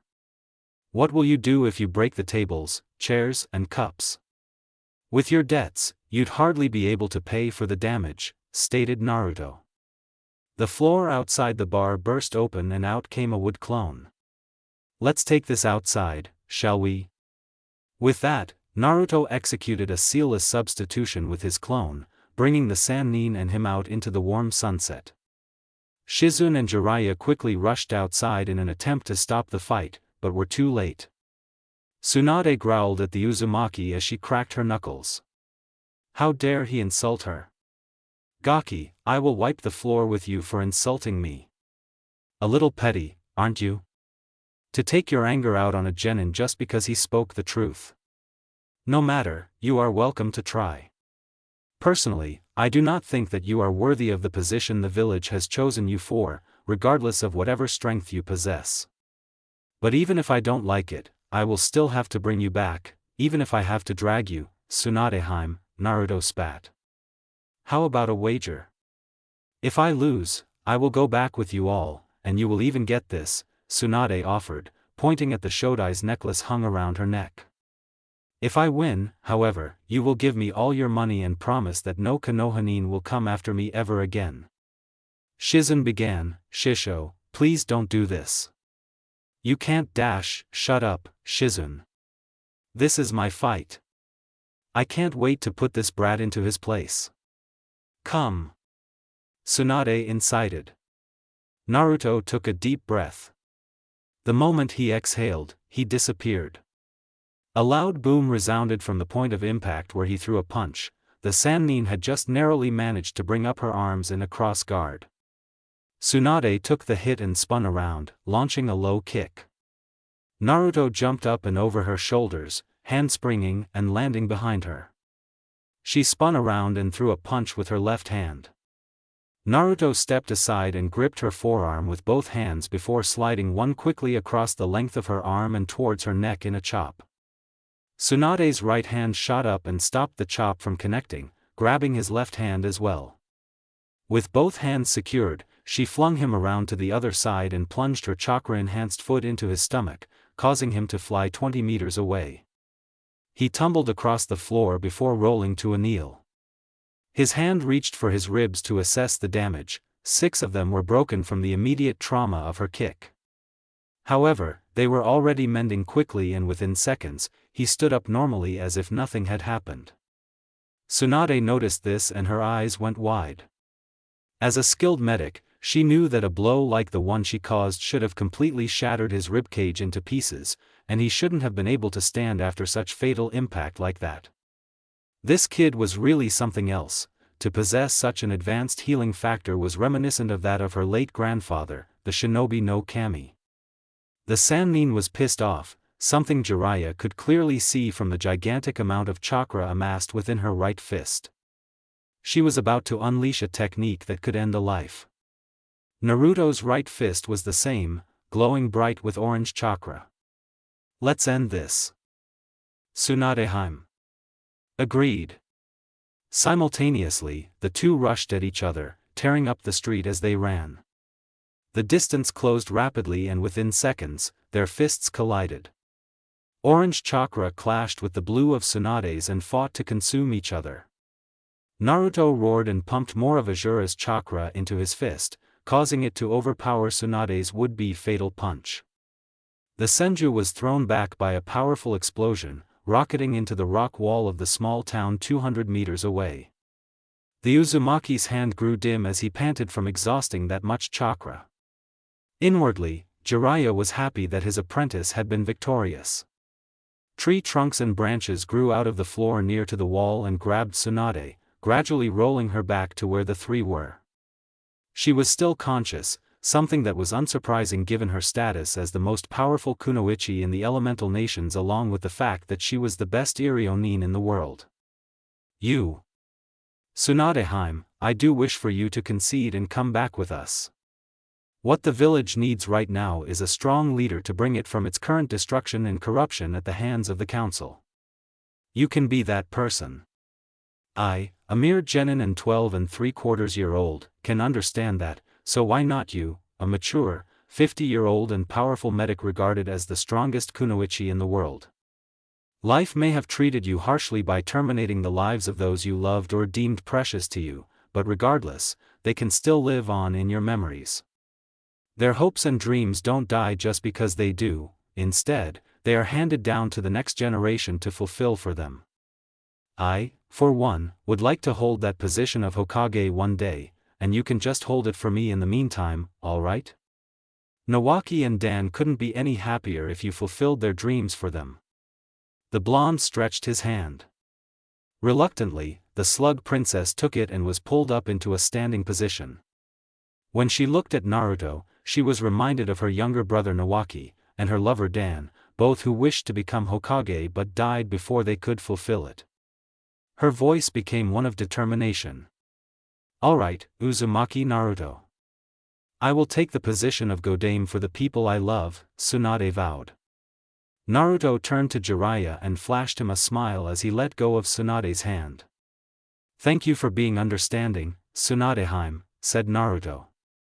As for dealing with Orochimaru, when do you have to answer him?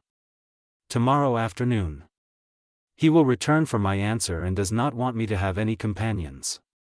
He promised that he would revive Dan and Nawaki in exchange for healing his arms, after which he would use his regained power to attack Konoha. You do know you can't do that, right?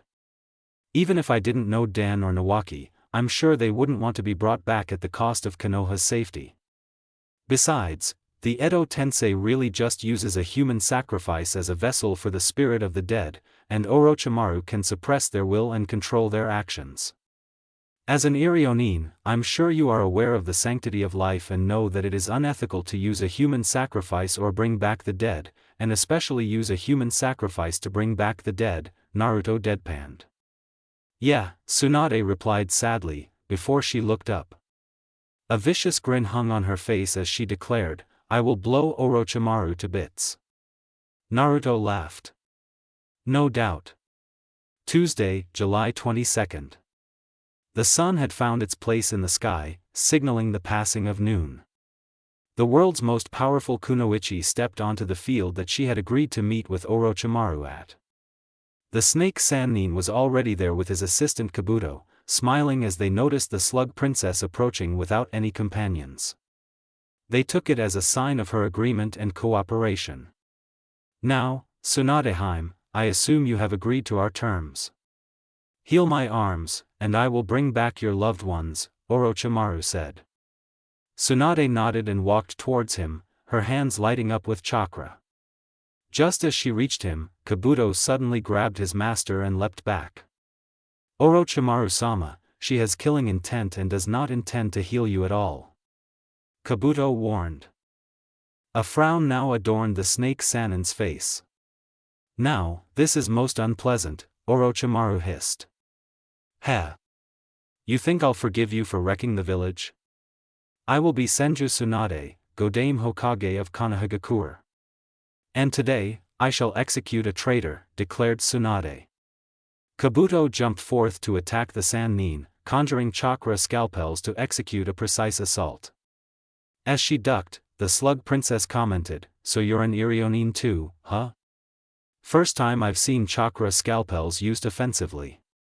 Indeed. I'm honored for your acknowledgement, Tsunade-sama, replied Kabuto as he contacted two of her tendons, causing internal injuries which caused her to fall to the floor. "TSK. You're weaker than I thought, Tsunade-sama," Kabuto remarked with a sneer. With a sudden burst of energy, she sprung up and slapped him with enough force to throw him away. When he tried to stand up, he only found that he couldn't. When he tried to move his right arm, his left thigh tensed. The same applied to his left shoulder and right foot. "I've underestimated her. I have to remember that she's still one of the Densetsu no Sannin," thought Kabuto. Tsunade smirked as she stood up, applying the Shozen Jutsu, mystical palm jutsu, to herself. "Still convinced that I'm weak?" Tsunade asked rhetorically as she strode towards Kabuto. The Otonin's nervous system had went haywire due to the Raiton chakra Tsunade had sent into his body during her slap, resulting in the scrambling of signals that would have normally allowed him to control his own body parts at will. But with time and concentration, Kabuto could relearn his body's movements by knowing what thought moves which part. And that's exactly what he did. Gradually, he stood up. How did he recover so quickly, thought Tsunade. "There's a reason I'm Orochimaru-sama's right-hand man, Tsunade-sama," boasted Kabuto as he grabbed a kunai from his pouch. Just as Tsunade was about to reach him, he stabbed his own hand with his kunai, splattering blood all over her face. Due to her hemophobia, Tsunade started to tremble. "So your fear of blood is true. I would have had greater respect for a fellow Irionin, especially one renowned as the world's best, but look at how pathetic you are. A medic, afraid of blood?" Kabuto scorned. "I'm afraid I'll have to subdue you and force you to heal Orochimaru-sama." Just as he was about to strike the slug princess, an orange flash appeared before him and blitzed him with a punch at the speed of light, sending him flying back to his master. Kabuto spat out the blood from his mouth as well as some of the teeth that came dislodged from that punch. "It's you," the assistant said in disbelief. "Was Uzumaki Naruto doing here?" Two figures came to his side, Jiraiya and Shizun. The black-haired woman quickly wiped the blood off of Tsunade's face. "Uzumaki Naruto," Orochimaru greeted in a raspy voice, which sounded like a knife scraping across stone. "How are your arms, Orochimaru?" taunted the Uzumaki. "Why, thank you for the concern, kill him, Kabuto." "Hi!" yelled Kabuto as he lunged at the blonde. The man thrust his chakra scalpel into Naruto's chest, piercing through it easily and severing his heart arteries. The Uzumaki smirked, before grabbing and restraining Kabuto's outstretched hand. Naruto's skin turned brown as he transformed into a small tree. "What?" Kabuto barely had the time to gasp just before the original burst out from the ground and delivered an uppercut just as he dispelled the tree, causing him to crash at the feet of his master. "Looks like I have no choice, aid me, Kabuto," ordered Orochimaru, who then rolled up his left sleeve which revealed what Naruto recognized as summoning seal. Upon noticing what he was about to do, Tsunade and Jiraiya bit their thumbs and drew blood just as he did. Kabuto pumped as much chakra as he could into Orochimaru's seal while the other two Sannin flashed through 5-hand seals. Simultaneously, the three Sannin intoned, Ninpo, Kuchios no Jutsu. Smoke erupted from the three summoning arrays, revealing 3 huge summons when it cleared. Jiraiya had summoned Gamabunta, while Tsunade had summoned Katsuyu. A slug which was her personal summon. On Orochimaru's side was a giant purple snake with yellow, slitted eyes. The snake looked at the toad and the slug before saying to Orochimaru, "You should have a good reason for summoning me to fight Gamabunta and Katsuyu. I'd better receive 100 human sacrifices after this," the reptile hissed. Orochimaru smirked and replied, "Don't worry, Manda, I'll make this interesting for you." Gamabunta drew his tanto and took a puff from his pipe. "Oh boy, it's the three-way summoning deadlock again. It's been a long while, Katsuyu." "Yes, Gamabunta-san, and I can't say I look forward to fighting Manda-san, but well, here goes," the slug replied as soon as the snake charged in a speedy slither one wouldn't expect from something his size. The toad sage flashed through hand seals as he requested, Bunta, give me some oil. The Toad Chief prepared his Gamayuden, Toad Oil Bullet, just as Jiraiya complete the sequence for the Fireball Jutsu. Katan, Gamayu Enden, Fire Style, Toad Oil Flamethrower. Jiraiya yelled as he expelled the fire chakra he had needed in his lungs. It joined the stream of oil that Gamabunta pumped out of his mouth, which served as an accelerant to make the flames a firestorm.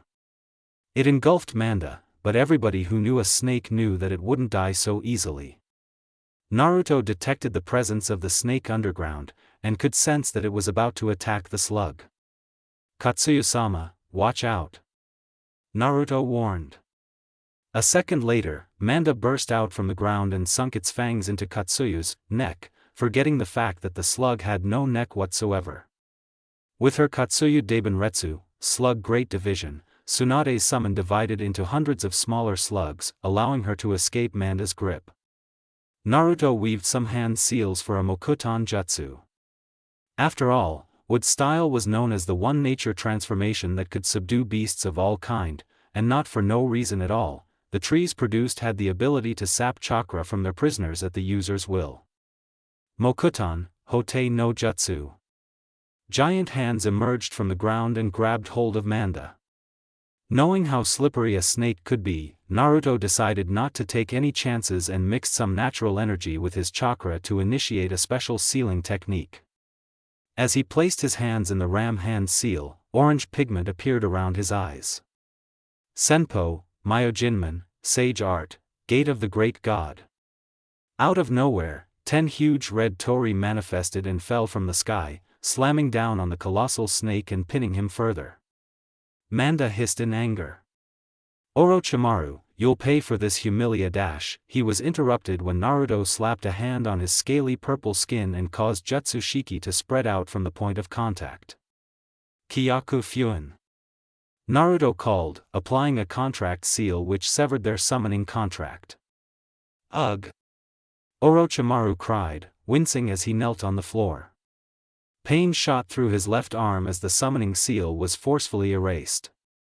Let's end this once and for all. Kuchios no Jutsu. Naruto yelled as he slammed his hand on the ground. Ya-ni, Kyubi. A giant summoning array spread out from his palm, much bigger than that of the 3 beasts summoned before.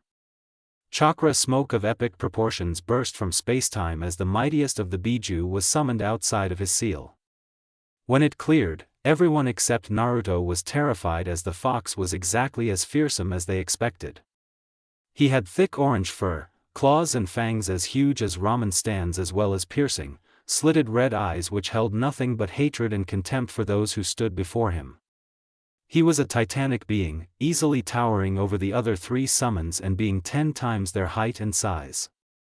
Could you imagine being in the presence of the personification of destruction itself? A beast that with a single swipe of any one of his 9 tails, could induce tsunamis, and roars that produced tornadoes as well as a stomp that would rock the very earth with earthquakes. To top it off, a single-tailed beast ball from him was all it took to change the landscape into something new. It was no wonder that almost everyone there was shivering in Kurama's presence. No thanks to the attack on Konoha about 13 years ago which pretty much cemented the Kyuubi's reputation as a killing machine capable of devastation beyond belief. Ike, Kurama, incited Naruto. Red and blue orbs of chakra materialized in the air in front of the colossal fox, converging to form a purple sphere that increased exponentially in size as seconds passed. Kurama supercharged it with his chakra, forcing the Biju Dhamma to expand to thrice its current size. Though Manda couldn't sweat, he was sure as doing the beast's equivalent. Orochimaru-sama, this is bad, we have to get away now, warned Kabuto. As Kurama compressed and swallowed the tailed beast ball, the right-hand man quickly formed hand seals for a long-distance teleportation technique that would bring him and his master away from the blast zone. To his horror, he realized that he was out of chakra. He found that he had none left to need, having spent quite a lot in transferring enough chakra to summon Manda earlier. And now, they would be doomed. Kurama opened his mouth. All it took was a second for the highly compressed beam of energy to obliterate everything in front of it. Orochimaru, Kabuto, and Manda were all goners. Jiraiya paled at the display of power. He was certainly glad that the Kyuubi was on their side. "Thanks, Kurama," said Naruto with a smile as he patted the kitsune on his head like he was an overgrown plushie. The fox growled. "I do not appreciate being treated like a toy, Naruto. Time for me to sleep." With that, the Kyuubi dispelled in a second burst of smoke. Naruto approached Tsunade with a grin. "I believe you have something which now belongs to me, Tsunade-bachan," he said cheekily. The slug princess was so happy that she had gotten rid of a threat that she decided to let it slide for once. Tsunade reached for her necklace and untied it. She walked behind Naruto and secured it around his neck. As she did, she said, "I'm bequeathing this to you as a way of passing down Dan and Nawaki's dreams in the hope that one day, you will be able to fulfill them. Someday, you'd better take the hat from me, Gaki, got it?" Naruto nodded right before she ruffled his hair. This would be the last time she would entrust the Shodai's necklace to anyone anymore. Nawaki had once wore it till he died, then Tsunade gave it to Dan before he too died. The only person who seemed to be unaffected by this curse was Tsunade. The fact that she chose to put faith in hopes and dreams one more time and entrust the necklace to Naruto meant something significant, which did not go unnoticed by Shizune. The assistant was very happy for her sensei, and was also grateful to the blonde for changing her teacher's mindset ever since the death of her uncle Dan had changed her. "Let's head back to the inn," suggested Jiraiya, to which he received nods of assent. Naruto was now pondering his next problem after finding Tsunade and killing Orochimaru. He had to convince the Godame Hokage to delay Sayuri's promotion and put his into effect, as well as propose to the Uchiha as soon as possible. Today is July 22nd, which means that tomorrow. Naruto's eyes widened. The 23rd of July was Sayuri's birthday. What a coincidence. He supposed as part of his birthday gift to her, he could pop the question and it wouldn't be too awkward then. Now, he had to acquire a birthday gift along with an engagement ring before returning to Konoha, which was about 6 hours away. "Excuse me, I have something to get. I'll see you all back at the inn in an hour, all right?" asked Naruto. Jiraiya raised an eyebrow but nodded. The blonde took off and went into town. What should he get her? He knew that usually, kunoichi, especially her, would prefer to have more practical equipment such as kunai pouches as compared to aesthetic gifts. But to show his love for her, he had to treat her differently from every other girl in the world and get her a special gift that would be aesthetic in nature to show that he treated her as girl rather than a kunoichi for that moment, especially when he was going to propose. It was a gamble, but it would be worth the shot. He just hoped that it wouldn't end with him being castrated. Naruto laughed to himself as he walked towards a jeweler. After all, he might as well get the birthday gift along with the ring. As the blonde transformed into a man and entered the store, he was contemplating whether he should get a necklace or a pair of earrings. He decided that though she was a girl, she was still a kunoichi and a pair of stud earrings wouldn't get in the way as compared to a necklace that would flail during movement. It would also increase her chances of accepting the gift though it remained aesthetically pleasing. "Hi sir, how can I help you?" asked one of the staff cheerfully. He looked at her and said, "I would like to get a pair of earrings as well as an engagement ring." The staff's eyes widened. "Alright, follow me." She led him to a glass case containing matching sets of earrings and an engagement ring. There were various colors, but Naruto knew Sayuri well enough to know she preferred black and red. He relayed his request to the shop assistant, who took out one such set. They were a beautiful pair of stud earrings, with square rubies bordered by black metal. The engagement ring itself consisted of 3 gray bands studded with small, clear diamonds as accent stones, while the top had a red diamond elegantly surrounded by black prongs. "How much are these?" asked Naruto. 2 million ryo, sir," came the reply. The staff member was looking at him hopefully, knowing that the price was rather steep. Naruto smiled as he took out the necessary money and placed it on the counter. "I'll have it." Happily, the shop attendant placed the set in small boxes and placed them in a bag before handing them over to her blonde customer. "Thank you for your business, sir. And good luck for your proposal," said the shop attendant as Naruto left with a smirk on his face. "Whoever marries him is a lucky girl," thought the woman dreamily, unaware that the person she just served was merely 12 and soon 13. Naruto got back to the inn and met up with the other three, packing up their stuff before leaving for the Leaf. Along the way, they chatted, with Naruto recounting his life story and highlighting his requests to the incoming Hokage. Shizune was starstruck by his love life and gave a squeal when he said he planned on proposing tomorrow. "You sound like a very interesting person, Sayuri," thought Tsunade as they neared the village. At the guardhouse, Izumo tensed as he recognized the people approaching the gate. "It's Tsunade-sama," said Izumo to Kotetsu, who looked up from his book. As they walked down the streets, the group received numerous stares and murmurs. "Jiraiya-sama and Tsunade-sama. Why are they with that kid? Tsunade-sama is back." They ignored them and quickly got to the hospital ward where Hiruzen was. They discussed the transition of power, while Naruto was frankly a lot more concerned about his proposal tomorrow.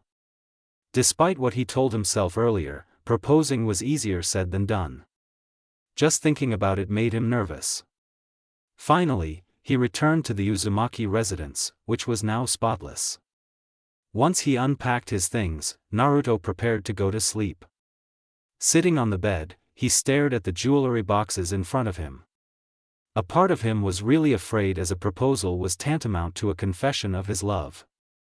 Any boy confessing would definitely be scared of rejection. This was made 10 times worse by his horrible childhood, where he had never been loved unconditionally nor did he open his heart to someone. Bearing his feelings made him feel vulnerable, more so than any other person confessing.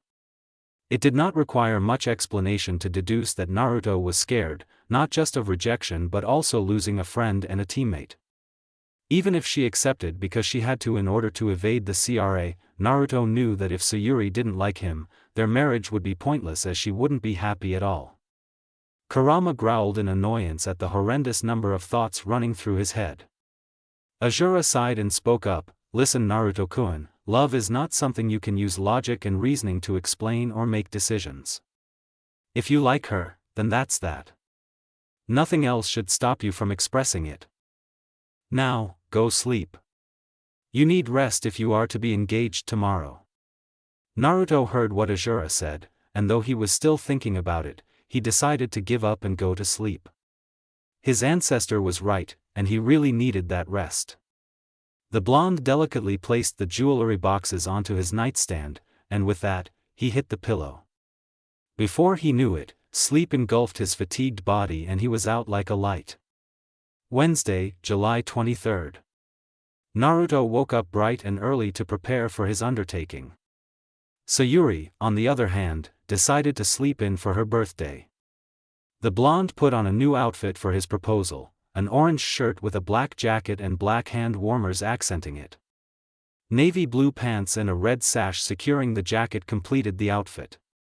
He sealed both swords into the storage seals he had inscribed onto his hand warmers earlier during his trip with Jiraiya. Checking his shuriken pouch and kunai holster, he ensured they were stocked before he finally left the house with his gifts in hand.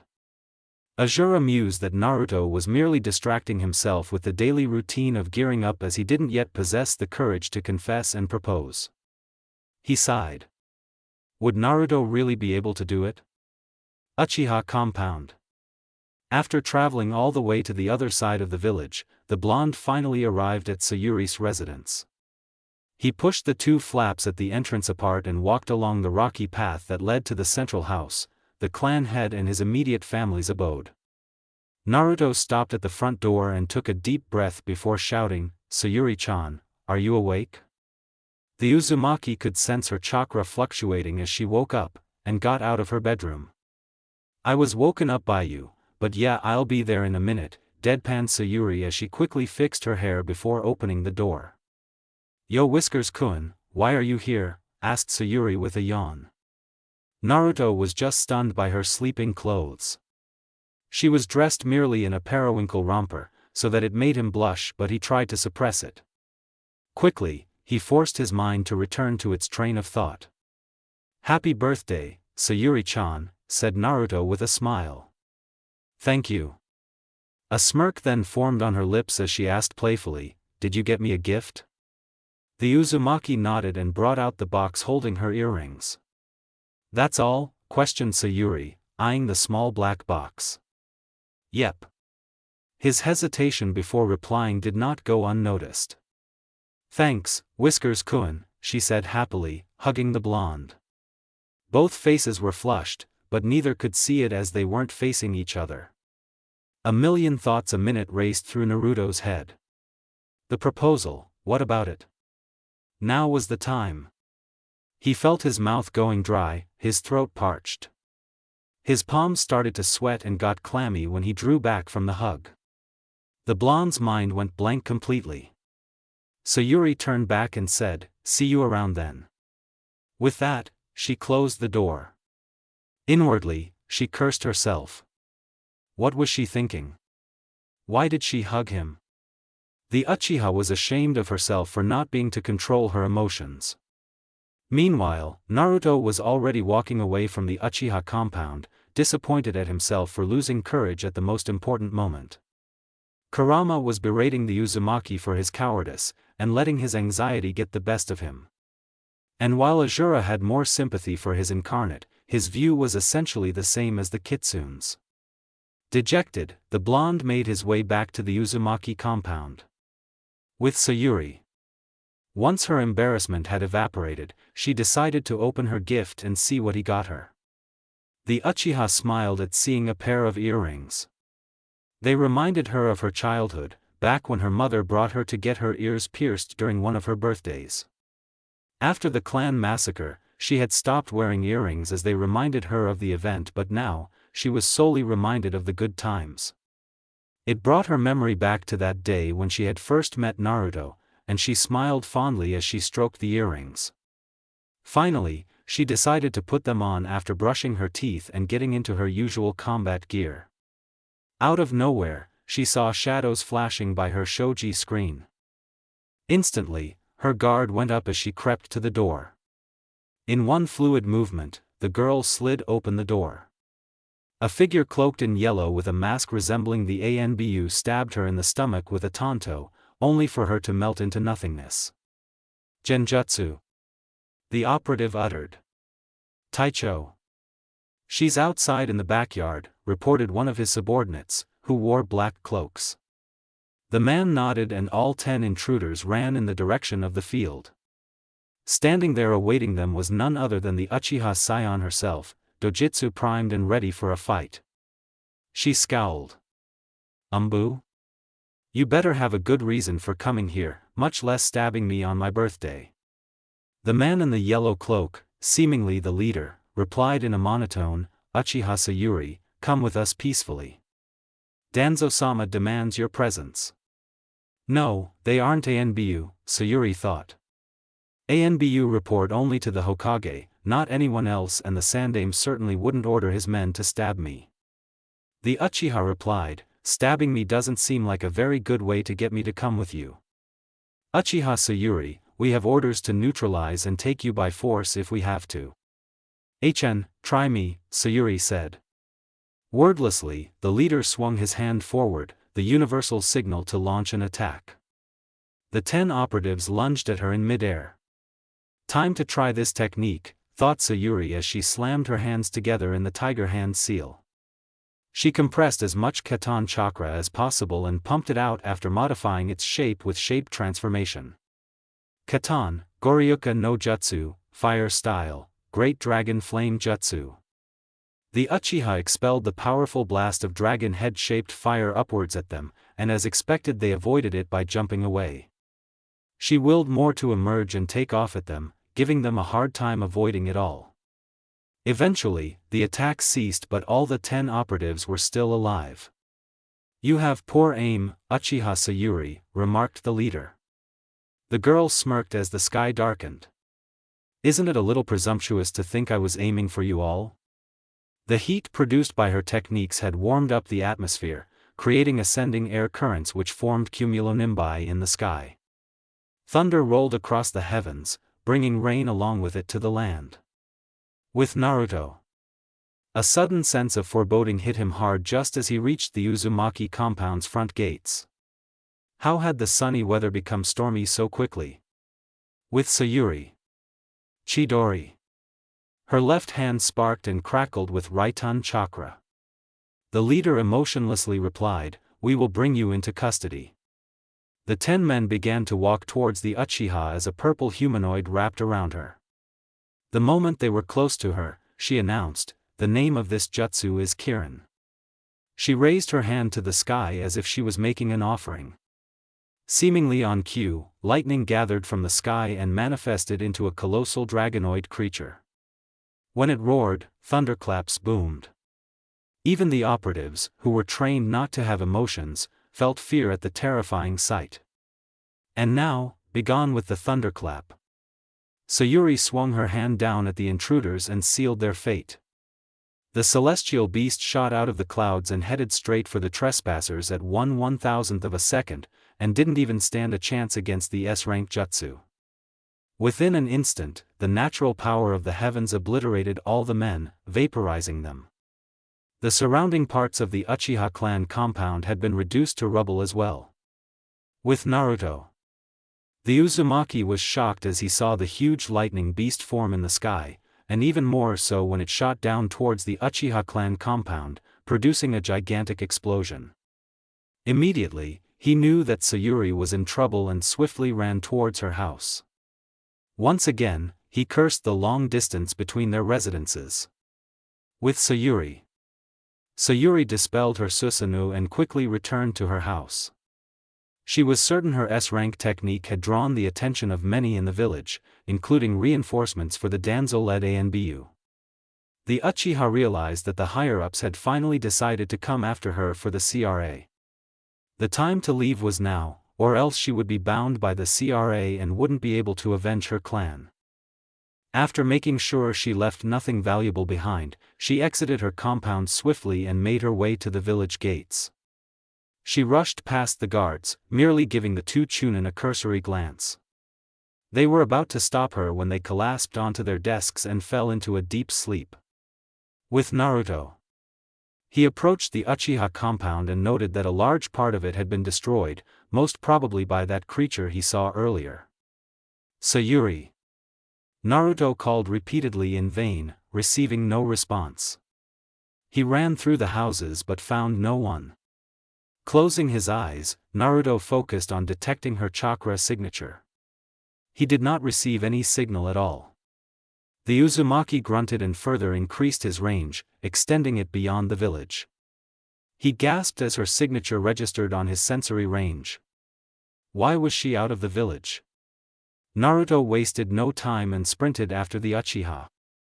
Sayuri was pretty quick too, already passing by the neighboring towns and forests. The blonde chased her through barren stretches of land and more forests before she finally stopped at the border between the land of fire and the land of sound. The border consisted of a mountain range and forests on each side, with only a single passage through, a giant lake the size of the leaf, trailing down a waterfall into a valley. On both sides of the waterfall, there was a tall statue, one of Hashirama on the land of fire side and one of Madara on the land of sound side, symbolizing his defection. Both statues had their hands in the seal of confrontation, facing each other as a memorial of their battle here, which shaped what was known as the Valley of the End. When Naruto finally chased Sayuri here, she was already on the head of the Madara statue. "Wait!" Naruto shouted. The Uchiha stopped in her tracks and turned back to see her favorite blonde. As expected, he had chased her all the way here without rest despite her head start. Naruto was slightly surprised to see her wearing the earrings he had purchased. "What is it, Naruto?" she questioned without emotion. "Why are you leaving the village?" Sayuri asked Naruto in desperation. "Isn't it obvious? I will become a Chunin as soon as Tsunade promotes me, and will be bound by the CRA.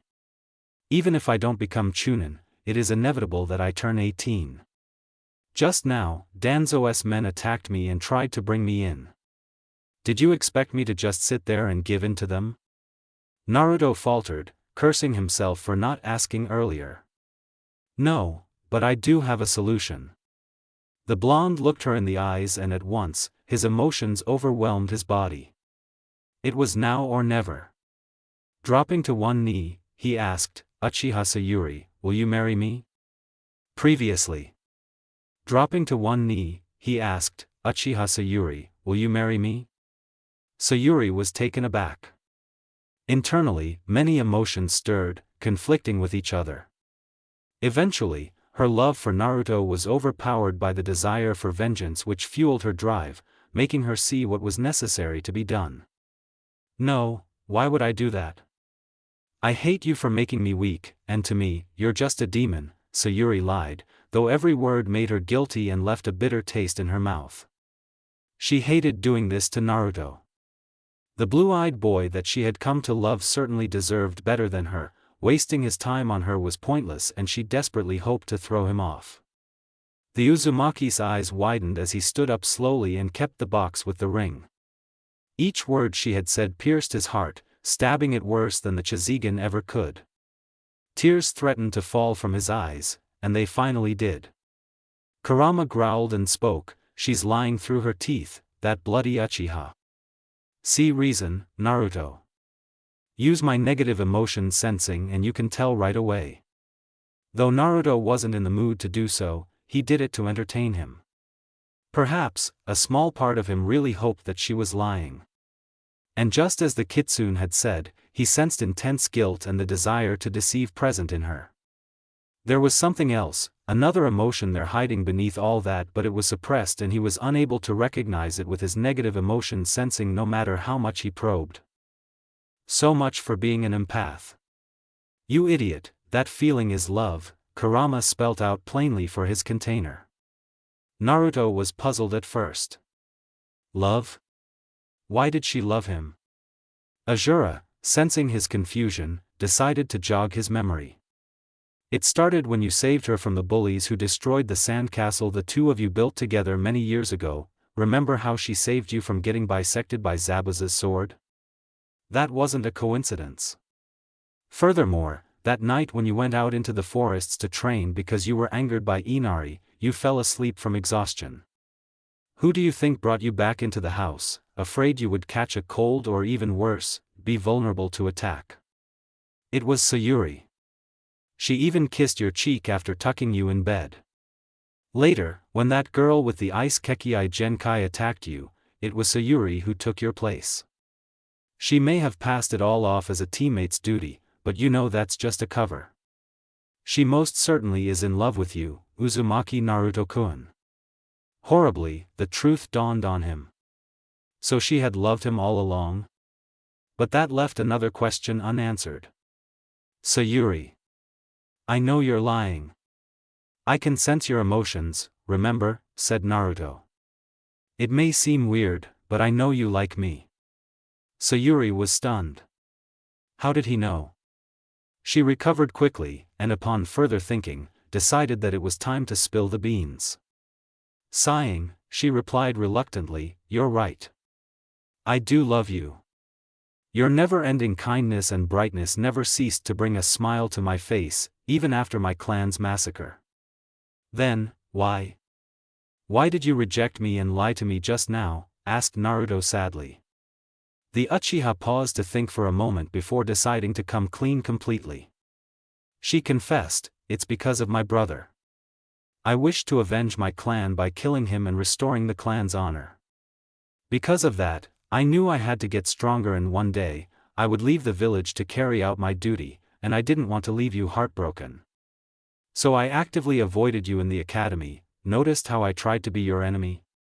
But then I became your teammate and inevitably, we got closer. A part of me fell even deeper in love, and though I tried to pass it off as a teammate's duty to protect you, you still fell for me anyways. My plan to protect you by distancing us two failed, as you can see. Now we're here at an impasse. We both love each other and you want me to come back with you and marry you, but as much as I'd like that, I detest the village's CRA. Naruto frowned.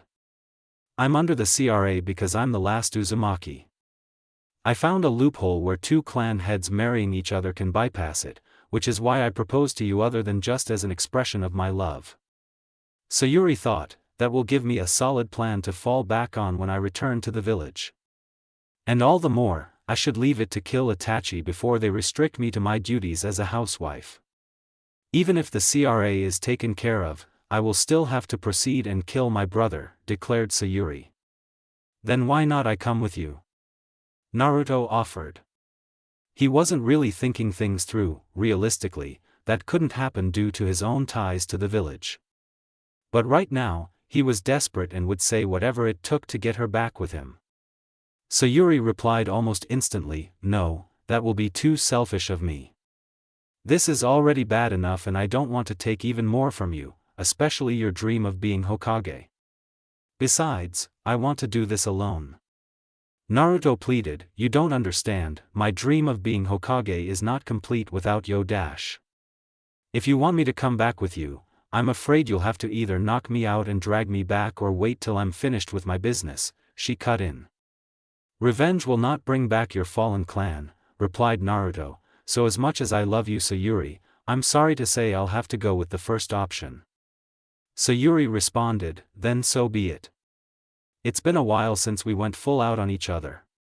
Her right hand went up in front of her chest, her index and middle finger pointing up while her thumb pressed her ring and pinky finger down. Meanwhile, her eyes had transitioned from black to vermilion red in her right eye and regal violet in her left. Naruto recognized and mirrored her gesture, as was the standard protocol for a duel between shinobi. They held the seal of confrontation till a single leaf flew out of its tree, blown by the wind. It drifted down towards the water of the lake, carried by the wind in its strong embrace. Once the leaf hit the water, both shinobi jumped down from their respective statues' heads and sprinted across the lake. They flew at each other and initiated a ferocious high-speed taijutsu match. Sayuri launched a high kick with her left foot, which Naruto blocked. The girl utilized the momentum and flipped, landing on the water. She pushed off and attempted a left hook, but Naruto blocked it once again. This time the Uzumaki retaliated by swinging his right fist but the Uchiha ducked under it. Naruto followed it up with a downward punch with his left hand, but Sayuri evaded it by spinning away in an anti-clockwise motion. The moment she spun around, she shot her left elbow towards Naruto.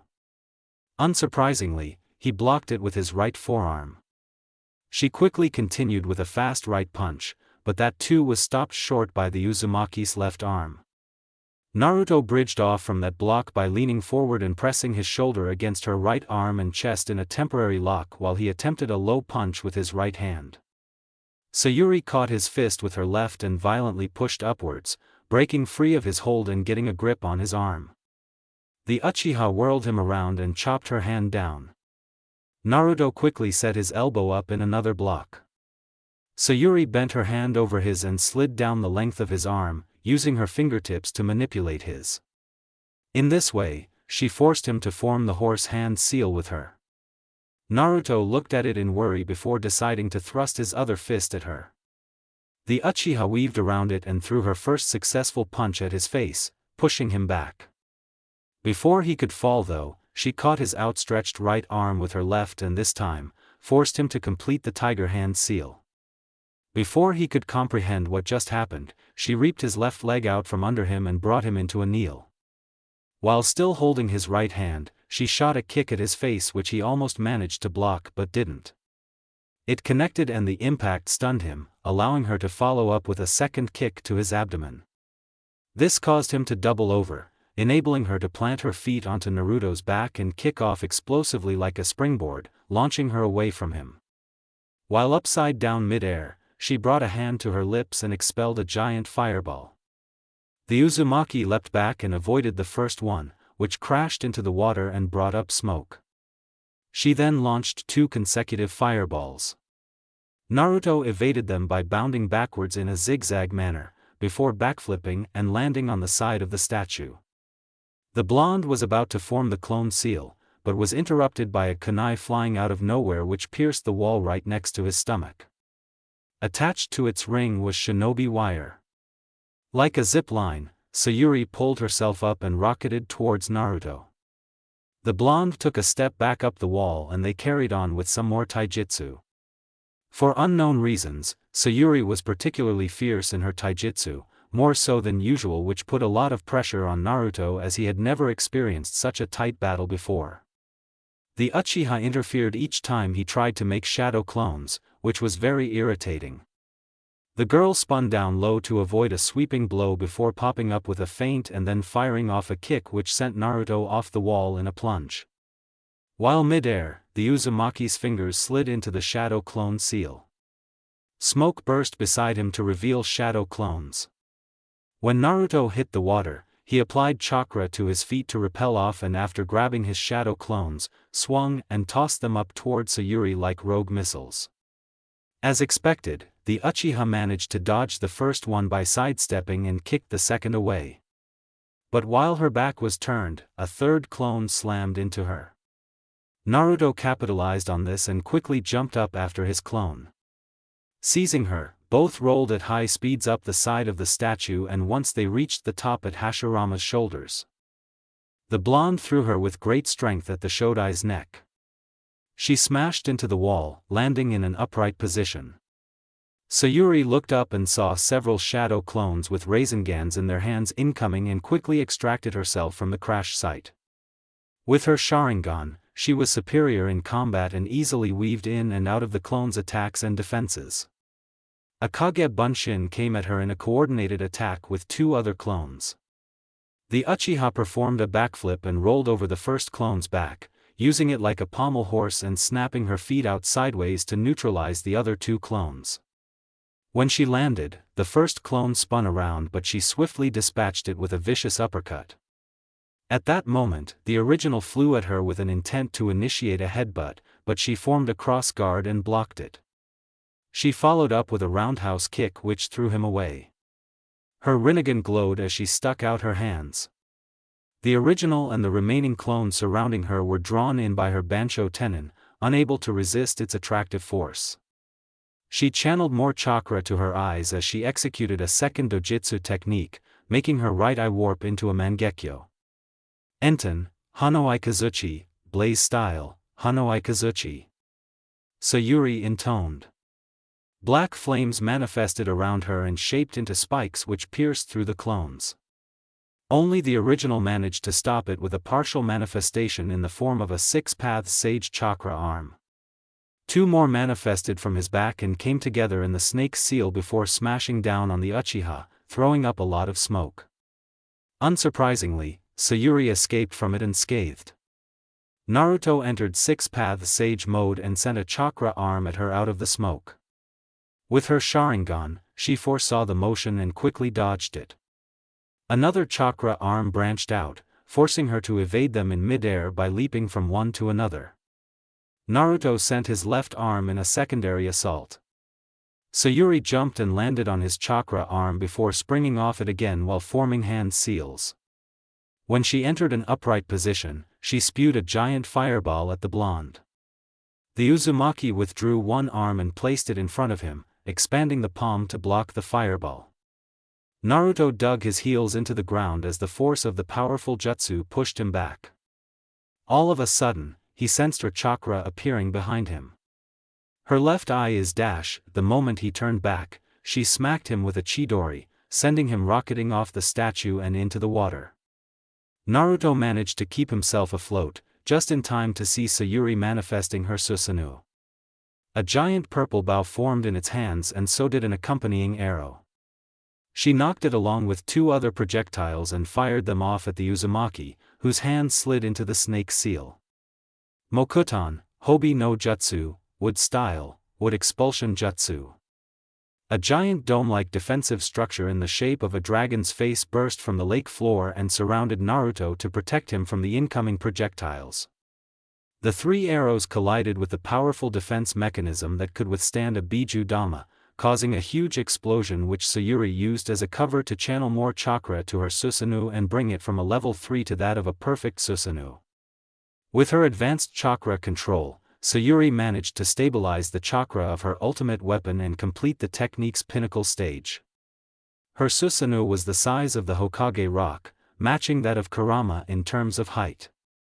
It possessed massive armor and wings, as well as giant wicked blades larger than Gamabunta's. A gem on its forehead was where Sayuri stood, controlling the entire chakra construct. She jumped off the first statue and flew through the smoke towards Naruto. The Uzumaki had sensed a horrendous spike in chakra and braced himself for whatever incoming technique Sayuri was about to throw at him. He least expected a titanic avatar the size of the Kyuubi. Once Naruto saw it, he clapped his hands together and summoned chakra from Kurama, letting it overflow, wrap around him and converge into an avatar. Sayuri could see that he had channeled the chakra of the Kyuubi and ground to a halt mid-flight. She backpedaled slightly and ripped the warrior's sword of its sheath just as Kurama's chakra form came into view, his 9 tails flailing menacingly. The Uchiha directed Susanoo's sword at the Kyuubi, but Naruto swiftly repelled it with a vicious swipe of his tail.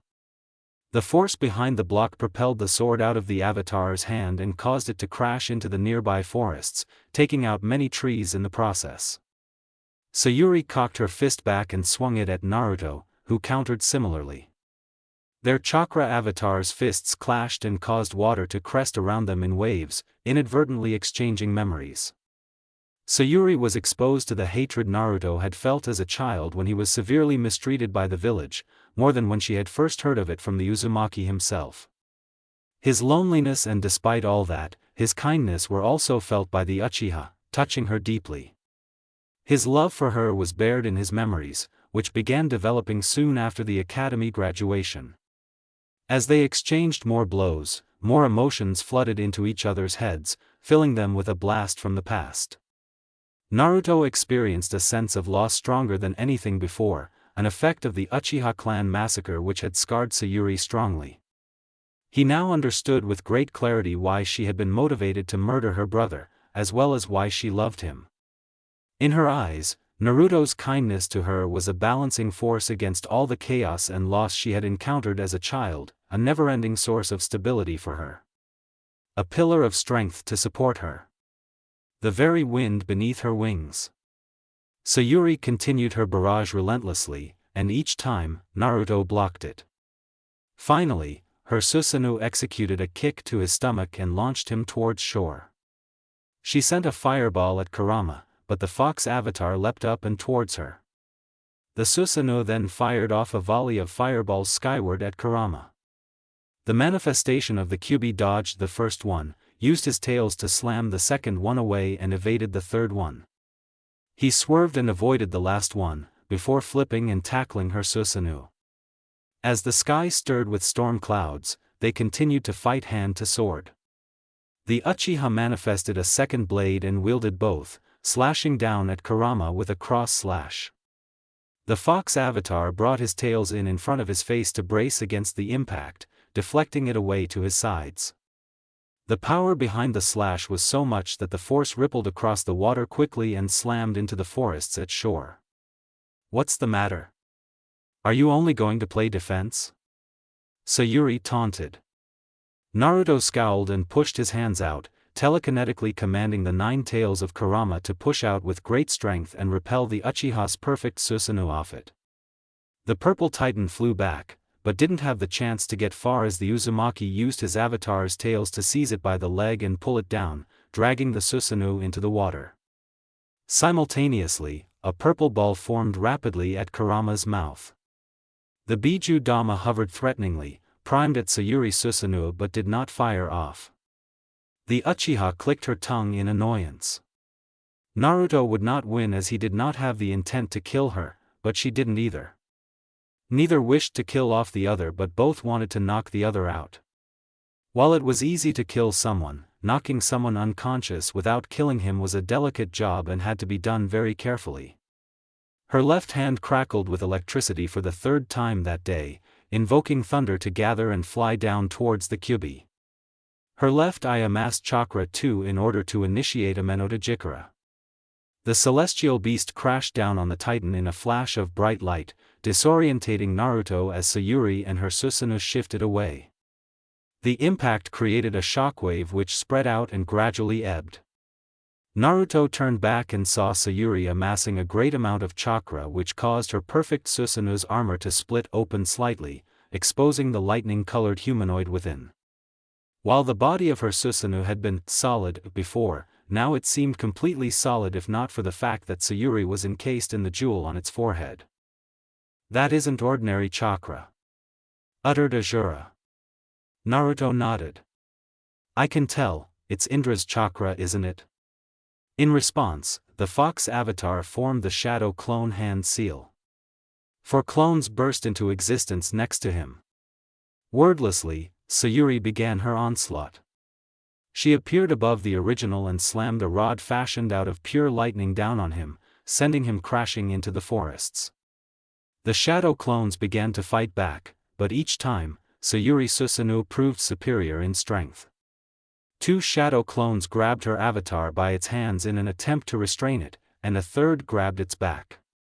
The fourth spun around and smashed its 9 tails at the purple titan's face, following up with a direct punch.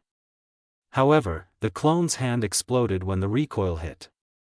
Sayuri mustered some strength and with little effort, smashed the 2 kyubis restraining her Susanoo's arms together. She backflipped and broke free from the grip of the one restraining her avatar's back, before taking him out with a downward kick. She sped forward to the 4th shadow clone and plowed her Susanoo's foot into his stomach.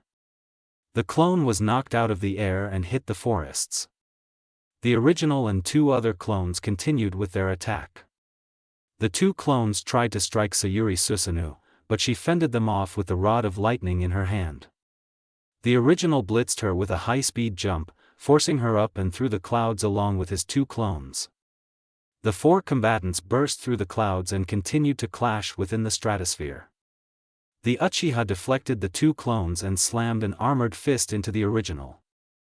The resultant force propelled the original back towards his 2 clones.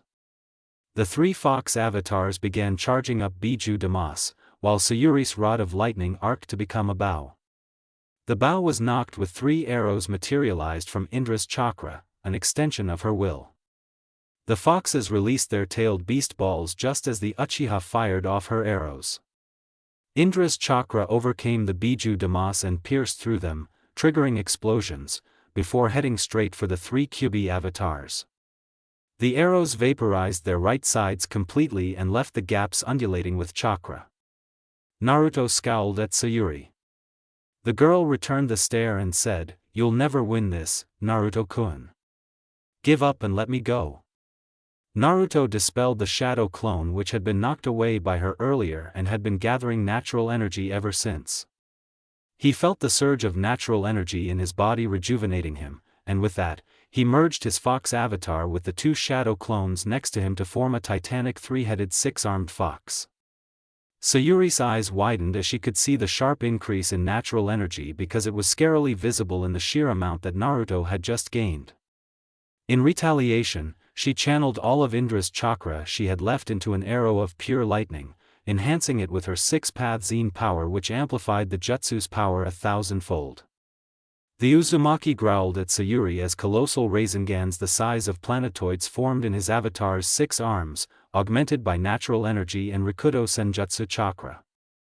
It contained every single drop of chakra Naruto had left in his own reserves, and that was saying a lot.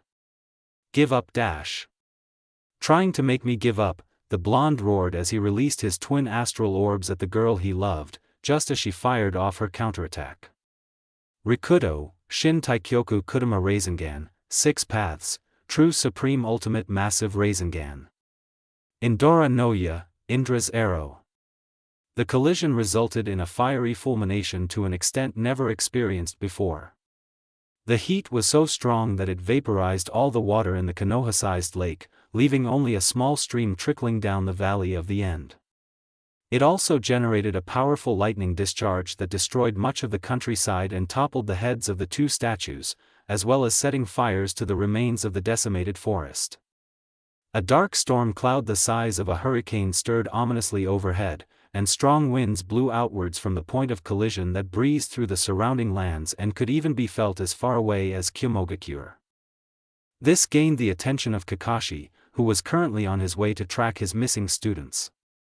I hope for once I get there on time, the silver-haired Nin thought as he leapt from tree branch to tree branch. From the cloud, two figures cloaked in a purple and orange aura respectively plunged down towards the valley. When they hit the respective sides of the stream, only their auras cushioned them from suffering further damage. The ethereal purple cloak faded away as Sayuri got up into a kneel, groaning. She saw the blonde on the opposite side of the stream standing up. Damn it, he's still conscious, she thought.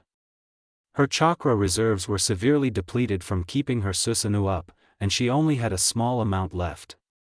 The Uchiha was sure that her opponent knew it too. Amaterasu. Sayuri intoned as blood leaked down the left side of her face. Black flame sprouted and flew towards the blonde mercilessly. In defense, Naruto raised his right hand in front of his face and coated it with Kurama's chakra to shield it from the incoming attack. The black flames caught onto the red chakra and began to consume it. The Uzumaki slipped the burning red chakra off like a sleeve and let it fall to his side.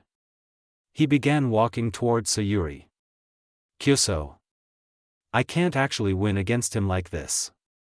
I need more cha dash. Sayuri winced and cupped her face in agony as she failed to mold more chakra. I used too much earlier, can't maintain control. At this rate, I can't use my left eye's abilities either. As she said so, the 6 tomos on her Rinnegan faded away. Naruto jumped towards her and performed a mule kick which tossed her backwards. 3 shadow clones formed with some chakra from Kurama and continued the attack with more kicks which pushed her skywards. She finally mustered enough power in her right eye and foresaw the original's punch. She slammed a fist into his face just as he did the same to hers. The blunt force threw him down onto the stone floor, while Sayuri managed to break her fall with a roll.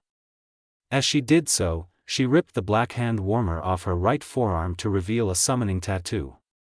Just as Naruto's 3 shadow clones lunged at her, shurikens burst into existence within her hands. She augmented them with Raiton chakra and propelled them at the bunshins. The lightning chakra ran through their body and stunned them momentarily, creating an opening for her to utilize her Chidori. Sayuri charged at them and took out the first 2 with a swipe of her 1,000 birds, and plunged it into the chest of the last shadow clone. The Kage Bunshin grabbed her outstretched left hand and restrained her, preventing her from withdrawing it. The original ran at her and threw a punch that knocked her away as the clone dispelled. She tumbled and came to a stop as Naruto ran at her with a Rasengan. Somehow, he had managed to gather some more chakra. Sayuri grimaced when the Chidori in her fizzled out due to her lack of chakra. The Uzumaki came within a meter from her before collapsing mid-step into a prone position. His Rasengan drove into the floor and created a small crater as it dispersed, expending the last drop of his chakra.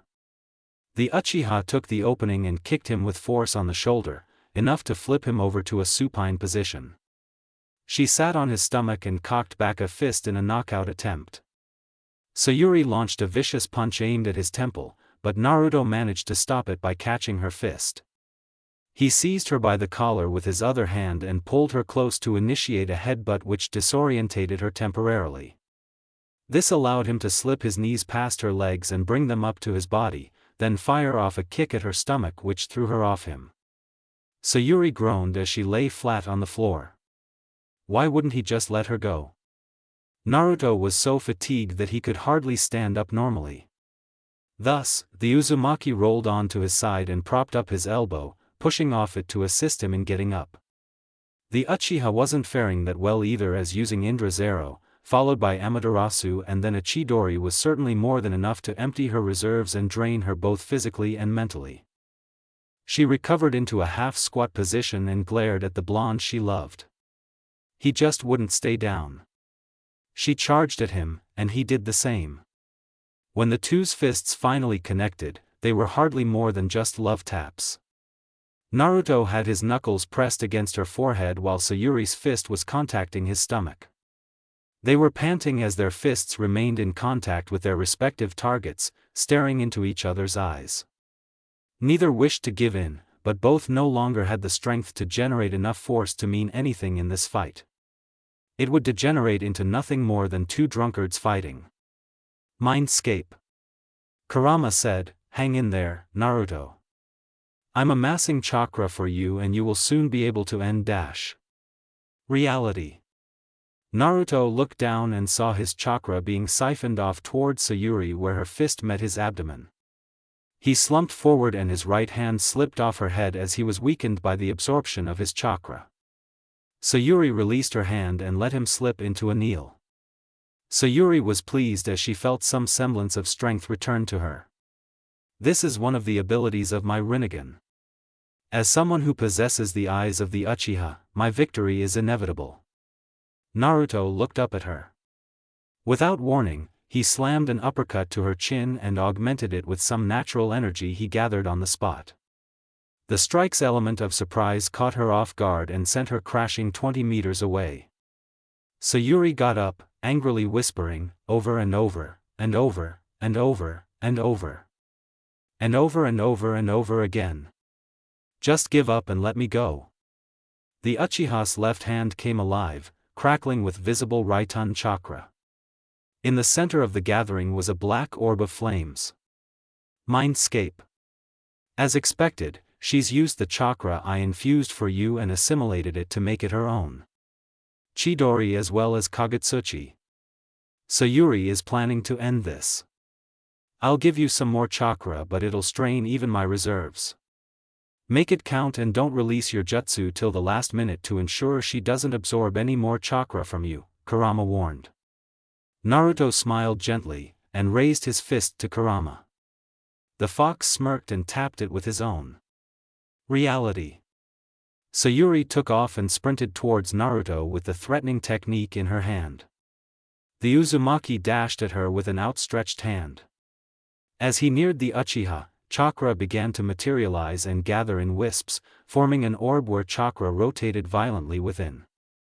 Naruto noticed her right hand reaching for her pouch and emerging with a kunai she whipped out. She threw it at the Uzumaki's head, and it missed narrowly. However, Naruto was no fool. Sayuri never missed, and Orochimaru's experience was a testament to that. But how could she use a Menotajikara? Her eyes had been overused earlier and her visual prowess had weakened considerably. He remembered seeing the tomos fade from her eyes. Unless... Naruto looked up and into her eyes, focusing particularly on her left eye.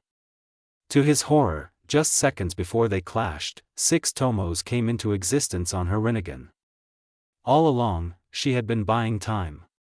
He had been played. Sayuri felt the rejuvenating sensation, and hesitated for a moment. It was now or never.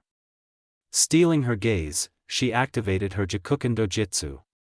Instantaneously, she appeared behind him with trained precision. The Uchiha gripped Naruto's right arm and forced him to turn around. With a momentary arm lock, she managed to immobilize him for a second, the very same second that she drove her jutsu into his elbow joint, tearing through the bone and flesh completely. The severed forearm hit the stone floor uselessly along with the Rasengan that had been forming in it as the connection to the chakra pathway system had been broken. More than just that, the severed part was being incinerated by the Kagutsuchi in her Chidori. Needless to say, Naruto was suffering from severe blood loss at the stump where his right forearm once was.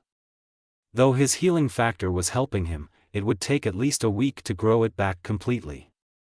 His vision grew foggy and swam with pain. As the Uzumaki fell forward, Sayuri caught him and slowly lowered him while pulling him close into a hug. Tears streamed down her face.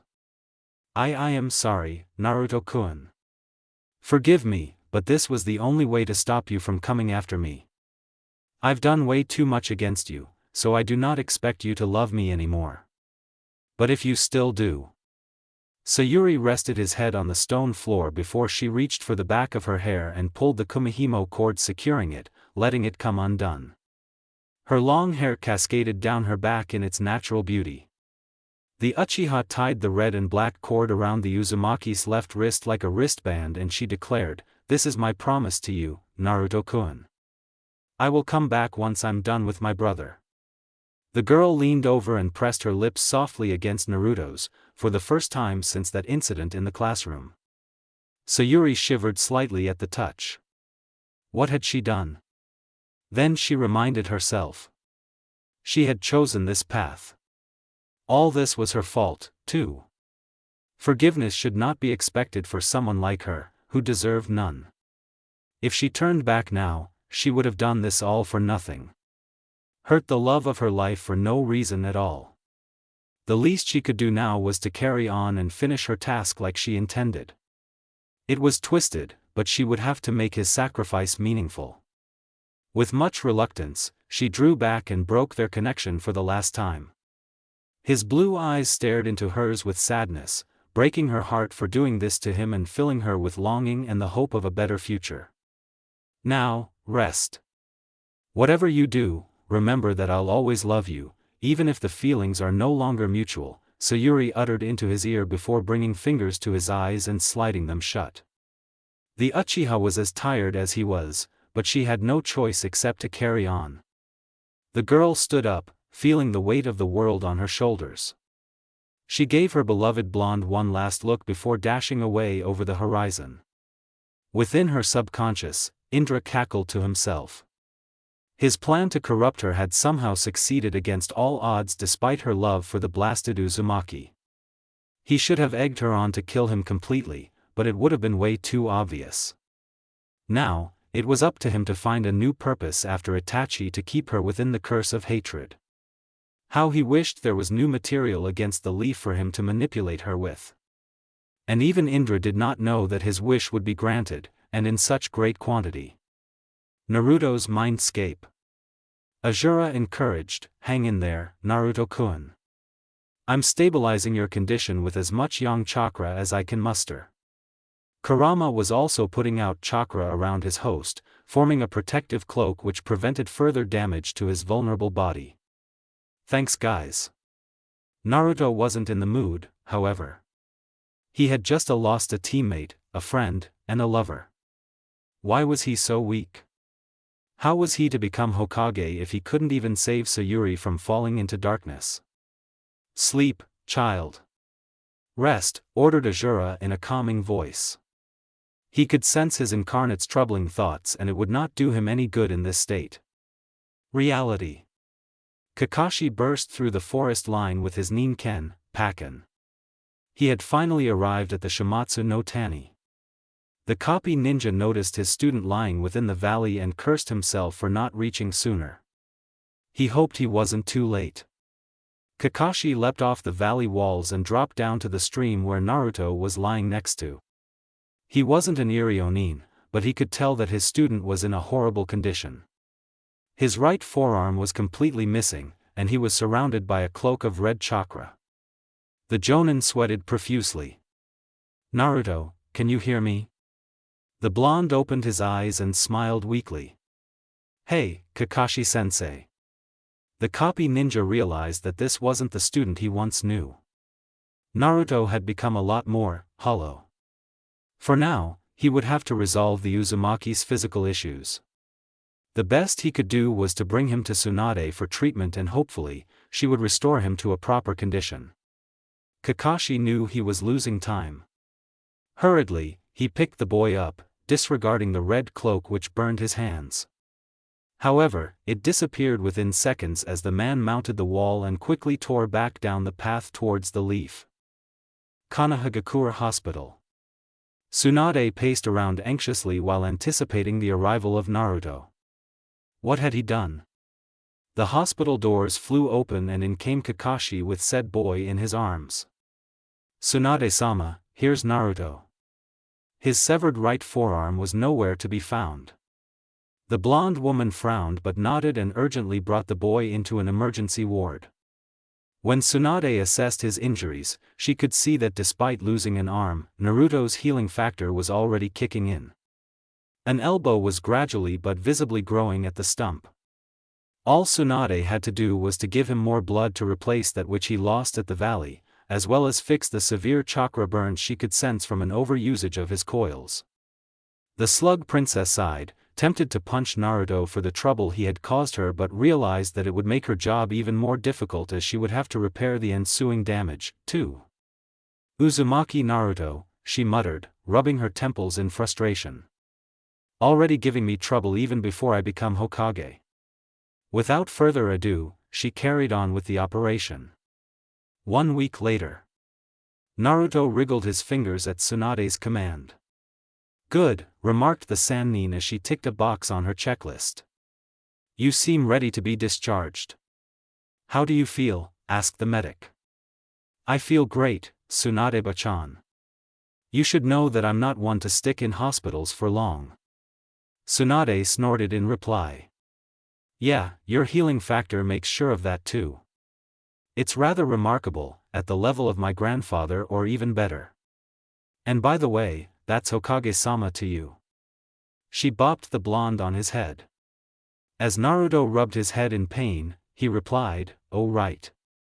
I missed your inauguration. Sorry, Tsunade-bachan. Said Hokage sighed. Some things never change. She thought. Anyways, your arm has been fully healed, but go easy on it for a while. You've also recovered from your chakra burns, and apparently once you were able to start amassing chakra to a suitable level, your healing rate actually accelerated. Really, you should thank your tenants. Naruto noticed the plural form and realized that as Hokage, she had probably been informed of his ancestor. He cast the thought aside and continued, thanks, Bachan. I can't wait to leave this place and have a bowl of Ichiraku's. Tsunade smirked. Alright, I'll approve your discharge. Report to my office as soon as possible after your lunch though, I need a report on the battle and Jiraiya has something for you as well. Naruto nodded and jumped out of the window. As she watched him leave, Tsunade pondered on what had just happened. It did not go unnoticed that he didn't seem emotionally distressed by the fact that Sayuri had beaten him and left the village. He must have come to terms with it during the past week of recovery, or so it appeared to Tsunade. Inside, his heart was torn into a million pieces and it did not heal as fast as his arm did. He was just good at hiding how much Sayuri had broke his heart as he didn't want to break down in front of someone as important as Tsunade. Losing his lover to the darkness of his ancestor's brother was nothing but distressing. One did not get over something as emotionally disturbing as this in a week. In fact, it was possible that this would haunt him for a lifetime, or at least till Sayuri came back to him. He was acutely aware of how much he missed her and desperately needed her affection, despite all that she had done to him as Naruto understood her in a way. It wasn't really her fault either as Azura said, Indra was the one behind her mindset, corrupting her with the curse of hatred in an effort to stamp out his will of fire. Naruto became even more conscious of the need to end the conflict of beliefs as he had just witnessed its effects firsthand and did not like it one bit. Hokage's office, later. Tsunade ordered in an authoritative tone, report, December 16, 1991 XD. Naruto began recounting his fight with Sayuri from what he could recall. Jiraiya winced when his student said that the Uchiha drove her jutsu into his elbow and tore off his right arm. That had to be the ultimate rejection, and Jiraiya had been on the receiving end of a few of those before. Uchiha Sayuri. I've read up on quite a bit about her. I will mark her as a nukenin and place a tracking order on her, said Tsunade. Naruto's eyes widened and he dropped to his knees. Please don't, Hokage-sama. I promise, she will come back one day to be married to me, and I don't wish for her to be treated as a criminal, the Uzumaki begged. Tsunade met his pleading gaze for 2 seconds before sighing in defeat. Alright then. I'll close one eye this time. For official purposes, she is to be treated as a shinobi on a mission to kill Itachi. Naruto stood up and bowed. Thank you, said the blonde appreciatively. Tsunade nodded. And now, I believe Jiraiya has something to say to you. She signaled for the Toad Sage to begin. I've received intel about the Akatsuki. They plan to begin capturing the tailed beasts in 3 years' time. These 3 years will be sufficient for you to take a long training trip with me and pick up some more skills. Make no mistake, though you managed to fend off Itachi and Kisame, that was only 2 out of 10 of them. And they certainly won't stop training during these 3 years either, so it's crucial that I prepare you for the final confrontation. Naruto accepted the information and asked, "Fine, but when are we leaving?" "Tomorrow," Tsunade answered as she signed the permits of leave for them. "We still have yet to promote you to Chunin and officialize your position as Uzumaki clan head." Naruto rubbed his chin thoughtfully. "But doing both will place me under the Clan Restoration Act, as I have yet to be engaged to Sayuri. How about you just announce my heritage but withhold my promotion? When both Sayuri and I return, you can then promote us safely. I'm sure I'll be engaged to her before I'm 18. Tsunade raised an eyebrow. It was a risky plan, but it was the only way to avoid placing Naruto under the CRA's enactment. The Godame assented. The Uzumaki was actually smarter than most gave him credit for. "Alright, kiddo. You have 1 day to do whatever last things you want in this village. Tomorrow morning, I'll see you at 8 at the north gate." Ja-ne, the toad sage said, then leapt out of the window. Tsunade was amused. Now she knew where Naruto learnt that habit from. "I won't hold you back any longer. Enjoy your last day here," said Tsunade. "Thanks, Tsunade-bachan." The next day, after having 40 bowls of Ichiraku's ramen the previous night, Naruto felt ready to go on his trip and could die in peace if the need arose. He went round his ex-classmates' houses to bid them farewell. Once he was done with all the formalities, Tsunade cleared them at the gate. "See you guys in 3 years, said Tsunade with a smile. "I swear I'll improve so much that you won't even recognize me when I come back," Naruto said. The Godame smirked in response. "I hope so. You'd better take that hat from me when you do. It's been less than a week and the paperwork is already piling higher than the Hokage rock." Naruto grinned. "Good luck with that then, bachan." Ja-ne. As she watched their retreating backs, Tsunade snapped a finger to summon her personal ANBU squad. "Gather the council for a very important meeting." "Hi," the operatives replied before disappearing to carry out the command of their leader.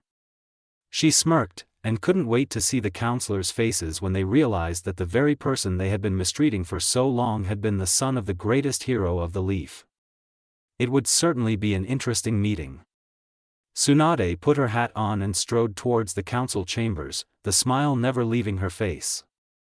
3 years later, Naruto and Jiraiya strode down the path to the north gate of Konoha. While the older man did not change much in appearance, the younger blonde did due to both puberty and his extensive training. The Uzumaki wore a tattered, collared orange shirt, and a gray undershirt beneath it that extended with a beaked hood. Over the orange shirt, a black flak jacket similar to the style of Kyumogakure wrapped around from his torso to his right shoulder, where a red Uzumaki spiral was emblazoned. He also had gray pants and a pair of black shinobi sandals.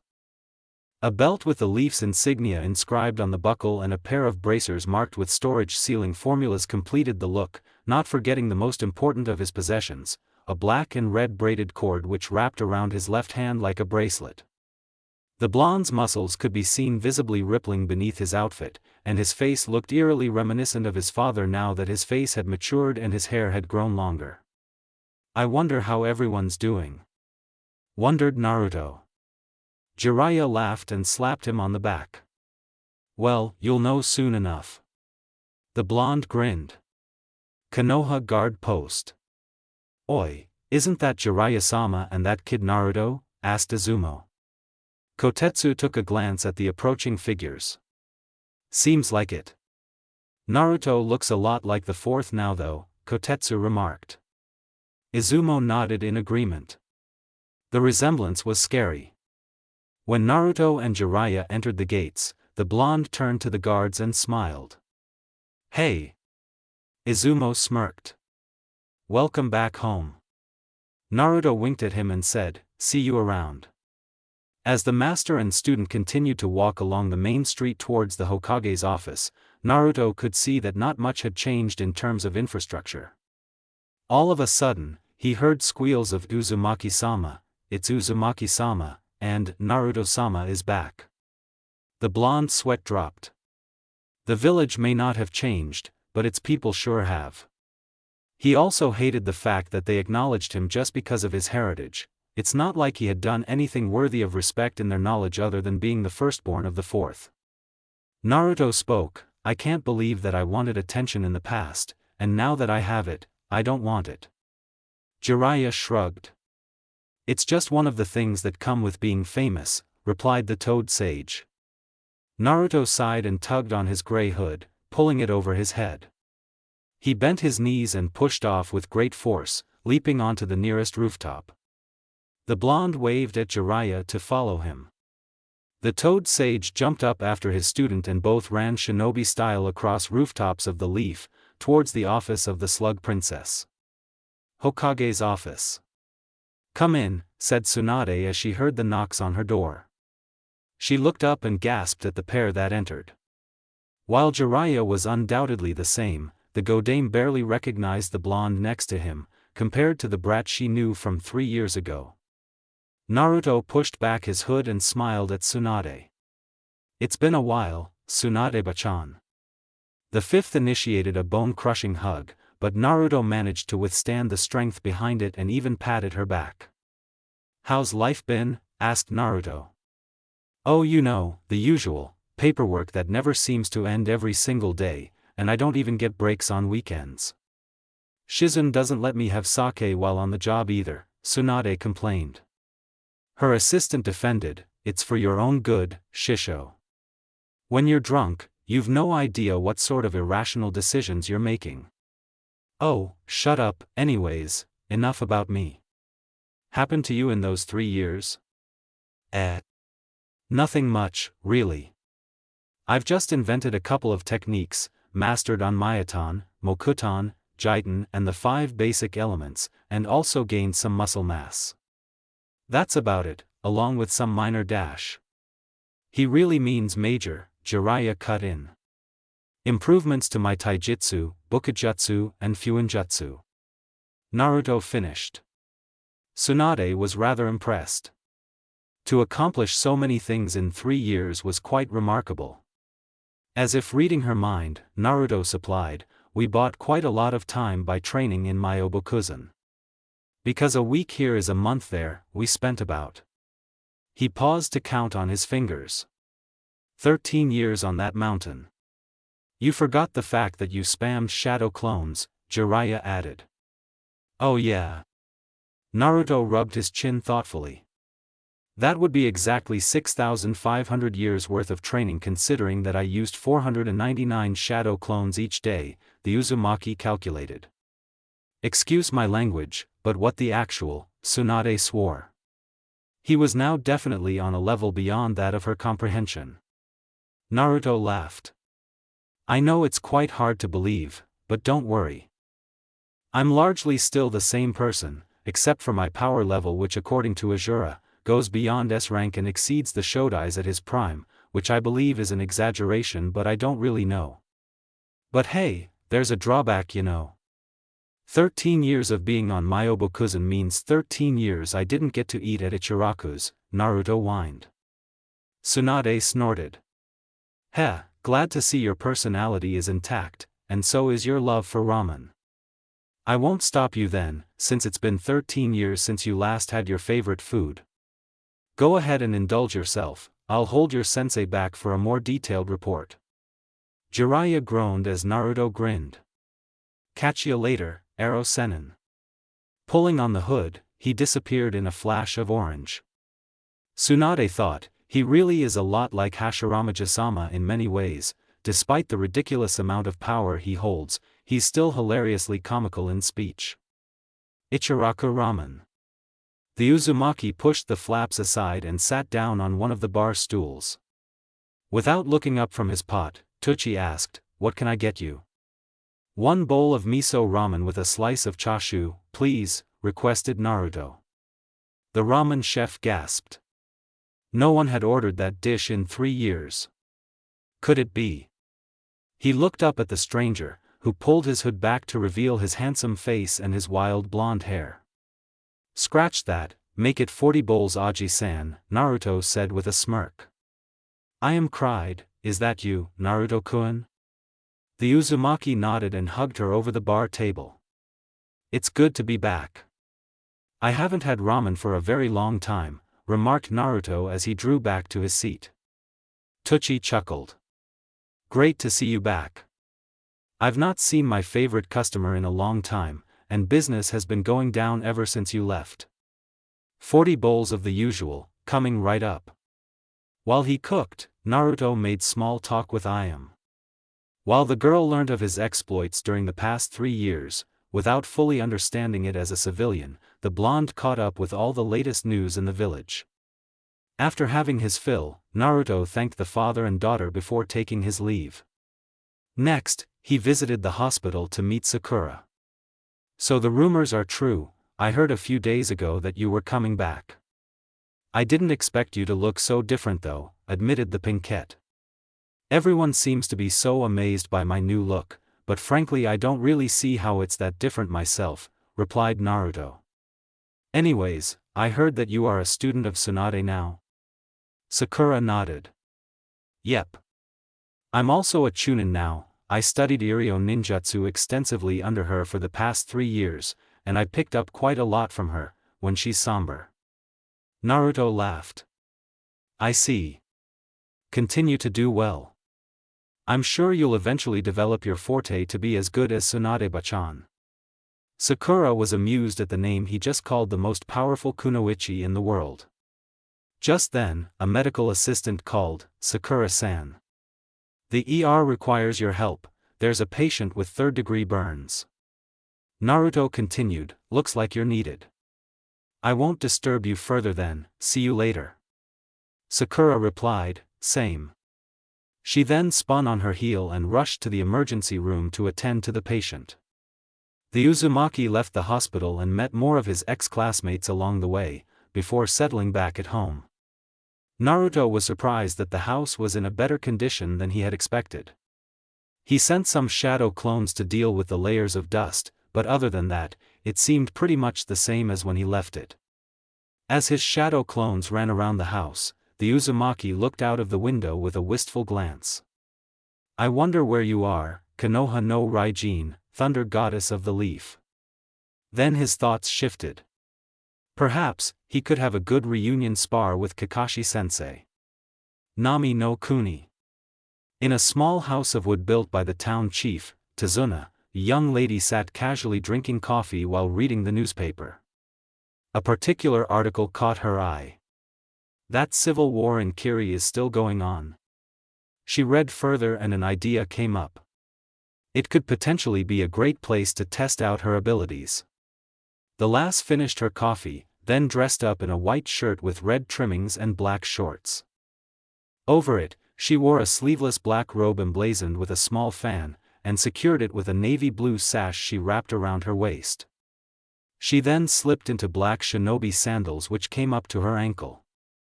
The girl slid her tsurugi, named Tenpenki, Cataclysm, through her sash and fixed a small pouch to the back of the sash, where an auxiliary wakizashi was secured horizontally through the pouch's cover. Lastly, she tied her hair into a fishtail braid which fell by her right shoulder. Bangs framed her beautiful face, while a long, side-swept bang falling across her face covered her left eye completely. Her eyes, the dark color of outer space, bore deep into the souls of all who they chanced upon. It is said that eyes are the windows to the soul. Hers reflected a profound darkness within, immediately visible to those who caught even a glimpse of them. The girl gathered all her possessions, which were rather minimal, and sealed them into a scroll which she placed in the pouch. Now, I'll just have to get to Mizu no Kuni, land of water. I probably won't come back after this, so. She took one last glance at the house before leaving it. The young lady headed over to the chief's house. Tazuna-san, the black-haired girl greeted. Yes? Tazuna asked, surprised to see the young lady here. I'll be off to Mizu no Kuni, and this time, I'll be leaving permanently. The man nodded in acceptance and with a tinge of sadness. Thanks for your family's hospitality, and renting out that nice house to me. I doubt I would have had anywhere to stay otherwise, she said. You're welcome. We're just repaying a debt from years before, and should you ever need a place to stay, remember that you can always come back here, replied Tazuna. Thank you, the young woman responded gratefully. Overhearing the conversation, Inari ran up to the girl. "Ne-chan, you'll be gone forever?" asked the child sadly. She smirked and replied, "Not forever. But a long time. Be a good boy and listen to your grandfather, alright? Stay safe while I'm gone." "You too, Ne-chan," said Inari as he hugged the young lady. She then put him down and ruffled his hair. Ja-ne. Lightning enveloped her for a second before she disappeared as quickly as it came. The girl walked through town while on the way to the port of Wave Country. She passed by the local blacksmith's shop, where she had commissioned both her tsurugi and wakizashi. Both were fine blades crafted with amazing detail, and they had certainly been an integral part of her past exploits. Out of the two, the Tenpenki was more well known as she rarely used her wakizashi. The world-renowned blade was forged from an alloy of adamantine and chakra steel, and every person that had tasted the folded metal of the blade had never lived to tell the tale. The lass was brought out of her thoughts by Akiba, the master blacksmith, who waved at her from within his dimly lit workbench. She returned the gesture and carried on towards her destination.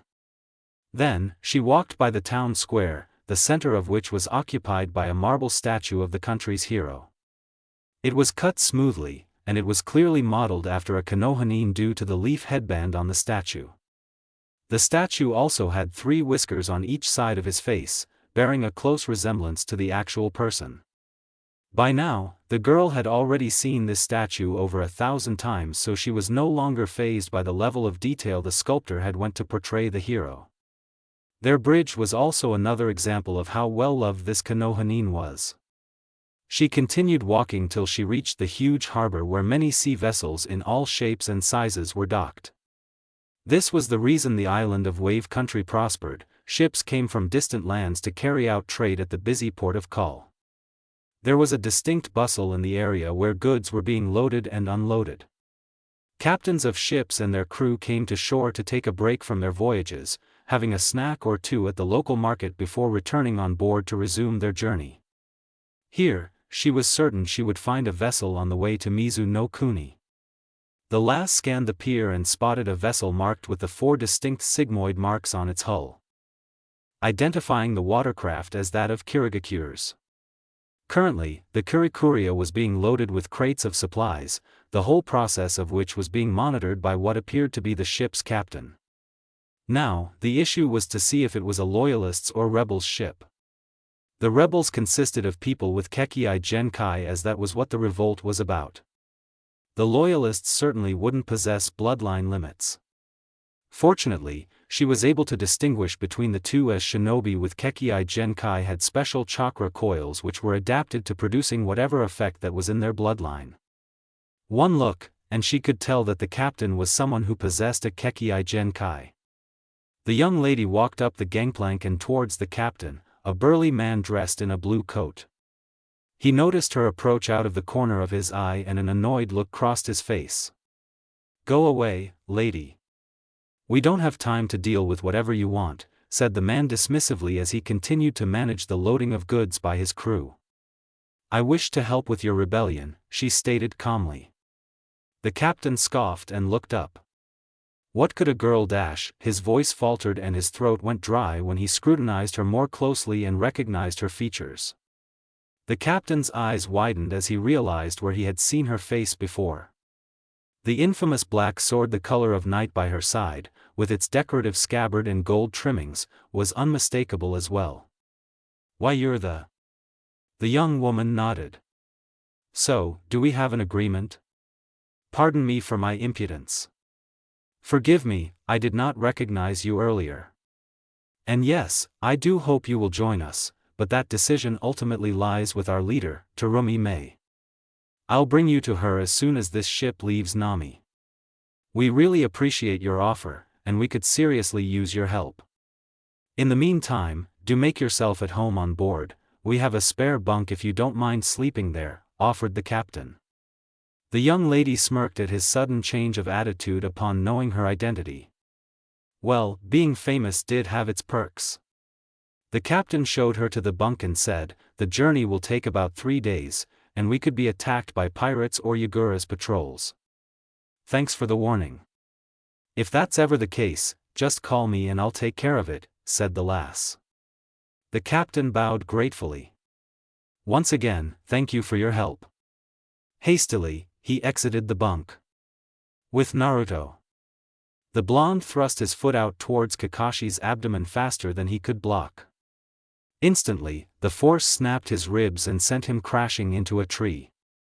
"That really hurt," remarked Kakashi as he winced in pain. "Sorry," said Naruto sheepishly. The blonde walked over and placed a hand on his sensei's ribs. Within seconds, the bones mended themselves and any pain was erased. "That healing ability of yours is amazing," the copy ninja praised. "It's nothing, really," Naruto replied, rubbing the back of his head in embarrassment. Kakashi shook his head in disbelief. From this short spar, he could tell that his student was way beyond his level, at least in taijutsu. Now for ninjutsu. "Katan, Gokakyu no Jutsu," the copy ninja intoned, spitting out a decent-sized fireball at his student. The blonde disappeared as the flames engulfed him. Instinctively, Kakashi sensed something was wrong and he jumped away. Luckily for him, he narrowly avoided getting punched by the original who burst through the ground. Kakashi frowned. Naruto seemed fond of attacking from the ground and that made him predictable. The silver-haired nin flashed through some hand seals and shouted, "Futon, Atsugai, wind style, pressure damage." The Uzumaki gestured his hand skyward. The ground erupted and from it, a wooden hand emerged. It caught the futon chakra and absorbed it. "That's impressive," thought Kakashi. As if it wasn't enough, a wooden humanoid attached to that hand continued to rise from the ground. "Mokuton, Makujin no Jutsu, wood style, wood golem jutsu," Naruto announced.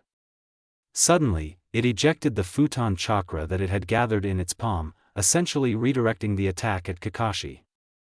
With no choice, the copy ninja slammed his hands together in front of his left eye. The tomos spun and merged before warping into a pinwheel pattern. "Kamui," Kakashi uttered. A distortion in spacetime formed in front of the wind technique, blowing, no pun intended, it into his dimension. The Jonin continued and absorbed the wooden golem after he was done with the futon chakra. By the time he was done, Naruto was long gone. Kakashi was wary as he was vulnerable in this state, having expended much chakra to utilize a technique that was not of his own heritage. Quickly, he slid his hideout down to cover his dojutsu. Even in his fatigue, the Jonin knew that he was definitely nearby and kept his guard up. A sharp whistling sound caught his attention. Projectiles came flying at him, and he had no choice but to deflect them with a kunai of his own. As he knocked the shurikens away from him, they dispersed into smoke and became shadow clones. "Henge," thought Kakashi. This was an interesting strategy. Who knew a basic academy jutsu could be used for something like this? They charged at him, but the Jonin was not famous without reason. "Raikiri," he yelled, before attempting to use shape transformation to dispel the clones by an electric discharge. Though it was not as powerful as he wished it would be, the resulting technique yielded the result Kakashi had hoped for and took out all the shadow clones in his vicinity. Now, where was the blonde? His question was answered by 5 black orbs shooting towards him at high speeds. Something told him that deflecting them would be a bad idea. Once again, his instincts saved his life. Kakashi dodged the highly destructive truth-seeking balls, which slammed into a tree trunk instead. Now that Naruto had mastered Onmyoton, their annihilative powers were tremendously amplified, instantly obliterating everything they touched. Everything. Well, except the blonde himself. Where it was, relatively, safe before to get hit by a Shikujo formed from it, as what had transpired during their first bell test, now, Kakashi would be lucky to even live after just touching it. The silver-haired Jonin sighed. The spar would certainly be over soon, and probably not in his favor, too.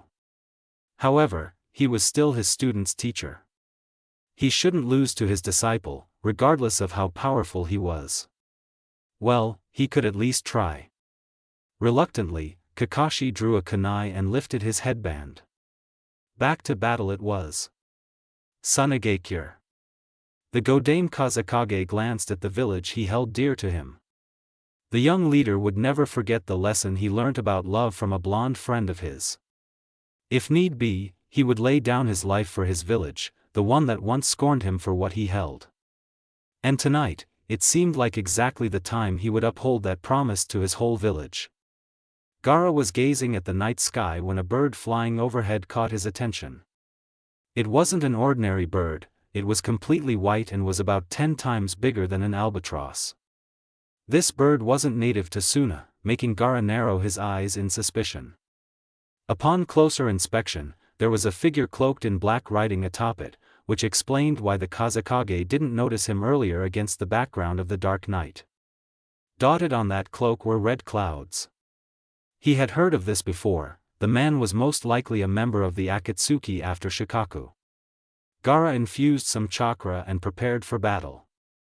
Suddenly, sand shot forth from the desert towards the airborne intruder, eliciting an evasive response. The Kazekage repeatedly attempted to capture the man with his sand for the next 5 minutes, albeit unsuccessfully. This drew the attention of his shinobi below, who though couldn't assist in the airborne battle, were providing some level of moral support for their leader. The man was constantly ahead as the bird was rather swift in flight, making him a pain in the neck to catch. Finally, he retaliated by tossing blobs of clay modeled in the likeness of birds. They flew towards Gaara, who used his sand to intercept them. They immediately exploded on contact, leading the Kazekage to deduce that this was Deidara from Iwagakure, a nuke-nin known for his tendencies to blow up villages. It seemed that he did so through a special type of explosive, detonating clay. The Suna shinobi below were alarmed by the explosions, and quickly, began to evacuate the civilians into the town hall. Meanwhile, Gaara resorted to using the sand from his gourd, which moved far faster than sand from the desert as it was heavily loaded with chakra. This caught Deidara off guard because he did not expect the speed to have increased so greatly. It managed to latch onto his left arm. Deidara took the opportunity while his left hand was still trapped inside Gaara's personal sand and mixed his detonating clay into it. The Kazekage closed his fist. Sabaku so-so. The sand encasing Deidara's arm closed in and crushed it completely, detaching it from his main body. The nuke-nin flinched but did not cry out in pain. Quickly, he flew away. Meanwhile, he released more bombs at the Kazekage, who returned his personal sand quickly to his side. It wrapped around Gaara like a ball and shielded him from the explosions. The redhead then opened a hole to see what the blonde was doing. He won't be expecting this, thought Deidara as he grabbed majority of the clay left in his pouch. He molded a doll with a scary face. Deidara flung it between them, but it stopped in the middle of the two combatants. In a burst of smoke, the ghastly creation expanded to epic proportions. Gaara's eyes widened. That bomb was way bigger than any one of those things should be. Literally, Deidara dropped the bomb. It plunged down towards Tsunagakure instead of the Kazekage, and by the looks of it, the village would soon cease to exist. Shursuri, C3, Gaijutsu Wabakuhatsuda. Katsu. Deidara screamed. The titanic clay statue detonated, producing an explosion that brought up a great amount of smoke. All seemed to be doomed.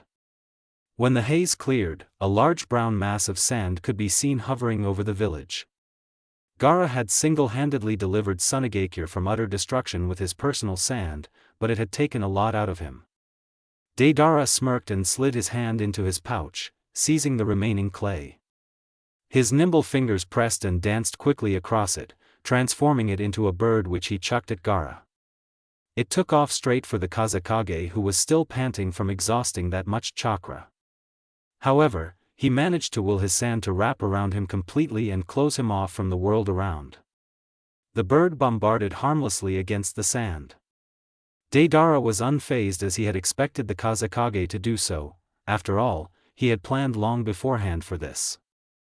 The detonating clay he had mixed into Gaara's personal sand earlier began to emerge within the sphere the Kazekage had created to protect himself, and at point-blank range, he would be susceptible to damage. Tatsu! Deidara shouted. Within the of sand, the distinct boom of explosives rang out. For a moment, all was silent. The sand holding up the sphere began to crack, before falling apart completely to reveal a Gaara still suspended by his own sand, and very much alive. Cracks marred his face, evidence of his sand armor. Now that its integrity had been compromised, the redhead no longer had a functioning defense between him and the blonde. All it would take was one more strike. At the same time, he was also aware, the sand that he had used to shield Suna was also his personal sand, meaning that it also had traces of explosive clay within. Gaara would have to shift the entire mass away from the village, or the village would be doomed once again. With great agony, the Godame willed the massive block of sand to shift away from the center of the village to its outskirts. Deidara watched, but did not attack him. This way, the Kazekage would exhaust himself. And he was right. As soon as Gaara let go of the sand and dropped it into the desert outside of Suna, any remaining chakra left was drained from him. Deidara immediately seized the opportunity and flew towards him atop his bird. Before the Sunanin below could assist their leader, the Nukenin captured the Kazekage and flew away, earning screams of anguish from the people of Suna.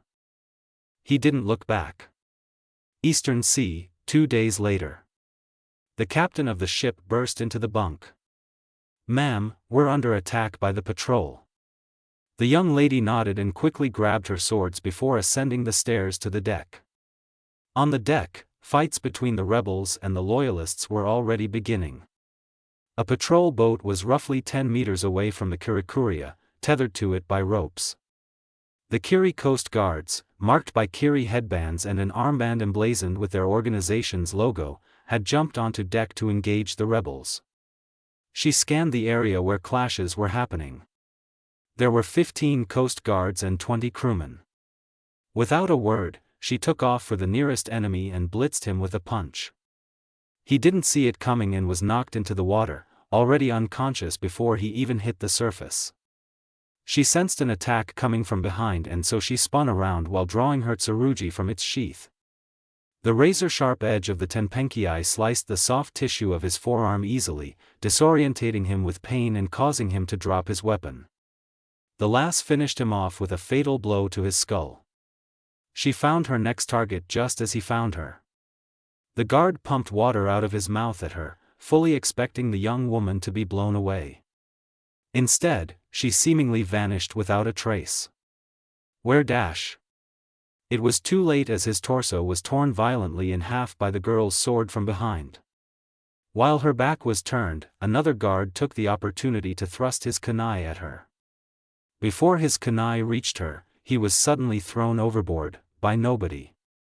The remaining guards had already noticed that the main threat was the lass on deck. Quickly, they turned their attention to her.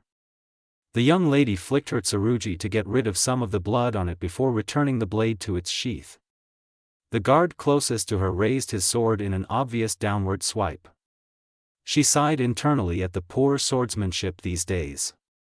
Before he could even complete the swing, the young woman caught his sword by its hilt with her left hand and halted it. With just a single hand, she twisted his arm till he bent his back in pain. The lass swiftly struck his sword hand with her knee, forcefully disarming him. She followed up with a snap of her foot and plunged it into her opponent's stomach. This sent him crashing into his comrades. The girl moved on to the remaining 10 coast guards. One of them steeled his nerves and charged at her. She sidestepped his punch and seized his outstretched arm. Using his own momentum against him, the young woman whirled her opponent upside down and threw him onto the wooden floor with force, shattering some planks. The lass, who was still grabbing the guard's arm, wrenched it anti-clockwise and brought him great agony. She stomped on his face with her foot and knocked him out cold just as the next enemy came flying at her. The girl leapt back and avoided the guard, who slammed down on where she just was a moment ago. She drew her wakizashi as he brandished his kunai, before proceeding to engage in a rapid-fire slashing match. She proved superior and sustained no damage at all while she wholly tore his chest to shreds.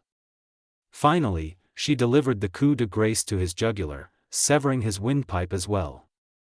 The other 8 grew wary of the young lady. Meanwhile, the rebels already knew to stay out of the way of their ally. They watched her in awe as she skillfully took down 3 more of them with just hand-to-hand combat alone. Another Kiri Jonin ran towards her and stabbed a knife into her chest. However, she faded away and was replaced by another guard who hacked up blood in copious amounts. What just dash? The remaining guards that had stood in a group were stunned as she appeared suddenly amidst them. With a low sweep, she knocked one of them off their feet and sent him overboard. The girl pushed off the floor and flipped overhead while yanking a kunai from her holster. She landed squarely on the shoulders of a loyalist, stabbing the steel dagger into his neck and ending his life.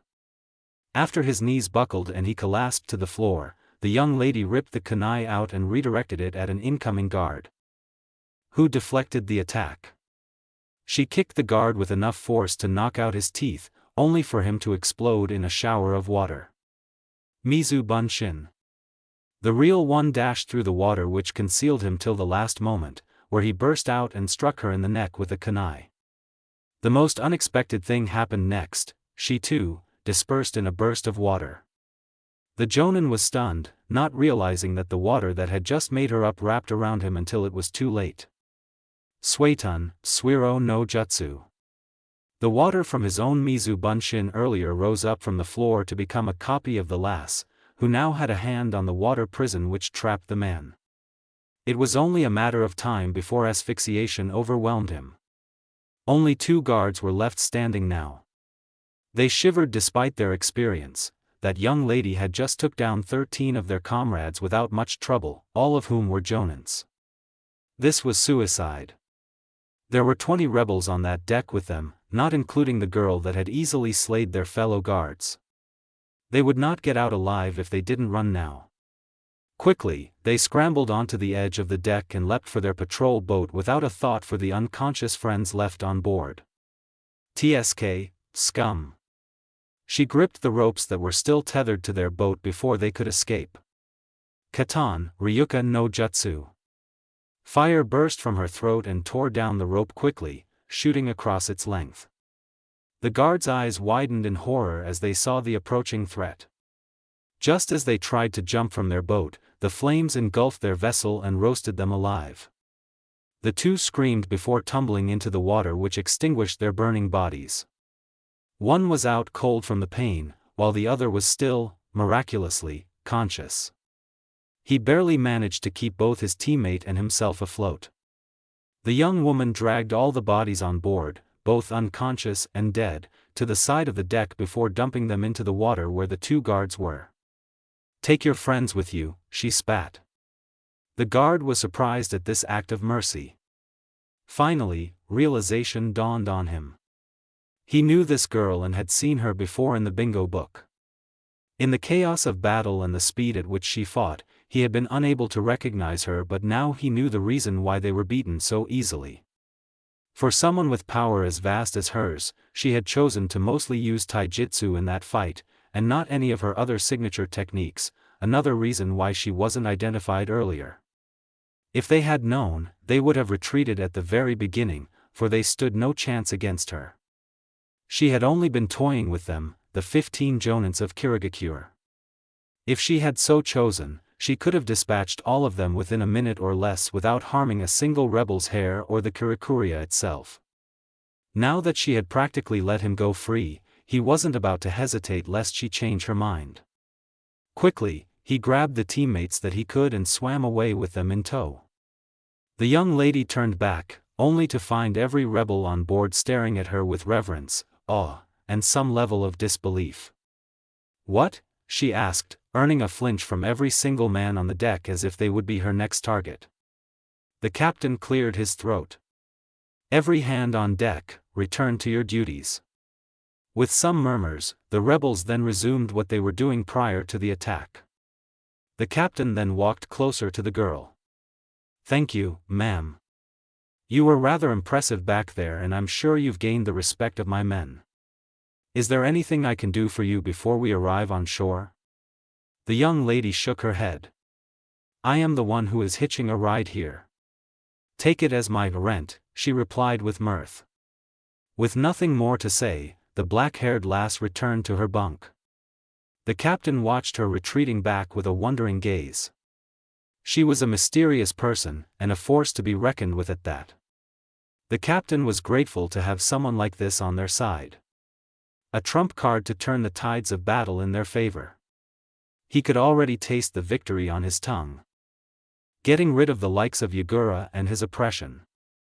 At the same time, she could be here to gain their trust before betraying them to Yagura. Despite wanting her help, one could never be too careful with someone as powerful as her. He cast those troubling thoughts aside and continued to man the ship. Only time would tell. Kanahagakure. Tsunade Shisho. I have urgent news from Suna. Shizen cried as she hurried over to her teacher's desk with a scroll. What is it? Asked the Godame, who took over the scroll and unfurled it. Her eyes scanned quickly across the document, written in the script she recognized as that of Temari's, as she was the diplomatic liaison between Suna and Konoha and frequently wrote in. Despite receiving no answer from Shizun, the word said enough to express the severity of the situation. Once her eyes finally left the page, Tsunade's face was one of horror. Anbu, the Hokage barked. An operative appeared in a blur, kneeling before her desk. Bring me Hatake Kakashi, Haruno Sakura and Uzumaki Naruto here, as soon as possible, she ordered. The Anbu bowed his head. Hi. He disappeared to carry out the Godame's will. Tsunade's brows knitted in worry. She could only imagine Naruto's response when he hears that his friend has been kidnapped. 10 minutes later, the three shinobi finally arrived at her office from their respective locations. The urgency with which they had been summoned led to Kakashi asking the million-dollar question, "What are we here for, Tsunade-sama?" Her face was grave, as she replied, "Gaara, the Kazekage, has been kidnapped by the Akatsuki." What? Naruto almost shouted. Please tell me this is a joke. The Uzumaki stared at Tsunade, who returned the gaze without changing her expression. His fears were confirmed. It can't be. Who were they? Questioned Naruto. Deidara of Iwagakure. I don't have the details, but I only know that Gaara was captured during an attack on the village. So now what do we do? Asked Sakura. Suna has requested for a search and rescue team from us, so I gathered you three. Though Naruto is a Jinchuriki, I'm confident he can handle the Akatsuki. I'm sure you would like to rescue your friend, right? The Uzumaki nodded. Yes, and thank you for giving me this opportunity. To crush the Akatsuki, Naruto thought in anger. Alright then. Pack up and make your way to Suna. They'll update you on the details and how to find Gaara, Tsunade stated. Why can't they do this themselves though? Sakura queried curiously. The Akatsuki compose of S-rank nukenin that work in pairs. Given that they weren't able to stop Gaara's capture, it's no surprise they wouldn't be able to retrieve him on their own, Kakashi answered. Not to mention his partner, Akasuna no Sasori, Naruto added. He was starting to feel impatient. Every second they wasted here was every second that Gaara could be killed. Can we go now? Gaara needs us, Naruto urged. Kakashi nodded, sensing his students' unrest. The blonde saluted before leaving. The other members of Team 7 quickly followed him out the door. As the mahogany door closed, Tsunade released a troubled sigh. Shizun, get me some sake. Mizu no Kuni. Everyone aboard the Kurikuria disembarked. The captain ushered the young lady to a subterranean hideout where all the rebels were gathered. From her observation, there were roughly only 100 bloodline users left, which definitely wasn't good for troop morale. Despite their innate talents, the loyalist army was far larger in size and outnumbered them 100 to 1. The captain brought the last to his leader, a tall, older woman with auburn hair dressed in blue. She seemed surprised to see the girl, which wasn't unexpected. How often did one get to encounter an S-rank ninja rumored to be more powerful than a Kage? Additionally, the leader was jealous of her beauty. The younger female was more gorgeous than her, and that was saying a lot as the woman was a stunning looker herself. Waving those thoughts aside, she brought the two to a room that served as a makeshift office. The room was dimly lit by flaming torches on the walls because the underground facility was supposed to be secret. And electricity was not a resource that could be afforded, much less tapped into here. The captain introduced, "This is Terumi Mei, leader of the Kiri rebel forces." "And Mei-sama. I believe there is no need for introduction." Mei nodded. "I know very well who you are. It's a pleasure to meet a young kunoichi in this world with such power." The lass replied customarily, "You think too highly of me, Terumi-san. I'm here to offer my help for your rebellion." The captain reported, "She single-handedly took out the patrol of 15 jonins who attacked us while we were on the way here. Though she left one alive to take his friends back with him." Mei raised an eyebrow. "Though I appreciate it, why would you want to help us? Is there anything in it for Konoha?" The girl fought off a scowl. "I do not wish to affiliate myself with the Leaf, despite the moniker I have been given. As for why, it's to test the capacity of my own abilities. 10,000 shinobi should be an interesting fight." The Terumi was bemused by her answer but didn't probe further. She was well aware of the depth of the power Konoha's thunder goddess possessed, and how much it would boost the war effort. In fact, if the tales of her numerous exploits were true, she could possibly take on the enemy alone and still come out on top. "Alright then, thank you for your offer, we really need your help in this. If you don't mind me asking, why did you leave one Coast Guard alive? Wouldn't he go back and inform Yagura, who will prepare for your presence?" The young lady smirked. "That just makes it all the more fun. Nothing better than crushing the enemy when they are convinced that they are ready." Mei let out an amused laugh. It may have sounded arrogant or overconfident from someone else, but she knew that the kunoichi before her was capable of what she just said. The rebel leader stood up and shook the girl's hand. "We look forward to working with you, Uchiha-san." The firelight from the torches danced in Sayuri's noir eyes, and illuminated the playful smirk which traced her lips. "As do I."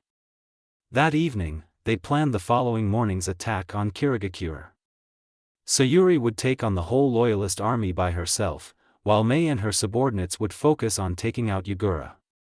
Whichever person finished first would go round to the other and help finish off the enemy. Sayuri stayed up at night to polish her swords in preparation for the upcoming battle. While she was cleaning the tenpenki, she received a visitor, Chojuro, one of the 7 swordsmen of the mist. He was Mei's right-hand man, but despite his abilities, was a shy individual. Chojuro asked meekly and politely if he could see the tenpenki. Seeing that he was so fascinated with her sword, Sayuri handed her blade over with an amused expression. The master swordsman studied the tsurugi closely, keeping it at a distance as if he was afraid he would taint it. The Uchiha restrained herself from laughing at his face as his mouth went wider and wider by the second in awe and reverence. "The craftsmanship is so exquisite, may I ask who was the swordsmith?" Chojuro queried. Sayuri replied, "His name is Shinho Akiba, and he is the master blacksmith of Nami no Kuni." The blue-haired man returned the tenpenki to its owner. "Thank you for allowing me the great joy of holding your sword. It is definitely comparable in quality to one of the 7 swords of Kiri, and perhaps I should pay Nami a visit after this is over." "Well then, I shan't disturb you further. Sorry for intruding." Sayuri shook her head. "No problem there. See you tomorrow." The man left her to resume her sword polishing. The following day would be exciting, and she could hardly wait for it to begin. The Uchiha returned her sword to its sheath. She then unsealed a small black box from her scroll and opened it. Sayuri smiled fondly at the earrings within as they filled her with a sense of nostalgia. They were gifted to her by the person she loved most, so she supposed that it could be treated as a lucky charm for tomorrow. Well, not like she needed any luck, but it was always good to have the feeling that he was by her side. The next morning, the rebels moved out as planned, dropping around to the back of the village to take out Yagura. Meanwhile, Sayuri boldly came by the front to deal with the loyalist army, who as expected, had come prepared. This was such that they were fighting in lands in front of the village, rather than the village itself. That was also fine with the Uchiha, as Mei didn't want Kiri to be destroyed either. At this point, they were on a great expanse of grassland that ran for miles. Rolling hills dotted the background far in the distance, and the sky was similarly marked with clouds. In both senses of the word, it was really a champagne, both an open, level countryside, as well as a battlefield. On one side, stood the loyal men of Yagura, soldiers of the bloody mist, and enforcers of oppression. There were 10,000 of them, so it seemed rather ridiculous that they were fearful of the single person standing on the other side of the plain. The girl was anything but afraid. She never felt more alive, her blood was pumping and her body was ready for action. She only hoped that these Kirinin wouldn't disappoint her and would actually put up a fight. Uchiha Sayuri, we, the shinobi of Kirigakure, hereby issue an ultimatum, declared who she presumed to be the commander, surrender now, or we shall use lethal force to end you. The answer they received was a scornful laugh. How about this? I came here to fight you all, so surrendering kind of ruins that. Let's not waste more time, and get this started. Sayuri stood there as the sun shone, casting its radiant glow on her face and illuminating her beauty for all to see. Like the environment, the Uchiha's right eye brightened as well, bleeding from pitch black to a deep vermilion. 3 tomos spun hypnotically in a ring around her black pupil and gleamed in the early morning sun. A sudden wind blew across the fields and made her hair sway. One of her bangs flew aside, revealing her left eye, which was way more terrifying than her right. Its regal periwinkle glow, coupled with the concentric rings and its 6 commas, sent out only a single word: power. The Uchiha smirked. Well then, it was time. She took a step forward. Despite their numbers, many soldiers gulped. Then another step. And another. Some began praying to their respective deities, and all were sweating even though the battle had yet to begin. With each foot, she opened the pace before finally breaking into a full sprint. Kirigakure's soldiers finally mustered their courage and exploded into war cries. The shinobi army began to run at her as they roared. The commander cried, "Whatever you do, never look directly into her eyes." Saying it was one thing, and doing it was another. It was difficult to fight an enemy whose face you couldn't look at. And besides, it wouldn't make much of a difference anyways. Sayuri tore through the enemy ranks like a hot knife through butter, blasting the first 100 or so men aside in a flash of blue. She ground to a halt in the middle and began to engage in taijutsu. Enemies came at her as quickly as she dispatched them. The Uchiha's Sharingan spun rapidly, swiftly deciphering and predicting the Kirinin's movements. She slammed her fist into one and threw him away before ducking down to avoid the swipe of a staff. Once it passed overhead, Sayuri shot her foot out in a kick that took its wielder out. Another one came at her with a sloppy fist which she evaded, then retaliated with a powerful strike that knocked him out. The next one swung his sword at her. The Uchiha dodged it easily as she could read his sword swings. She seized the handle and kicked the man's stomach, making him fly away while borrowing his katana. With his sword still in her hand, she spun around and plunged it into another's chest just as he approached her from behind. Sayuri leapt up and landed in another section of the army 20 meters away. The Uchiha swerved to the side to avoid a sword before jumping up and executing a roundhouse kick that sent the Jonin flying away. The next one came at her. She sidestepped and grabbed his hand. With a swing, she tossed the man like a ragdoll, flinging him towards another Chunin. A Kirinin swiped downwards with his kunai. But she stopped his swing short and took him down with a throw. Sayuri knocked the kunai out of his hand and grabbed it. She stabbed him with it and ducked to avoid another sword swing before pulling it out and slicing the swordsman with it. Sayuri maneuvered away quickly as yet another Jonin lunged at her with his kunai. She dodged it and jumped upwards before propelling her foot into his face. She landed and spun around with a punch, taking out another opponent. The Uchiha then drew the Tenpenki and slashed a Chunin's chest. She turned around just as a Kirinin attempted a vertical swing from behind. Her sword clashed against his in a parry and knocked it out from his hands. With her free hand, she threw a fist that propelled him away. Sayuri ran forward and cut down another foe. Swiftly, she twisted around and dodged another assault while slashing the attacker. Someone tried to dash by her with a tanto but she stepped forward and avoided it. Sayuri dug her heel and whirled around quickly, tearing the length of her sword edge across the assailant's back. The next Kirinin tried a full frontal attack, charging at her. Sayuri took a step to the left and evaded his reckless sword thrust. She finished him off by decapitation from behind. The Uchiha then fended off the next enemy with a slash to his side before returning the Tenpenki to its sheath. A Jonin threw a kunai attached to an explosive tag at her. She caught it by the handle and ripped off the explosive tag. Sayuri slapped said tag onto the nearest kunoichi, then redirected the kunai back at its owner's neck. She then performed a tornado kick on the kunoichi, launching her at her comrades while she desperately attempted to remove the explosive tag from her person.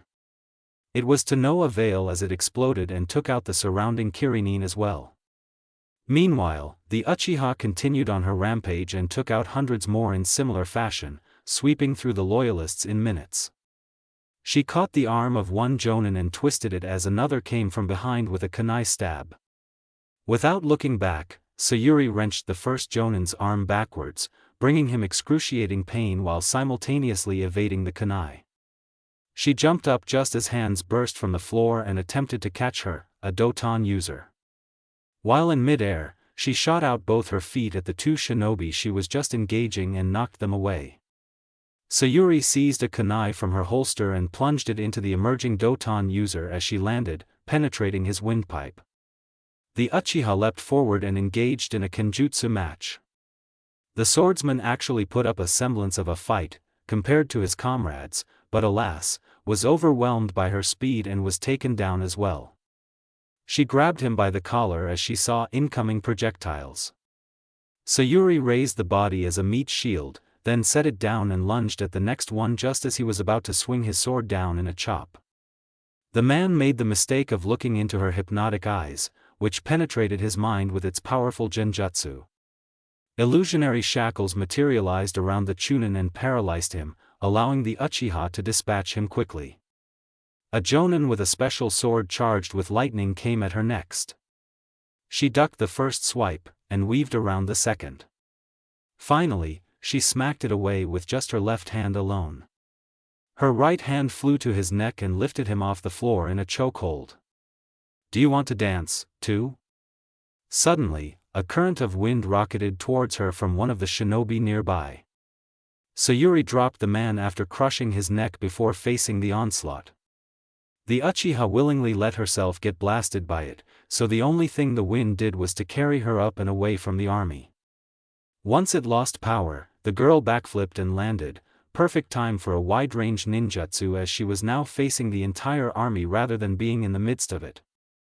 After all, why would she let herself get hit when she could easily absorb or deflect it? Sayuri's hands formed the horse hand seal. She took a breath as Katan chakra kneaded within her lungs.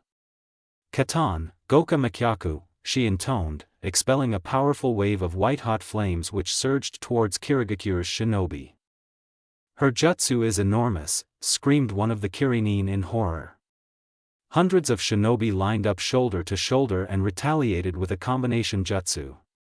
Suetun, Suijin Hiki, water style, water wall, they chorused as they pumped out a torrent of Suetun chakra that served as both a counter and a defense. The two techniques collided. For a few tense seconds, both sides continued to pump out chakra in order to overwhelm the other. Inevitably, mist erupted in great volume from the point of collision and spread out over the entire battlefield. Perfect. Sayuri charged at them in an electric blue blur as she flashed through hand seals. Katan, Goenka, fire style, flame flower. A multitude of fireballs sailed through the air towards the army, and even with Kangchinin, the loyalists were unprepared to defend against such a threat. It rained fire upon the enemy and easily destroyed any attempt at earth-style shelters or water-style counters. Meanwhile, Sayuri was already fighting among the Kirinin, capitalizing on the mist which reduced visibility while it was still there, although most of them could still move around comfortably due to their natural environment. Most shinobi only saw a flash of red, purple and blue before their head left their shoulders. With terrifying efficiency, the Uchiha decimated the enemy ranks. Suetun, Mizurappa, water style, wild water wave, a kunoichi yelled, shooting a large jet of water at Sayuri. The black-haired beauty struck the floor with her palm. Chikashodo. An array of Fuinjutsu script shot out quickly and summoning smoke erupted from it. The stream of water ricocheted off her giant crab harmlessly. The crustacean dispelled, followed by purple flames which took its place. A giant head rose from the floor and opened its mouth. A long tongue fired out of it and seized the kunoichi, eliciting a scream. The king of swung its tongue and released its victim towards Sayuri. As she came flying towards her, the Uchiha raised her hand. Shinra Tensei. An invisible force exploded from her body and pushed away everything in its path including the airborne kunoichi, who was tossed away. Just as the king of sank back into the earth, a jonin with a broadsword roared a war cry before charging at Sayuri and swinging it towards her in a wide arc. Almost immediately, a purple aura encased the Uchiha and materialized into an ethereal skeleton. The jonin and his sword was repelled with such great force that he landed 20 meters away. Flesh manifested around the skeleton, followed by undulating chakra swords at the hands. Sayuri swung the blades in a circular motion across the floor, sweeping and killing hundreds of unprepared shinobi at once. Many resorted to using ninjutsu against her, but it was pointless due to the protective purple envelope which repelled all attacks. With more chakra, Sayuri formed 2 more arms along with 2 more blades. The chakra construct raised its hands, then smashed all 4 down simultaneously. A powerful shockwave rippled out from it and wrecked everyone in the way. Those closest to the impact died while others got off with injuries. The next wave of shinobi came at her once her Susanoo was deactivated, on purpose. She ran at the nearest one and jumped up, applying a flying kick to the face. Sayuri pushed off and flipped onto the shoulders of a genin, forcing him down onto the floor before punching him with enough force to knock him out. A blade was swung at her, but she caught the assailant's hand before it could connect. She inhaled, then shouted, Katan, Heijingakure no Jutsu, fire style, hiding in ash jutsu. Sayuri expelled a large cloud of ash which further obscured the view of the Kirinin. While they could work relatively well in the mist, they did not stand a chance in the Uchiha's ash cloud, especially since it burnt their skin upon contact. All those nearest to the ash fell to the ground in pain as they felt a fiery sensation engulf their very beings. The rest were smarter and kept their distance, not like they could for long. The eye of the 6 paths glowed while she intoned, Bansho Tenon. Her right eye then warped into the pattern of an atom model as she activated its flame control ability. Enten, Hanoi Kazuchi. The flames of erupted from the ground and encircled Sayuri before turning into spikes which impaled all the Kirinin that flew towards her. The Uchiha then wielded the flames with a purple skeletal fist, transforming them into a large sword. She swept the floor with the flame control blade and instantly incinerated 24 shinobi. Sayuri Susanoo evolved to its level 3 form as she slammed her hands together, then opened them. In between them was a black orb that shot into the sky. Sayuri shouted, "Chibaku Tensei." The earth started shaking. Cracks appeared in the field before the ground suddenly erupted, sending chunks flying upwards towards the black orbs. "What's happening?" screamed a shinobi in alarm. Those nearby started to gravitate towards the core as well, eventually trapping them in the huge ball of rock. The remaining 3,000 kirinin were shaken, and rightfully so. Sayuri Susanoo was now extremely tall, armored from tip to toe. Electricity converged in the left hand of the purple warrior in copious amounts.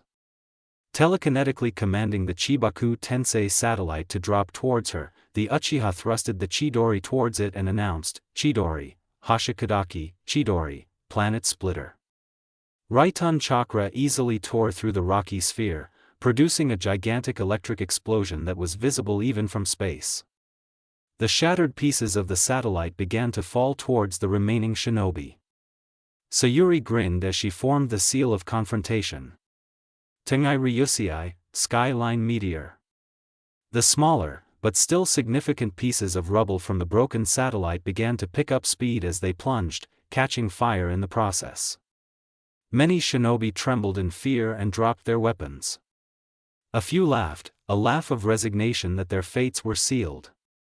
This is way out of our league," a Chunin remarked fearfully.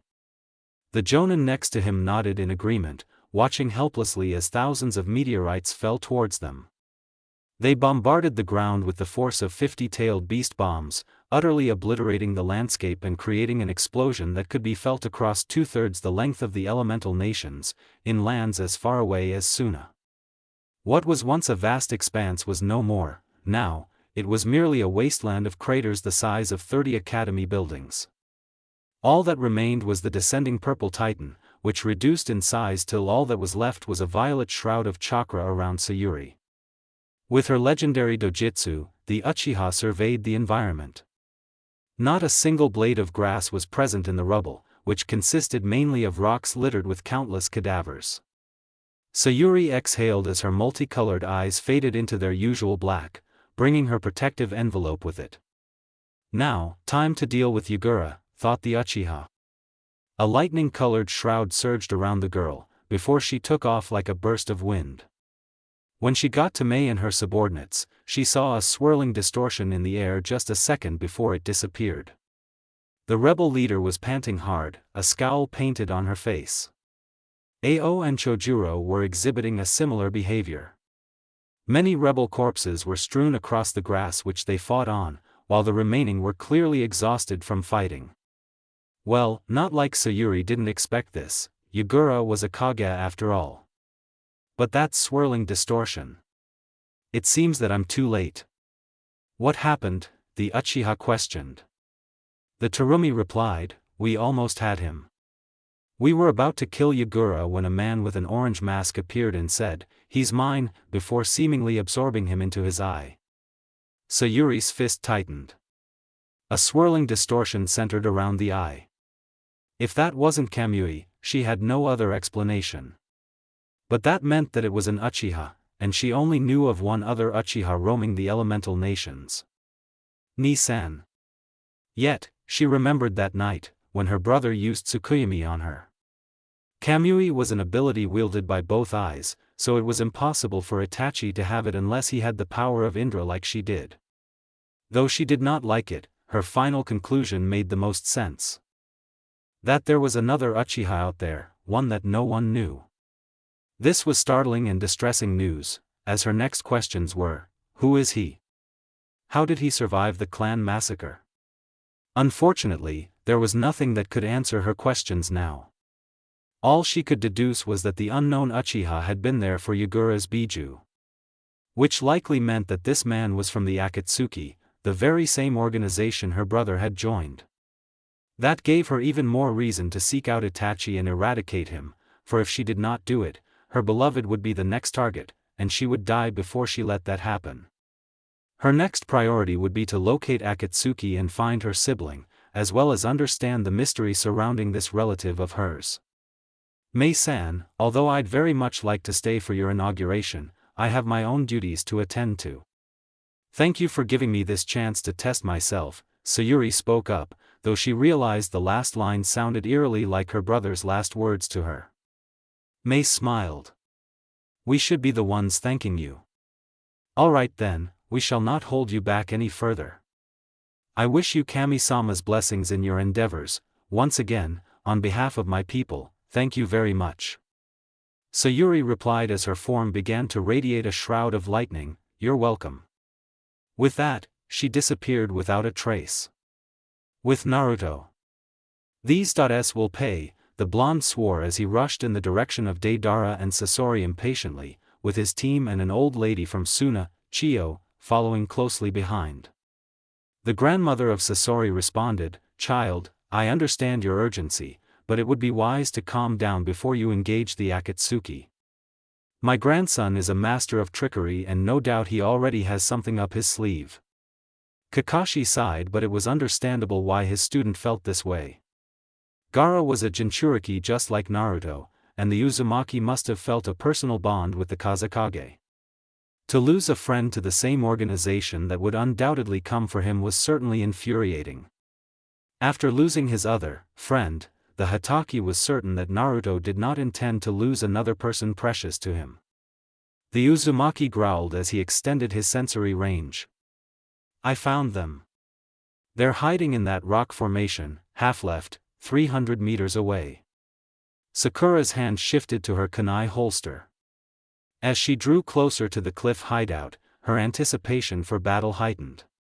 Suddenly, a sound like thunder rumbled in the distance, and for a few tense moments, the ground quivered just slightly and the nearby trees shook. Little did they know that it was the effect of their former teammates' technique, on the opposite side of the elemental nations. What was that? Thought Sakura. Never mind that, Gaara is more important, Naruto said, startling the Haruno. I sense 5 seals in the vicinity, we should proceed with caution, warned Naruto as he detected 5 seals imbued with chakra around the rock formation. It was probably a barrier of some kind. Kakashi asked the Uzumaki to make a shadow clone which went ahead to scout. Boss, it's a Gofu Kekai, 5 seal barrier, the Kage Bunshin reported mentally. Summon 4 more clones to dismantle it, the original ordered. Hi. Sakura, could you do me a favor? Asked Naruto. Did you pick up super strength from Lady Tsunade? The tone in his voice and his respectful honorific told her that he was serious. Yes. At my signal, could you blast a hole in the boulder right in front of us? She nodded, and took a deep breath as a visible blue aura began to emanate from her fist. Kakashi held his breath as he braced for the display of strength that was to come. Now! Naruto exclaimed as his clones ripped off the 5 pieces of parchment. Sakura sprinted forth, and after cocking back her fist, threw it with great force at the rock entrance. A powerful shockwave radiated outward from the point of impact and reduced the boulder into nothing more than fragments of rubble. Naruto rushed forward, not even stopping to admire the effects of Sakura's punch. Inside, there was a huge cavernous area, with a large statue occupying much of the space. The statue had 9 eyes, of which only one was open. The Geto Mazo. Naruto muttered. He had only heard of it, but never imagined the husk of the Jubi to be this menacing. More importantly, the motionless body of Gaara laid in front of the statue. Gaara! Naruto shouted in anguish. His chakra was practically gone, and Naruto could feel that his life force was absent. He heard a low chuckle and looked up. Somewhere on the statue, 2 figures were perched. One was a blonde with a ponytail, and an odd-looking device strapped atop his left eye. Further away on the other side of the statue was a considerably shorter creature. It didn't feel right to call him a human as his shape resembled a turtle with a cloak draped over him. Looks like the Kyubi Jinchuriki decided to deliver himself to our doorstep, the shorter figure stated. Deidara smirked. You're too late, Uzumaki Naruto. The Kazekage is dead, and your next dash. Damari. Naruto spoke in an authoritative tone, startling his teammates. Sakura, look away.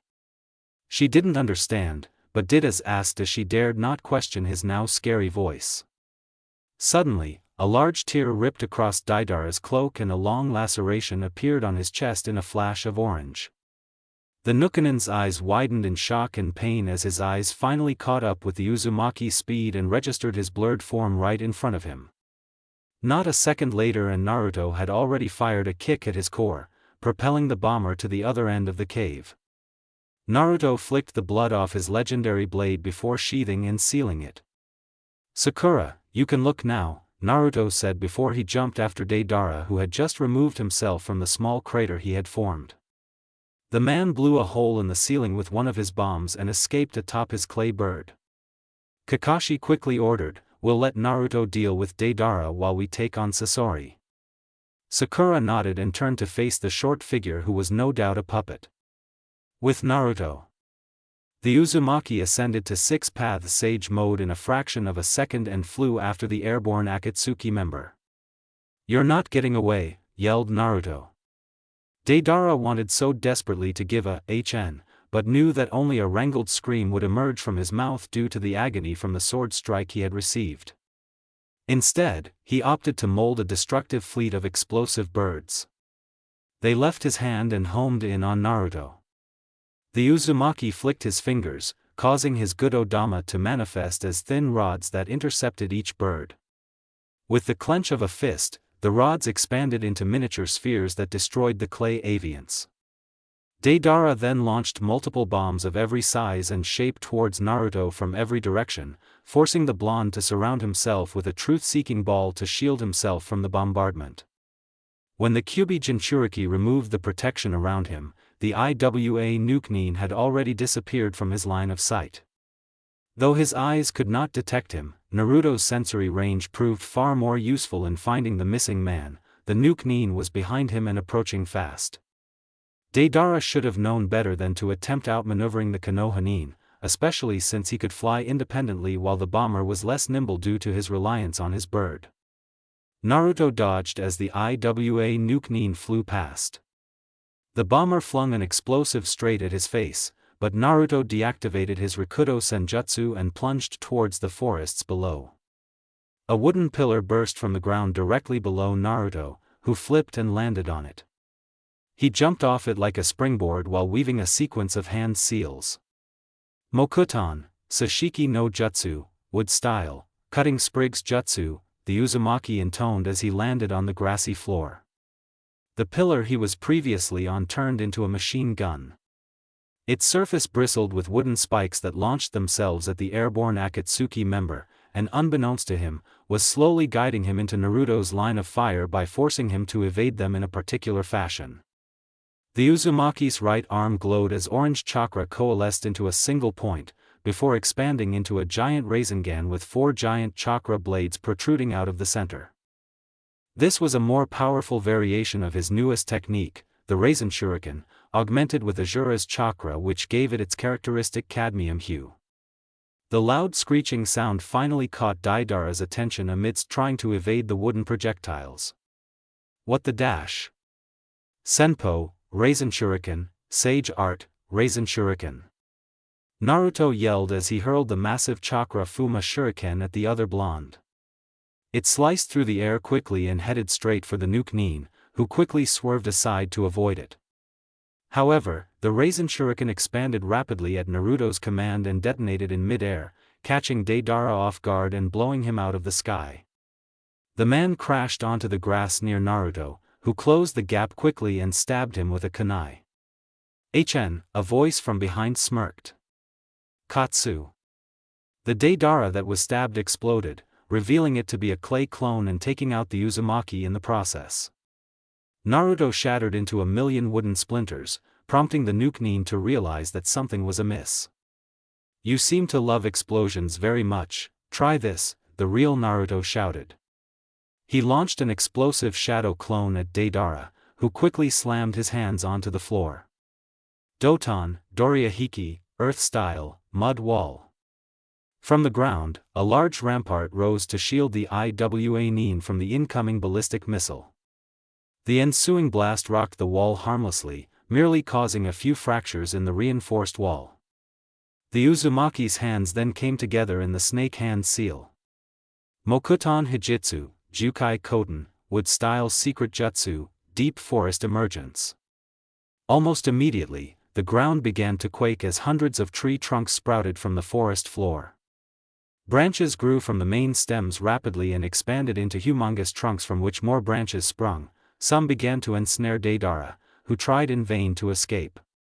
Mokuton, Kajikai Korin, wood-style, deep forest bloom, Naruto muttered, causing pink flowers of tremendous size to bud. Their petals unfurled and released a haze of yellow pollen unto the Iwa Nuke Nin, who succumbed to the incapacitating agent. The Uzumaki's gaze hardened as he sent some airborne minute plant ovaries into Deidara's system for fertilization, allowing them to grow exponentially with some chakra. "You will rue the day you killed my friend," Naruto said darkly within earshot of Deidara. As Naruto turned around and walked away, plants of titanic proportions burst out of Deidara's body, causing it to explode before the Nuke Nin could even fall unconscious. There was no time to scream as blood splattered against the trunks of the massive tree that germinated. The curse of hatred, thought Azura in Naruto's mindscape. Anija. I will not lose. With Kakashi. They had finally killed Sasori of the Red Sand. The rock formation they had previously been in had been devastated by his massive puppet army, as well as the third Kazekage's iron sand, and all that was left behind was debris and scattered machine parts. Even the Geto Mazo was gone. Kakashi extracted the corpse of the fifth Kazekage and set it on the floor just as Naruto arrived. Chio spoke, "Don't fret, child. I am prepared to give my life to bring back Gaara-sama." Naruto's eyes widened, as did Kakashi and Sakura. How? The puppeteer knelt down next to the body of her late leader. "I will transfer my life force to Lord Gaara. Please tell him that I entrust the legacy of Tsunagakure to him, and the world to you all, the next generation." Kisho Tensei, Reanimation Jutsu. Naruto nodded and observed with solemn silence as the old woman's hands glowed green. Without warning, Gaara's eyes flew open and the next moment, Chio collapsed. The redhead gasped. "Chio Obaasama. Naruto. What are you doing here?" The Uzumaki updated the Kage on the situation as he helped him up. Once he was done recounting, Gaara said, "Thank you for your service, Konoha, it is greatly appreciated. My village will now have to mourn the loss of a great elder." The blonde nodded in understanding. "Stay safe, Gaara. You too."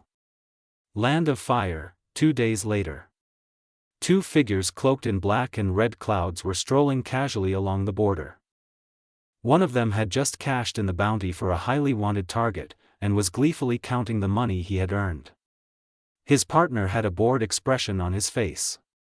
In his right hand, he carried a giant red scythe, suggesting that he was ready for battle and in fact, was looking forward to a lot of bloodshed. "Seriously, Kakuzu? Enough with the money already," the silver-haired man complained. "Shut up, we're both entitled to what we want. I enjoy the money, you enjoy the killing, plus, we're being followed so you might as well get some action," the other man replied as he kept his money. "Huh?" Haydn turned around, for he did not notice the presence earlier. Which was honestly quite stupid, since the person was right behind and barely bothered to hide her presence. "Who the heck are you?" The black-haired girl pulled off her cloak and tossed it aside as her left hand ripped her sword out of its scabbard. "My name is Uchiha Sayuri, and you two will be answering some questions." "Oh? Itachi's little Amuto," Kakuzu remarked. Haydn cackled madly. "Foolish little girl. Do you think you'll be able to make us answer you? We're S-rank shinobi, what makes you think you could stand up to us?" Sayuri looked at him with a level gaze, raising the Tenpenki. "Try me." "Ha ha ha. Well, it's your funeral, girl!" Haiden exclaimed right before he lunged at her, much to Kakuzu's annoyance due to his lack of planning. He supposed that was the point since Haiden could basically throw himself into battle however recklessly without dying. Sayuri dodged the scythe, then parried it with her sword when it was next swung at her. Haiden remained unfazed and bore a maniacal grin on his face as he swiped at the Uchiha unrelentingly. With a crazed laugh, he declared, "I got this, Kakuzu. Stay out of my kill." His partner grunted but agreed silently. Perhaps, Itachi's little sister would give him a lesson in humility and strategy he would not forget. She sidestepped another swing of his and smacked the back of his head with the flat of her blade. The man growled and put force into his backswing. Sayuri evaded it by ducking, and once it swung past her, she quickly stood up and capitalized on his open form. The Uchiha took a step forward and with a flick of her wrist, delivered an arcing shot to his left shoulder. The folded metal edge of the cataclysm ate through fabric and found flesh, leaving behind a 3.5 centimeters wide laceration. Gripping the handle tightly, the Uchiha dug the sword downwards before pulling it away to avoid Haiden's reciprocal attack. She jumped back as he roared, "You little bitch. I swear to Jashin-sama, I will have your blood." Kakuzu watched the fight with slight amusement. This girl had kept up with the agile Bukijutsu specialist without even using her clan's fabled eyes, and even drew first blood. It appeared that she had her brother's skill. Well, not that it mattered, all it would take was one small nick. Sayuri analyzed her brief exchange, and realized that for a S-rank shinobi, he was rather impulsive and reckless. There must have been a trump card that he was hiding, the reason behind his complacency. She was snapped out of her thoughts by Haiden's right hand flashing quickly as he tossed his triple-bladed scythe at her. Instantaneously, her dojutsu activated and tracked the airborne weapon's curvilinear trajectory. It was aimed at her chest, and she would have to time this carefully. The moment before it struck, her rinnegan glowed. All of a sudden, the scythe penetrated Kakuzu's sternum, and Sayuri was at where he previously stood. The Uchiha wasted no time in firing electrified shuriken at the cable connecting his scythe to his hand. They discharged a powerful electric shock throughout the cable, electrocuting both S-rank shinobi at once. Haiden, however, seemed unafflicted by the Raiton chakra as she swapped with her shuriken and quickly closed the distance between her and the gray-haired shinobi. Sayuri brought the Tenpenki down, but it was blocked by the sudden extension of a spear that was drawn from within the sleeve of his free arm. She stepped back as he simultaneously swiped at her with the retractable spear and yanked the cable on his right hand, which withdrew the scythe from Kakuzu's chest and caused it to fly towards her from behind. The tomos in her right eye spun before merging into a black mass that expanded and transformed into an atom model pattern. The scythe phased through her harmlessly and plunged into Haiden himself as he was in the path of his own weapon, causing him to fly back and crash into a tree from the unexpected force. He had not accounted for this possibility, which annoyed the heck out of him as it immediately reminded him of his fellow Akatsuki member, Tobi. Kakuzu, on the other hand, growled in pain while clutching his chest. This girl was not to be underestimated, for she had harmed them both twice in the short span of 6 seconds. The Uchiha's mind shifted into hyperanalysis mode while sheathing her sword. The initial electrocution had not even affected Haiden, although it clearly hurt Kakuzu. When she was in close quarters with the gray-haired man, she noticed that the injury she had previously left on his left shoulder had disappeared. Now, he was impaled by his own scythe, and yet, impossibly, he stood up and removed it, appearing completely unscathed. Was he some kind of immortal? Physical damage didn't seem to have any effect on him. Thankfully, he was rather overconfident of his own durability and that caused him to be reckless. Sayuri grimaced. There was only one way to do this. But first, she would have to separate the two, because now that she had brought Kakuzu into the fight, she doubted he would just stand still. Her fingers formed a cross sign. She would have to thank Naruto for this. Kage Bunshin no Jutsu. With a burst of smoke, a shadow clone materialized into existence and took on Kakuzu. She quickly launched herself at Haydn and engaged in a taijutsu battle. If she had to be honest, she was more wary of Kakuzu. The man had not given any of his abilities away.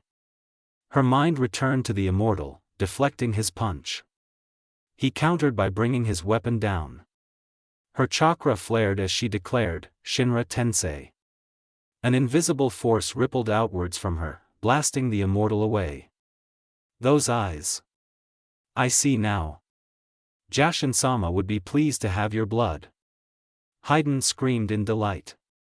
Sayuri realized that it'd probably be a bad idea for him to draw her blood, since he kept on ranting about this god who apparently was the one who bestowed him with immortality. The Uchiha clapped her hands. Chikashodo. A giant chameleon burst into existence behind Haydn, but he could not see it till it materialized after binding him with its tongue. What the? This is disgusting. Haydn swore. With its tail, the chameleon disarmed him while Sayuri appeared before him. Jigakudo, she muttered as the king of S head rose from the ground. Ninjendo, she intoned, tapping his chest. A purplish aura wrapped around her hand, enabling her to draw out of the soul of Haydn. She watched emotionlessly as he struggled against his bonds, though it eventually proved futile as Sayuri yanked out his soul and stored it within the king of S mouth. All his memories entered her mind. Once she dispelled the chameleon, she launched a tornado kick on the corpse of the immortal towards a tree before it even hit the ground, then pinned it with a well-placed flame control arrow. 1 down, 2 to go. Sayuri ran towards Kakuzu while dispelling her clone, letting its memories come to her. From what her Kage Bunshin gleaned, the Taki Nukenin was able to utilize a jutsu that hardened his skin to something akin to diamond that could break a kunai. The Uchiha sprinted forward to meet her opponent, and immediately went on the offensive, pushing him back. Kakuzu was not one to be easily beaten in taijutsu. In fact, his experience was the main reason why he could maintain parity with Sayuri's Sharingan augmented style. He dodged back from a fast swipe from Sayuri, then caught her arm as it came back. His other hand attempted a punch but it was quickly halted by her knee. The Uchiha then flicked out her foot, breaking his grip on her. She then shifted to the defensive as the Taki Nukenin returned with a series of kicks. She deflected the first 2, then stepped back to evade the rest. Sayuri jumped to avoid a low kick, executing a layout over Kakuzu's head while her right hand formed the Teritsu no In. When her feet contacted the floor, she pushed back more and backflipped away from the Nukenin. Katan, Gokakyu no Jutsu. She launched a giant ball of flames at Kakuzu, who quickly countered with a jutsu of his own. Suetun, Suijin Hiki. Water burst from the floor and blocked the incoming assault of flames, resulting in mist that obscured the Nukenin's vision.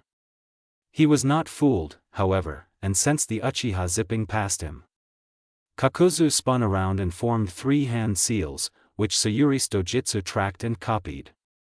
Katan, Zukaku, Fire Style, Cranium Carver.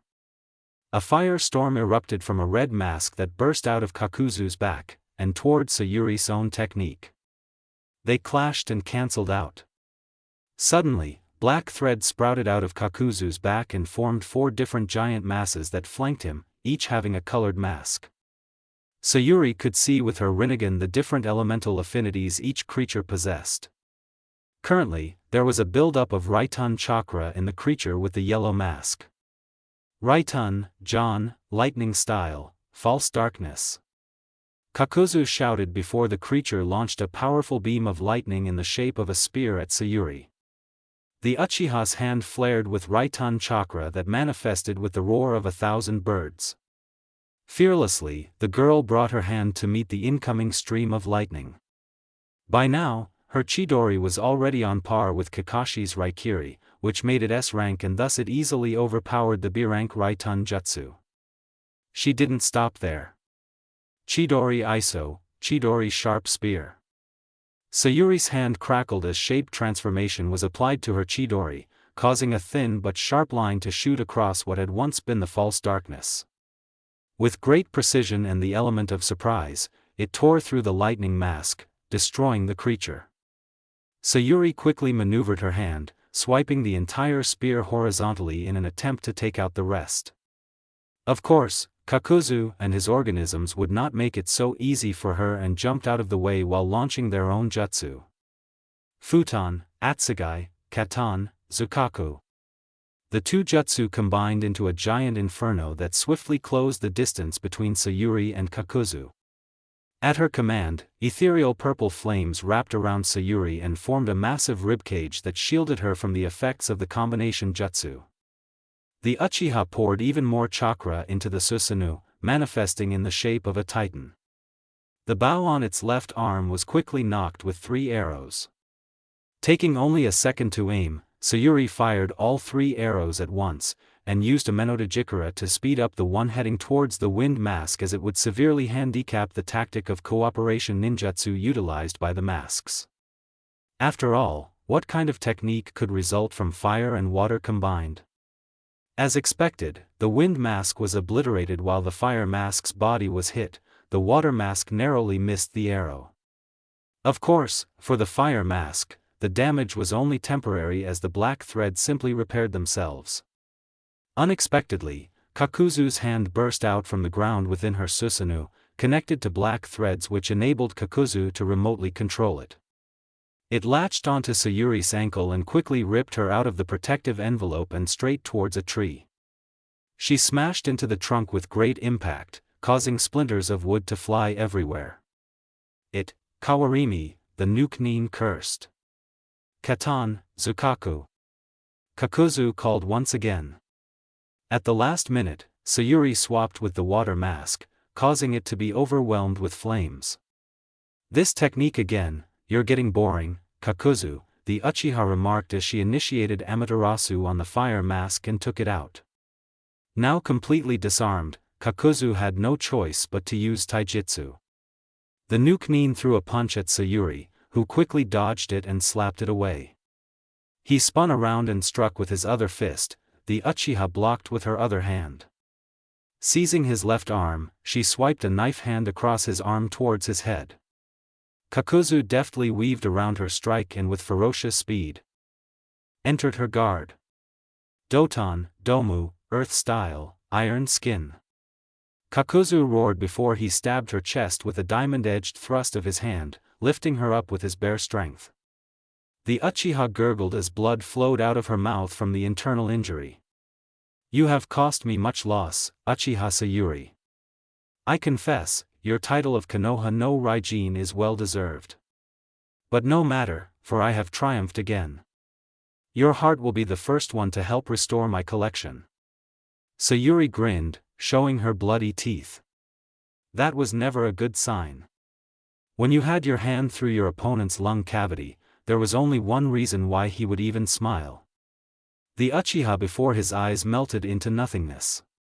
Genjutsu. I've been had. Kakuzu felt a hand tap his back. Sayuri had activated her Kyukan no Jutsu, and was quickly backpedaling away from the Taki Nuke-nin as she drew out his soul. Just like his partner, Kakuzu's lifetime of memories flooded into her mind. And it was rich indeed. He had lived since the time of the Shodai Hokage, and even fought him.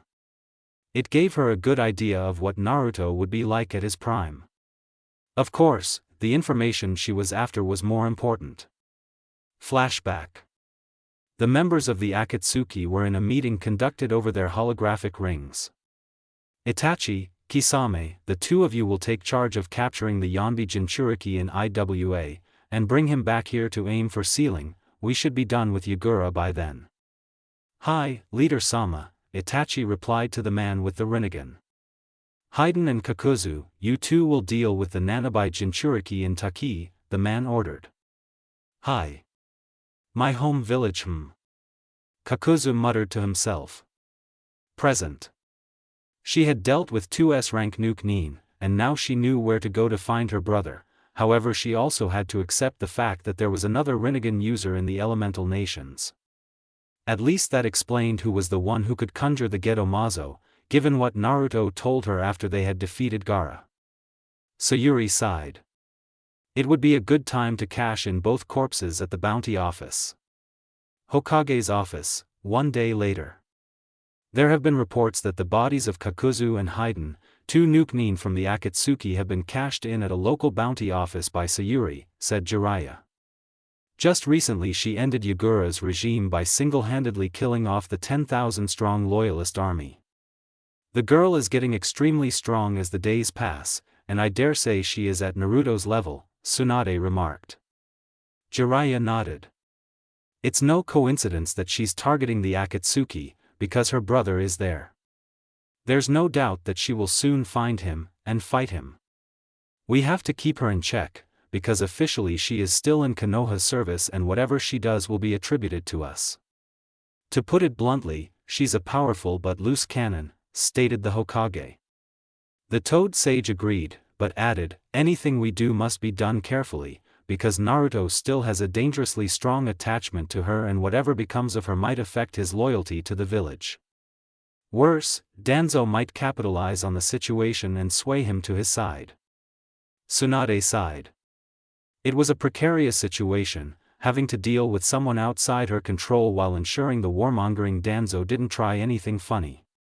She just wished that there was enough evidence to charge him and get rid of him. So far, Jiraiya did not have any of such luck. Alright then Haim, guess we'll just wait and see. Make sure Naruto knows none of this or he'll be bound to act rashly. With that, the Gama Sennin jumped out of the window, leaving Tsunade to retrieve a bottle of sake from her desk drawer. She popped open the cap and took a swig. Kami-sama, why did I take this job again? IWA AIM border, one day later. Itachi and Kisame approached the entrance of Amigakure, with the former carrying the battered body of the Yonbi Jinchuriki, Rashi. They halted upon seeing a cloaked figure seated patiently in the middle of the road as the rain pattered on the person's hood. As if noticing their approach, the figure looked up, though the ambient darkness shrouding AIM made it difficult to see who it was. All they could make out was a single eye, glowing a menacing vermilion with 3 revolving commas the color of night. Itachi passed the body of the Jinchuriki to his partner. Kisame, go ahead and deliver this to HQ. I will deal this, though I can't say if I'll make it back. The Kiri Nukenin raised an eyebrow. Oh. I see. She has finally come for you. Well, good luck, Itachi, it was nice working with you while it lasted. With that, the man disappeared. So, Immortal, you're finally here, spoke Itachi as Sayuri stood up and pushed back her hood, exposing her beautiful face marred by raindrops. You've grown into a fine young lady. I'm impressed that you found me, though I'm not surprised given the recent massacre of the Kiri army and the news of the immortal duo's deaths, Itachi continued. Ni-san, you've no idea how long I've been waiting for this day, said Sayuri darkly, ignoring his comments. Without warning, she unleashed her potent chakra and let it radiate freely, exposing her hatred for the brother that had caused her so much pain, and even led her to hurt her own friend, her best friend, her would-be fiancé.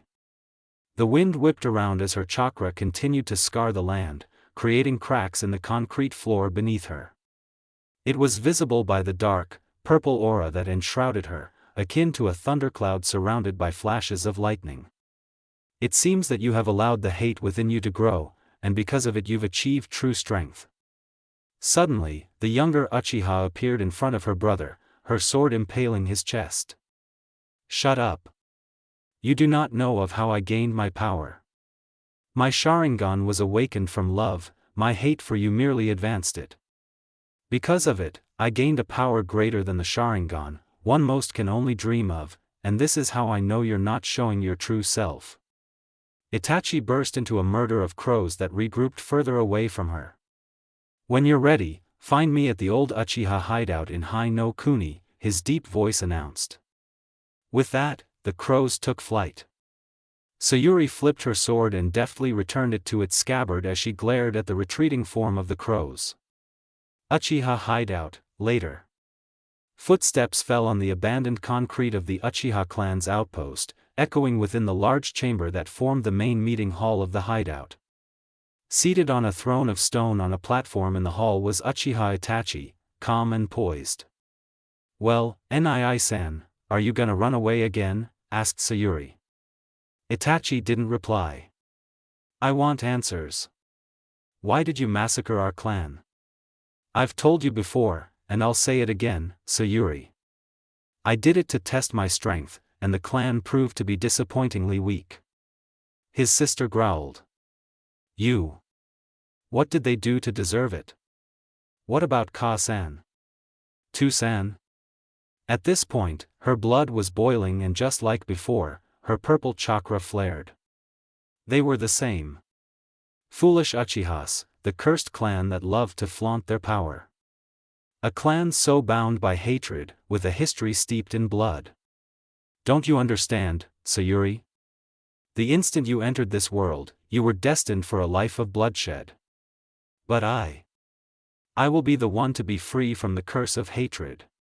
I will be the one to wield the eternal Mangekyo Sharingan.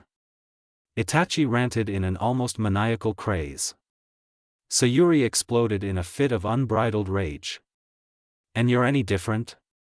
You wanted the power of the Mangekyo Sharingan for yourself, and just to do that you killed Shisui and I, then murdered the whole clan but left me alive so that I would obtain it too, and ultimately I was just your spare pair of eyes, the younger Uchiha screamed. Itachi smirked. That's right, Immortal. Why do you think I kept you alive and treated you so well when we were younger? You were my prized spares, my only path to true power. You are the one who will remove all my limitations, and after I kill you, I will be unstoppable. I swear to Kami-sama, I'll kill you today if it's the last thing I do. Sayuri roared and with a savage cry, freed her sword from its scabbard. Try to make it happen, responded the elder Uchiha, who suddenly appeared before her. The girl slashed outwards with her tsurugi, causing him to jump backwards. Sayuri returned with a downward swipe that Itachi sidestepped. He retaliated with 2 punches that were blocked. She switched to her right hand and swept her sword upwards in one swift stroke that Itachi just narrowly avoided. Without warning, she dropped the tsurugi into her left hand, and while wielding it upside down, jumped at Itachi. The elder Uchiha quickly evaded backwards to avoid the edge of the blade. Now in the air, Sayuri brought her right hand into a seal of confrontation before her chest. A torrent of flames exploded from her mouth, heading straight towards Itachi. The Konoha Nukenin leapt up to dodge the fireball and came face to face with his sister, who launched a kick at his stomach. Itachi crashed onto the ground and flipped into an upright position just as she landed. He drew a kunai and lunged at her, prompting her to block it with her sword. The tip of the sharp implement pressed against the polished blade of the Tenpenki, which reflected Itachi's eyes, red and swirling with magatama. Sayuri glared at him with her onyx eyes that then bled into a glowing vermilion. With her left hand still gripping the handle of her tsurugi, she executed 2 one-handed seals, eliciting a sudden discharge of Raiton chakra. Itachi retreated upon noticing the buildup of chakra, just in time to avoid the potentially lethal explosion of electricity. Sayuri stabbed the Tenpenki into the concrete and yelled, "Chidori Nagashi." Raiton chakra radiated outwards and rushed towards Itachi, who calmly threw a kunai at her. The girl extracted the sword from the ground and knocked away the projectile. It spun in midair, then in a burst of smoke, revealed itself to be a shadow clone. It substituted with the original, who simultaneously avoided the Raiton jutsu and closed the gap between him and Sayuri. Flashing through a string of hand seals, the elder Uchiha then spouted a fireball at Sayuri at point-blank range. The fire engulfed his sister and for a moment, nothing could be seen. Gradually, however, the firestorm diminished in size before revealing an unharmed Sayuri with her outstretched hand siphoning what appeared to be chakra from the jutsu. Itachi's eyes widened slightly, though not enough to appear as if his composure had been lost. So it's true. By now, Sayuri's right eye had transformed into the Chokutomo Mangekyo. Her bang swayed to the side, revealing the divine dojutsu behind it. You possess the Rinnegan, that accounts for the rumor of you forming a satellite and devastating the Kiri army, stated Itachi. The younger Uchiha replied, that's right. Enough of these games, Anija. No more genjutsu. Both of them began to melt into nothingness. You've really exceeded my expectations, Immortal. I'm really impressed by your growth, remarked the seated elder Uchiha. I would warn you not to underestimate me, but you will lose your life today anyways, responded Sayuri, who sheathed the cataclysm. She brought her left hand over her right hand. Kuchios, Reiko Kenka, summoning, lightning flash blade creation. Sayuri yelled as she fired dozens of summoned shuriken at her brother, stealing the initiative. Itachi sprung out of the throne, leaving it to be impaled by the dangerous projectiles. With great speed, he ripped several weapons of his own out of his pouch and flung them at Sayuri as he flipped overhead. The younger Uchiha accurately knocked them away with a kunai, then threw it at her brother along with 30 other similar weapons. The elder Uchiha landed and rapidly fired his projectiles, deflecting his sister's relentless onslaught. This went on for the next 20 seconds. Just as suddenly as it had started, the clang of metal ceased as the two Uchiha siblings clashed among the hundreds of scattered shuriken and kunai. They were in a deadlock, with Itachi gripping Sayuri's left arm with his right and vice versa. Another Itachi leapt up from behind the original, wielding 3 kunai that it then tossed at her. He managed to form a shadow clone during all that throwing, thought Sayuri, who looked up at the Kage Bunshin and tracked the incoming projectiles. Shinra Tensei. A force rippled out and plowed into anything surrounding her in a 5-meter radius, knocking them back. She did not waste time and swiftly drew a Fuma shuriken from her storage seals. Sayuri tossed the giant windmill shuriken at her brother, whose clone stepped up and took the damage for the original. It scattered into crows which flew at her while transforming into shuriken. She weaved a sequence of hand seals before declaring, Rikudo Intan, Goryuka no Jutsu, 6 Paths in style, Great Dragon Flame Jutsu. Enormous dragons erupted from her mouth as she pumped out a copious volume of Katan chakra, augmented by the 6 Paths in power. They engulfed the shuriken and easily incinerated them before heading towards the elder Uchiha. Itachi, alarmed by the powerful inferno, knew that it was no ordinary Katan jutsu that could be put out by water. His eyes morphed into their kaleidoscopic stage. Amaterasu, he intoned. Black flame sprouted on the dragons' heads, ferociously fighting them. With a mental command, Sayuri directed the dragon skyward along with the black flames on their faces, causing them to obliterate the ceiling of the hideout and disappear into the clouds above. Itachi frowned. There was no reason why Sayuri would do that, unless she had a plan. Whatever it was, he had to be prepared to face it. He clutched his eye in pain, closing them for a moment. What's wrong, Itachi and I? Sayuri taunted, is your Mangekyo giving you some trouble? Itachi did not let it get to him. He grimaced as he opened his bleeding eyes. The elder Uchiha looked up to the skies and saw the ominous clouds stirring overhead, lightning just flashing upon the horizon. Don't look away, Anija, came the warning voice of Sayuri at his ear, just before she launched him crashing into the far wall with a forceful tornado kick. Itachi had not even sensed her approach, and thus was caught completely off guard. He got up as Sayuri's hand began to crackle with the Chidori, and a purple avatar protected her. Lightning overhead coalesced into a single point, transfiguring into a giant beast of lightning that seemed almost divine.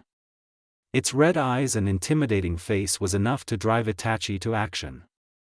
And now, begone with the thunderclap, commanded Sayuri, who swung her hand down. The large dragonoid closed the distance between it and Itachi in a mere fraction of a second, instantly obliterating the hideout and reducing the environment into a rubble. The ensuing explosion was bright, but Sayuri could see through it with her Rinnegan. As expected, her brother had gotten out of it alive by activating his Susanoo. Of course, that was her plan. She knew that the prolonged use of his Mangekyo would ultimately result in fatigue. The orange titan that surrounded Itachi faded away as he got weaker. Meanwhile, he watched as Sayuri strode towards him, her own Susanoo disappearing. The Konoha Nukenin was panting hard because his overuse of the Mangekyo had exacerbated his condition and caused his health to deteriorate further. The end was nigh. Well, he still had to act his part till the very end. Sayuri stopped right in front of him. Pathetic traitor, you should look at yourself, Nii-san. You're on the verge of death from using the Mangekyo. But I will not allow you to die from it. I must be the one to claim your life. She stepped forward and pressed her palm to his chest. Finally, the Uchiha clan is avenged. This is it, Itachi and II. Ninjendo, Kyukan no Jutsu. Purple light radiated from the spot where she touched his chest, and she proceeded to drag out his soul. He offered no resistance, though it was not as if he could even if he wanted to due to his state. Blood from his mouth began to drip, but in spite of this, Itachi smiled. I guess this is it, Sayuri, the elder Uchiha whispered.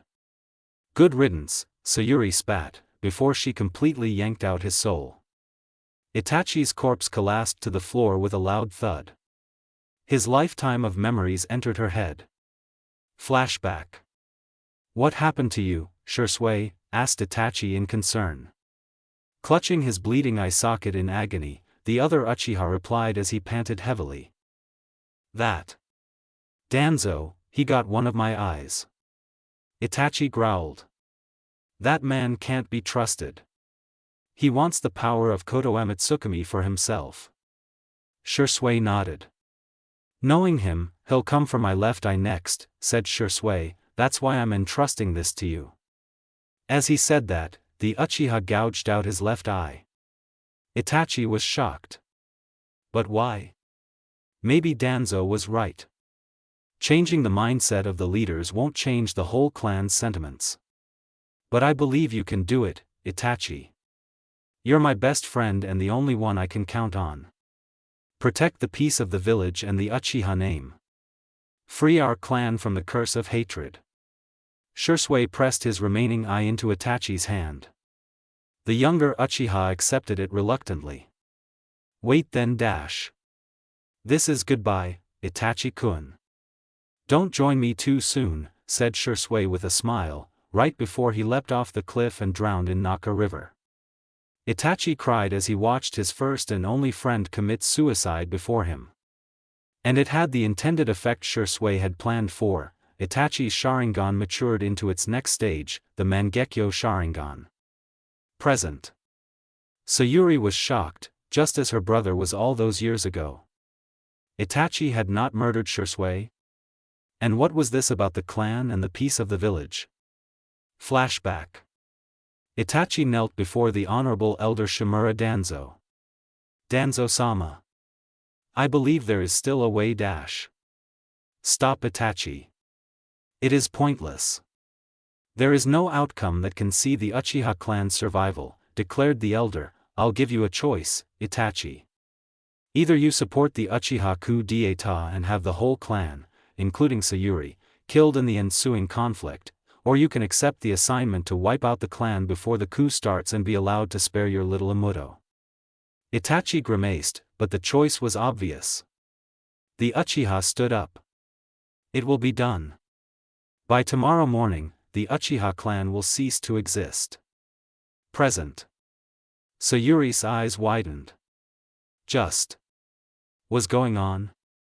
The Uchiha clan was staging a revolt against Konoha? Millions of questions raced through her mind as she recounted more memories. It seemed that there was more than met the eye behind the clan massacre. Flashback. Itachi stopped a mysterious man with a mask as he was walking in the forests near the Uchiha clan compound. How did you know about me? The man asked. You slipped through the highest level of leaf security and went to examine the Nakano Shrine's secret stone tablet. Only the Uchiha are aware of its location. After that, I studied your movements, and looked into what kind of character you are, what your ideology is. Well, that saves me much time. For you already know that I am Uchiha Madara, and bear hatred toward both Konoha and my own clan. Itachi replied, I have terms. I'll help you exact revenge upon the Uchiha clan, but you are not to harm the village itself, nor Uchiha Sayuri. I agree, but I'll join you. That is non-negotiable. Present. So that other Uchiha was involved in killing the clan, and Sayuri was certain from her inheritance of Indra's chakra that Madara could not have been alive at the same time she was. She clenched her fist tightly in anger. Flashback. Itachi was in his parents' room. Both were in the Saiza position, facing away from him. Fugaku spoke, I see, so you've aligned with the other side. To-san, Ka-san, I just dash.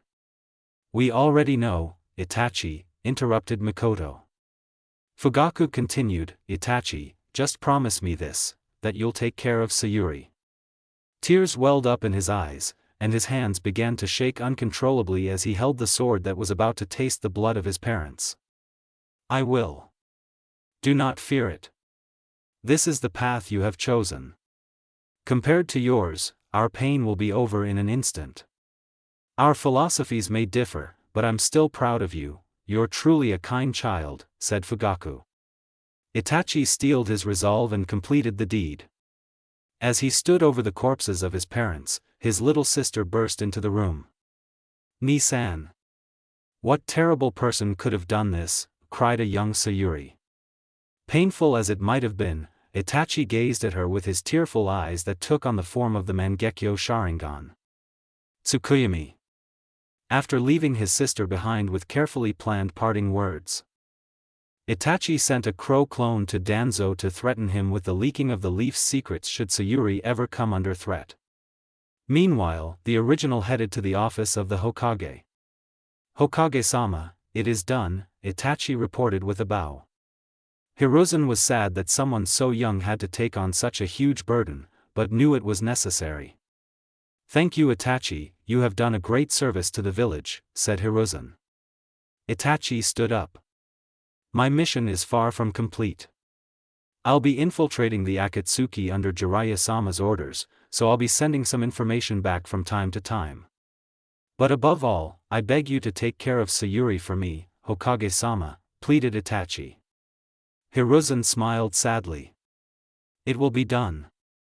It pains me to have to brand you a traitor. Once again, Itachi, I thank you on behalf of the whole village. The Uchiha nodded. Make sure she never finds out. With that, Itachi disappeared, officially defecting from the leaf. Present. Sayuri fell onto her knees as the truth of the whole matter finally fell on her. It crushed her heart to know how much her brother had actually loved her, and yet all this while was forced to take on the guise of a traitor. Hated by everyone, he still continued dutifully serving Konoha. She broke down and wept uncontrollably, mourning the loss of her beloved brother. Why? Sayuri screamed at the heavens. Why is it so unfair? Why did it have to be Unsane?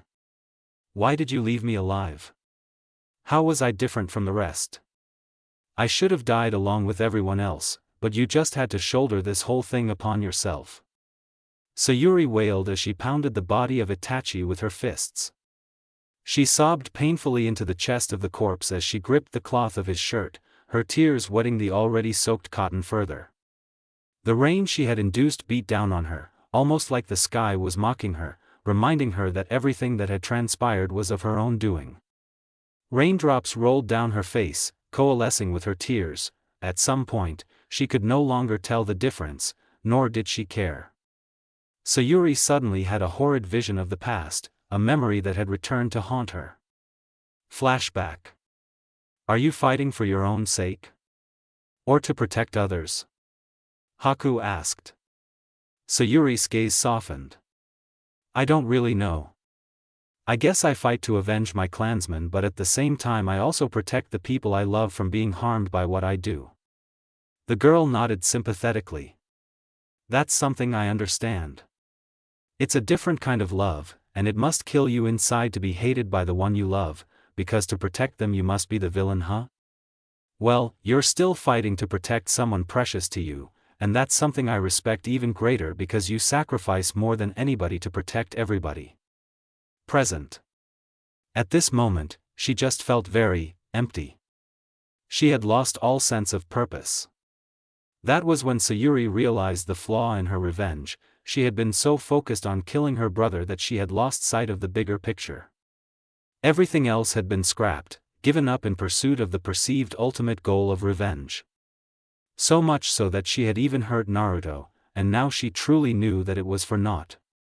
It turned out that Itachi had loved her all along, and the realization that her clan was planning a coup against the village simply crushed her.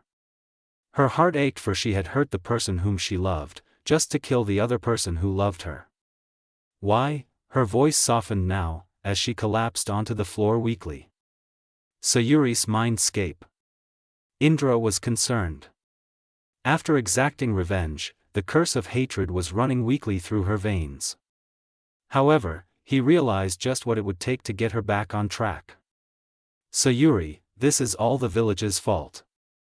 They were the ones who harmed your clan, and your brother. They forced him into a decision to execute the whole clan, and to shoulder all the blame while continuing to spy for the village.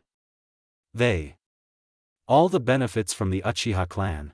They killed off the conspirators without public knowledge by covering up with your brother, who had to bear the mark of a traitor while still providing them information, incited Indra. Sayuri glared at him with fierce eyes, something he did not expect. Although he could read her thoughts, it appeared that the next one was just newly formed. She had just come to a revelation. Shut up, Indra. I know that you're trying to get me to go against the village. You want me to conspire against them just to fuel your desire for the proliferation of the curse of hatred. I've already hurt so many people precious to me the first time I followed the curse. I will not foolishly follow the same path again and hurt more people. Danzo is the one who is to blame, not the village. He stole Shirsue's eye and forced Itachi to make a choice that he could barely decide against, when the Koto Amatsukami was still an option, declared Sayuri. Indra's eyes widened. How had she realized? The Uchiha shook her head. Naruto was right. This curse is dangerous, it is powerful but selfish, and makes one forget everything that matters just to pursue an ephemeral dream that will never come to fruition. You're a bad influence, Indra. The Otsutsuki cursed in an ancient tongue. What makes you think you can stop me? I was the one who gave you the power of the Rinnegan. Foolish descendant, I cannot believe you're my transmigrant, and I cannot believe that you have fallen to the ways of the pitiful will of fire. Sayuri snorted. It's this particular flame that will burn you. Give it up, Indra, the curse is eradicated, for I have seen the truth, ironically, with the eyes that you provided me, and have been cleansed by the fire that burns bright for all who believe in it. Don't forget that you're a guest in my house, she said, pausing to gesture pointedly at her mindscape, and I can remove your influence just as easily. Indra growled. You, brat. The Uchiha walked away as mental chains began to manifest and bind her ancestor, before locking him behind 32 layers of adamantium. Don't ever forget this day. The next time you ever feel the slightest tinge of hatred, my curse will fall upon you once again, warned Indra, just before Sayuri summoned a gag on his mouth. Reality. The Uchiha stood up and sealed the body of her brother. She would give him a private burial, and ensure that his body would never fall into the wrong hands, for he deserved to be honored. She would emulate his ways by serving the village as he did. Finally, a new target. She glanced into the distance, as if she could see far enough to make out the Hokage rock. She would have to warn Konoha about the other Uchiha, the Madara imposter. A ghost of a smile graced her lips. It had been a long time since she last saw him, and she couldn't wait to see his infectious smile again. A sudden thought struck her. What if he didn't love her anymore? She did deserve it, given how badly she had treated him at the valley, but it still hurt her to think that such a thing was possible. She would then be subjected to the CRA, and well, she supposed that she could defect for real this time. Sayuri laughed dryly at her own joke. How trivial she had made it seem, which reminded her how odd it was for them not to send any ANBU after her. Perhaps she had gained such a fearsome reputation that they did not dare to do so? Or more hopefully, Naruto had been involved in persuading them not to. She blushed at the thought, and chided herself for how easily she had let the Uzumaki affect her. She supposed that was what happened when she allowed someone into her heart. Sayuri shook her head, clearing it of all such thoughts. First, she had to deal with Danzo. It was time to go home. Konoha Council Chambers, later. For what reason have you saw fit to summon the council, honorable elders? Asked Tsunade. Civilian councilors and shinobi clan heads alike were gathered behind the closed doors of Konoha's council chambers at the request of the three advisors, though the Godame was not told why such an urgent meeting was called for in the first place. Tsunade-sama, spoke Danzo, we elders have come to an agreement to approach 2 points in today's session. The first is about the Kyubi Jinchuriki, Uzumaki Naruto. The second is about the last Uchiha. Tsunade's eyes narrowed. Please begin. It has come to our attention that Uzumaki Naruto had received the recommendation from the Kages and daimyo present at the Chunin exams hosted 3 years ago on the day of the Konoha Crush. And now that he's returned from training with Jiraiya, as well as the mission of rescuing the Kazekage, we believe that it is a good time to promote him to Chunin as a form of recognition of his ability. Given that he is the Jinchuriki of the village, it is important that he remains loyal, and one of the ways to maintain it, especially since he wishes to be Hokage, is to provide him with the advancement in rank that he would want, explained Danzo. That can't be it, he has an ulterior motive for sure, thought Tsunade as she tried to recall what that would entail. She managed to suppress her shock upon realizing that he was trying to implement the CRA. But Sayuri wasn't back yet, which she bet was the second point they would talk about. That meant Naruto would have to face the CRA alone. Oh, how she wished that Sayuri would just drop from the ceiling and solve all her problems at once. The Hokage gritted her teeth, but tried not to display any other emotion. So, I suppose you intend on implementing the CRA? Asked Tsunade. Danzo nodded. As we all already know, Uzumaki Naruto is the son of our beloved Yondaime, which will put him in a good place to accept the position of Uzumaki clan head. As our former allies, the restoration of the clan and the inheritance of its renowned chakra will boost the village's power. Many of the civilian councilors were grinning at this point. The council had always adored Kekkei Genkai after all. Meanwhile, the clan heads were considering all this more carefully. Say I do promote Uzumaki to Chunin, thereby automatically granting him the status of clan head, who will form his harem of wives, ventured Tsunade. At this, the councilors burst into a flurry of discussion. Hayashi deliberated a while before raising his hand. Hokage-sama, I propose that my daughter be his chief wife. Hayashi was aware of his daughter's feelings, and since she wasn't going to be the next clan head anyways, she might as well secure some links for the Hyuga clan. Tsunade raised an eyebrow, though it wasn't totally unexpected. Danzo asked, any objections? Suddenly, a voice came from above, startling the council. I object. Everyone looked up, shocked that someone could bypass the ANBU security detail present whenever the council was in session, and that no one had picked up the presents earlier. Sayuri dropped from the ceiling, flipping before landing smoothly on the floor with a soft thud. Pardon my intrusion. The clan heads were on guard, as were the ANBU keeping vigil outside, but Tsunade immediately ordered, stand down. How dare you enter the chambers without permission, Uchiha, demanded Danzo. Sayuri glared at him while activating her dojutsu, but as a seasoned veteran he was unfazed. And to think you would activate your dojutsu within these chambers, all usage of chakra in this room is off limits, spoke Danzo again. She observed the bandages around his right eye, and when looking beyond it, she could see the presence of chakra that was different from the rest of his body. So it was true that Danzo had stolen Shirsue's eye. Perhaps that is the reason why no one has ever caught you yet, Danzo, Sayuri replied. What's going on here? Tsunade questioned. Hayashi-sama, please do me a favor and activate your Byakugan on Danzo, requested the Uchiha. Tsunade nodded at the clan head, giving him approval. He obliged. The Hyuga gasped despite his stoic nature, and said, I can't believe it, but Danzo has Shirsue's Mangekyo hidden behind his bandages. He then looked down at the bandages on Danzo's arm. And on his right arm, there are 10 implanted Sharingan. Tsunade scowled. What is the meaning of this, Danzo? Since you already know. He ripped off his bandages, confirming everyone's fears. Koto Amatsu dash. Danzo was interrupted as he was dealt an invisible blow to the throat by Sayuri's shadow, which knocked him back against the wall as he gurgled in pain. Sayuri shifted forth and seized the man by his neck with her Susanoo arm, lifting him off the floor. Don't you dare use his eye, you. She continued, Hokage-sama, I believe you have seen enough. This traitor here has Sharingan and Shirsue's Mangekyo implanted on his body. And tried to use Koto Amatsukami on the council. Is that evidence alone culpable of treason? Put him down, Uchiha.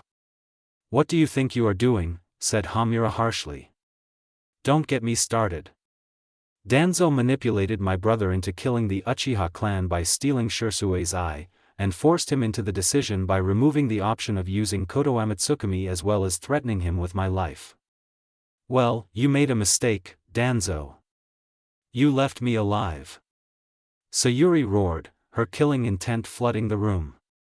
The room's temperature plunged by a few degrees, and every civilian shrunk back in his seat though they were not the target of her wrath. Furthermore, on the shinobi side, a myriad of emotions filled the clan heads, inciting rage in some and pity in others. Execute him, choked out a civilian in an attempt to assuage her anger. Seconded, cried another in fear.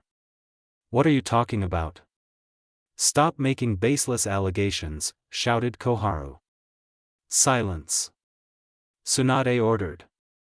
Sayuri, since he has caused your clan so much pain, my decision is that he will be executed at your discretion. Shikaku smirked, knowing that the Senju had already waited very long for such an opportunity but was never able to legitimately authorize the collection of evidence on Danzo with good reason.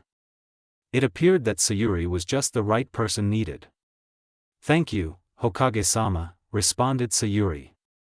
The killing intent in the room seemingly evaporated, but all who knew better understood that it had merely receded and would not be gone until the Uchiha was satisfied. Now, Danzo, you and I have lots to do. The man's eye widened as the air around him distorted, swirling before he was forced into her dimension. As for the Clan Restoration Act, I plead for the council to allot some time for me to discuss the issue with Uzumaki Naruto. We might have a solution, said the Uchiha. Which is? Asked Inuzuka Tsum. Tsunade smirked, already knowing what it was. Tsum, let's just allow them to present it to us at noon tomorrow, said Tsunade. She knew that Sayuri needed time to sort things out with Naruto, especially since they had not seen each other for so long. Is that sufficient? More than enough. Once again, thank you for your generosity, Hokage-sama, the Uchiha responded. I'll take my leave now to deal with Shimura Danzo. The slug Sannin nodded as Sayuri disappeared with a swirl. The Uchiha was really being careful with her words given the variable opinion on her status. She would make a good clan head. The second point? Tsunade asked the remaining elders. Never mind, Hokage-sama, replied Hamura quickly. The Senju suppressed a smirk, knowing that their point was invalidated upon Sayuri's return. As she had hoped, Kami-sama had made the Uchiha fall from the ceiling and solve all her problems. Perhaps she wasn't so unlucky after all. With Sayuri. I can't believe that Itachi was the kind of person to reveal secrets, remarked Danzo as soon as he saw her appear. Don't say that name, warned Sayuri with a scowl. I will make you pay for what you did to my clan. I swear this on the name of every fallen Uchiha. Now come forth, and prepare to receive your punishment. The Shimura was amused. I can bend the very nature of reality, girl. What makes you think you can stand up to me? With the very eyes you used to do so, replied Sayuri, who activated her dojutsu. She charged at Danzo, who was quick to flash through hand seals. Futon, Shinkajyoku, wind style, vacuum bullets. The elder expelled a stream of compressed air at the Uchiha. The girl dodged it just as he fired off more at her. In a display of agility, Sayuri flipped over and under the barrage of futon bullets. She cartwheeled, sprung off the ground by pushing off her hands and spun in the air. Katan, Hosenka no Jutsu. Sayuri shot her own volley of flames at Danzo, who jumped back away from the onslaught only to see the Uchiha disappear before his eyes. Instinctively, he turned around, only to see the scion coming at him with a chidori. Sayuri narrowly missed as he stepped back, so she utilized her momentum to jump into a whirling kick. His hands shot up and blocked the first one from connecting. However, her second foot swiftly followed and slammed into his temple. She pushed off his shoulders with her feet and quickly followed with a gokakyu that engulfed him. The man should have died from the heat, but he merely shimmered and reappeared a distance away. Sayuri caught on to the fact that one of the eyes on his arm closed, indicating that he had used his Anaji. Danzo smirked. "You're just wasting your time, Uchiha. Like I said before, I can bend reality." Sayuri did not reply, and instead chose to withdraw a vial containing the eyeballs from Itachi she had extracted for security reasons. In a gruesome fashion, she reached into her right eye socket, pulling on the rectus muscles and then gouging the whole Mangekyo out. Carefully, she deposited the eye to join her brothers in the vial, which also stored liquid that preserved the powerful eyes. The Uchiha kept the vial and faced her opponent. "Try saying that again without relying on my clan's eyes." She disappeared. Immediately, the Shimura was on guard, but still it did not help him anticipate the incoming attack. She reappeared and planted a foot into his stomach, launching him into one of the rock slabs of Kamui's dimension. Upon impact, he shattered the rock, but the pain did not end as Sayuri fired off a few kunai in quick succession. Despite having only one eye, the Rinnegan itself was still powerful enough to compensate for the lack of depth perception most would face with only one eye. He tried to roll aside, but as Sayuri's dojutsu had already accounted for that, one of them buried itself into his chest. He coughed in pain, wheezing before his form flickered and he materialized further away. Danzo weaved several seals and muttered, "Kai," which Sayuri noticed. The Izanagi had been released, probably because it was costing him too much chakra.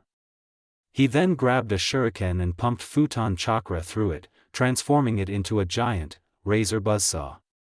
The Uchiha charged at him just as he tossed the weapon at her, but she did not stop, only raising a hand to release a blast of chakra with the tendo.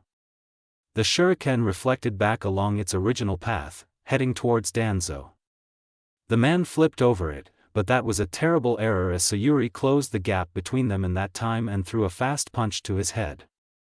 After temporarily disorientating him, she grabbed his arm and while yanking upwards, fired a kick at his shin. The man collapsed onto one knee, enabling Sayuri to extract a Sharingan from the outstretched arm she was holding. The Uchiha then leapt back and planted the eye into her socket, covering it with her right hand. Green energy glowed as medical chakra restored the link between the eye and her optic nerve. Danzo gritted his teeth. "Give it up, Danzo. Your fate is in my hands," said Sayuri, "an eye for an eye. We'll see about that." Danzo weaved hand seals to activate Izanagi before he drew blood to summon Baku, a large elephantine chimera that resembled a tapir. It opened its mouth, producing a powerful suction force that drew in the rocks around it. Danzo performed a shunshin and appeared behind Sayuri as he weaved a sequence of hand seals. Futon, Shinku Renpa, Wind Style, Vacuum Wave Barrage. Inhaling sharply, the elder then launched a series of blades that sped up once they entered Baku's suction. Instantly, Sayuri's chakra flared and a purple skeleton manifested around her, blocking the assault from behind. The girl formed the horse hand seal. Katan, Goka Makyaku. A stream of fire tore out of her mouth and expanded into a giant blast wave that became augmented by Baku's suction, engulfing the summon in an inferno. It dispelled in a burst of smoke. Swiftly, she turned around and seized Danzo with a hand of Susanoo. Forcefully, the Uchiha compressed the elder and crushed him into bloody bits, eliciting screams of excruciating pain. The man shimmered and reappeared out of her grasp. Checking his arm, he saw another eye close. Danzo gritted his teeth. "Give it up, Danzo. Your fate is in my hands," repeated Sayuri, "an eye for an eye." The elder growled and charged at her. "We'll see about that," yelled Danzo as he flashed through a sequence of hand seals. One that Sayuri recognized from before. Futon, Shinkajyoku. Air burst out of the elder's throat and struck her Susanoo swiftly, but it was for naught as it did nothing to degrade its integrity. A bow and arrow formed in her avatar's hands, the latter of which she fired quickly at the man. Danzo leapt up to avoid the arrow, using the wind he was generating to propel himself upwards. However, the Uchiha had already predicted this, and shifted behind him with a Menota Jikara before snatching him out of the air with an armored claw. A sudden sense of déjà vu struck the man. "What is this?" he roared just before he was crushed again. The Shimura's Izanagi was triggered, and the man appeared again, unscathed but shaken. He looked down at his arm and gasped in shock upon seeing the same eye close again. "What is happening, that I should have been permanently sealed by the Izanagi I used just now? Is this a genjutsu?" he thought. Danzo formed two hand seals. "Kai.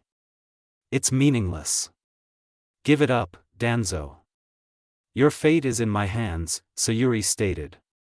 "Shut up," the elder shouted before he ran at her. "If this is a genjutsu, it will end if I kill her." Danzo lunged at her with a kick that she dodged. The Uchiha blocked the next punch, and retaliated only for Danzo to dispel in smoke. The real elder burst out of the floor and stabbed Sayuri in her back. Momentarily, it seemed like his shadow clone plan was effective. That is, until she burst into a murder of crows that began to circle him. Danzo stepped on a feather as he looked around, trying to find Sayuri. "This is the living memory of the man you killed. Feel his wrath," boomed Sayuri's voice. Out of nowhere, Danzo was struck by a sword slash that severed his left arm and he was kicked away with great force. The man tumbled before rolling to a stop. He breathed harshly, clutching his bleeding stump. "Izanagi," he uttered, and his left arm materialized. "Well now, Danzo. What will you do? Give it up, your fate is in my hands." "You brat," the elder yelled before he got on his feet and pounced on Sayuri. "Die," he screamed, plunging a kunai into her navel. The Uchiha dispersed into crows that circled him again. "What?" He stepped back in disbelief, crushing a black feather underfoot. "This is the living memory of the man you killed. Feel his wrath." For the second time, a flash of silver pierced through the black storm of crows. Pain shot through his being once his neurons relayed the sensation of folded steel cutting cleanly through flesh and bone. This was followed up by another shot to his stomach that propelled him into a slab of rock. He sat up from the shattered rubble in agony, before using Izanagi to revert himself to his original state. A quick look at his arm confirmed his fears. His eye had somehow been restored despite the use of Izanagi earlier. That meant that he was stuck in some sort of time loop. "You, Uchiha. What is this jutsu?" demanded Danzo. Sayuri didn't hide the triumphant smirk on her face. "This is the jutsu designed to counter the Izanagi. It traps you in a loop forever until you learn to accept your fate. It is classified as a kinjutsu because it has an escape route built into it, but unfortunately for you, I have no intention of setting you free. Thus, I created this loop without any method of escape. That means the Izanagi is rendered useless as well. Prepare to experience pain until you die naturally in real life. This is my realm, far worse than my brother's Tsukuyomi and one of the Uchiha clan's most powerful genjutsu. This is Izanami," Sayuri declared. She then separated into a murder of crows which began to swarm around him. "No, this can't be happening, no," cried Danzo in horror as the black bird circled overhead, a mocking reminder of the shinobi he had used indiscriminately without regard for the consequences. You'll find that many things are possible when it comes to the Sharingan, Danzo. This is why you do not ever trifle with the Uchiha. Reality. The Uchiha removed her blind right eye and replaced it with the healthy one from the vial. She then proceeded to extract all the Sharingan, including Shirsue's Mangekyo, from Danzo's immobilized body. As she readjusted to her original eye, she pondered on her deadline. It was time to face him, and all she remembered was how she had wronged him. She didn't deserve him. Sayuri sighed, shaking her head.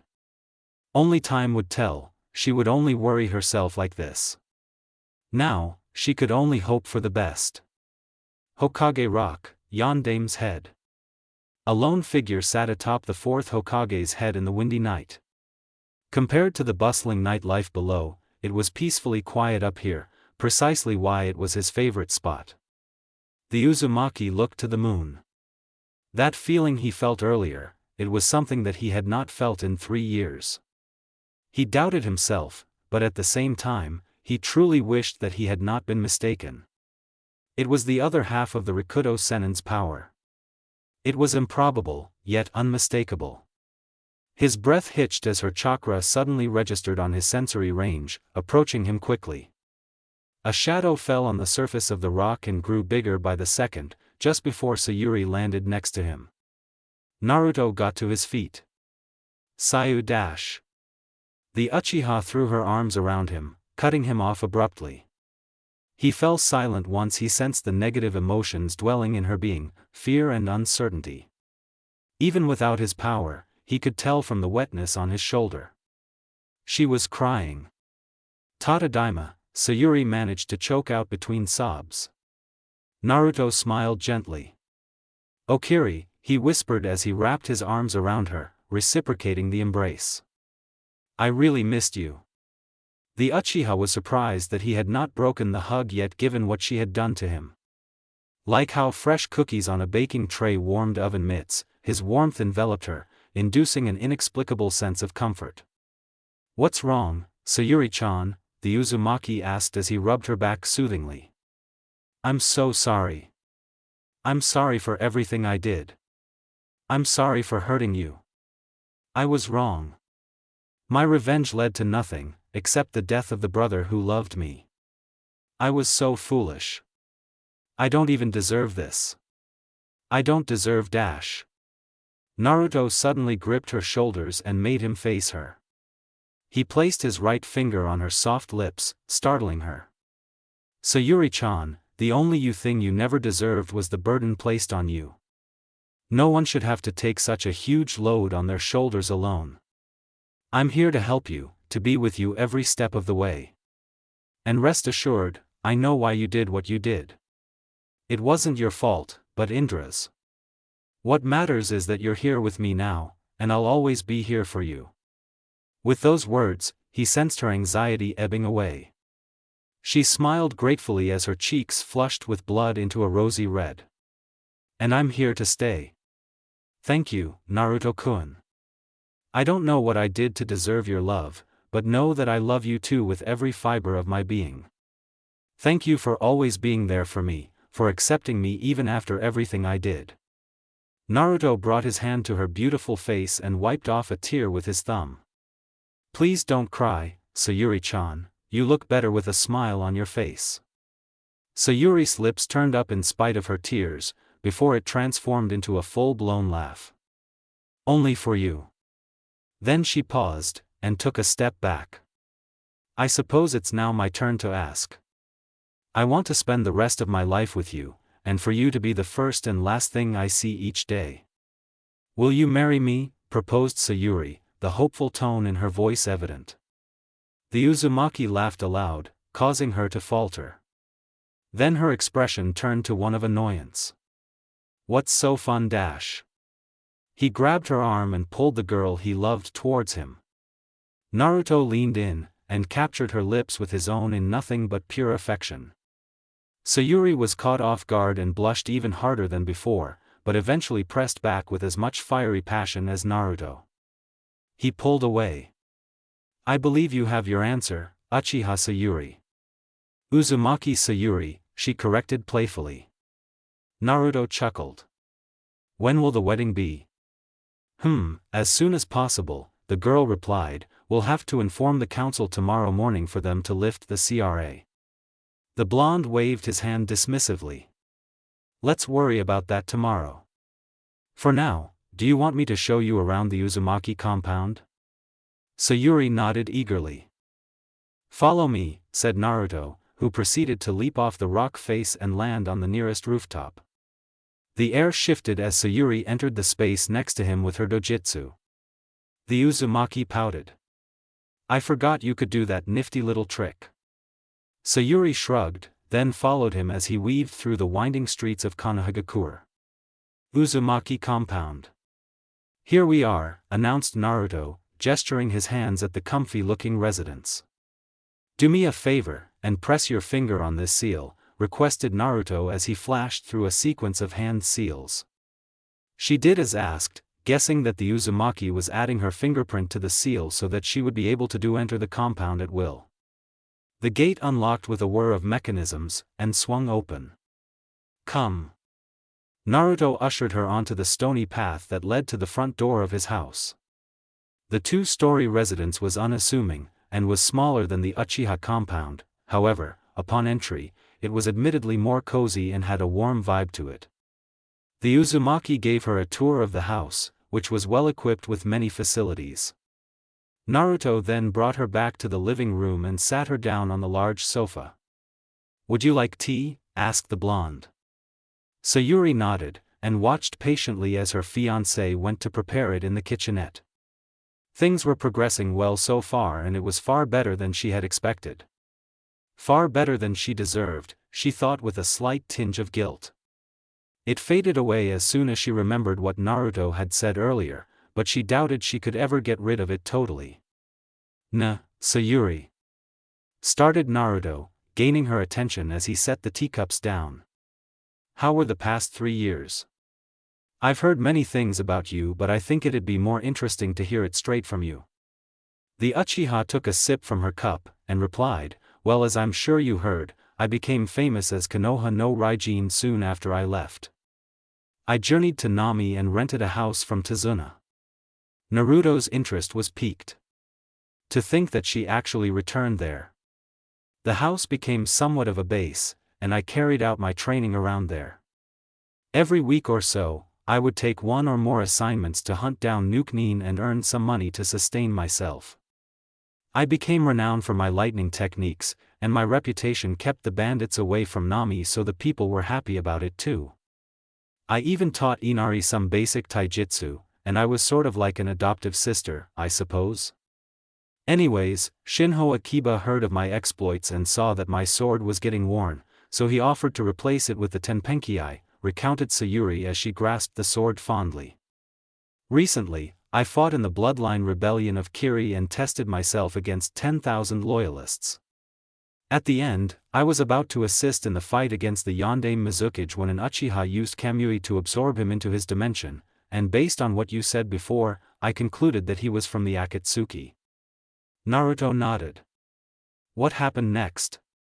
Well, I decided to pursue members of the Akatsuki to locate my brother, and upon cashing in one of my bounties, I chanced upon Kakuzu and Haiden. I took them out with the ninjendo ability of my Rinnegan, which allowed me to read their memories. That's how I found out that the Akatsuki was based in Amigakure, and that my brother would be returning from Iwagakure with the Yonbi Jinchuriki. After I found him, he led me to the old Uchiha hideout, where I forced him to overuse the Mangekyo, then out his soul with my human path. That was when I discovered the truth of the matter. The thought of his sacrifice nearly brought tears to her eyes, but she suppressed it. The Uzumaki was alarmed, realizing that this was a sensitive topic for her. We don't have to talk about this if you don't want to, Sayuri-chan. It's okay. I think you should know. My clan had been planning a coup against the government, and my brother was on Konoha's side. He had originally planned to use Shirsue's Kodo Amatsukami, but Danzo issued an ultimatum and forced him to kill my whole clan except for me. While he was at it, Itachi enlisted the help of whom he believed to be Uchiha Madara, in exchange for the latter not destroying the village.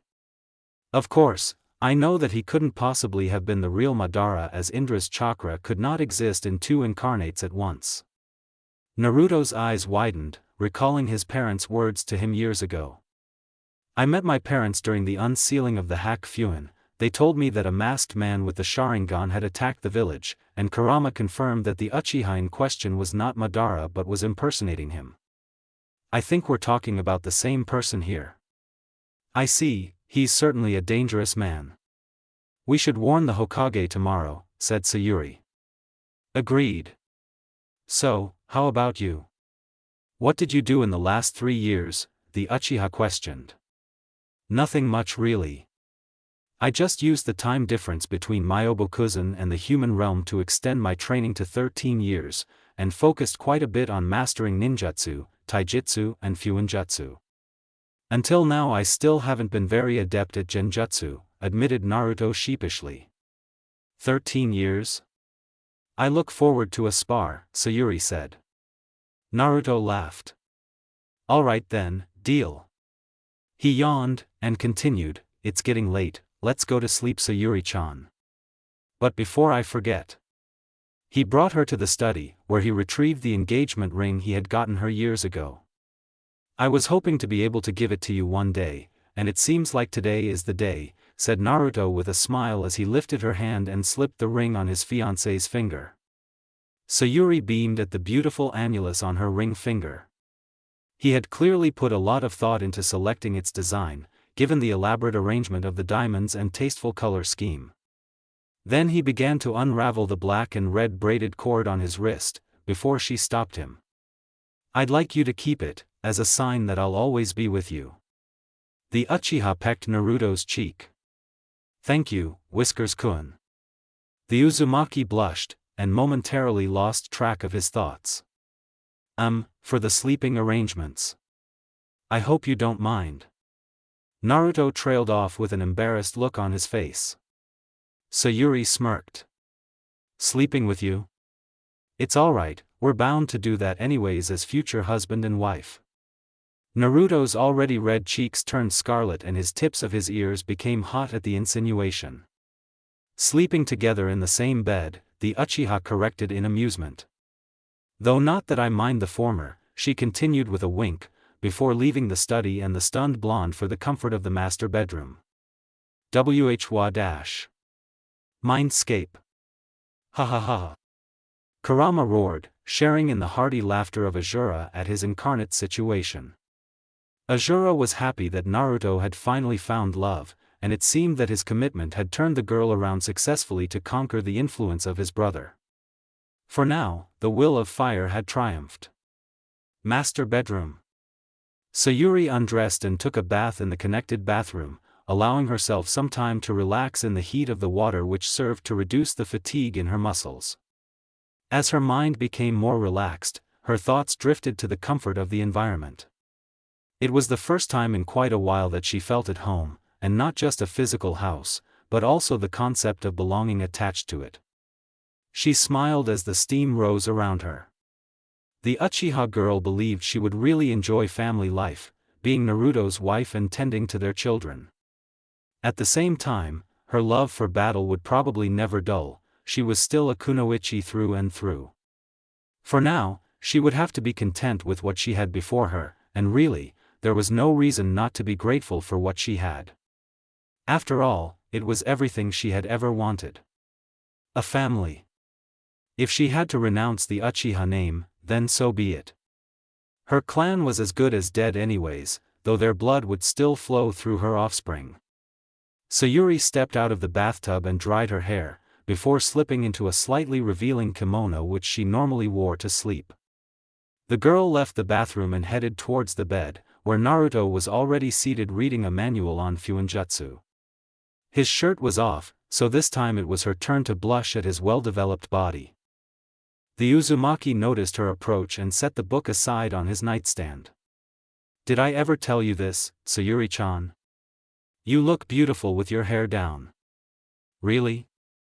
The Uchiha crawled onto the bed in a manner that might have been considered seductive in a different context, her flowing locks hanging down on her night dress as she drew closer to Naruto.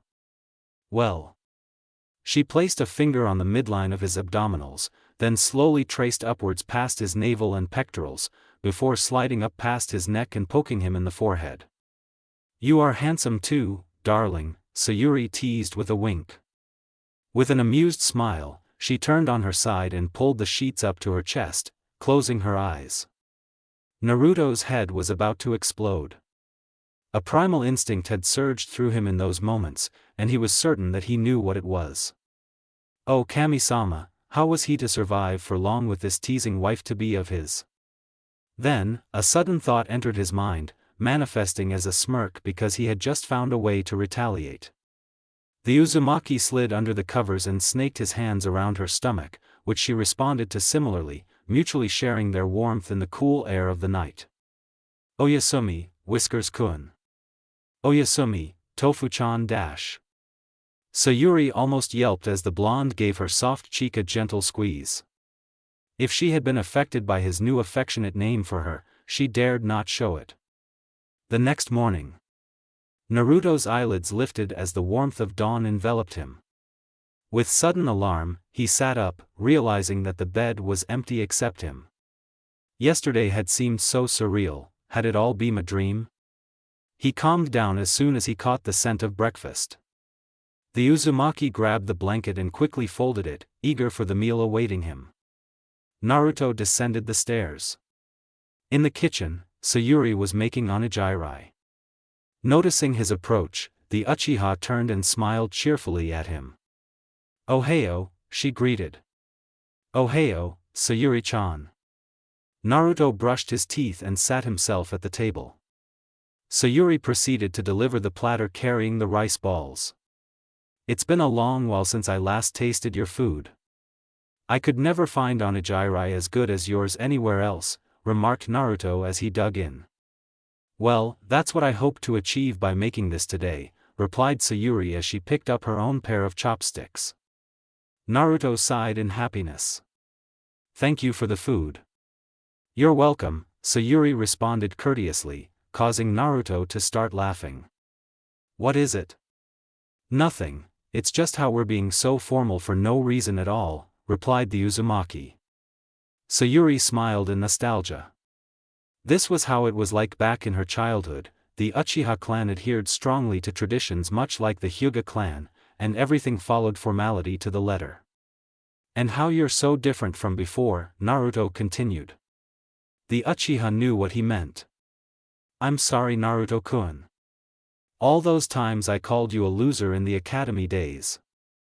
I really hated myself for doing it." Naruto placed a comforting hand on hers. "It's alright, you've said before why you did it. I'm just glad that you're back to your old self." The Uchiha sighed. "My blind thirst for vengeance had changed me, for better or for worse. But don't worry, the only thing that has never changed from then till now is my love for you." Naruto smiled, before picking up an onigiri and offering it to her. It was incredibly cute to watch her hesitate before biting off part of the rice ball. "I love you too, Sayuri-hime. That too, will never change." He popped the remaining half of the rice ball into his mouth and set his chopsticks down on the platter. He then took all the utensils to the sink. "I'll wash up," Sayuri said. "I'll be shopping for some clothes, my current one is getting worn out." With that, she disappeared in a flash of blue. Naruto shook his head in amusement as he continued to clean the dishes. Council chambers, noon. "The council is now in session," declared the Godame Hokage. As with yesterday, all the counselors, civilian and shinobi alike, were gathered. The two shinobi that had been summoned sat at the opposite end of the table on chairs that had been brought in. Naruto was dressed in a white hoodie and black trousers with an accompanying black coat. It was a smart casual attire, just as Sayuri had advised for the meeting, as he trusted her fashion sense more than his own. The Uchiha herself had chosen to wear a long, sleeved periwinkle blouse paired with a black skirt. Her hair, gathered in a ponytail, was also kept out of her eyes, revealing her soulful black pupils. The atmosphere was one of anticipation for the proceedings, as many were curious about what would become of the two clan scions. Tsunade cleared her throat. "So, what is the plan that you two have come up with?" Naruto looked at his fiancée, and she nodded while giving his hand an assuring squeeze. "We wish to invoke Clause 14 of the Clan Restoration Act, which states that should two clan heads be married, whether one or both are under the CRA, both parties involved will be exempt from the act." Many eyebrows were raised. The Uzumaki was marrying the last Uchiha? Inevitably, hushed murmurs broke out in the room. Tsunade seemed to deliberate for a moment, but it wasn't hard to decide. "All right then. For Sayuri, it is clear that you deserve the Chunin rank given your participation in the Bloodline Rebellion. As for Naruto, Jiraiya has been monitoring your progress during the 3 years, and your performance in the recent Kazekage rescue has been outstanding. I've decided that you too should be a Chunin as recognition of your abilities. Congratulations." The council clapped politely as the two bowed their heads. "Since this is the case, both of you will be considered as heads of your respective clans. I hereby accept your proposed matrimonial union, and declare you both exempt from the Clan Restoration Act. Both of you now share a single seat in this council, and you are required to send one representative to attend any session of the council." "Thank you, Hokage-sama." This received applause mostly from the shinobi side, as it meant that more power had been displaced from the civilians' hands. "Alright, is there any further business to discuss?" asked Tsunade. "Hi Tsunade-sama, I believe the next issue is of extreme importance," said Sayuri, perking the interest of the whole council. "It is a shinobi affair." The Hokage cleared her throat. "The civilian councilors are hereby dismissed," Tsunade declared, much to their chagrin. Begrudgingly, they stood up and filed out of the chambers. "As I was saying, the threat the village faces, it isn't new. Let's put it this way, I'm not the last Uchiha," Sayuri said. Confusion was written on the faces of many of the clan heads. "What do you mean, Sayuri-san?" spoke the normally silent Aburame Shibi. "A kinsman of mine, possessing the Mangekyo Sharingan, captured the Yonde Mizukage during the recent Bloodline Rebellion. He is likely to be the same person who impersonated Uchiha Madara and launched an attack on the village by manipulating the Kyuubi 16 years ago," the Uchiha explained. "The pattern here is that in both instances, the people he attacked were Jinchuriki. From our sources, his plan is the same as the Akatsukis, to collect all 9 Biju in the elemental nations to restore the Jubi and cast the Mugen Tsukuyomi upon the world, enslaving the masses in an endless dream. While we have not established his identity, it would be hardly surprising if he was in the Akatsuki," said Naruto. Yamanaka and Noichi raised a question. "Are the methods they use to capture and collect the Biju known?" Sayuri nodded. "This is another disturbing thought. Naruto encountered the Geto Mazo during the rescue of the Kazekage. It is the empty of the Jubi with all its chakra split into the 9-tailed beasts, and it is only accessible to users of the Rinnegan like myself." Nara Shikaku's eyes widened. "That is dangerous indeed. To think that another Rinnegan user exists, and that he is in the Akatsuki." Tsunade said, "So how do you propose we combat this threat?" "I suggest that we journey across the nations and warn their Jinchuriki of the impending danger to prevent them from resurrecting the Jubi," said Naruto. He felt very strongly about this, especially since he was friends with Gaara and Fu, and the former had already died once due to the Akatsuki. He did not want another Jinchuriki to die in the hands of that mercenary organization. Such a mission could take a month or two to complete, by which time they probably would have obtained the remaining Biju, assuming there are any left except the Kyuubi, Hayashi Hyuga pointed out. "I could use my Rinnegan to summon the statue and determine how many Biju have not been gathered, then we can alert the other Jinchuriki more efficiently," Sayuri offered, "and at the same time, we could gather a team to strike the Akatsuki first." "Alright then, how fast can you complete the summoning and report back?" asked Tsunade. "Give me 20 minutes, Hokage-sama." The Godame nodded and dismissed Naruto and Sayuri from the council chambers. Uzumaki Compound Training Ground. Musakaijin, 6 Crimson Ray Formation. The black receivers that Naruto fashioned out of Gododama were distributed in a hexagonal array. Each flared with red chakra that shot into the sky, erecting a massive barrier which implied the expected size of what Sayuri was about to summon. One could never be too careful when it came to the 10 tails. The Uzumaki nodded to his fiancée, whose hands shifted to the reverse ram hand seal. Her Rinnegan emanated a periwinkle glow as she exerted much chakra to call on the powers of the outer path. Kuchios, Geto Mazo. For a moment, all was silent and she wondered if her jutsu had failed. Without warning, a large column of smoke billowed into the air, mimicking the mushroom cloud of an atomic bomb. When it cleared, a colossal entity even larger than Kurama appeared in its place. Though it was stationary, it looked menacing with its decayed, earthen-colored humanoid form. Shackles locked its arms and legs, and 8 of its 9 eyes glowed with an eerie blue light. Sayuri exhaled a breath she didn't even know she was holding. The Uchiha then signaled for the blonde to check the statue. Naruto closed his eyes and activated his sensory technique. With shock, his eyes flew open. "What is it?" asked Sayuri. "I sensed 8 distinct presences." Naruto muttered in disbelief. His fiancée's eyes widened.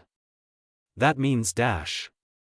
The Uchiha was interrupted by an intense, bright flash of white light that enveloped the whole village.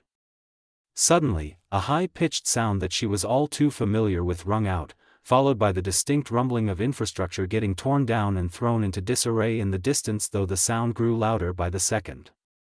As the ground shook, Sayuri's heart sank as she recognized the jutsu responsible for this. "There's only one tailed beast left, Naruto-kun, and this is the Shinra Tensei. They've come for you." Naruto's fists clenched in anger. Though his eyes were scrunched shut, a lone tear falling along his cheek betrayed his feelings. Sayuri could not find words to console him. When he spoke again, his voice was no longer the same. "They murdered my kin, extracted their biju, and now they're here for me. They only had to get me, but now they've destroyed the village too, so many lives lost. I could have stopped this." Naruto muttered in a soliloquy, slowly descending into madness. Hatred seeped into his veins like venom, poisoning his heart and clouding his mind. Sayuri was alarmed, for he reminded him of her past self, hateful, and more likely than not, vengeful. Naruto dash. "It's my fault," he screamed in despair as he faced the sky. His eyes flew open, revealing red pupils marked with a single vulpine slit. Their vermilion glow mimicked the cursed dojutsu of the Uchiha. Sayuri fought her instincts, screaming at her to flee from the terrifying aura he was emitting, and forced herself to hug him. "Naruto-kun, you could never have prevented this. Don't blame yourself. If anyone's at fault, it would be the Akatsuki." She felt warm tears hit her shoulder as his hatred died down, and understood at that moment the loneliness he must have felt. He was literally the last of his kind, and today, Jinchurikis might become extinct once and for all. No. She would never let that happen on her watch. The blonde in her arms then broke the hug, fists clenched. "I've got a vendetta to carry out," he declared. She allowed a smirk to form on her face in spite of the ing situation. "Nothing I'm not used to. Let's go." The Uchiha made to dispel the Gedomazo, causing a sudden gasp to escape her lips as she felt agony shoot through her body. The gigantic statue vanished in a plume of smoke and consumed part of her life force together with it. "Sayuri." Naruto caught her before she collapsed to the floor, her labored breaths making it clear to the Uzumaki that she was in no condition to participate in this fight. "Don't worry about me," said Sayuri, smiling weakly through the intense pain. Naruto shushed her as he picked her up bridal style and deactivated the Musakaijin before returning to the house. As he laid her down to rest in bed, she murmured, "Kick their asses for me, will you?" The blonde nodded. I will make sure there's nothing left of them after I'm done. Before he finished his sentence though, the Uchiha stopped responding as the strain placed upon her by summoning the life-absorbing statue had finally robbed her of her consciousness. With that, he swiftly exited the house, ensuring the compound's safety barriers were in place to protect his wife. Epicenter of Shinra Tensei. Konohagakure had been transformed into a wasteland, its former glory reduced to nothing except what little remained on its outskirts. Much of its central business district had been totally flattened, and the humongous spherical crater left by the jutsu showed the power of the person he was about to face. On his way, he saw scenes of utter death and destruction. Corpses of his fellow villagers were strewn all over the debris from their former houses, many of which had collapsed from the Shinra Tensei. The thought made his blood boil, his fingernails pressed even harder into his palms, drawing blood. In the center of the crater stood a group of shinobi cloaked in the signature attire of the Akatsuki. Another familiar figure faced them, the fifth Hokage, accompanied by one of her Anbu. Tsunade glared at them. You will pay for this. The Uzumaki descended upon them, alighting with a boom as his feet slammed the ground. Leave, Tsunade-bachan, you shouldn't have to deal with the likes of such scum personally. Her eyes widened. Naruto dash. I said leave, he snapped. It was clear in his tone that he wasn't leaving any room for discussion. Fighting while protecting people will be troublesome. The Hokage grimaced reluctantly and let her cat-masked guard take her to a safer place. So, you've come on your own accord, said one of the men, who he could sense had just exhausted a large amount of chakra, implying that he was the culprit behind the jutsu that had obliterated the village. Wonderful, Uzumaki Naruto. You've saved us much trouble. Behind him stood 5 others, of which all also had orange hair save one. Every single one of them was adorned with the exalted Rinnegan, immediately making this 100 times harder. The apparent leader raised his hands, gesturing at the landscape around him. Surrender yourself in the name of peace, no one else will have to die because of your refusal to give up the Kyuubi. The Uzumaki gritted his teeth. Peace? Look around you, how does any of this look like peace? Naruto roared. You don't understand. Pain is a part of peace. Without sacrifice there will never be peace. It seems you'll have to learn this the hard way, said the leader, his tone never changing. With sudden speed, he appeared before the blonde and thrust a black rod towards his gut. Before it could pierce his skin, Naruto caught it with his right hand shrouded in orange chakra. The Uzumaki growled and disarmed the leader with a forceful squeeze which shattered the chakra receiver, but not before the man buried his foot into his chest in retaliation. Naruto flipped and skidded to a stop a few meters away, but his opponent gave him no respite, attempting to land on him with a stomp of his feet.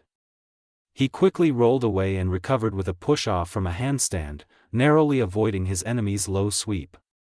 The shine of metal in the distance caught his eye, alerting him to the projectile that was about to be fired at him. With great urgency, he slammed his palms together and erected a defense just as the leader jumped away from the incoming missile launched by the bald Akatsuki member. Mokuton, Mokujahiki, wood style, wood locking wall. The explosion blasted against the stalwart wooden defense, throwing up a cloud of smoke which filled the air. The ground beneath the bald man burst open, revealing an angry Naruto about to split his skull with an aerial stab of his kunai. The man's cloak was ripped open from the inside, exposing a giant blade which penetrated the blonde. Alas, his skin shimmered before turning into an electric blue as Raiton chakra discharged through the man, frying him and all his metallic body parts. Raiton Kage Bunshin, noted the leader. A high-pitched whirring caught their attention next. From the cover of dust and smoke, a giant Fuma shuriken composed of futon chakra sliced through the air at high speeds, expanding as it approached the 6 Nuke-nin. One of the larger men jumped in front of the team, reaching out with his hands. As the Raisin shuriken struck his hands, a transparent sphere enveloped him, siphoning chakra from the jutsu and dispelling it into mere smoke. The other members looked on in surprise as the dust cleared, revealing an unscathed Naruto, but what caught their attention was the fact that his eyes had orange pigmentation. The leader narrowed his rinnegan. "We've been had." The large man was now nothing more than a stone statue. The Uzumaki charged at the 5 remaining, noting that the one at the back of the formation had summoned the king of, and was in the process of restoring the bald man. So it appeared each of the 6 only used one of the paths of the rinnegan, and as he had expected, whichever one who was the Preta path would take the bait by throwing a powerful jutsu at them. The only female in the group weaved hand seals which Naruto recognized as a summoning technique, and slammed her palms on the floor. As he closed the distance between them, 2 giant rhinos burst into existence and stampeded towards him. The blonde did not lose speed, crossing his fingers in the signature shadow clone hand seal while extending his sage-enhanced senses to determine the natural frequency of the rhinos. 2 clones appeared and clapped their hands together as they leapt into the air. Senpo, Kawazunaki, Sage Art, Frog Call. They forcefully expelled senjutsu chakra built up in their throats as immensely powerful sound waves which oscillated harmonically at the large beast's natural frequency. Energy built up rapidly in their bodies, paralyzing them in their tracks while the original slipped past them until they finally exploded into chakra smoke from the resonance. Without warning, one of the members sprung into action, lunging at him with a black rod. As he swiftly parried the weapon with his own kunai, he analyzed the situation. This one must have been the ninjendo, the rest had shown their abilities. Since they wanted him alive, the man currently before him would be useless ninjutsu-wise from what Sayuri had told him about the soul-killing technique possessed by this path. Naruto twisted away from a thrust of the receiver and seized it with his left hand while ramming his kunai down onto the opponent's right hand, disarming him. The Uzumaki then stabbed the man with the borrowed rod and smited him across the face with a sharp blow of his kunai, causing him to double over. All eyes were on him, and the man was certainly fast enough to dodge the incoming fist aimed at his head even in his pained state. What he couldn't see, however, was the tremendous amount of natural energy around it. The air rippled as the percussive strike blasted the man towards the king of, like a rag doll. Beads of sweat rolled down the Uzumaki's head as he proceeded to sprint towards the Naraka path. The woman from earlier dropped in front of him and swung her arm in an arc, hoping to clothesline the blonde. The Konohanin quickly dropped to his knees and slid beneath her outstretched arm before recovering to his feet and pushing off as fast as he could. With a high jump, he leapt towards the annoying entity that kept reviving his foes, and cocked his fist back as natural energy amassed rapidly around it. Kawazu dash. He was interrupted by an invisible force that wrapped around his ankle, yanking him down towards the floor before he could reach the king of. The natural energy the Uzumaki had gathered dissipated as he slammed into the ground face first, and the slimy tongue of the hidden chameleon withdrew from his leg. "Sit," barked the leader coldly as he drove 2 rods into his legs. With a harsh kick, he flipped the blonde over and stabbed another chakra receiver into his shoulder. He hissed, excruciating pain coursing through his muscles. "You will never have him," Naruto muttered. The man cocked his head to the side. "I think not." Glancing at him with his rinnegan, the agony was amplified hundredfold as his chakra invaded the Uzumaki's system. The image of the divine dojutsu bore into his head, branding itself into his mind. "Yield, Kyubi. Never in 1,000 years." Naruto screamed, his body beginning to shake violently. Wisely, the man took a step back, moments before a golden shockwave of chakra to match the Shinra Tensei sent him hurtling away, and shattered the petrified form of the Gakido. The rods were ejected from his body, leaving steam to rise from the wounds as they closed up. Naruto stood up slowly, his body shrouded by ancestral chakra like an ethereal flame. The members of the Akatsuki recovered quickly to face the new threat posed by their quarry. "Just in time," uttered the Tendo as he flexed his fingers, energy returning to his chakra-exhausted body. Chibaku Tensei. A small black mass shot skywards, pulling slabs of rock in the vicinity as well as the Uzumaki towards it. The rocky prison quickly transformed into a sphere as more rubble piled onto its surface, trapping the Human Torch.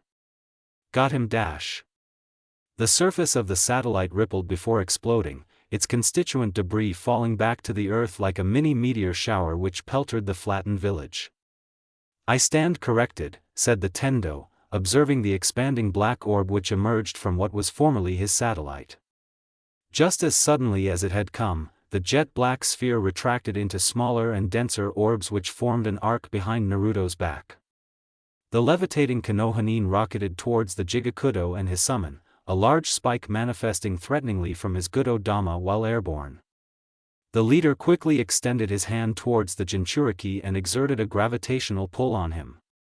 Bansho Tenon. The space between the two of them seemed to shorten as the air warped in an attempt to drag Naruto away from the Naraka path.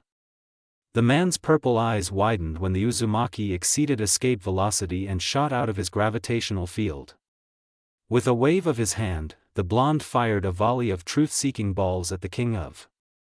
The entity that had just finished restoring the human path was quickly dispelled by its owner before it could be destroyed. Alas, the black orbs found a new target and buried themselves in the chest of the Naraka path. Within moments, he disintegrated as the ultra-destructive spheres expanded rapidly. The Ninjendo leapt away as Naruto landed nearby and quickly jumped after him.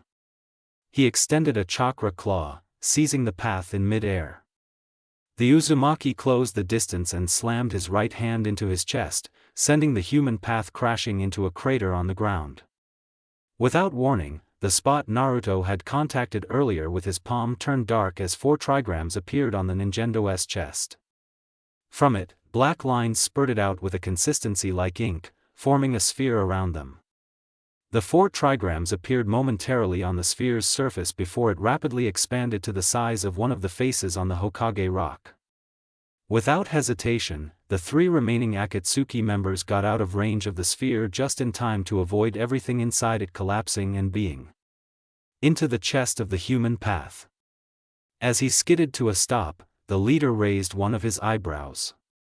The Yura Shisho Fuin, reverse tetragram sealing, an S-rank Uzumaki Fuin jutsu that you applied within moments, and without hand seals either.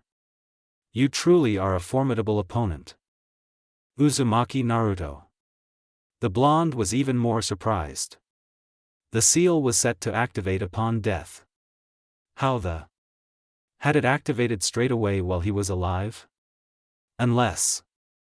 Naruto closed his eyes, and instantly the world became dark save 3 flickering blue flames before him.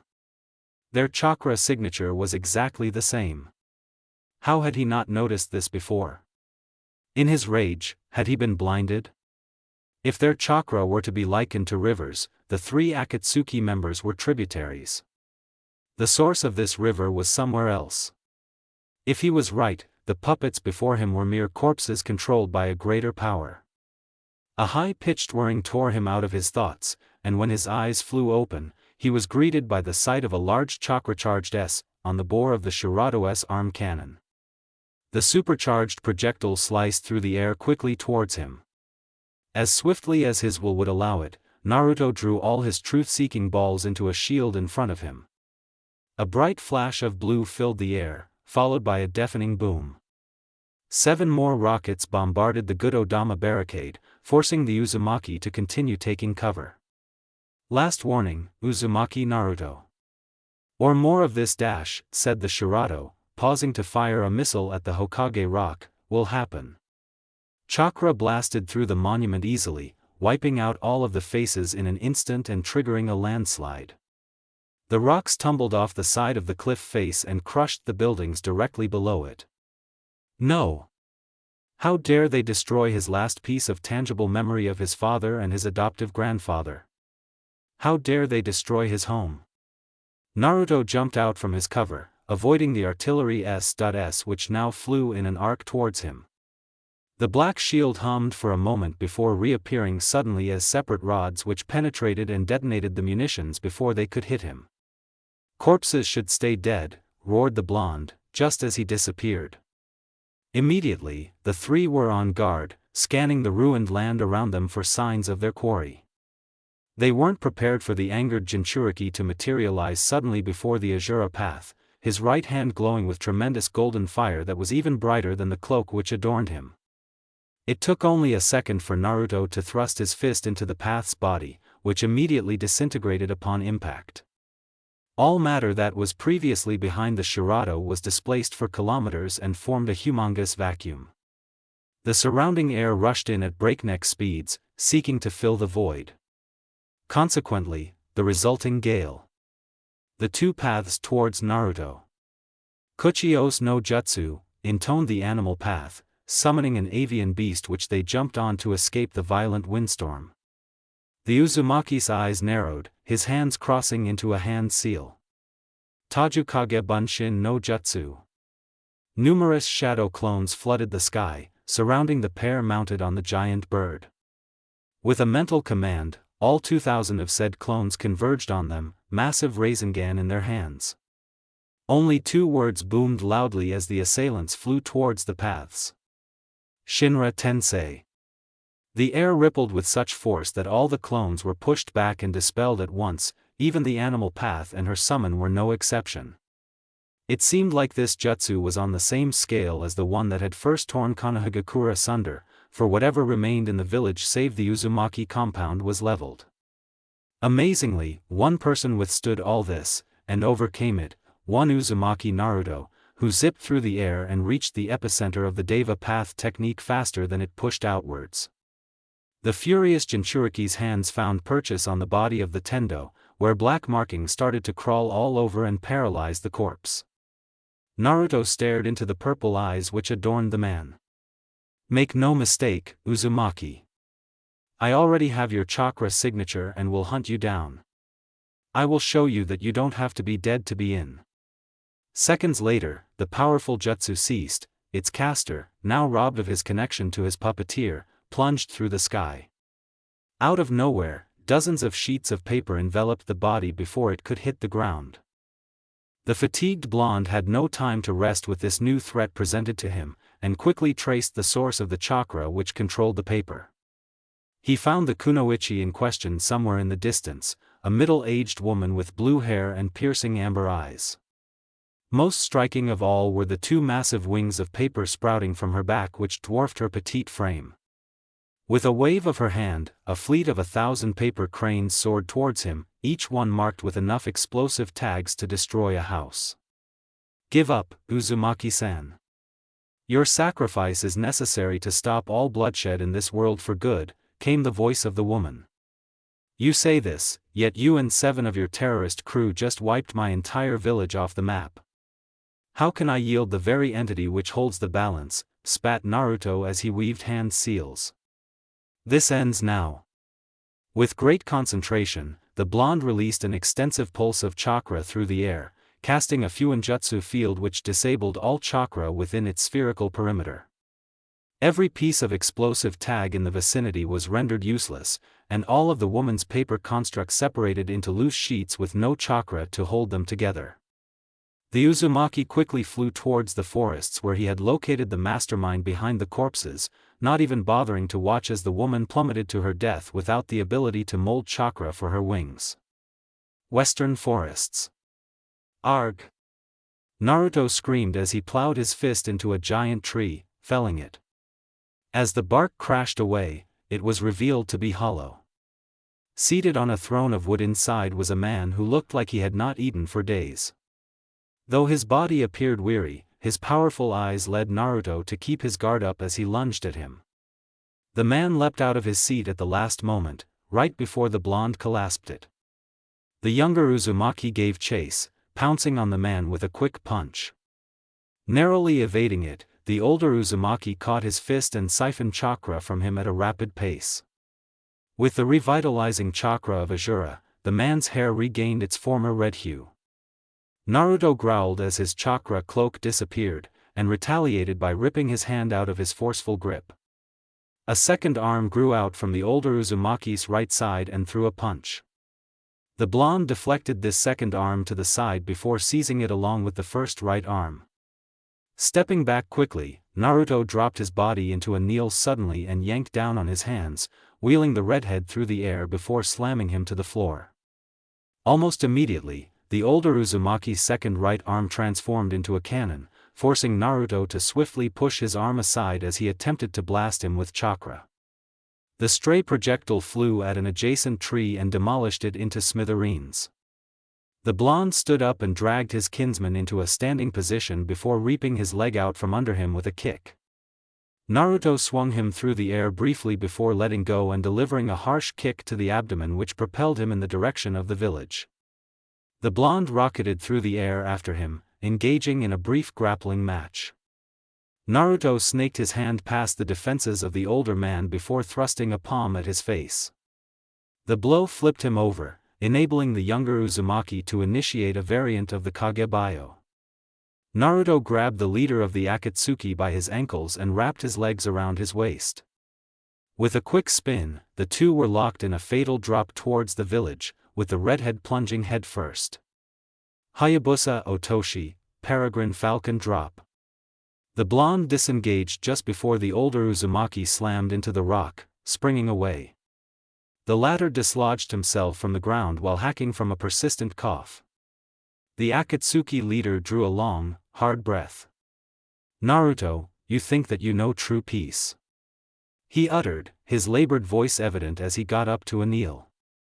"But the truth is, you're foolish for thinking that peace will ever last without the pain of millions as a reminder."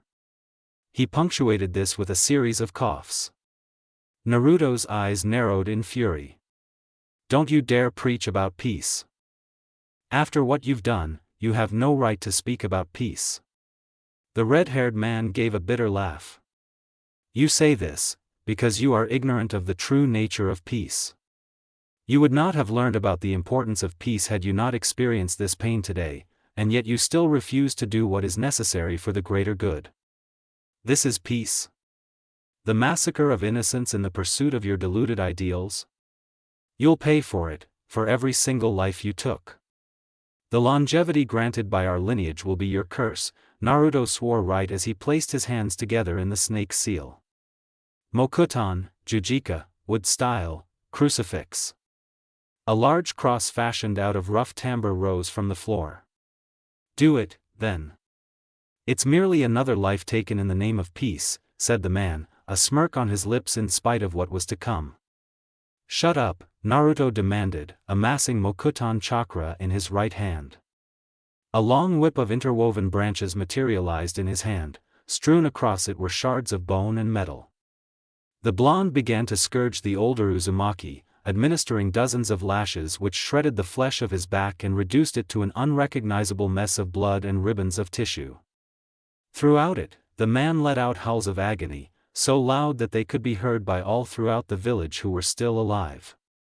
Once he was whipped into a near-death state, Naruto discarded the tool. The dripping mess which the older Uzumaki had become was unable to stand any further, the searing pain that wrecked his body rendering him nearly immobile as he collapsed to the floor. Seeing this, Naruto gripped his kinsman by the throat and slammed him against the crucifix he had erected. At this point, the leader of the Akatsuki could no longer resist. A jet-black rod manifested in the hand of the younger Uzumaki. With a cursory glance, Naruto brought the man's left arm up to the patibulum and swiftly drove the sharp implement through his wrist, severing his median nerve. Intense pain shot through his arm, eliciting a groan before blood frothed at his mouth.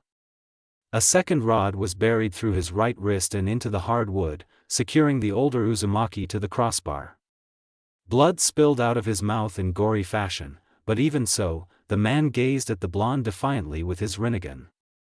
The final chakra receiver materialized in his palm. As the Jinchuriki plunged the last rod through the arches of his feet, nailing him to the stipes, his conscience evaporated, his innocence marred by the unnecessary blood on his hands. With the crucifixion complete, Naruto's rage subsided as quickly as it had come. What was this emptiness? He was supposed to feel satisfaction. The sudden loss of a goal led him to be greatly confused. It did not help that his vision swam with pain from overusing his chakra. "The curse of hatred," said Azura with much sadness, perfectly putting a name to the indescribable emotion that his descendant had felt. I'm sorry, Azura-san. I've failed you," the blonde whimpered as he fell to his knees. I let my hatred consume me. Shut up, you worthless piece of, growled Kurama. Now is not the time to be crying and bitching about how you ed up. Look around you, all this damage, the villagers, half dead. They need someone right now. Someone who can help them. And you best believe you're that someone. Harsh as his words were, his Biju was right. Thank you, Kurama. The Uzumaki got into a kneel, his hands forming the reverse ram hand seal. Azura warned, Naruto, you sustained the 6 paths sage mode for over 30 minutes and your chakra is dangerously low. That might not be a good idea. It's the right thing to do. If I truly wish to be a Hokage, to lead my people, then I have to be prepared to serve, even if it takes my life. For the second time that day, his chakra materialized as a cloak, along with its accompanying black orbs. They split up into hundreds of spheres the size of marbles which spread out across what was once the village, seeking out survivors to heal with their yang chakra. Suddenly, the Uzumaki coughed up blood before keeling over and collapsing to the floor with a thud. The roots of his hair began to bleach with the extreme exertion on his reserves. For even what Azura and Kurama offered had been drained to support his enhanced state over such a long duration. The last thing he saw before his eyes closed was the Godame Hokage and her Anbu guard, rushing over to his fatigued body. Hours later. The white cloth characteristic of medical tents greeted his eyes when they next opened, eliciting a groan as consciousness swept through his system. The only 2 occupants were that cat-masked Anbu, and Tsunade, who had her glowing green hand suspended above his chest. You're awake, she noted with an even tone. In spite of his condition, he could still sense her emotions. She was clearly troubled and worried sick, but was suppressing tears. He couldn't blame her. He was in a sorry state. I thought you were a goner, you exhausted so much chakra that your hair turned white. Do you know how many chakra pills I had to administer? Chided Tsunade. It was all right. He'd rather let her get lost in the process of medicine, something she was familiar with, than focus on the bigger picture of what she couldn't administer anymore, a village. He managed a weak grin. Sorry, Bachan. The slug Sannin looked so stressed that her own hair might have turned white as well. Naruto, the village is completely gone, and so is the man you left for dead on the cross. We can only assume the Madara imposter took him. From a head count we did, there are only about 5,000 villagers left, discounting the shinobi currently on missions. With no homes left except yours, everyone is left absolutely stranded, and the food supply in the evacuation site will only be able to last us a week. Naruto made to sit up, but winced and clutched his stomach, which was still tender from releasing so much chakra. Rest assured, Your Imperial Highness. I might have a solution, spoke the single Anbu guard. The Uzumaki raised an eyebrow. Sure, they've called Tsunade, princess, as she was the granddaughter of the Shodai, but, Your Imperial Highness, was a first. Suddenly, the purple-haired Anbu removed her cat mask, something which they never did in the presence of anyone else but the Hokage alone. Your Imperial Highness, I hereby resign from the service. This shocked the other 2 in the room, even more than the fact that she had called Tsunade by a title that had long fallen into disuse. Why now? Asked Tsunade.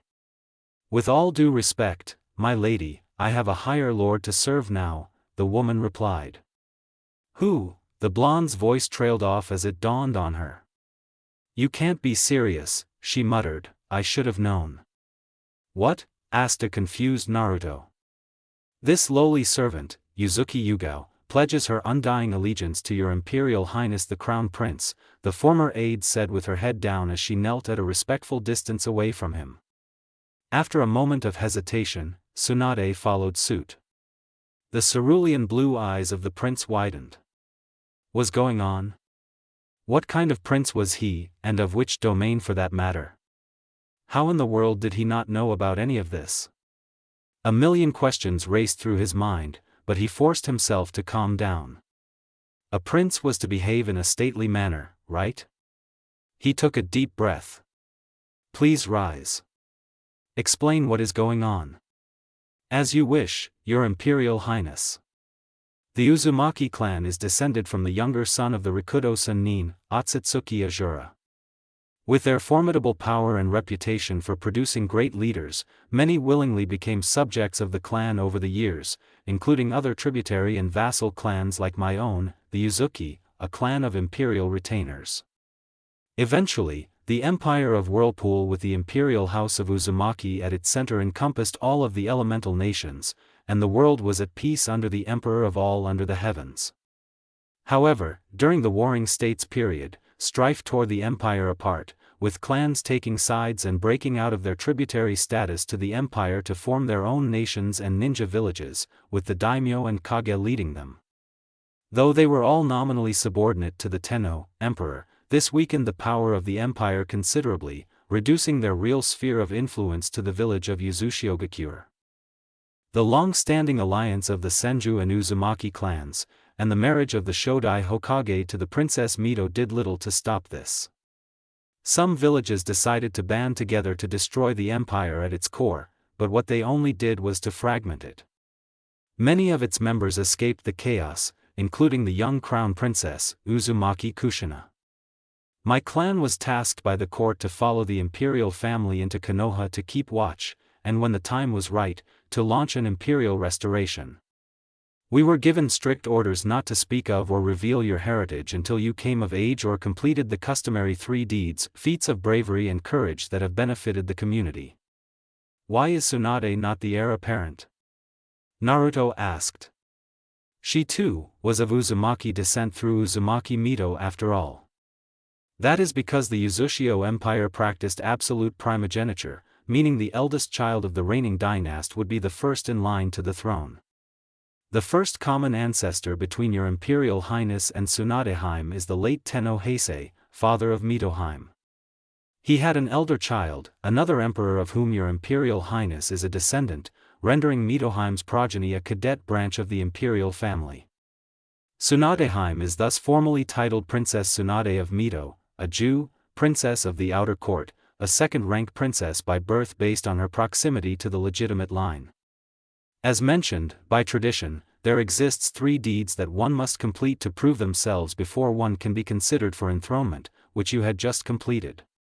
Therefore, as the last surviving member of the main house of Uzumaki, Your Imperial Highness is the only legitimate heir to the Maelstrom throne. Naruto frowned. What empire is there for me to lead anyway? Wasn't it destroyed completely? Not quite, Your Imperial Highness. As of now, the village of Uzushio still stands in the Eastern Ocean, hidden from other villages by powerful seals and barriers. It was rebuilt by the resilient people of Uzushio, and with the technology of seals, I've heard that they've advanced far as a society. This is my proposed solution, to move the people of Konohagakure to Uzushio-gakure while we rebuild the leaf from the ground up. There, Your Imperial Highness will be crowned as Tenno, and peace will fill the lands of the earth once again. Naruto gave the Hokage a look. She nodded in response. All right then, it seems that this would be the most expedient solution. How will we get there? My lord, may I suggest informing Uzushio-gakure to send vessels to the nearest port? Spread the word then. The port of call will be Nami no Kuni. Get every shinobi on a mission to return as soon as possible. Will set off by first light in 3 days' time, ordered the Crown Prince. Yes, Your Imperial Highness. Uzumaki compound, later that night. Figures that you're the Crown Prince of some long-lost empire, said Sayuri as she sat up in bed. I mean, why not just add to the long list of accolades that will blow up your head even further? The Uzumaki laughed, running his hand through his ivory hair as he sat down next to her. Come on, I only wanted to be Hokage. His consort shook her head in mirth. I don't think you understand, Your Imperial Highness. When you ascend the throne you'll be the most powerful man in all of the lands, the Kage are merely marquises, and the daimyo all dukes in the eyes of the Son of Heaven. Naruto raised an eyebrow. How do you know about all of this anyways? In my youth I was made to study the feudal and kazoku, peerage, system as part of my education in the Uchiha clan. I only learned about the empire in theory though, there was never any case study involving the Uzushio Empire. It's as if it was a piece of the past people wanted to keep buried. Naruto nodded. I see. If people had known about my true heritage, I think even more would have been out to get me than just my father's enemies. Fortunately or not, it seems the empire has been mostly forgotten after its destruction, and now it's a matter of reopening the borders. Sayuri sighed. It's not as simple as that. You've got to be strategic about this. Naruto-kun. It won't be easy convincing nations which have not been under a foreign sovereign's rule for decades to come under vassalage. We'll have to start with our allies like Nami, Suna and possibly Kiri first. The future Grand Duke of the Eastern Oceans looked absolutely stressed. The young woman, sensing her husband's anxiety, gently pulled his head into her lap. I'm sorry. His cerulean eyes stared up into her space-black ones, now filled with more warmth than ever. What for? For stressing you out. The road ahead will be uncertain, and what I said probably did nothing to make it sound better. Naruto smiled. It'll take more than that for me to give up, Haim. I see a road to peace ahead.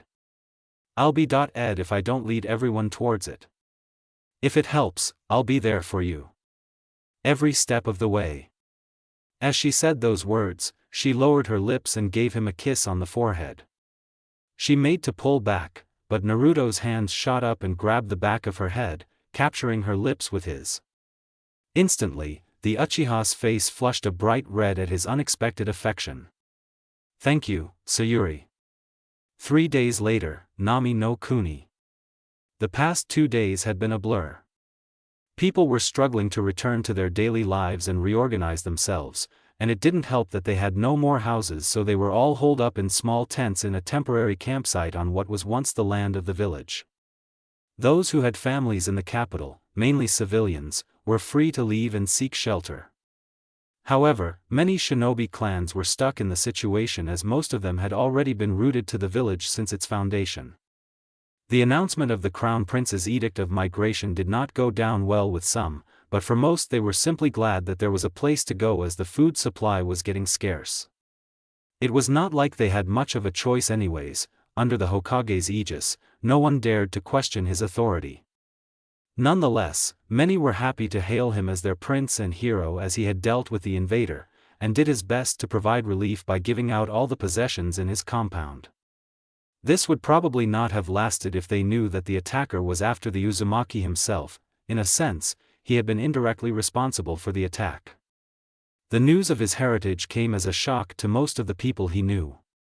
None had seen it coming as the empire was practically unheard of for his generation. However, they were glad that it was someone they knew who had the reins, so they just went with the flow with today's exodus. After crossing the Great Naruto Bridge into Nami, Naruto and Sayuri decided to pay a visit to Tazuna and his family, along with their retinue consisting of Yugao, Tsunade, Kakashi, Sakura and Shikamaru. Yugao became their personal servant due to her clan's vassalage, while Tsunade had to follow the Imperials as the whole affair constituted part of her job as Hokage. Meanwhile, the rest of the entourage had been hand-picked by the couple. Kakashi was in charge of their security, Shikamaru was their advisor, while Sakura was their physician. Their Imperial Highnesses are here, called Tsunami excitedly as she looked through the peephole before opening the door. She knelt down as they entered with their entourage, just as Tazuna pulled Inari down into the same position. This humble family pays its respects to the Crown Prince and Princess of Uzushio, greeted the village chief with his head bowed. Please rise, there is no need for formalities, Naruto said. Sayuri said, it's been a while, Tazuna-san, but certainly sooner than I had expected. Inari grinned and ran towards her as soon as he stood up. Wani-chan. Immediately, Yugao's hand reached for her katana, but the Uzumaki quickly gestured for her to stay her blade. The Uchiha smiled as she hugged the jubilant young boy. Setting him down, she ruffled his hair and asked, how are things going?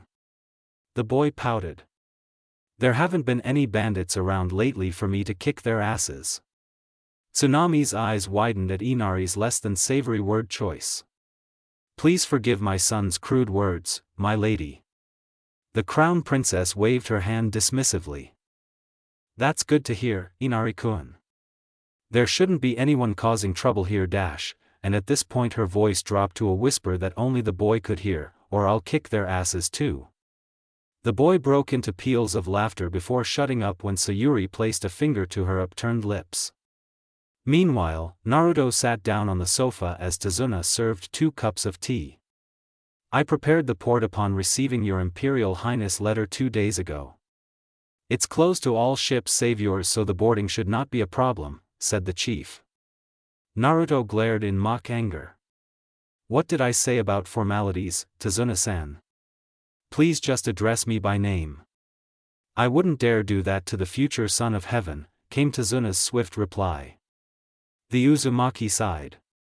Things seem so impersonal when titles are involved. Nonetheless, I must thank you for your service rendered. I don't doubt that today's port closure would have affected Nami's business severely. Rest assured, the Empire will compensate the county heavily for today. County? Tazuna repeated in confusion. Sayuri set down her cup after a sip. That's right.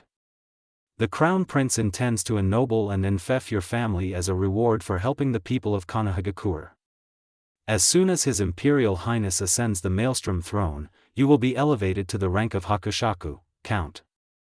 The man and his daughter gasped, and immediately tried to kneel but were stopped as the imperial couple grabbed them before they could. This lowly servant gives your Imperial Highnesses great thanks, cried Tazuna. The exasperated white-haired prince was about to swear, but held himself back due to the presence of the entourage visiting with him. Tazuna-san, this was also because of the shelter you afforded my dear consort while she was out of Konoha. For this too, I give you my thanks, Naruto explained before proceeding to empty his cup as a show of appreciation. Ni-san, can I ask you a question? Inari interrupted to the horror of his mother. Fire away. Why is your hair white? Naruto smiled. Let's just put it this way, a really powerful bad guy got us into a huge mess. While fighting him, the amount of power I had to use bleached my hair. Oh. Forgive him, my lord, for he knows not what he asks, the worried Tsunami pleaded hastily. It is fine, Tsunami-san. I was never one for formalities, Naruto assured as he stood up. Sayuri followed suit. Once again, on my people's behalf, I thank you for the hospitality. Till we meet again, Tazuna-san.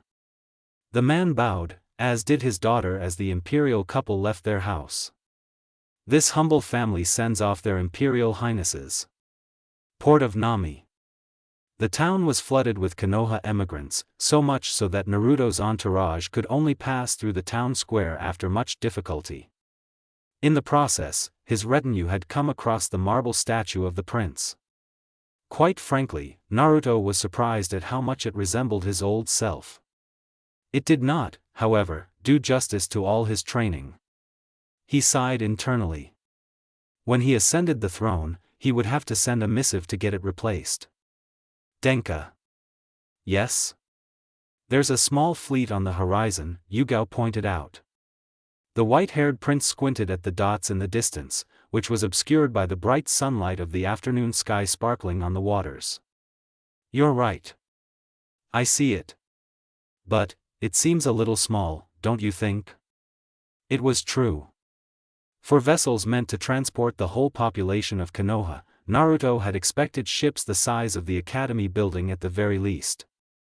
What was now fast approaching the shore were 5 watercrafts that could fit approximately 10 people each. Did you not specify the number of people to be ferried today? Naruto asked. The retainer quickly fell to her knees. I wouldn't dare, Your Imperial Highness. I did exactly as you had requested. He eyed the vessels. Then can you explain what is going on? Sayuri's eyes glowed a faint red in the afternoon light, scrutinizing the boats. My prince, it seems there is more than meets the eye. The Uzumaki raised an eyebrow, signaling for Yugao to rise as the watercrafts neared the pier.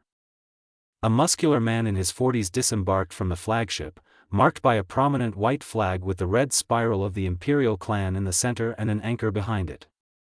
He was dressed in white and gray fatigues, and on his left arm there was a band emblazoned with the same symbol. The way the entourage surrounded Naruto and Sayuri made it obvious that they were the royals in question, and so the man knelt down, mirrored by every shinobi on board the fleet. This humble subject, the admiral of the Uzushio Armada, pays his respects to the crown prince and princess of Uzushio. Rise, admiral. Explain how we will move the entire population of Konoha with this small fleet. The man stood up and gestured at his black yacht, which consisted of one main compartment which housed the helm. My lord, the boats of the Armada are laden with seals, including one at the bow which sucks in water and jets it out from the stern in a highly pressurized form, propelling the boat. Another one employs Jakuken ninjutsu to store anything in a separate dimension. Show me, came another voice on board the boat, startling the man slightly. It was a shadow clone of the prince. The admiral nodded. He formed a few hand seals, and a seal formula appeared on the surface of the deck. I see, it's a modified storage seal that taps into another dimension instead of just a seal. A circular opening materialized, exposing the large space inside that appeared to extend for miles in all directions. It was filled with slabs of rock for chairs, much like a waiting room except that it was the size of a town. This is one of the few vessels in the Armada fitted with such a seal. We use this for rescue and evacuation operations. The other boats that transport troops, like the 4 escorts we have today, have dimensions that are of a much smaller size. Ultimately, the aim is to possess small and light craft that can traverse the oceans quickly. Alright, that has alleviated my concerns. Thank you for the tour, Admiral. You are most welcome, Your Imperial Highness. Hours later. Even with all the crew trying their best to hasten the boarding process, it was only in the late afternoon that the last family got on board. The admiral signaled for his men to return to their escort vessels, guiding the prince and his entourage onto the deck of his yacht. My prince, may we have your permission to set off? With a nod, the small fleet of 5 left the port, sailing off into the horizon. Bay of Uzushio, evening. Your Imperial Highnesses, may I invite you to witness this sight, said the admiral who was personally helming the boat. The white-haired prince and his consort went to the front of the deck.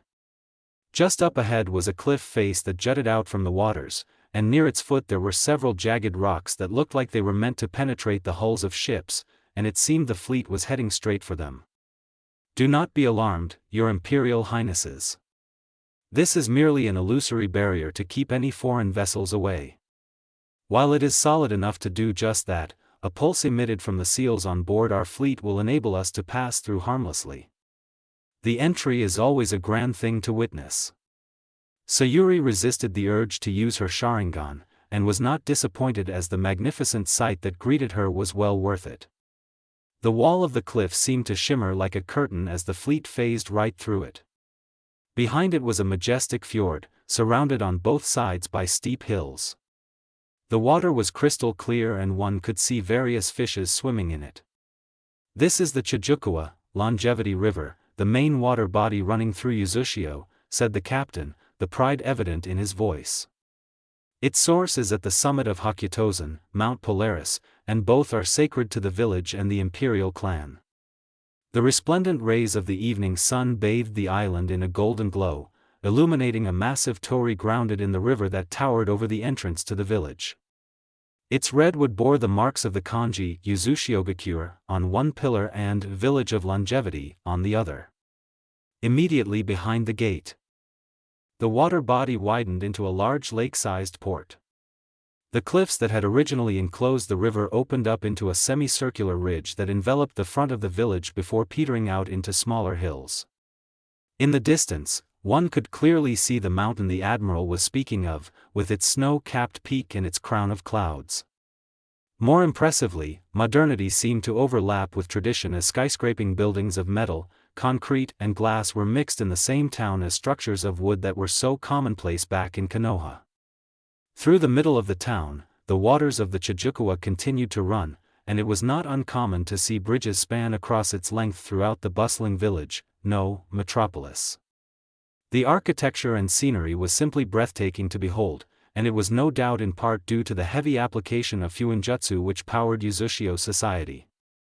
My sincerest apologies, Your Imperial Highnesses. We would typically have arranged to use a special waterway meant only for the Imperial clan to travel between the Kokyo, Imperial Palace, and the harbor, but regrettably we are unable to do so this time as we have all the citizens of Konohagakure on board. Naruto waved a hand in dismissal. It's fine. We will travel on foot to the palace. Oh, no, my prince. I believe the Kanecho, Imperial Household Agency, has arranged for a special party to escort Your Imperial Highnesses to the palace. The 5 boats came to a halt at the dock, and the soldiers began to set up the gangplanks. Immediately, the people the admiral had spoken of could be spotted in the midst of the crowd, clearing the path with a couple of horsemen surrounding a carriage. A sudden silence rippled throughout the townsfolk as they realized what was happening. Most turned to face the new arrivals, so the only people still moving were the 10 young men on horseback adorned in uniforms with red brassards around their left arms. They were led by an older man, wielding what appeared to be a short wooden scepter topped with a pearly white ball and a multitude of ropes sprouting from it like a rooster's tail. "Thank you for allowing me the honor of transporting Your Imperial Highnesses," said the admiral in earnest. "My colleagues from the Kanecho will now take over while we facilitate the movement of Konoha's citizens." He then genuflected, an action copied by his subordinates for the second time that day. "This humble subject sends off their Imperial Highnesses." Sayuri allowed herself to be helped down the gangplank by Yugao as a noblewoman should, while Naruto disembarked to meet the party, which abruptly halted their steeds and dismounted. The man wielding the scepter got on his knees, and impressively, the horses did too. Every citizen nearby followed suit, before eventually all at the port were in the same submissive position. This humble subject, the Chokin, Grand Steward, of the Kanecho pays his respects to the Crown Prince and Princess of Uzushio. "Welcome home, Your Imperial Highnesses. Everyone, please rise and carry on," Naruto shouted, his voice echoing through the respectfully silent port. The people did as they were told, and some began to cheer and whoop in excitement. The Chokin stood up and approached the white-haired prince. "My lord, please board the imperial carriage. Your loyal subjects will bring Your Imperial Highnesses to the palace as the Sessho, regent, seeks your audience." Regent? No one had mentioned anything about a regency in place at all. The Uzumaki threw Yugao a questioning look, to which she merely bowed her head. It seemed that she too had not heard of such a regent. "My prince, let us not delay. I too wish to know who this person is," said Sayuri as she moved towards the open-air horse-drawn carriage. Naruto nodded and entered the black carriage before helping her up. As soon as they sat down, the Chokin tugged on the reins of his horse, kicking it off to a comfortable gallop as the other escorts followed suit. Along the way, the locals who spotted the procession made way, and respectfully bowed. Some threw flowers, and many simply waved at the imperial couple from their windows. In short, they were given a hero's welcome, even without doing anything. It appeared that the imperial clan was popular in the village, and this regent probably had something to do with it, given that the Maelstrom throne had been unoccupied for 70 years or so. Every now and then, the carriage passed under arches and structures that the Chokin said was part of the metro. Sure, Naruto had heard of steam trains in the capital of Hai no Kuni, but he'd never seen anything this fast. They shuttled many passengers and moved at a speed the Uzumaki would say was faster than any horse he'd seen. Unfortunately, the man had said that they wouldn't be able to board the train like commoners, and the use of the carriage was steeped in tradition and was the only form of transport dignified enough for the imperial clan. At the back of Naruto's mind, he knew that he should have expected this lack of freedom. Sayuri had already told him about such a life in the spotlight, and it wasn't pretty. Nonetheless, he had a plan in mind to explore the village, and to do what he wanted. After a turn past a public park, they came to a large plaza that was mostly empty, with only palace guards donning the same red armband stationed along its perimeter. Each one knelt down as the carriage came into their field of vision, before two opened the central doors to the Mikado, Imperial Palace Gate, a giant granite gatehouse at the other end of the plaza.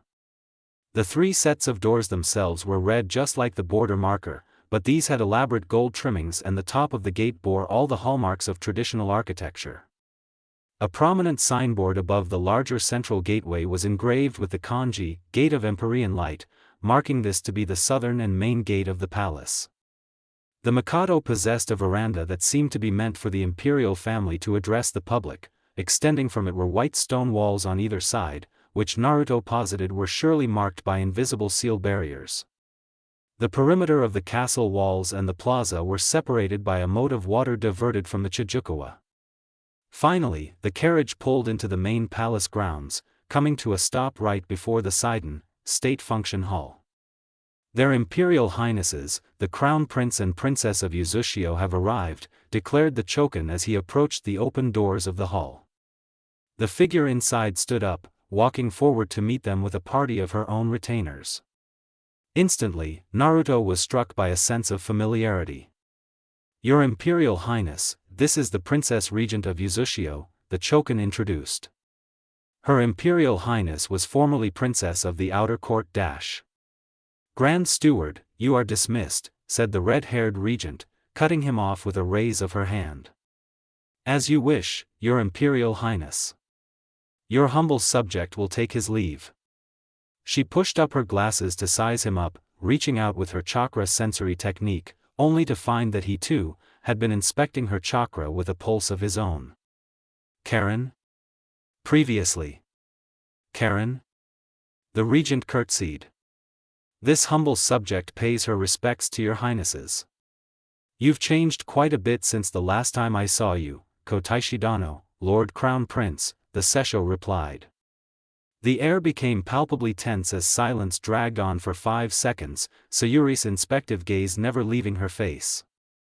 "The feeling is mutual," Naruto said finally, "and please, just Naruto." Karen beckoned for the couple to join her at a bench, where a retainer served cups of tea. "Well, I suppose the question on your mind right now is what happened after Orochimaru took me," said the regent after a sip of Uzushio's signature red tea. "He brought me to his base where he kept all his other experiment subjects," Karen said, "experimented on me and withdrew quite a bit of blood, too." Guilt and pity were the two things on Naruto's mind right now. He had inadvertently let this happen to her. "Then, weeks later, news broke that you killed him. We escaped, and I ran all the way for 2 years until I met a scout party from Uzushio which recognized my heritage. Now, here I am.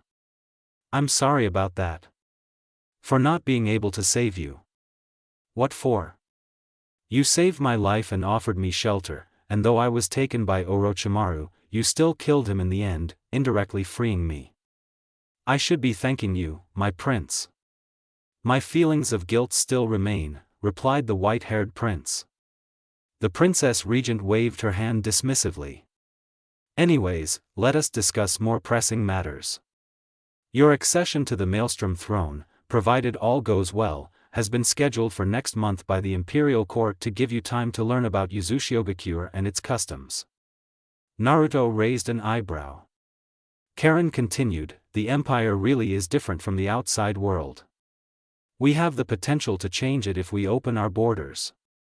I can see why people would be reluctant to do that though. The last time our borders were open, it didn't end well for Uzushio at all," said Naruto, "though I believe with sufficient preparation, this island could become a very fortified capital." Karen nodded. "I think that we're more than ready. The past 70 years of rebuilding in isolation without having to worry about external conflict has allowed the village to progress far in the development of fuinjutsu and technology. A year ago, our engineers discovered a method of travel that would allow us to dominate the skies. It's only a matter of time before these things can carry civilians for travel, cargo for trade or even be used for national defense. Aren't you excited about the possibilities, Naruto Dano? The Crown Prince smiled in return. Definitely. But before that, I've much to learn before I can help expedite this development on a global scale. Please, guide me. The Sesho's grin widened as she got up from the bench and curtsied again. Of course, my prince. Allow me to show you the town tomorrow, but for now I believe you need rest. The chief chamberlain will bring you to the Togu, Crown Prince's residence. Your humble subject respectfully takes her leave. The redhead's gaze landed momentarily on the Crown Princess, who had been silently observing her the entire time. With another smile, she turned and exited with her servants. As soon as the doors to the state function hall closed behind the entourage, Sayuri faced Naruto, her expression betraying her displeasure. Without looking, the Uzumaki could already sense her unrest and placed a placating hand on her lap. I don't like her, she said simply. Her husband said, I couldn't sense any deceit in her voice though. I don't see any reason why we should doubt her. I just don't have a good feeling about this. Yugao spoke up, sorry to interrupt, your highnesses. The chief chamberlain is outside. Send him in. Later. After a dinner of typical Uzushio cuisine, seafood caught from the Chijukawa, most of Naruto's retinue had retired to the servants' quarters in the Crown Prince's residence. The royals themselves, however, were a different matter altogether. The night was young after all. With a distortion of the air, they reappeared on a cobblestone path in the public park outside the palace. Sayuri's mangekyo reverted to its normal ebony color, the same as the color of the cloaks which they had donned for their short, uncurated trip to explore the city. The two took the nearest turn towards the main streets and leapt onto a rooftop before breaking off into a sprint. Down below, the city pulsated with the soft glow of electric lights, indicating that the sun's position in the sky was no measure of how active Uzushio citizens were. A sudden rush of wind caught their attention. Nearby, one of the metro trains had just pulled into the Imperial Palace station, the smooth hum of Whirlpool engineering being the only announcement of its arrival, as seals prevented any noise from leaving the confines of its tracks and kept the neighborhood free from noise pollution. The couple shared a look before jumping onto the platform from the closest ledge, ignoring the stares that other commuters gave them. As soon as the doors opened, they slid in to join the workers returning home. The peak hour was already over, leaving fewer aboard the train. According to one of the many maps on the train, they were on one of 9 lines in the Byzantine system that was Uzushiogakyo's main mode of transport. In fact, the train system didn't just stop in the village. The central station, which was nearer to Mount Hokuto, had tracks connecting to adjacent prefectures in Yuzu no Kuni. As the train came to a stop at Central Station, they figured they might as well drop by the next prefecture, Kyoto, capital's east, where the immigrants from Konoha were being housed. A quick transfer brought them on board the next train headed to Kyoto, which left the station shortly with a powerful acceleration of its engines. Sayuri gazed at the surroundings outside the windows as it blurred into a palette of night colors. She watched the hills in the landscape as they zoomed past with childlike wonder, before they were gradually taken over by ultramodern infrastructure which came into view after a minute of travel. It's beautiful, isn't it? Said Naruto with a smile. Was that a pout on her face? To think we missed so much because of that horse carriage ride, replied Sayuri, her eyes never once leaving the beautiful background. Kyoto Main Station, came the voice of a woman through a speaker. The pair alighted the train along with the crowd, exiting the station which was at the nexus of the prefecture's main shopping malls that extended for miles. In the distance, there was a mass movement of people towards towering apartment blocks, guided by bright electric lights and the glow of policemen's lanterns as they managed the flow of refugees. In Yugao's correspondence with the imperial court, there had been an agreement to house the citizens of Konohagakure in the suitably large, albeit dense estate, as the empire's citizens had yet to buy any of the flats in these 100-story behemoths. Civilians were assigned into what was essentially giant pigeonholes, whereas shinobi clans had the privilege of occupying several floors at once. Thanks to Fuinjutsu, however, each flat had more space on the inside than what it took up on the outside. Thus, within just several blocks of these buildings, the imperial government had successfully housed the entire refugee population. Moving them into their flats was a logistical nightmare though, and Naruto had taken the liberty of issuing free storage scrolls for each family to seal whatever remained of their house that they wished to bring to Uzushio. All in all, it seemed that the housing crisis caused by pain had been settled rather cleanly, plus, they were only to stay for about 3 years until Konoha was rebuilt, if Tazuna's estimates were anything to go by. "Come on, Naruto-kun, let's grab a coffee," Sayuri said, grabbing his hand and pulling him along towards a coffee shop situated along one of the main streets. Her palms felt cold to the touch, no doubt a result of the coolness that came with late autumn. Instinctively, Naruto shed his cloak with his free hand, draping it over his wife and earning him a look of surprise. She stopped and smiled at him warmly, cliché as it was, making his heart skip a beat, before clutching the jacket closer to her body. Arigato dash. The door swung open with a jingle of wind chimes as they stepped into the cafe, greeted by the sound of light jazz. "Welcome," said one of the staff, guiding them to a table for two located near the window.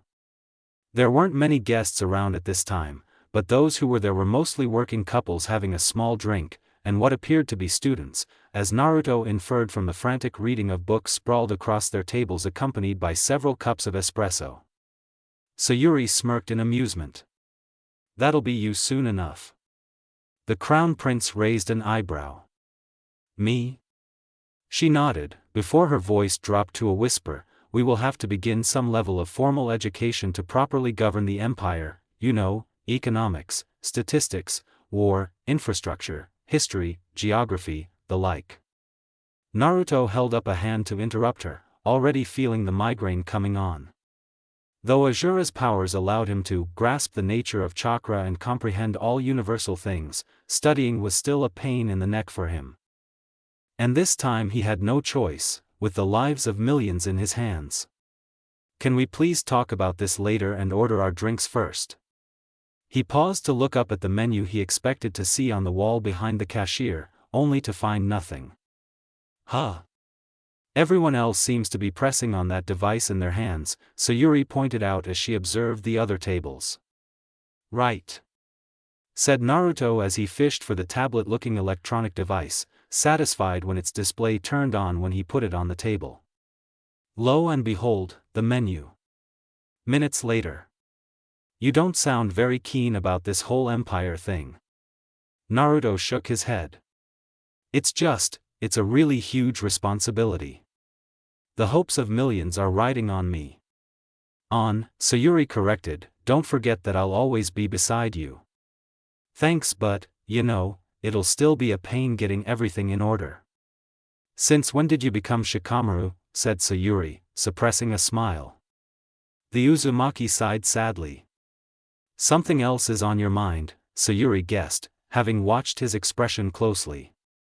He hated how she was right. How she read him like an open book, every time. "It's nothing." The red in her right eye turned to black as she blinked, regarding him suspiciously. Nonetheless, she kept silent, deciding not to press him further in spite of her worry. "Here are your lattes, sir, ma'am," a waiter said as he set down the two beverages on their table. "Thank you." Naruto eyed the drinks as soon as he left. They appeared unusual, and were certainly not something found back in Konoha. That was the reason they had ordered it anyway. Itadakimasu. Later. "It's crazy how 70 years of isolation could result in this, isn't it?" asked Naruto as he took the final sip of his drink. Sayuri brought the napkin down from her lips, nodding in agreement. "It's almost too perfect. There must be something wrong somewhere dash.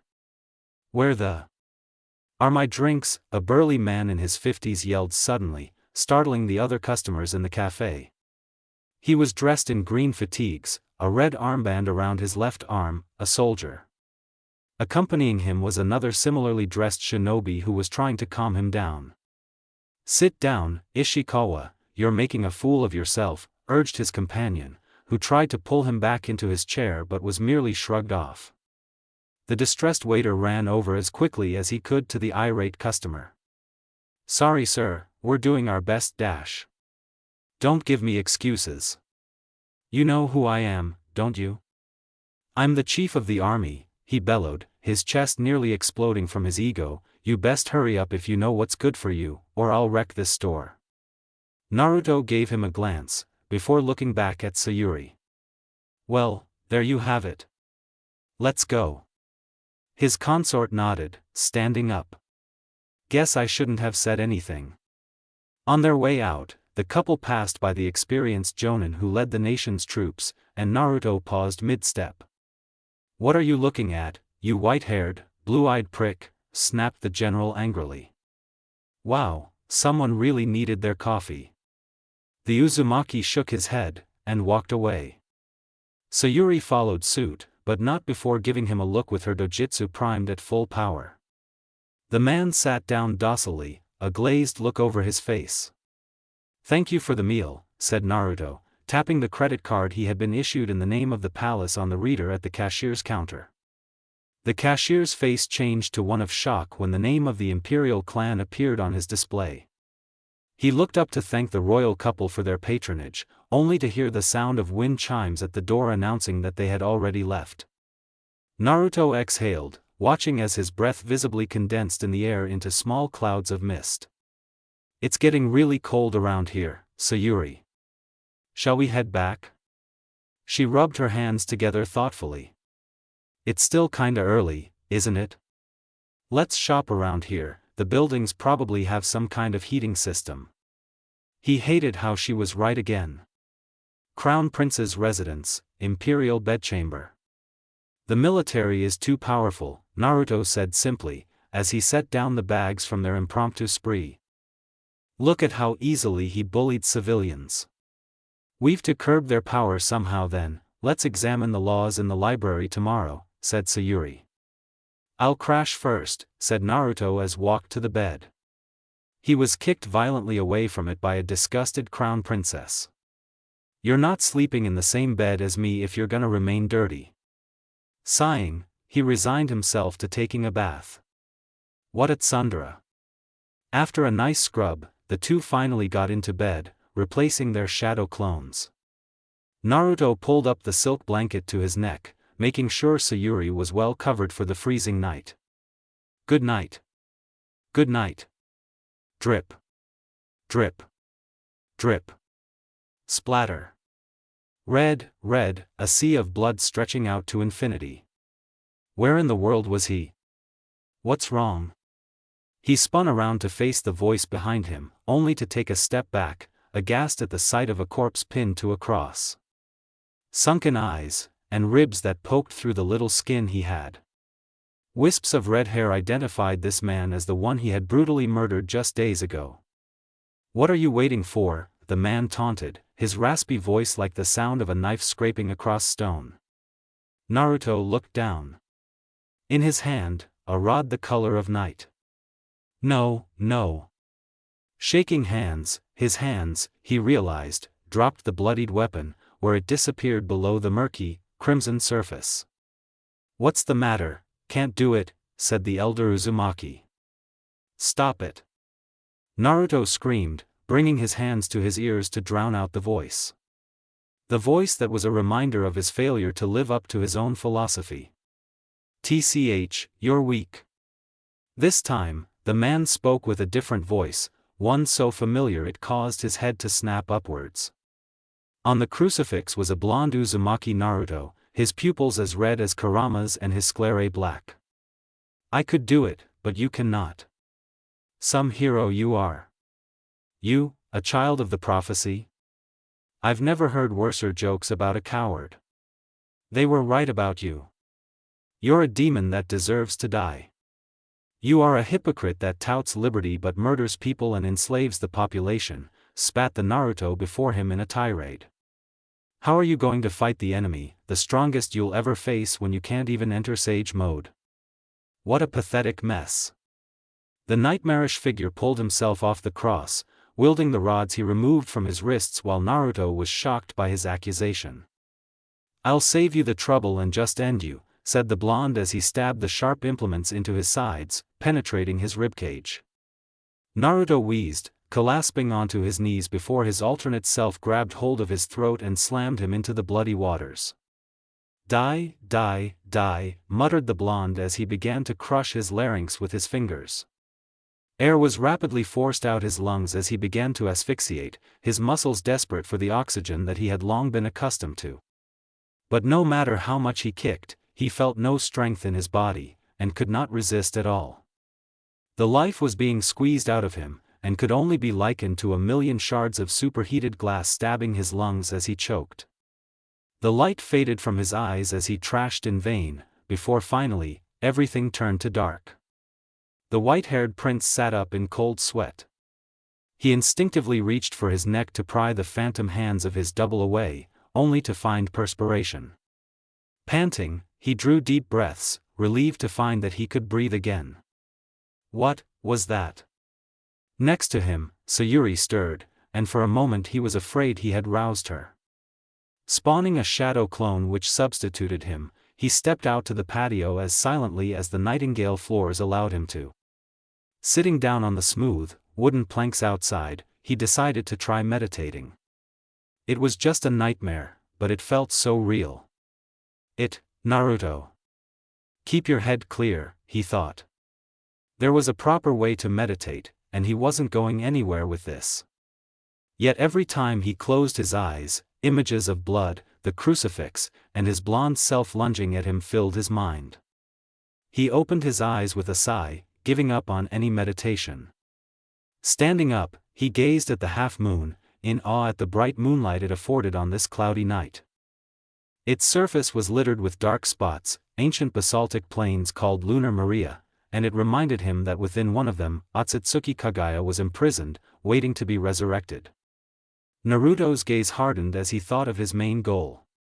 The past few days had been a blur, with him distracted by the whole imperial family business. If he had to be honest with himself, there had not been much time for him to get in touch with himself, to reflect on his actions and his aspirations. For one, it was obvious that he was still traumatized by his own actions against the Akatsuki leader.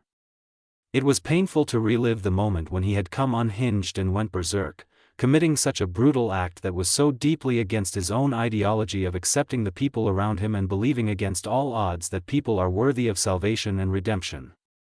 For that matter, was it even his philosophy? Or was that what Azura had expected him to live up to? Secondly, he had to deal with the immigration of Konoha's refugees, which was not an easy task at all given their sheer size. Also, he had plans to rebuild the village and make it the new seat of Uzushio's government, but that also depended on how the other Kage would react to his announcement and offers of friendship. He would probably have to gather domestic support as well, something that would take a lot of time which he didn't have. Lastly, the ultimate battle was still in mind. He had no idea who the masked man was, though he had a good idea what he did with the Uzumaki's body. He was also quite possibly the last Jinchuriki alive, making him the only one standing between the world and literal Armageddon. And, was his past self right? Could he not enter Sage mode? He certainly didn't want to find out in the middle of a combat situation. Taking a deep breath, he tried to feel for the natural energy around him. The Zen garden before him definitely helped, its carefully arranged patterns of white sand, gravel, rocks and moss simulating natural landscapes of mountains, forests and seas. He felt the familiar sensation of natural energy entering his body, yet something was inexorably off. Natural energy was not mixing well with his chakra at all. Focusing, he tried to envision the assimilation of his chakra with the environment, but instead experienced the sensation of chakra swirling all over the place instead of blending into a potent mix. For that matter, with his innate ability to understand chakra, what he gleaned was that his chakra didn't even feel like it was his. He knew it was, seeing how it was emanating from his own coils, but there was definitely something different, something wrong. Kurama, what is up with my chakra? You were Azura warned you but you didn't listen, the Kyuubi snarled. What he means to say, spoke Azura for the first time since the day of the attack, is that your chakra coils have been irreversibly damaged by your overuse of the six-path sage mode. By healing all the villagers, you sacrificed what little power you had, and that ruptured your coils. I must hand it to Tsunade though, she managed to save your life and repair your system to a semblance of its former self. However, I have to relearn chakra control and senjutsu, don't I? The Otsutsuki nodded sadly. Starting from scratch is a small price to pay in light of what could have happened. I will do it. Wait, Naruto-kun. Have you figured it out? What to do with the curse of hatred? My presence weakens with its every appearance. The crown prince smiled. I'm still trying, Azura-san. But, I've a feeling that'll I'll have it down in this lifetime. Pine Chamber, Throne Room, afternoon. Your humble subjects pay their respects to your imperial highnesses, chorused the various ministers, all old men of varying seniority in the government. Naruto acknowledged their greeting with a nod, sitting down on the throne on top of a dais that lay at the end of a wide hall serving as the imperial government's place of assembly. He was joined by Sayuri and Karen on separate chairs to his right and left respectively. The rest of the courtiers remained kneeling along both sides of the central carpet which ended at the dais. Allow me to preface this meeting by first introducing myself to you all. I am Prince of the Blood Uzumaki Naruto of Kushina, Uzumaki Naruto Shino, and son of the Yondaime Hokage Namikaze Minato. As the last descendant of the legitimate male line, I am the first in line to the throne and thus heir apparent, barring the three deeds of old which will be brought forth today for the court to examine. On my right here is Uzumaki Sayuri, the last of the Uchiha, one of the four noble clans of Konohagakure.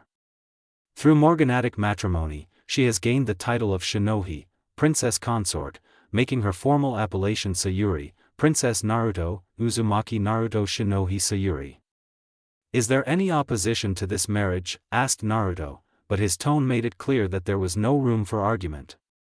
The courtiers present did not have much to argue about anyways. They weren't about to force the prince into another marriage when he had already been married before he gained his title. The Uzumaki were monogamous monarchs by tradition. Moreover, there were much more pressing issues to deal with. No? Then we shall move on with cross-examining the three deeds. I will let my retainer Yuzuki Yugao, the one you had tasked to watch over me, report on them should anyone wish to challenge my heir apparency. Yes, my lord, spoke Yugao as she strode up before the dais and turned to the ministers of the court. His Highness' first deed was playing an instrumental role in the breaking of Gado's monopoly over Nami no Kuni. My lord inspired the people, and led to a revitalization of the country with the building of the Great Naruto Bridge. As a result, His Highness gained the title of Hero of Wave. For my lord's second deed, together with Her Highness Princess Sayuri, they repelled the invaders during Suna and Oto's attack on Konoha. Demonstrating great skill, they managed to defeat two reanimated Hokage and the Jinchuriki of the Ichibi, even causing him to turn over a new leaf and restart the Konoha-Suna alliance. Furthermore, with his knowledge of Fuinjutsu, His Highness dealt a debilitating blow to the renegade Sannin Orochimaru, sealing off his arms and preventing his use of jutsu, which allowed him to be killed at a later date. Last but not least, His Highness most recently single-handedly defeated 7 S-class shinobi who had invaded Konoha in search of the Kyubi. They were leaders of the Akatsuki, and had caused an unprecedented amount of damage to the village, resulting in the exodus. After defeating the leader of Akatsuki, my lord sacrificed himself to heal all the survivors in the village of their injuries no matter how big or small, and survived with the intervention of Princess Tsunade of Mito. The proof of the first can be found in Konoha's mission records, the second can be proved with the minutes of a particular session of Konoha's council, while the last is within the collective memory of every Konoha citizen.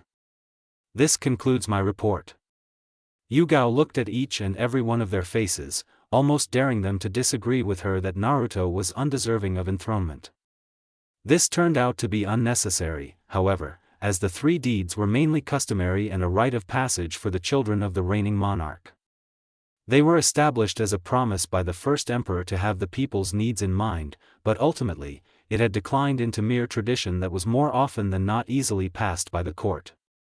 Moreover, the court was the one that had ordered her to launch an imperial restoration when the rightful heir was ready, and it would do them no favors to challenge their only hope of properly restoring the empire.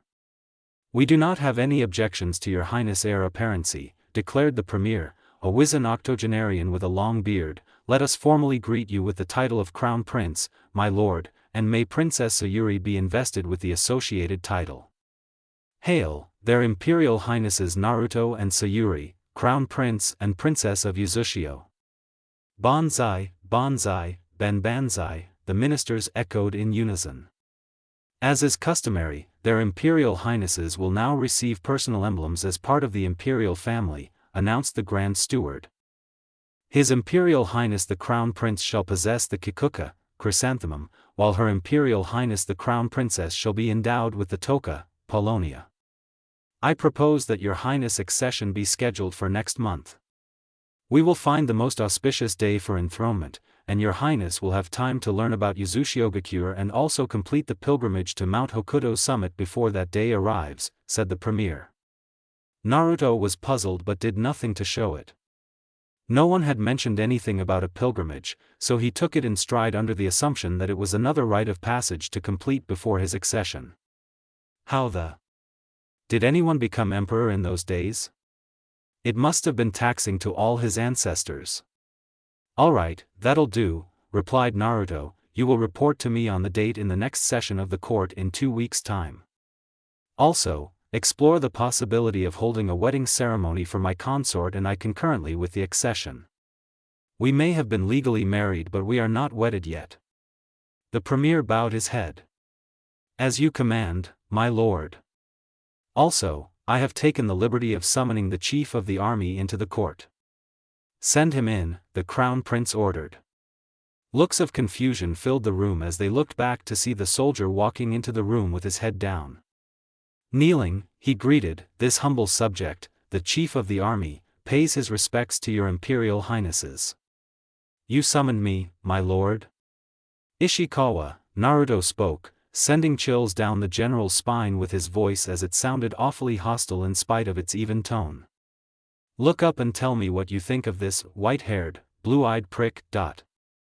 Later." The look on his face was priceless, said Sayuri with a smirk. Naruto smiled in agreement. Now that Ishikawa has been dismissed, I hope the Minister of Defense will find a better replacement. We have to rally the people together to strengthen the people's faith in the empire, and military officers abusing their authority is no way to go about it. Seems like you know what you're doing. You aren't doing bad at all, Naruto-kun, his consort said, before grabbing his hand and pulling him towards the largest collection of books in the country. The Imperial Library was a vast 20-story complex filled to the brim with shelves of tomes that spoke of ancient secrets, the Imperial family's hidden techniques and the history of the world that was not taught in Konoha. Conveniently, it was located near the Pine Chamber as well as the Emperor's work office, something Naruto was sure would come in handy in the future. Though much of the data was also stored in a supercomputer at the center of the library, there was no way Naruto could get through all these books quickly without manually reading them with his clones as there was only one such machine. Tajukage Bunshin no Jutsu.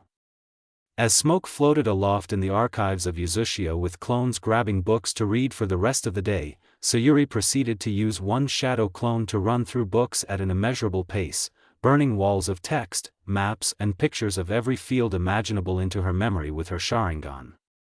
Meanwhile, the originals prepared to join Karen on the second part of their tour of the city. In the morning, the regent had shown them the businesses that ran downtown, the harbor, parks as well as schools.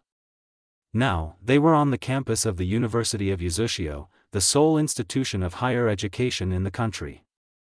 Here, there are several colleges which teach subjects pertaining to all kinds of fields. Of note is the Shinobi College, under which there is the School of Shinobi Arts which has the standard sectors of ninjutsu, taijutsu and genjutsu, as well as the School of Sealing Arts which has entire departments dedicated to the various types of fuinjutsu. At the end of their courses, graduates attain degrees in their fields and move on to their careers where they specialize in the many segments of Uzushio society. Esteemed students are offered places in the public service, and if they graduated from the shinobi college, they may even be commissioned as officers within the armed forces, putting them around high chunin to low jonin level. I see. It's so much more structured than what we have in other parts of the elemental nations, isn't it? Indeed. Admittedly, a well-developed education system was one of the first things that struck me as extremely advanced when I first came here, Karen replied. She brought them past a tutorial room where students were furiously scribbling lines of fuinjutsu script while a clock at the front of the classroom ticked down. Karen then walked them to the central plaza of the college, where students were casting techniques under the supervision of a professor. Breathe, he snapped, causing a student's fireball to balloon. This is like an advanced version of the academy, muttered Naruto. I suppose this is where we'll find the intellectuals we need for the government, said Sayuri. Die, imperialist scum, came the sudden scream of a young man on their right, blowing a fireball in their direction. Instinctively, Sayuri's eyes activated, causing a purplish aura to envelope the royals while the fire passed around them harmlessly. Meanwhile, their retainers had already found purchase on the student's arms and neck, pressing him to the floor. One of them slapped a chakra and paralysis seal on the man while the other reaped his legs from under him, subjugating him. Sayuri walked towards him, seizing the student with her Susanu's armored claw. In his mind's eye, an intimidating persona of death loomed above the crown princess, its piercing yellow eyes boring into his soul while the air around them warped in a black haze. At this, the three servants stepped away in slight fear, evinced by their subtle shivering when in proximity with the Uchiha. Chakra from Naruto flared a bright orange, outstripping Sayuri's deathly aura in both presence and power as a sudden wind engulfed the plaza. Put him down. Sayuri huffed internally and set him down, albeit reluctantly. All right then. Don't get your chakra riled up, Naruto. You've alarmed everyone. She was right. Activity in the plaza had ceased as everyone stopped to look at the commotion. Only the professor was rushing over to the retinue in worry. I'm sorry, Your Highness, pleaded the professor, I wasn't vigilant enough. Please spare me. The Uzumaki silenced him with a dismissive wave. As far as my knowledge goes about the laws of the land. Naruto paused as a shadow clone in the library dispelled, lèse-majesté is not a crime. But attempting to murder the crown prince constitutes high treason, which carries a heavy punishment. The man looked up indignantly at him. Kill me then. Give me liberty or give me death. Naruto shook his head as he raised his right hand in the seal of confrontation, dismantling the seals which had been binding him. I think you misunderstand. I have no intention of killing you, but I hope you keep what I said in mind, said the white-haired prince to the 20-something student as he helped him up. I want to talk to you, said Naruto, before looking around, preferably in a cafeteria of some sort. The student scowled. I will not conspire with the imperialists and betray the people. Shut up when the prince is talking, you ingrate, Yugao spat, he wishes to spare your puny life, so be thankful and cooperate. Clearly, she wasn't too happy about her master's wishes, but she knew she had no say in this. Naruto Sayuri started, but her husband was having none of it. Please proceed with my shadow clone, I'll take care of this personally. See you later.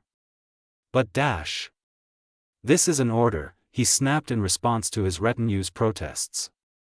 Sayuri glared at him, letting her anger be known, but he ignored it and got the professor to direct them towards the nearest establishment on campus. Shinobi College Canteen. The would-be assassin sat down next to his mark at a table situated further away from the rest of the crowd of students.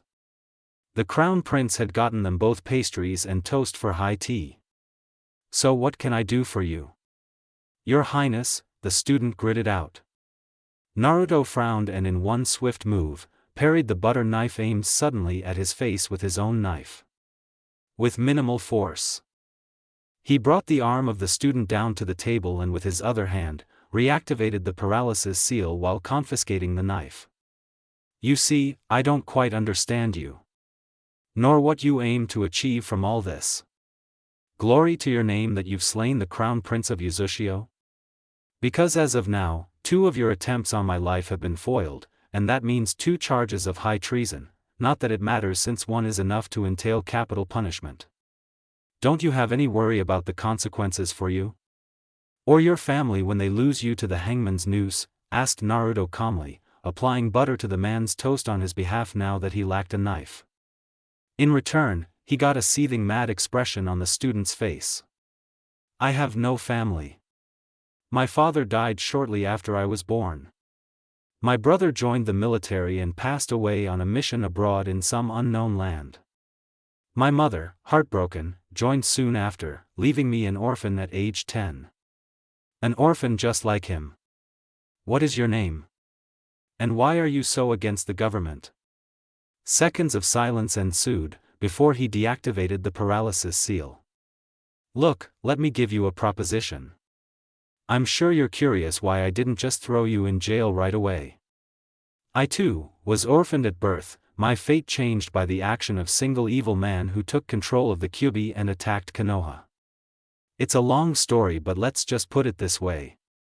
I'm all for peace, and better governance. I was only made aware of my heritage days ago, so I hope you will understand why I want to gain some perspective on the people's opinions of the current government. Now, my proposition is this. Since granting amnesty is one of my imperial prerogatives, that is exactly what I'll do if you cooperate and tell me what's wrong with the government that you would willingly risk your life to assassinate the crown prince. Here's your chance to speak out and improve the imperial government, or... I hate to say this, but you know what awaits you at the gallows. The student looked up at him, before deciding that it was the only option. I am Kayaba Tani, and my father was a prominent researcher in the field of fuinjutsu-infused shipbuilding. He had a breakthrough just months before I was born, but a rival of his claimed it as his own, bribing the court and suing him into financial ruin. The court stripped him of most of his assets and sent my family into poverty, which led to his depression and eventual suicide. My mother struggled to support my brother and I on her own, and when my brother was of age, he set off to join the military. He was ridiculed for our father's disgrace, and it is said that his superiors had orders from the court to send him on a mission they knew was doomed for failure. He never returned from that trip abroad. The whole time, Naruto listened patiently, nodding along. As the story progressed, however, he felt a deep sense of worry ripple through his body. This was the truth of the government under him. I can see why you are so dead set on bringing down the government. What then, is your opinion of the Princess Regent? The people seem to be in favor of the imperial government, at least, from the welcome I received yesterday, and I pegged it to the regent doing a good job. TSK. The people are sheep, your highness. The machinery of the government relied heavily on the use of propaganda to steer the nation through tumultuous times by increasing their morale and faith in the imperial court. I would regard anything the Sessho did with skepticism anyways, plus she's only been here for slightly more than a year, I doubt her moves are anything but a way to consolidate power. Naruto raised an eyebrow. That is a very cynical view on matters. The student snorted.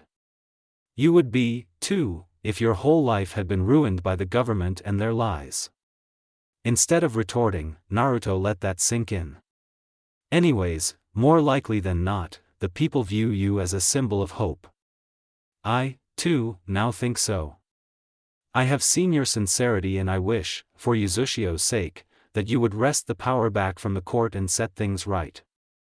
That the power that once belonged to the people under the first emperor's reign shall return to the people. Let this be the only thing I beseech of you, my lord, that you would rule justly. For then, I wish you would rule forevermore. With that, Tani stood up abruptly, and took a step away from the bench before getting on his knees. I deserve nothing but death for my treasonous actions, and it is with the utmost gratitude that I thank you for your mercy, muttered Tani as he kowtowed till his head hit the stone floor. Naruto rushed to help him up. I'm not having any of that, Kayaba-san. Thank you, for exposing the harsh truths of the court to me. I promise that I will restore justice, transparency and democracy to this empire. You have my word. Tanny smiled, unable to believe the tears threatening to spill from his eyes, nor that the words he was about to say would ever come from his mouth. Long live your Imperial Highness. Crown Prince's residence, later. Naruto winced as a clone of his dispelled, and the memory of Sayuri punching his lights out right before it did came to his mind, along with the rest of the tour they did with Karen. This, of course, was done in the regent's absence, and his simmering consort was on her way into the Togu. I don't understand you, Naruto. Why did you let him go? He tried to kill us. Sayuri snapped as the prince came into view. Oh boy, she wasn't going to like the fact that he had unofficially issued a pardon and decided to drop any charges against him then. Well? What do you have to say? Asked the Uchiha. Calm down, Naruto began, but it was instantly clear that the phrase was a mistake. Calm down? The expression on Sayuri's face told him that if he didn't spill what he had to say within the next 5 seconds, she would spill his guts across the Zen garden and add blood to the artificial seas. I was trying to understand his motivations, why he opposed the government. I thought that it would let me govern Uzushio better. Naruto retorted, walking into the main house. I don't get it, what's been into you lately? Why are you trying to do everything by yourself? You didn't even let me know what you were going to do. Sayuri shouted as she followed him through the corridors. That's rich, coming from you, Naruto replied without thinking, but immediately regretted saying it as soon as he saw her face change into one of hurt. I'm sore. Save your saliva, the Uchiha said as she stormed into their bedchamber. You're sleeping alone tonight, she added before slamming the screen door shut in his face. Naruto sighed. He felt she was being unreasonable, but he'd be lying if he said this wasn't at least partially his fault. Was he really making unilateral decisions? Yugao stepped in at this moment, with a thick blanket and a spare futon rolled up under her arm. Naruto-sama.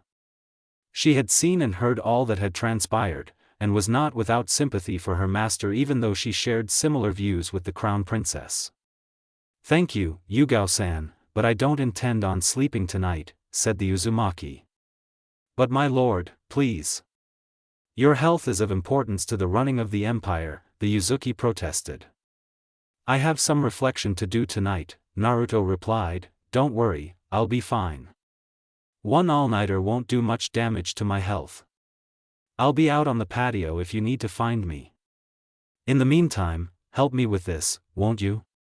After issuing his order, the crown prince left for the peaceful place where he had attempted to ponder on his philosophy just the previous night. Clones in the library were ordered to form more clones before dispelling themselves so that he could synthesize all the information day by day. Still, the influx of data and memories from all that studying was starting to take a toll on him, afflicting him with a headache.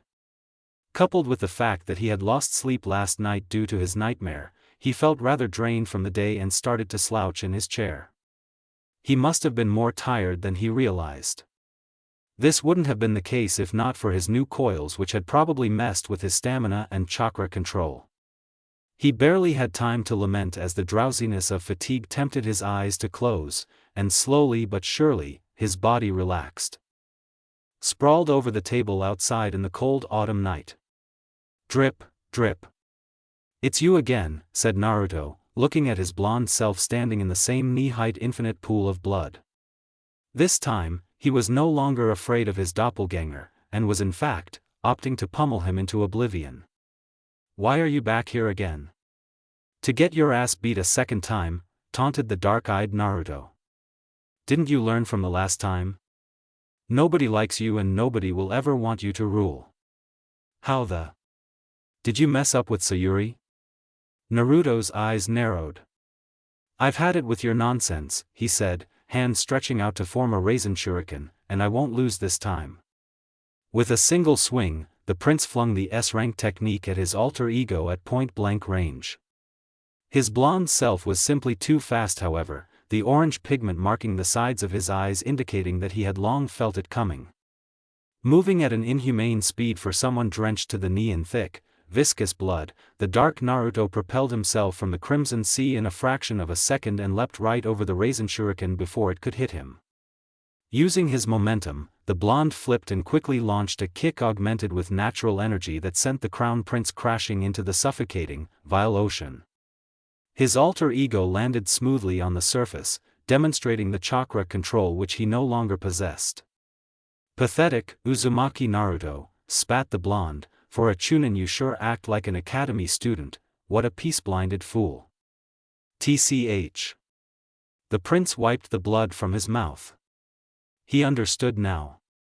The blonde was a reflection of himself in a time when he still had his powers. He would almost irrevocably know all of his tricks, all of his techniques, except with senjutsu and far superior chakra control. Or did he? If there was one thing. Kage Bunshin no Jutsu. This technique again, you keep using it as a crutch. In reality, it's just your way of avoiding loneliness, his alter ego said, but the truth is that you'll always be alone. Nothing can and will ever change that. Those words stung. Maybe he was right. He was a raw reflection of his mind, after all. For a long time, he had been feeling lonely. He had Team 7. Then when Sayuri left and Sakura studied under Tsunade, he became lonely again, losing himself in the process of arduous training with Jiraiya. Just days ago when Sayuri returned, his life was completed. And now, it was ripped apart once more, for he had hurt her and created a rift between them. He was truly alone, and perhaps no matter how many times he convinced himself, he was destined to always be this way. Naruto slapped himself. Since when was I turning into Neji? Since when was my past self so arrogant, so self-righteous in his ways? The Uzumaki stood up slowly, letting the blood cascade down his body. If you really are my past self, I'm glad I left you behind. I was truly blind after amassing so much power, thinking I could do everything on my own. Lies, said the blonde with venom, you are still doing things unilaterally. Why do you think Sayuri was so angry? The hatred-filled Naruto lunged at him with the celestial cloud-gathering sword, but missed as the original retreated with a few quick steps. His clone appeared behind the blonde and fired a knee at his back. Naruto's alter ego twisted away from the attempted ambush, smashing a fist into the clone which dispelled in an explosion of lightning. It might not have done much, but it was enough to distract him momentarily. And a moment was all he needed.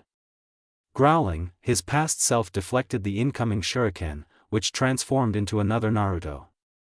Both white-haired princes then leapt towards the Sage Mode-enhanced copy. The blonde's dark eyes narrowed as he turned towards the original and thrust the sword towards him while dispatching the clone with a simultaneous kick. Naruto tried to evade the weapon, but only managed in avoiding a direct hit to his heart as the blade pierced through the right side of his chest. You're destined to fail, said his alternate self. As blood leaked down the side of his lips, the crown prince gave a crooked smile. Even with Sage Mode active, the prince was faster as he flicked the hidden kunai from his holster into his hand, whipping it blade first to his front.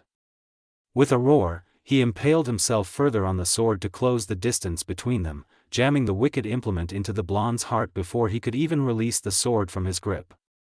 The dark eyes of the old Naruto widened as the orange pigment around them disappeared, almost as if his confidence in his knowledge of the prince's every move had betrayed him. Excruciating pain filled his chest cavity, but the damage had been done. He had triumphed and defeated his past self. In spite of this, the blonde managed a smirk. You may have gotten me today, Uzumaki Naruto. But at what cost? He didn't want to listen, but he couldn't stop the nagging feeling that he was right. After all, they were both dying in this nightmarish ocean of blood. I'll always be here, gnawing at your conscience day by day till you finally wither and yield to my power. Don't doubt it. You're making me wish I'd gone for the throat, muttered Naruto between labored breaths.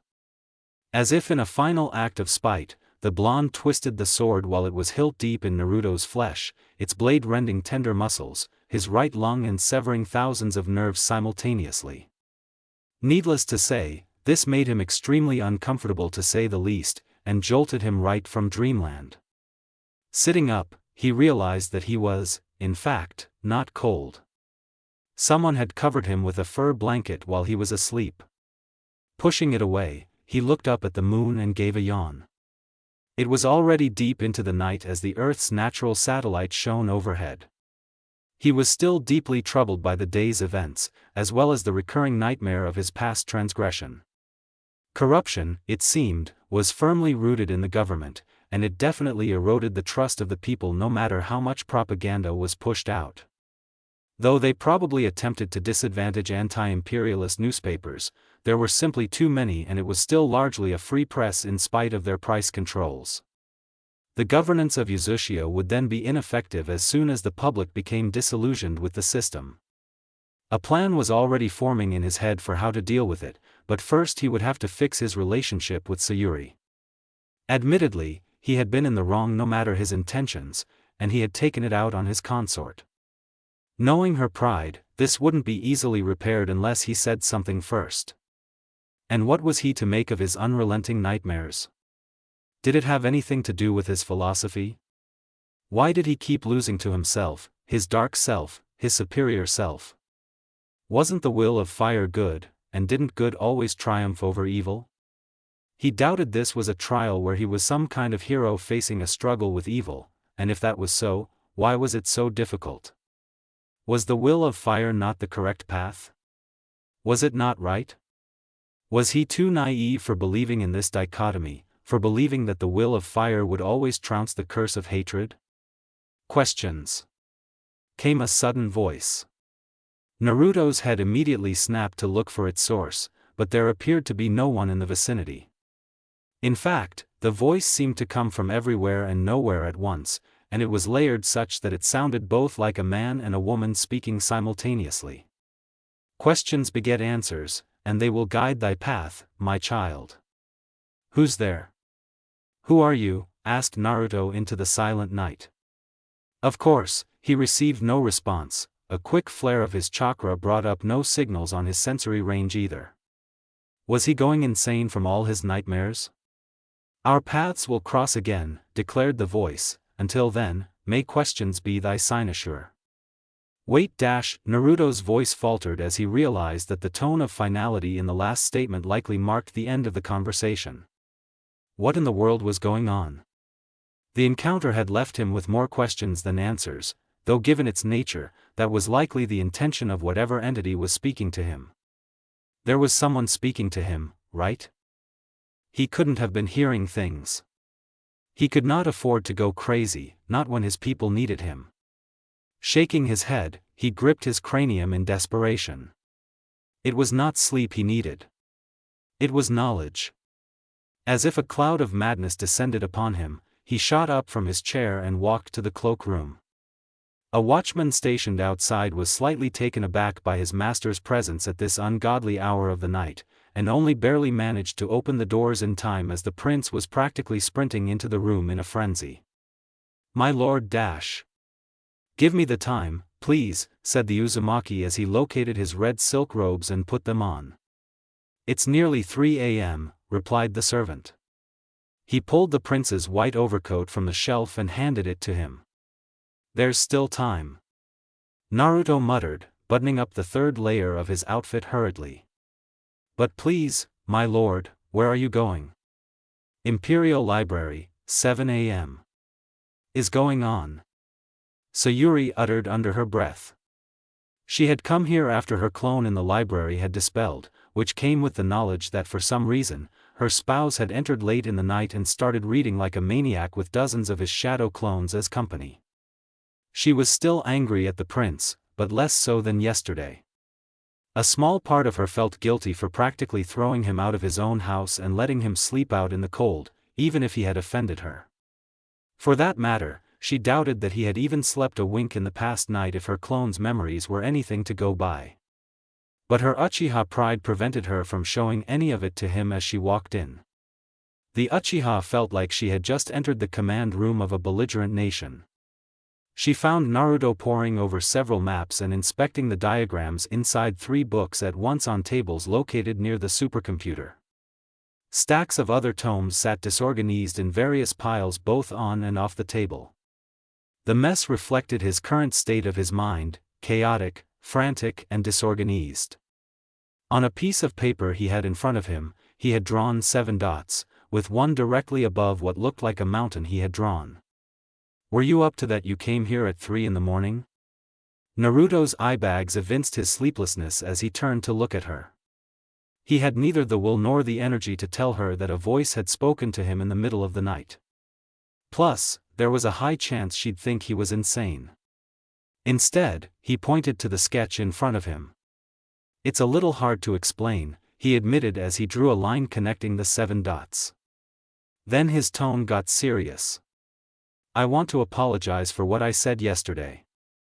I said things in the heat of the moment, things I shouldn't have said. Sayuri cut him off. "I get it. But that's not really why I was upset." Ashamed, he looked down, knowing she was more disappointed than angry. "Yes, I know I reneged on our promise to do this all together. Honestly, I know this isn't an excuse, but I've had a lot going through my mind lately, on whether I've been doing things the right way. I could tell something was up with you lately, you seemed more distracted than usual," said Sayuri. "Look, I guess I should have asked you, but I didn't want to pressure you. You could have told me what was troubling you." Naruto shook his head. "I didn't want to trouble you with what are my problems. Also, they're rather philosophical in nature and I think I needed a new perspective." There it is again. You want people to depend on you, but you don't want to depend on others. I know, that is rich coming from me, but still, now that we're not 2 but 1, I thought the least you could do was let me help you, Sayuri replied. "So, have you found the answer after all this?" "No answers, but more questions." "That was how I was told to find the answers I wanted," said Naruto, ignoring the fact that he had not informed her of the voice. "I was told to let questions be my cynosure. And I think I've gotten one step closer to sorting out this whole mess that is my Crown Prince Uzumaki." Naruto, came the voice of Karen abruptly at the entrance of the library. She was donned in formal attire, as if she had just attended a session of the court. She was flanked on each side by 3 armed guards, and even without his sensing he could tell there was nothing good about what was about to unfold. He proceeded to dispel all his clones as he walked up to her. "On the recommendation of the Imperial Court, and with my authority as Princess Regent, I hereby place you under arrest." Naruto gritted his teeth.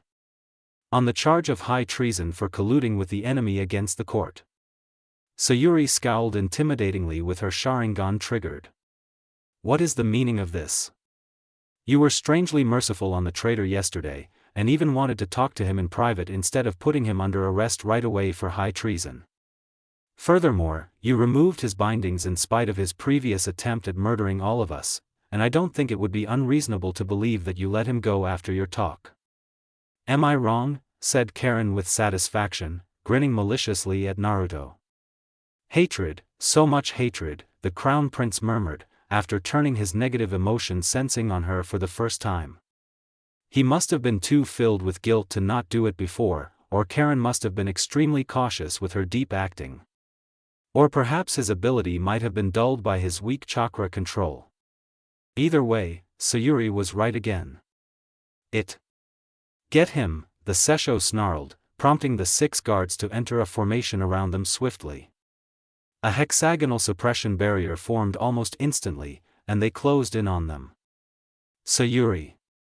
The Uchiha did not need to be told twice, activating her Mangekyo ability at once and whisking them away. "Apologies, Your Highness, but their highnesses got away," said the captain of the squad somewhat nervously. "That much is obvious," Karen replied with displeasure. She walked further into the library, and came to the table which Naruto had been occupying for the past few hours. Studying the diagram, with the word cynosure scrawled repeatedly on accompanying papers, it was not long before she arrived at the conclusion that it was an important clue to where Naruto had gone. Cynosure, the guiding constellation. "Why, Your Highness?" "Tell me, Captain. What do you know of Ursa Minor?" "Well, my lady, it's a constellation in the sky near the North Celestial Pole, so it was used for navigation in antiquity. More specifically, sailors looked for its brightest star. Polaris, said Karen with steel in her voice, causing realization to dawn on her guards' faces. Prepare your men, Captain. They're headed for Mount Hokuto. Previously. Prepare your men, Captain. They're headed for Mount Hokuto. But, my lady. It's forbidden for anyone to enter the sacred mountain, on pain of death. Only your highnesses of the imperial clan can pass through the barrier set up by the first emperor, pleaded the captain. Karen scowled. So be it. We'll use another way to draw out that worm. Foothills of Mount Hokuto. Before you say anything, I'm sorry for doubting you. You were right about Karen, said Naruto in response to his wife's "I told you so" look. So what did you gain from the man yesterday? And why did you want us to come here of all places? It's a long story, so let's start walking. I'll tell you more on the way, he replied as he began to hike upstream along the banks of the Chijukawa. I learnt that the imperial government was corrupted, with the court taking bribes and keeping the people in place with propaganda, Naruto explained. Today's events kinda corroborated that.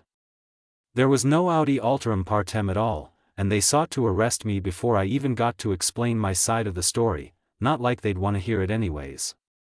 I wouldn't bother standing a trial where they were both the judge and the jury. So would I be wrong to guess that they were also the reason why Ishikawa was in power? And that they saw you as a threat after you dismissed him? Nope, I don't think you're far from the truth. Given Karen's behavior, she might be in cahoots with them as well. I just don't understand why. Said Naruto sadly. His one and only known relative was against him. Why couldn't they just get along like before? Maybe she wanted to stay in power, and your sudden entrance into the situation disrupted that? Or maybe she just wanted revenge for you letting Orochimaru take her, Sayuri theorized, much to his chagrin. He didn't like being reminded of his failure. And somehow, something about the word revenge rubbed him the wrong way. What was up with that? How many people had gone astray because of that "ed" notion? Sighing, he continued the trek. You still haven't told me why we're here, Sayuri pressed. I've something important to tell you. As of now, my chakra coils are screwed up from the attack on Konoha. As in, I could have died if not for Tsunade kind of screwed up. So as a result of my new coils, I've to relearn chakra control and senjutsu, that is to say. I can't even climb on trees or walk on water. Sayuri's eyes widened. Yep. So every single leap I've made in the past few days could have been life-threatening if I'd missed the ledge, said Naruto. Thank Kami that even academy students learnt how to move quickly through trees before they learnt tree climbing, building the confidence they needed for shinobi movement in general. Still, that doesn't explain why you asked me to bring you here. Well, apart from having to restart from scratch in terms of chakra control, I've been having a lot of nightmares. Nightmares about what I did to the leader of the Akatsuki. It's also becoming harder to contact Ajura, and I've a feeling it's gotta do with my departure from his philosophy through my actions. Sure, I've retained his gifts of a powerful body that can contain natural energy without turning to stone, just like how you can still use the Rinnegan after casting Indra aside, but it means little if I can't use Six Paths Sage mode, as that requires me to be able to assimilate natural energy, not just hold it in. So while I was still musing about philosophy, I heard a voice. Don't look at me like that, I swear I'm not crazy, Naruto said. The Uchiha shook her head. Never mind, continue. This world was weird enough, nothing surprised her anymore. I told you what he, SHIT, told me before. That questioning my beliefs was the way to go, and that it would lead me to the right answers. And its last sentence to me was, may questions be thy cynosure. Thy?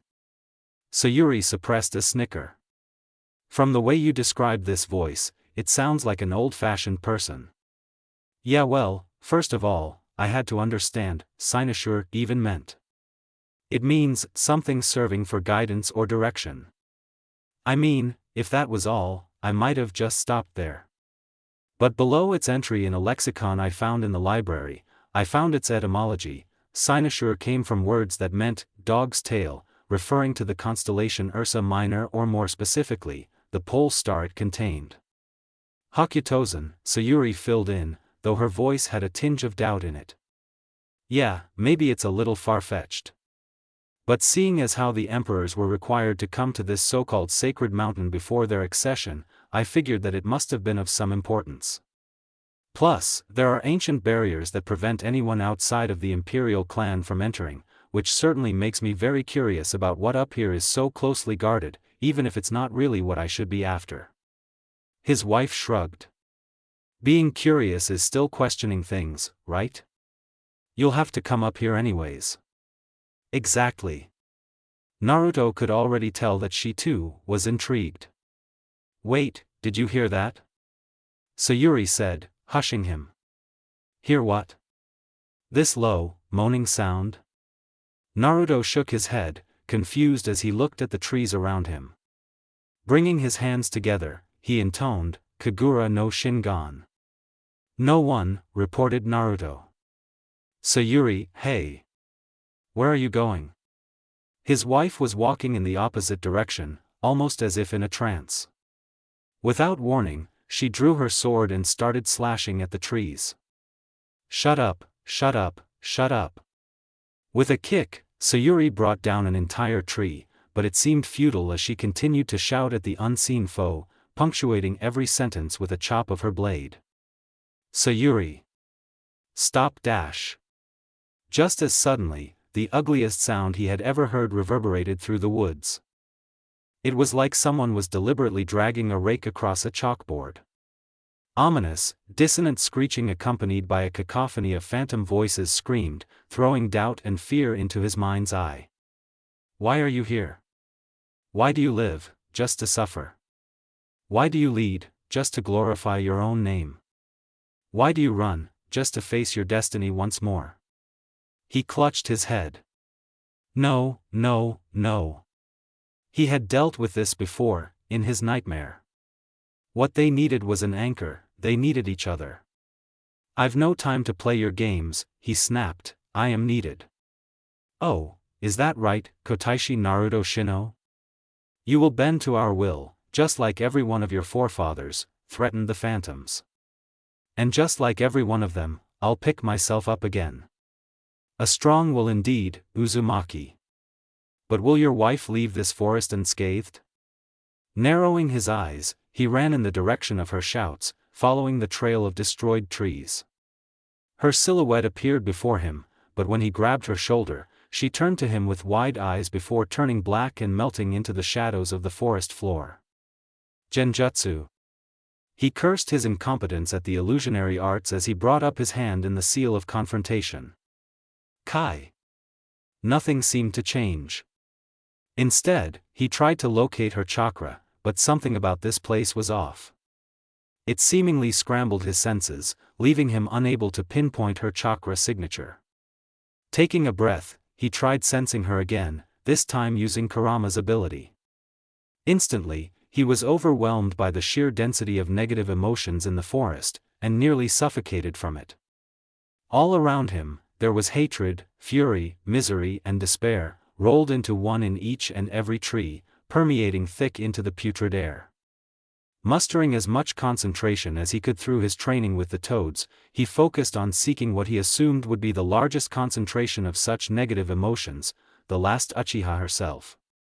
Establishing his target, he quickly sprinted through the undergrowth towards his wife. With Sayuri. Kotaishi Naruto Shinohi Sayuri, boomed the deathly voice. You are an uncaring wife, an unfilial child, and an unworthy sovereign. Slaying the only one in the family who really cared for you, betraying the one who loved you, and tarnishing the clan name with your dishonor. You do not deserve where you are today. You gave in to the evil of ages past, to the founder of ninjutsu, your very own past life, craving power for your weak self, which is exactly what you used to slaughter thousands heartlessly. You are hated, despised, and unloved by anyone. Everyone will keep you close, not out of love, but wariness of your power. You will remain in solitude for eternity as all your incarnations have. Her aura of hatred was bleeding visibly into the surroundings as a shroud of black, even darker than the canopy formed by the evergreen trees. "Silence," she roared, swinging her sword in an arc to the sound of mad cackling at her futile attempt. "It's pointless, Crown Princess. Know that the hatred against you is vast and unforgiving." Tears streamed down her face in angry rivulets as she discarded her sword in defeat. This place was sapping her will to live, draining her energy. She couldn't even seem to use her chakra. "Sayuri." She turned to face the direction from which came a distant call of her name, but it seemed muted, like she was losing her hearing. Only a throb, and a thumping of footsteps cut through the discordant symphony of the screaming forest, interrupting its crescendo with a cry as sharp and sudden as the first rays of dawn piercing through a pitch-black sky. "Sayuri, wake up." She experienced a sensation of being flung across worlds to the land of the living, waking up shivering in her husband's arms. "It's all right, dear," Naruto said, rubbing slow circles in the small of her back in a comforting manner. Hiding his worry, he smiled as he wiped the tears from her eyes. That was an expression he had never seen, nor wanted to see on her face: fear. And not just any fear. He knew that face all too well from every time he looked into a mirror. It was a fear of loneliness. She threw her arms around the Uzumaki tightly, weeping into his chest. "Hey, it's okay, you're safe now," Naruto said, as he patted her gently on the head. "I don't know what those asshole trees said, but regardless, I love you. I truly do, no matter what we've argued over. I'm not gonna let you go no matter the cost. Ever. We're gonna make it through this Ed forest and scale this mountain together. Nothing will stop us, and I mean it." Subconsciously, Naruto projected his own aura of warmth, making the trees around him shrink back from them. "Come on, let's get out of here," said Naruto, who made to stand up, but Sayuri seemed to refuse to let go. "All right, I'll carry you, but hang on tight," warned the prince before piggybacking his wife. With a sprint, he launched himself as fast as possible out of the forsaken sea of trees. In minutes, he found the Chijukawa, and a few more hours saw them bursting through the labyrinthine forest's tree line, with the river to their right. He was beginning to understand why there were barriers to keep the people out. Most people wouldn't have been able to make it out of the forest. Those dark woods whittled away at one's will to live, tore down their spirit and laid waste to their morale, convincing people that the easiest way out was to die. "Verily, my child. It's you again," Naruto replied, now calmer. It was the voice from before. "I can hear it," said Sayuri, who let herself down from his back and looked around but saw no one. "Ye cannot lay thine eyes upon me, for I am all around thee. I am boundless." "Who are you?" "Thou shalt find out soon enough. I am thy guide on this pilgrimage. That is all contingent on thy willingness. Please, can you speak in the modern tongue?" Naruto interrupted. "Your willingness to follow my instructions." "How are we supposed to trust someone we don't even know?" asked Sayuri. "That is up to you, for such is the nature of faith. This mountain is sacred for a reason. It is a model of the three planes of existence, and you have just been through Yomi. A crown prince's journey starts with the forest of nightmares at Hokutozen's foothills, and ends upon mounting the summit. You're now on the portion that models the human realm, and before long you'll arrive at the headwaters of the Chijukawa, where you'll be cleansed so that you can reach the summit that represents Takamagara, high plane of heaven. What happens here? The mountain is in effect a pillar between the three planes, and is spiritually connected to them. Specifically, the human realm is where the heir apparent crosses paths with his ancestors and forebears, to seek counsel. Why couldn't this have happened before the forest? There was no longer any response, and Naruto felt that whatever it was had probably left. "Naruto, let's go. There's a long road ahead of us," urged Sayuri, grabbing his hand. They were currently on a gentle plain, and just up ahead there was a steep slope that led to a ridge. Mounting it was tedious, nay impossible for civilians, but they were shinobi, and their academic training had to count for something despite the envious environment. By noon, they had crossed the ridge, and passed a valley before reaching a snow-covered slope. The temperature had dropped by 6 degrees now, and the air was becoming a lot thinner, necessitating more breaks between legs of their journey. The couple then reached a recess that led deeper into the rock face, and stepped into it to seek warmth. The mouth of the cave was wide open, however, and the passage wasn't much warmer than the chilling slope outside. "Let's go inside," said Naruto as he pulled his coat closer. Wordlessly, she followed him into the darkness. One step forward, and he stepped into ankle-height water with a splash. Suddenly, the cave lit up as a specter materialized before them. "No, Two-chan. Ka-chan," whispered Naruto in wonder and disbelief, almost as if speaking louder would cause the apparitions to vanish. Running forward, he hugged his parents. The ghosts felt solid to the touch, and he could feel the warmth radiating from them in waves. As Kushina pulled back from the hug, she caught sight of the imperial emblem on his robes and sighed. "I don't know why we're here, but I can take a guess." "I thought I could have kept you away from my fate," his mother said sadly. Minato ran his hand through the back of his hair sheepishly. "Apologies, Naruto-kun. We thought we could bury this piece of the past into its rightful place." Naruto shook his head. "It's fine, Ka-chan. I do not fear my fate. It just might be the way to peace." Shaking himself out of his reverie, he turned back towards his wife, gesturing for her to come forward to meet his parents. Sayuri was still slightly stunned by their appearance and how much Naruto resembled them, but quickly snapped out of it and bowed. "It's nice to meet you. Oto-sama, Oka-sama." Minato raised an eyebrow at her choice of greeting, while Kushina smiled brightly at her. "You're Sayuri, aren't you?" "By Kami, you're as beautiful as Naruto said." She's right, my daughter-in-law does indeed have a face to launch 1,000 ships, Minato complimented. "You chose well, Naruto-kun. And please, Sayuri-san, just Tu-san and Ka-san will do." Both Naruto and Sayuri blushed, with the latter backing up slightly in embarrassment. "Certainly not as beautiful as you, Ka-san," the Uchiha replied. "I am undeserving of such compliments, Tu-san. And please, just Sayuri is fine." My, a sweet tongue too." Kushina grinned. "I'm sure Mikoto-chan would be happy to know that our children got married." "How old are the two of you?" "We're both 16 this year," Naruto answered. Minato nodded in understanding. In conflict, maturity does indeed come at a younger age. "So, you haven't explained why we're here," said Kushina, prompting a lengthy story about Konoha's destruction and the move to Uzushio, as well as the regent's plot against him. "Follow your heart, Naruto-kun.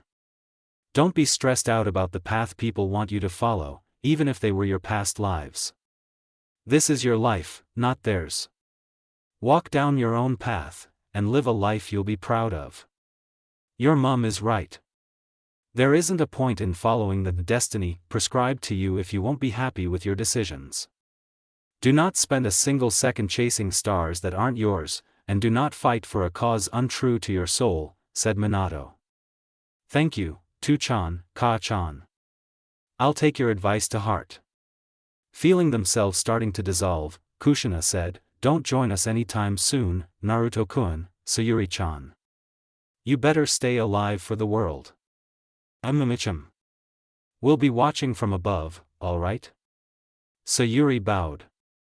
"I'll take good care of your son, Tu-san, Ka-san. Don't worry."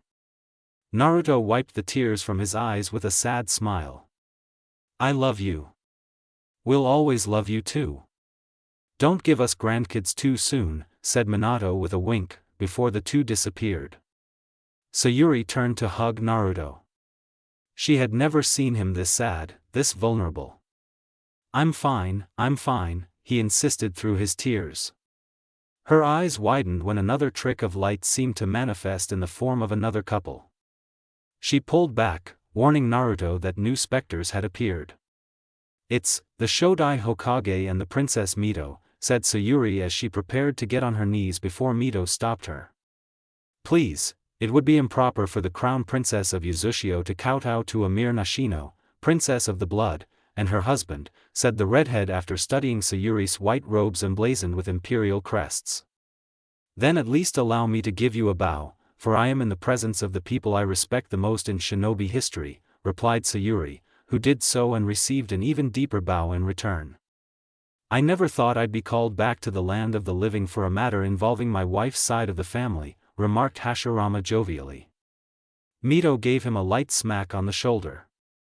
Right, etiquette, what service is expected from, wait, is that you? Uzumaki Naruto, asked the Shodai, upon inspecting the other person standing behind Sayuri more closely. The white-haired prince nodded, and gave a bow. It's a pleasure to meet you again, Lord Hashirama.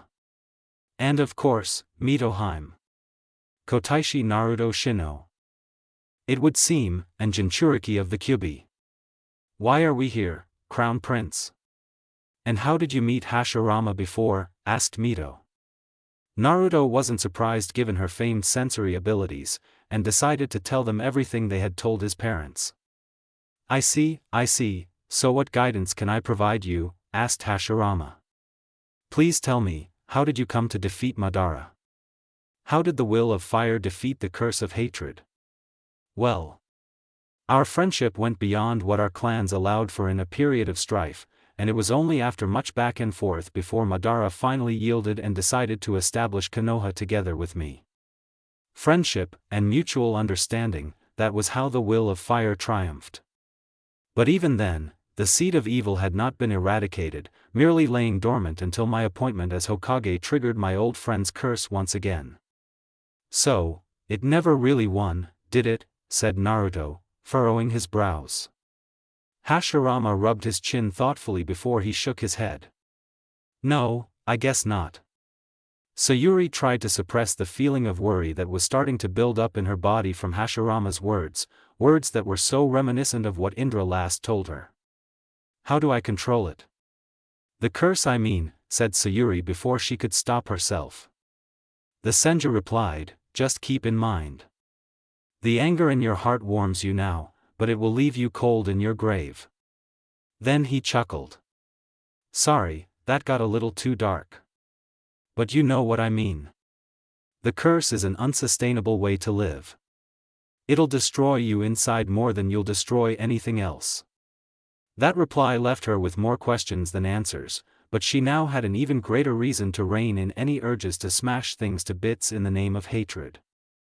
Mitoheim, what was your relationship like with Kurama? Asked Naruto. The imperial princess raised an eyebrow. Kurama? I mean, the Kyubi. It's his name. Naruto ignored the growl echoing in his mind. Mito laughed gently. I suppose that tells you much about my relationship with the beast, doesn't it? I sealed him within myself with a powerful fuinjutsu, suppressing him with my chakra and blocking out the negative emotions he would try to corrupt me with through love, a secret I passed on to your mother before she took over as Jinchuriki.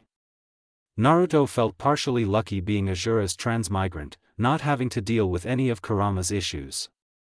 But he had also realized something, that love blocked out hatred, allowing Mito to effectively subjugate him. Thank you for your counsel, Hashirama-sama, Mitoheim. I have learnt something very important today. The Senju tilted his head to the side. Oh? So you're ready to sever the cycle of hatred? Naruto smiled. I'll do more than that. And what of this regent you've spoken of? Will you kill your own kin? Asked Mito. The younger Uzumaki stayed silent for a while, before shrugging. I'll cross that bridge when I get to it, Mitoheim. Till we meet again. The specters nodded, beginning to shimmer. Trusting in our descendants, said Hashirama with a smile, I guess that's the best we can do. I'm counting on you, Naruto-san. Hours later. Following the trail of water, they discovered a cave-like system in that recess which brought them to what looked like a hidden lake deep within the mountain. The only way to get to the other side was to swim, something they weren't very adept at but they thought they'd manage. Behold the source of the Longevity River, the Lake of Ablution, which demarcates the end of the human realm. Ascending the mountain beyond this point necessitates that you cleanse yourselves of the taint of hatred. Obey the nature of things, and you are in concord with the way, calm and easy and free from annoyance. Be at peace with yourself and one with nature, came the voice suddenly, making them step back from the shore. Naruto peered into the lake, barely seeing his reflection next to hers through the crystal clear waters that seemed to glow supernaturally despite the cave's darkness. Shrugging, he gave Sayuri a look before diving into the waters. He turned back to see if she had followed, only to see no one. In a near state of panic, he attempted to surface to get more air, but found that he had no way of telling where up even was. He faced the front again, and came face to face with his blonde self. Startled for a moment, he gasped as he retreated, and to his surprise, found that he could breathe. "Weakling, I'll crush you again," said the blonde, narrowing his eyes at the prince. Seeing as he could hear perfectly well underwater, the Uzumaki decided to ignore the physics of his reality and assumed he had entered some supernatural state where he could function normally. Naruto shook his head with a gentle smile. "I don't think so, not this time. Don't give me that look, it disgusts me. Why do you fight me?" "I'm you, and you're me," said the prince as he approached his dark-eyed doppelganger. "You're listening to Mito's bull. You'll never be able to flush me out with love," swore the blonde who lunged at him, fist cocked back. The crown prince smiled, parrying away his arm.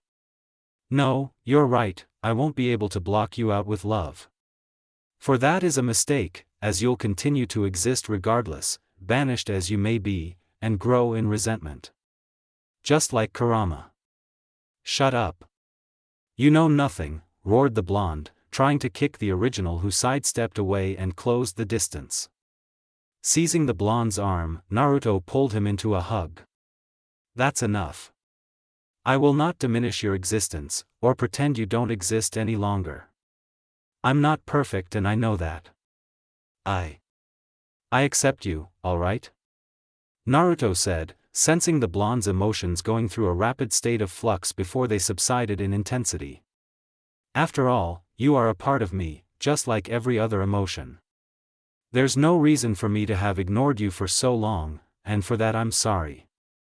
I accept that I wronged you, by trying to forcefully suppress you without acknowledging you, and I apologize for denying your existence. You are me. You were me.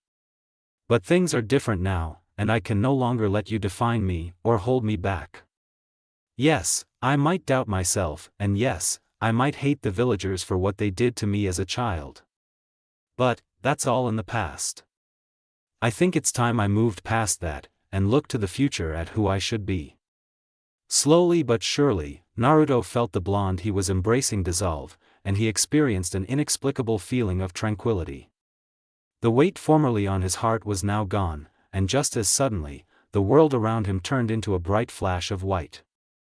Those who make channels for water control the water, makers of arrows make the arrows straight, carpenters control their timber, and the wise control their own minds. And so, the fetters have been shattered save one. "Arise, my champion," echoed the voice, causing him to sit up suddenly in alarm. He was now on the far shore of the lake, but Sayuri was nowhere to be seen. "Fear not. Your other half has battles of her own to fight, and she will make it out if she be worthy," said the voice, as if it knew what he was thinking. The Uzumaki stood up in worry, but couldn't ignore the calming atmosphere that had descended upon him. In fact, this place, it was brimming with natural energy, more than anything he had ever felt before. The presence of nature was much stronger here than in Myobokuzen. He felt a sense of harmony, a sense of union with nature. "Does that answer your question, my child?" asked the voice, its multilayered texture betraying its primordial essence. Naruto nodded.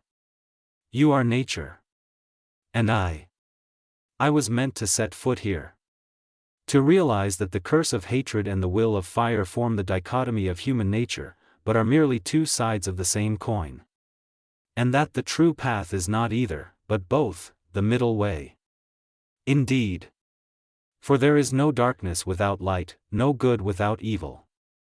Learn this from the river's flow in mountain cleft and chasm, loud gush the rivulets, the great stream silent moves.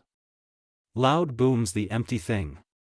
The full is ever calm, like pot half full the fool, like full pot the sage. And thou art the sage supreme, child of the prophecy, destined to bring balance to this world shaken by the machinations of extraterrestrial forces. Otsutsuki Kagaya, Naruto whispered. Almost as if she would break free from the moon had he spoken just a little louder. She of the ages past, descended upon this planet by a comet, bringing with her the seed of sin, the divine tree. In pacifying the people, she was corrupted by chakra, which she spread to her sons by blood. Her firstborn, sage of the six paths, was the first to wield the power you do today, the power of nature, the authority to correct the imbalance she had created in the world. I understand now. My task is to right wrongs, and to return nature to equilibrium, am I right? Yes. He who in early days was unwise but later found wisdom, he sheds light over the world like that of the moon when free from clouds. Damaged as you may have been, you have been cleansed by the lake of ablution, and the powers stripped from you during your abandonment of your philosophy now return in full force with the understanding that you have wrought from self-realization, being at peace with yourself and embracing your nature. Naruto approached the shore where the water lapped against the sands. This time, he saw his reflection, and was shocked at the sight of blonde locks framing his face. Furthermore, red pigment had appeared around and under his eyes, as well as on his forehead in a circle and a dot. You are the next sage supreme after Senju Hashirama. He too, had realized the need to end the conflict, and had gained my blessing. This form of senjutsu is superior to that of the toads and the snakes, for you do not just weaponize natural energy, but become one with it, holding dominion over the elements of nature to return balance to this world, and manipulating them with a mastery surpassing anything shinobi can do with chakra alone. This is so much responsibility. But it is rightfully yours, my champion. I would not have chosen you if I knew you could not bear it.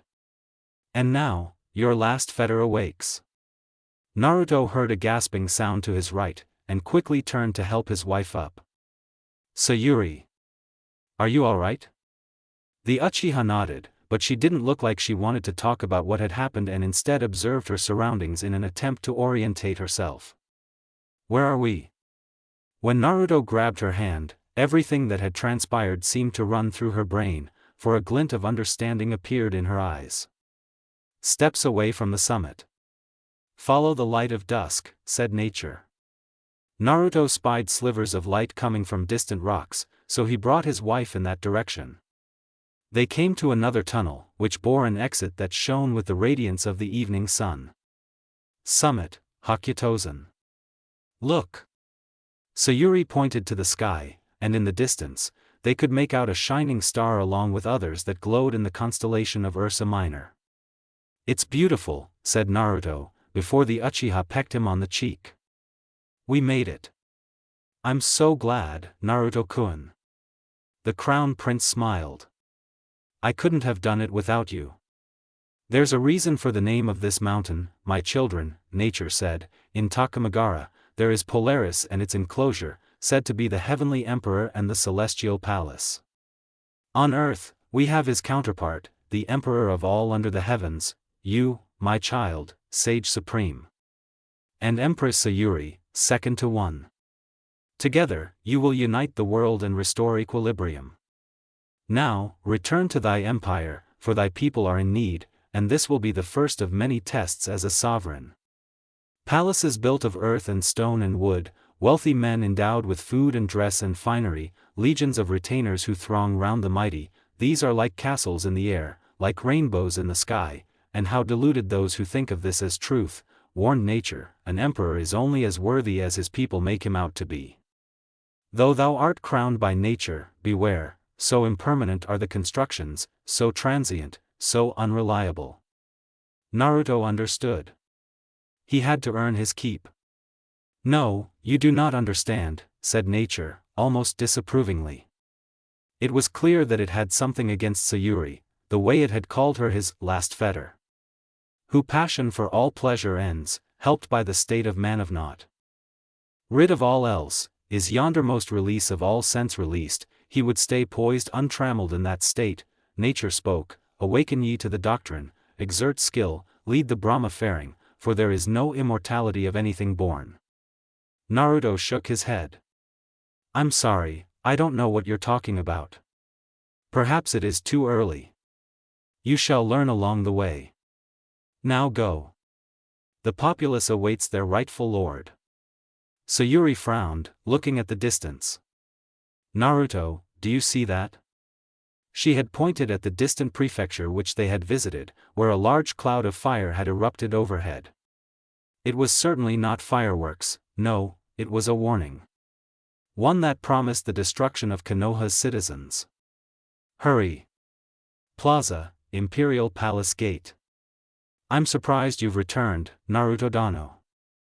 Surrender at once, demanded Karen at the veranda of the gatehouse, or I will firebomb the Kyoto residences and wipe out Konoha's population from the face of this planet. The prince raised his hands, allowing the guards near him to apply shackles which sealed his chakra away and absorbed it. Karen.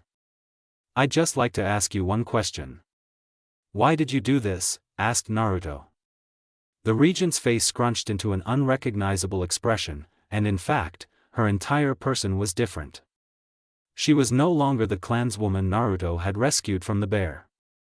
She was the Sessho, her gaze calculating, her mind spinning with unforgivable thoughts. Because you're a traitor that threatens to destroy the peace Uzushio has enjoyed for the past 70 years, Karen said finally.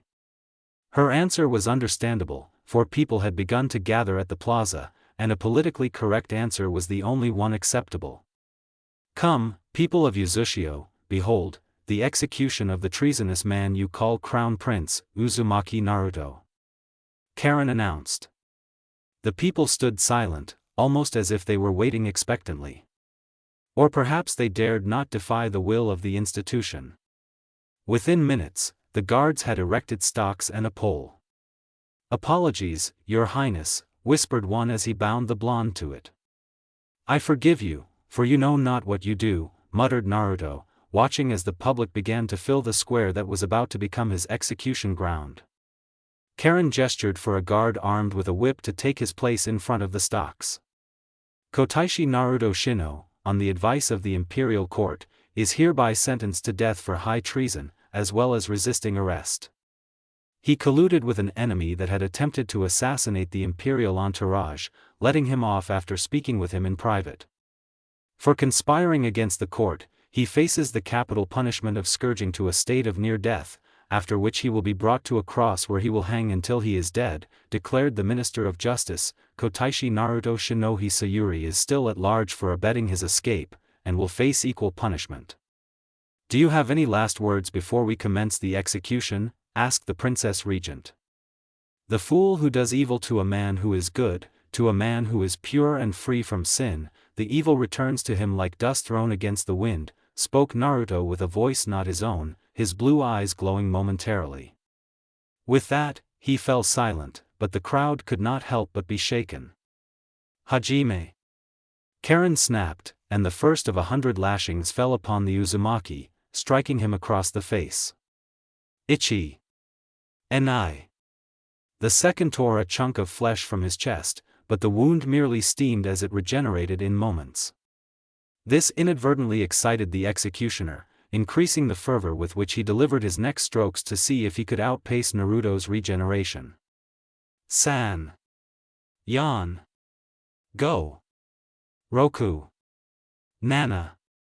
Hachi. Q. Ju, cried the executioner, counting each stroke as he went. Stop, came a scream from the crowd, so loud, so heartrending that the executioner actually halted despite himself. The people parted to give way to the person running up to the stocks. Stop, tyrant. What proof do you have to accuse His Highness of treason? Shouted Kayaba Tani. I will expose your corruption even if it will be the death of me. The regent's eyes narrowed in recognition. It's the assassin. Get him. Naruto's eyes widened. What are you doing, Kayaba-san? Get out of the way. It was too late, for the guards had seized him already, pressing him to the floor, and the crowd was starting to process what was going on. Do not be mistaken, assassin, Karen spat, it will be the death of you. Minister of Justice. The minister shrunk back in slight fear, before clearing his throat. Kayaba-san. You are hereby sentenced to death on the count of high treason for attempting to assassinate the imperial entourage. You will be scourged and crucified. You swore to do no harm to any citizen, did you not, Sessho Uzumaki Karen? Naruto said, forcing himself to be calm. You have not only forfeited the right to live among us, Kotaishi Dano, but under the laws of the Empire of Uzushio, you have forfeited the right to live at all, said Karen, ignoring him. You did not answer. Hajime, the regent ordered, but the executioner dared not raise his whip under the fierce gaze of the crown prince. Tell me, Princess Regent. What good do I gain from wanting to assassinate the imperial entourage, with myself included? It was premeditated, you traitor. You knew you would be left unharmed because of the precautions you took, Karen fired back, Hajime. Naruto warned the executioner with a look once again. It seems you are desperate to end this conversation. Are you afraid that I'll expose your corruption? Did you presuppose that I would have planned the assassination of the entourage with a man I didn't know from a place I didn't know, when only my wife, you and I were in it? And for what? To be enthroned? I was already crown prince. Gasps spread through the crowd as they begun to realize the flaw in this whole trial. Naruto smiled a little as he sensed the panic in Karen. No, you wish to collapse the court and consolidate power. Karen said. She did not even know why she was wasting time arguing with him when the execution should have already been underway. And you suppose the court and the regent should exert control over the monarchy as opposed to the rightful heir? Your words are far more treasonous than mine. Suddenly, a swirl of leaves appeared in the middle of the plaza. Apologies for my tardiness, Your Imperial Highness. But I have what you asked for yesterday. Just in time, Yugao-san, said Naruto with a smile. The shackles on him turned to stone due to an influx of natural energy, and with a flex of his muscles, the crown prince easily broke free. I have in my possession the ledgers and records of all the ministers, which reveal that they have been taking bribes. It seems the poison of corruption is not exclusive to primitive nations, said Yugao with distaste. The ministers were all taken aback, much more than the people were. The first to snap was the Minister of Justice, who pointed at the regent. It was her. It was her who made us do it, shouted the minister. Have mercy on us, Your Imperial Highness. Karen scowled at the ministers. All of you have been taking bribes? And you dare implicate me along with you all? Yugao said, Sessho Karenju, there is no point in feigning ignorance. You are complicit in this heinous miscarriage of justice as well, gaining support to displace the rightful heir and silencing the people's cries for fairness in return for facilitating many of their bribes. This goes against the first emperor's principles and will to be a leader of the people. The crowd started to jeer. Down with the regency. We want our own leader. We want the crown prince. Naruto held up a hand, and the people fell silent. I would not frame you, Sessho Dano, but I'm afraid your zealotry in attempting to have me executed without first acquiring evidence is rather incriminating, not to mention your recent treasonous remark, as well as threats to blast the people of Konoha off the face of this planet. I will of course not be a hypocrite, and will consider clemency for ministers willing to testify and cooperate with me in the pursuit of truth. Karen's mouth opened, then closed. It appeared that for once, she had nothing to say. Guards. Yes, sir. Take them away. All of them. Cheers and applause erupted spontaneously in the plaza. Banzai, roared the people. So this was the true face of Uzushiogakura's citizens.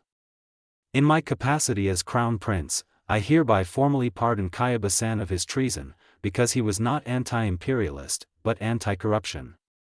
In fact, I have him to thank for exposing me to the evil of the court and the regent during our short conversation. Hail, the hero of Uzushio. The public's attention then turned to the man, with journalists snapping photographs of the moment to be immortalized in the news. Farewell, citizens of Uzushio. Rest easy tonight knowing you will be in good hands, said Naruto, before he disappeared. Crown Prince's residence, later. How did it go, Sayuri? The Uchiha walked into their bedchambers and discarded the black attire she had donned for her operation in Kyoto. Pretty good. I managed to disable the domestic artillery just as the Minister of Justice began to read out your sentence. There was a news broadcast on this huge screen on one of the shopping malls, so I saw everything that happened. Did I do well? She nodded, but there was no smile on her face as she walked up to him. Was the scourging rough? She traced her hand across his chest, her eyebrows scrunched in worry from what she had seen on the second lashing. The Uzumaki chuckled. Was that what you were worried about? I'm fine, Haim. I could take it. Then he embraced her. I'm thankful you asked. I'm glad you care, and never stop worrying about me no matter how strong I get. Sayuri squirmed under his affection. Don't be silly. I'm your wife. For that, I'm grateful. I don't think I would wish for anything else. Thank you. He kissed her on the lips, and received a blush in reaction. You know, we've kissed so many times but you're always still embarrassed by it, teased Naruto. Sayuri pulled away, an eyebrow raised. Is that right? She gently pushed Naruto onto their bed, and reached for the clasp that disrobed her garments. Let's see who's embarrassed after all this. From the kitchen table to the walls, the couple didn't stop until they christened every surface in the residence. And so, for the first time in millennia, yin and yang were brought together in the harmonious union of matrimonial bliss. Seems to be you, Naruto said finally, withdrawing from the body of Sayuri who laid next to him. TSK, you wish. But I love you too. Naruto caressed her hair, tucking a lock behind her ear. To me, that's the only thing that matters. One fortnight later. The Imperial Household Agency had sent retainers to return to the service of the Crown Prince's residence, after their initial removal during the search and arrest of the heir apparent. It was agreed upon for the accession to be brought forward to the closest auspicious date, and invitations were sent along with the treaties of friendship for foreign dignitaries to attend his enthronement. It was the morning of the Soki no Rei, enthronement ceremony. Naruto's servants draped the final outer robe of the elaborate sokutai over him, a golden yellow silk garment embroidered with stylized emblems of chrysanthemum flowers. They then handed the Crown Prince a shaku, an oaken ritual scepter to complete his attire. Your Imperial Highness, greeted Yugao with a bow, your humble servant shall bring you to the State Function Hall, where the presentation of the three sacred treasures will take place. We are not running late, are we? No, my lord, the ceremony is slated to commence at 8. We still have a quarter of an hour. What of Sayuri Haim? The Junihito is a complex dress indeed, your highness. Naruto nodded in understanding. Shall we see how she is doing? As it turned out, Sayuri was still busy being layered by a series of multicolored robes, each with their own names. Her hair had also been fixed in accordance with protocol, and makeup had been applied prior to his entry into the room. You look beautiful, Sayuri. The consort's eyes met his, and she flashed him a winsome smile before curtsying slightly. Please do not move, Sayuri Haim, said the retainer who was currently trying to don her train. An apron-like garment that was embroidered with adornments. My apologies. Your Imperial Highnesses, my grandfather the High Priest will arrive shortly at the Sidon to present the Imperial regalia. The delegates from the Land of Fire, the Land of Water and the Land of Wind have also just arrived at the port, reported Yugao. Are the Imperial Guard parties that we prepared to receive them already there? Yes sir, the trackers show that they are en route to the palace. Naruto grinned. That's great. Is the crown princess ready? Yes, your Imperial Highness, came the reply of the retainer who had been in charge of her dress. She looked relieved, much to Sayuri's amusement. State Function Hall.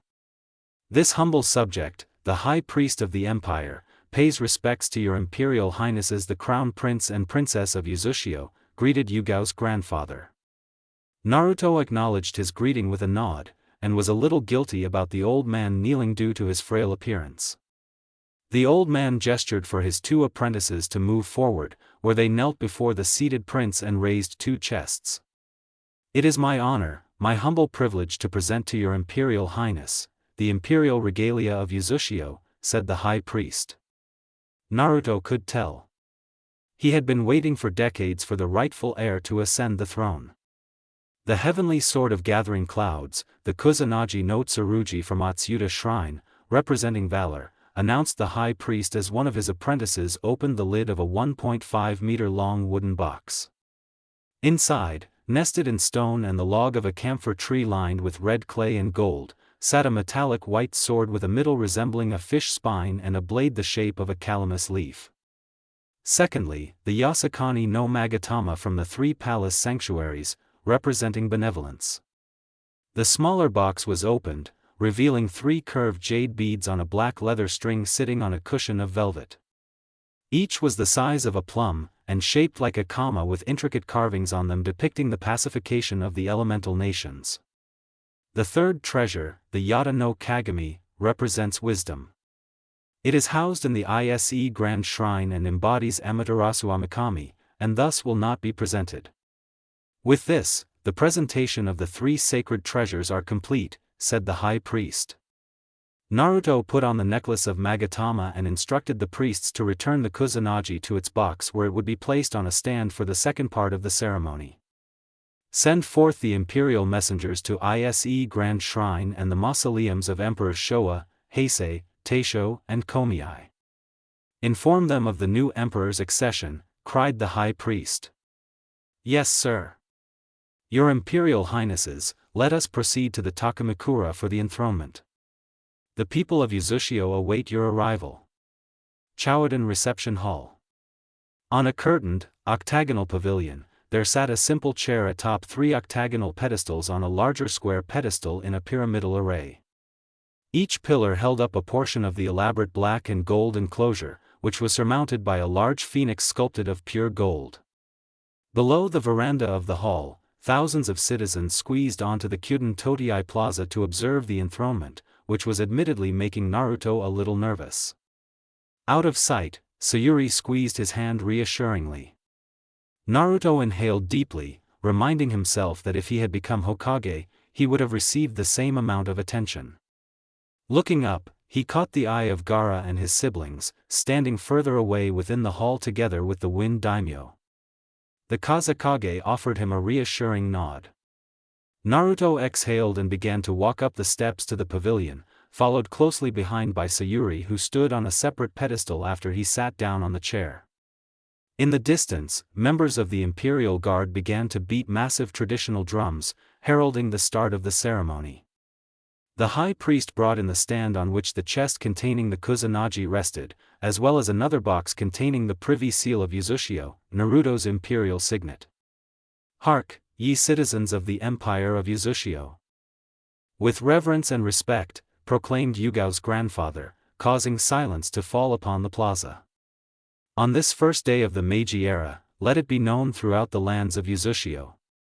By the grace of Amaterasu Amikami, His Imperial Highness Crown Prince Uzumaki Naruto is hereby enthroned His Imperial Majesty the Emperor of Uzushio, Son of Heaven, King of Kings, Lord of Lords, Conqueror of the Three Plains, the August One and Grand Duke of the Eastern Ocean and all dominions whereto belonging, Suzerain of Peace, Pacifier of War, Lord Protector of Nature and the Great Balancer.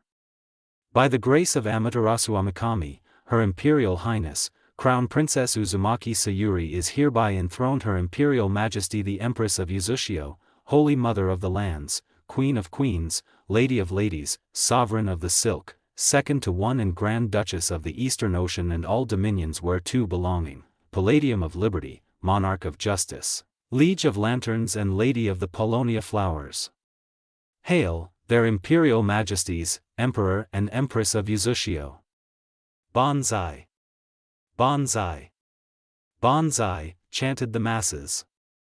Naruto stood up to the sound of uproarious applause, walking forward to the veranda which oversaw the plaza. Yugao handed him a scroll, which he unfurled to reveal a script that had been in the making for the past 10 days after much deliberation with his closest advisors. Hark, the proclamation of the First Imperial Edict.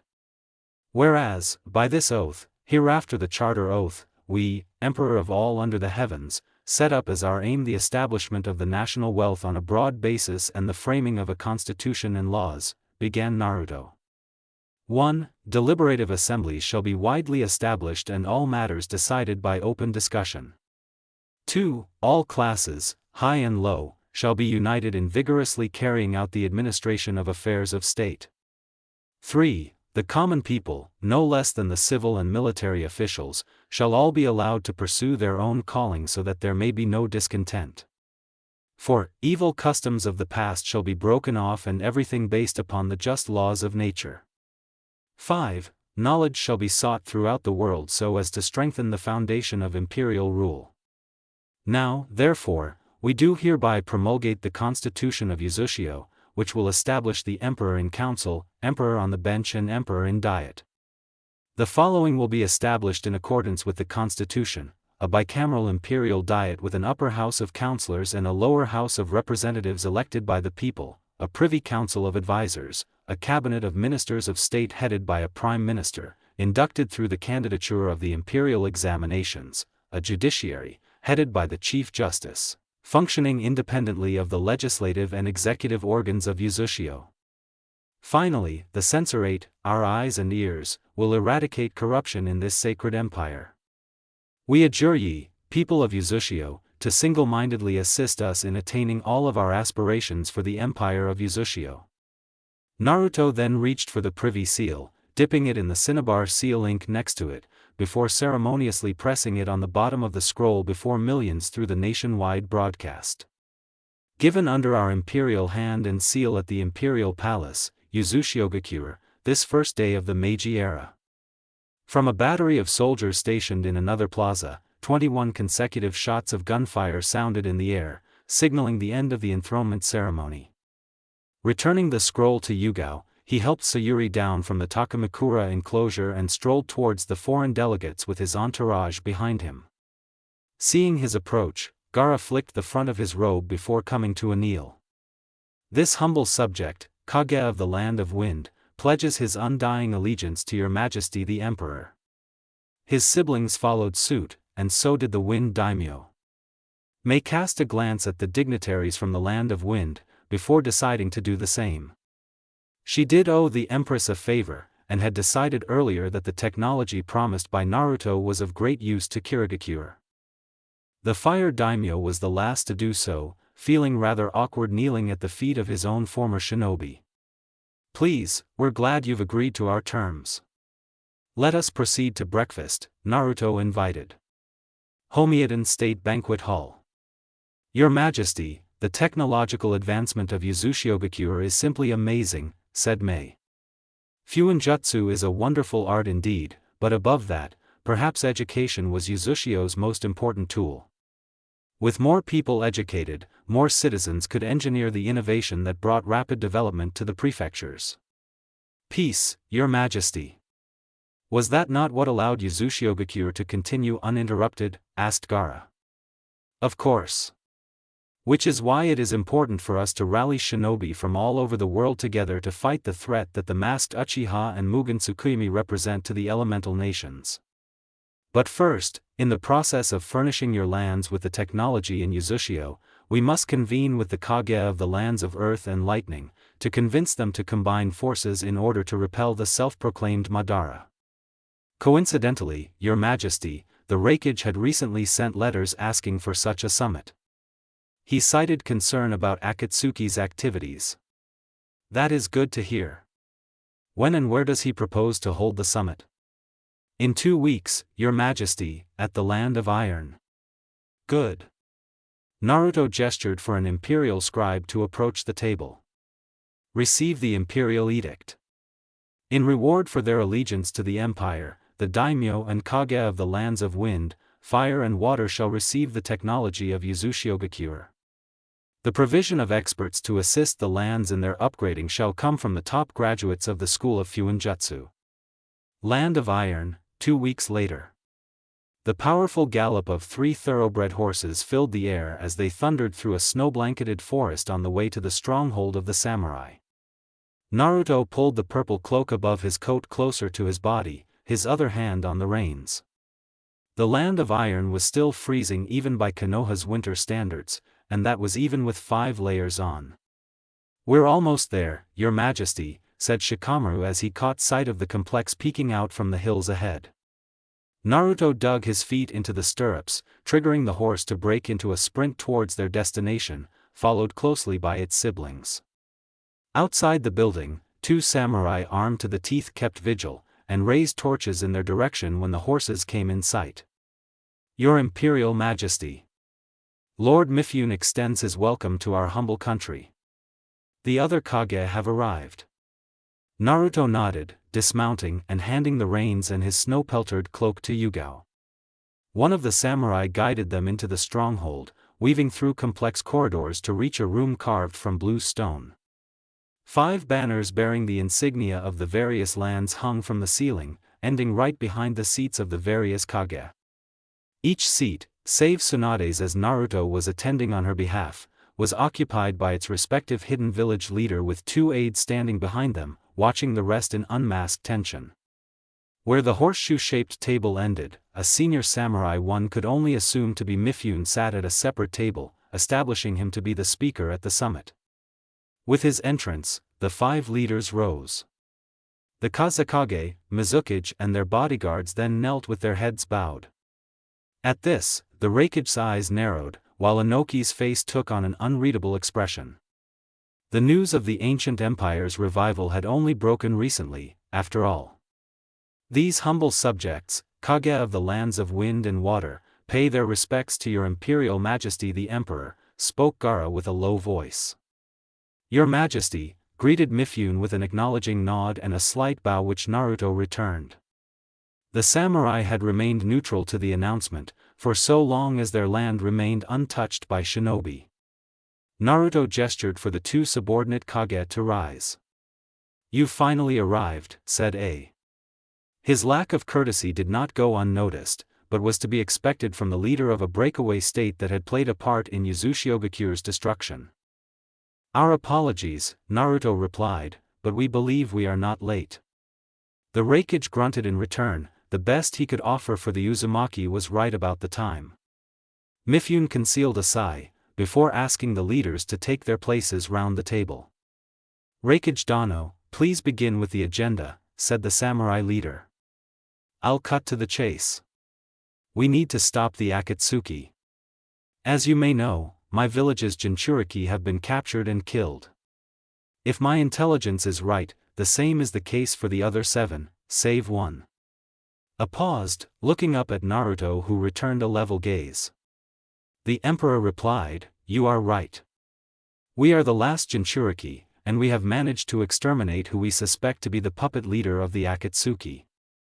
It is imperative that we stop the remaining fragments of the organization, namely the masked man masquerading as Uchiha Madara." Gaara said, "His Majesty is correct.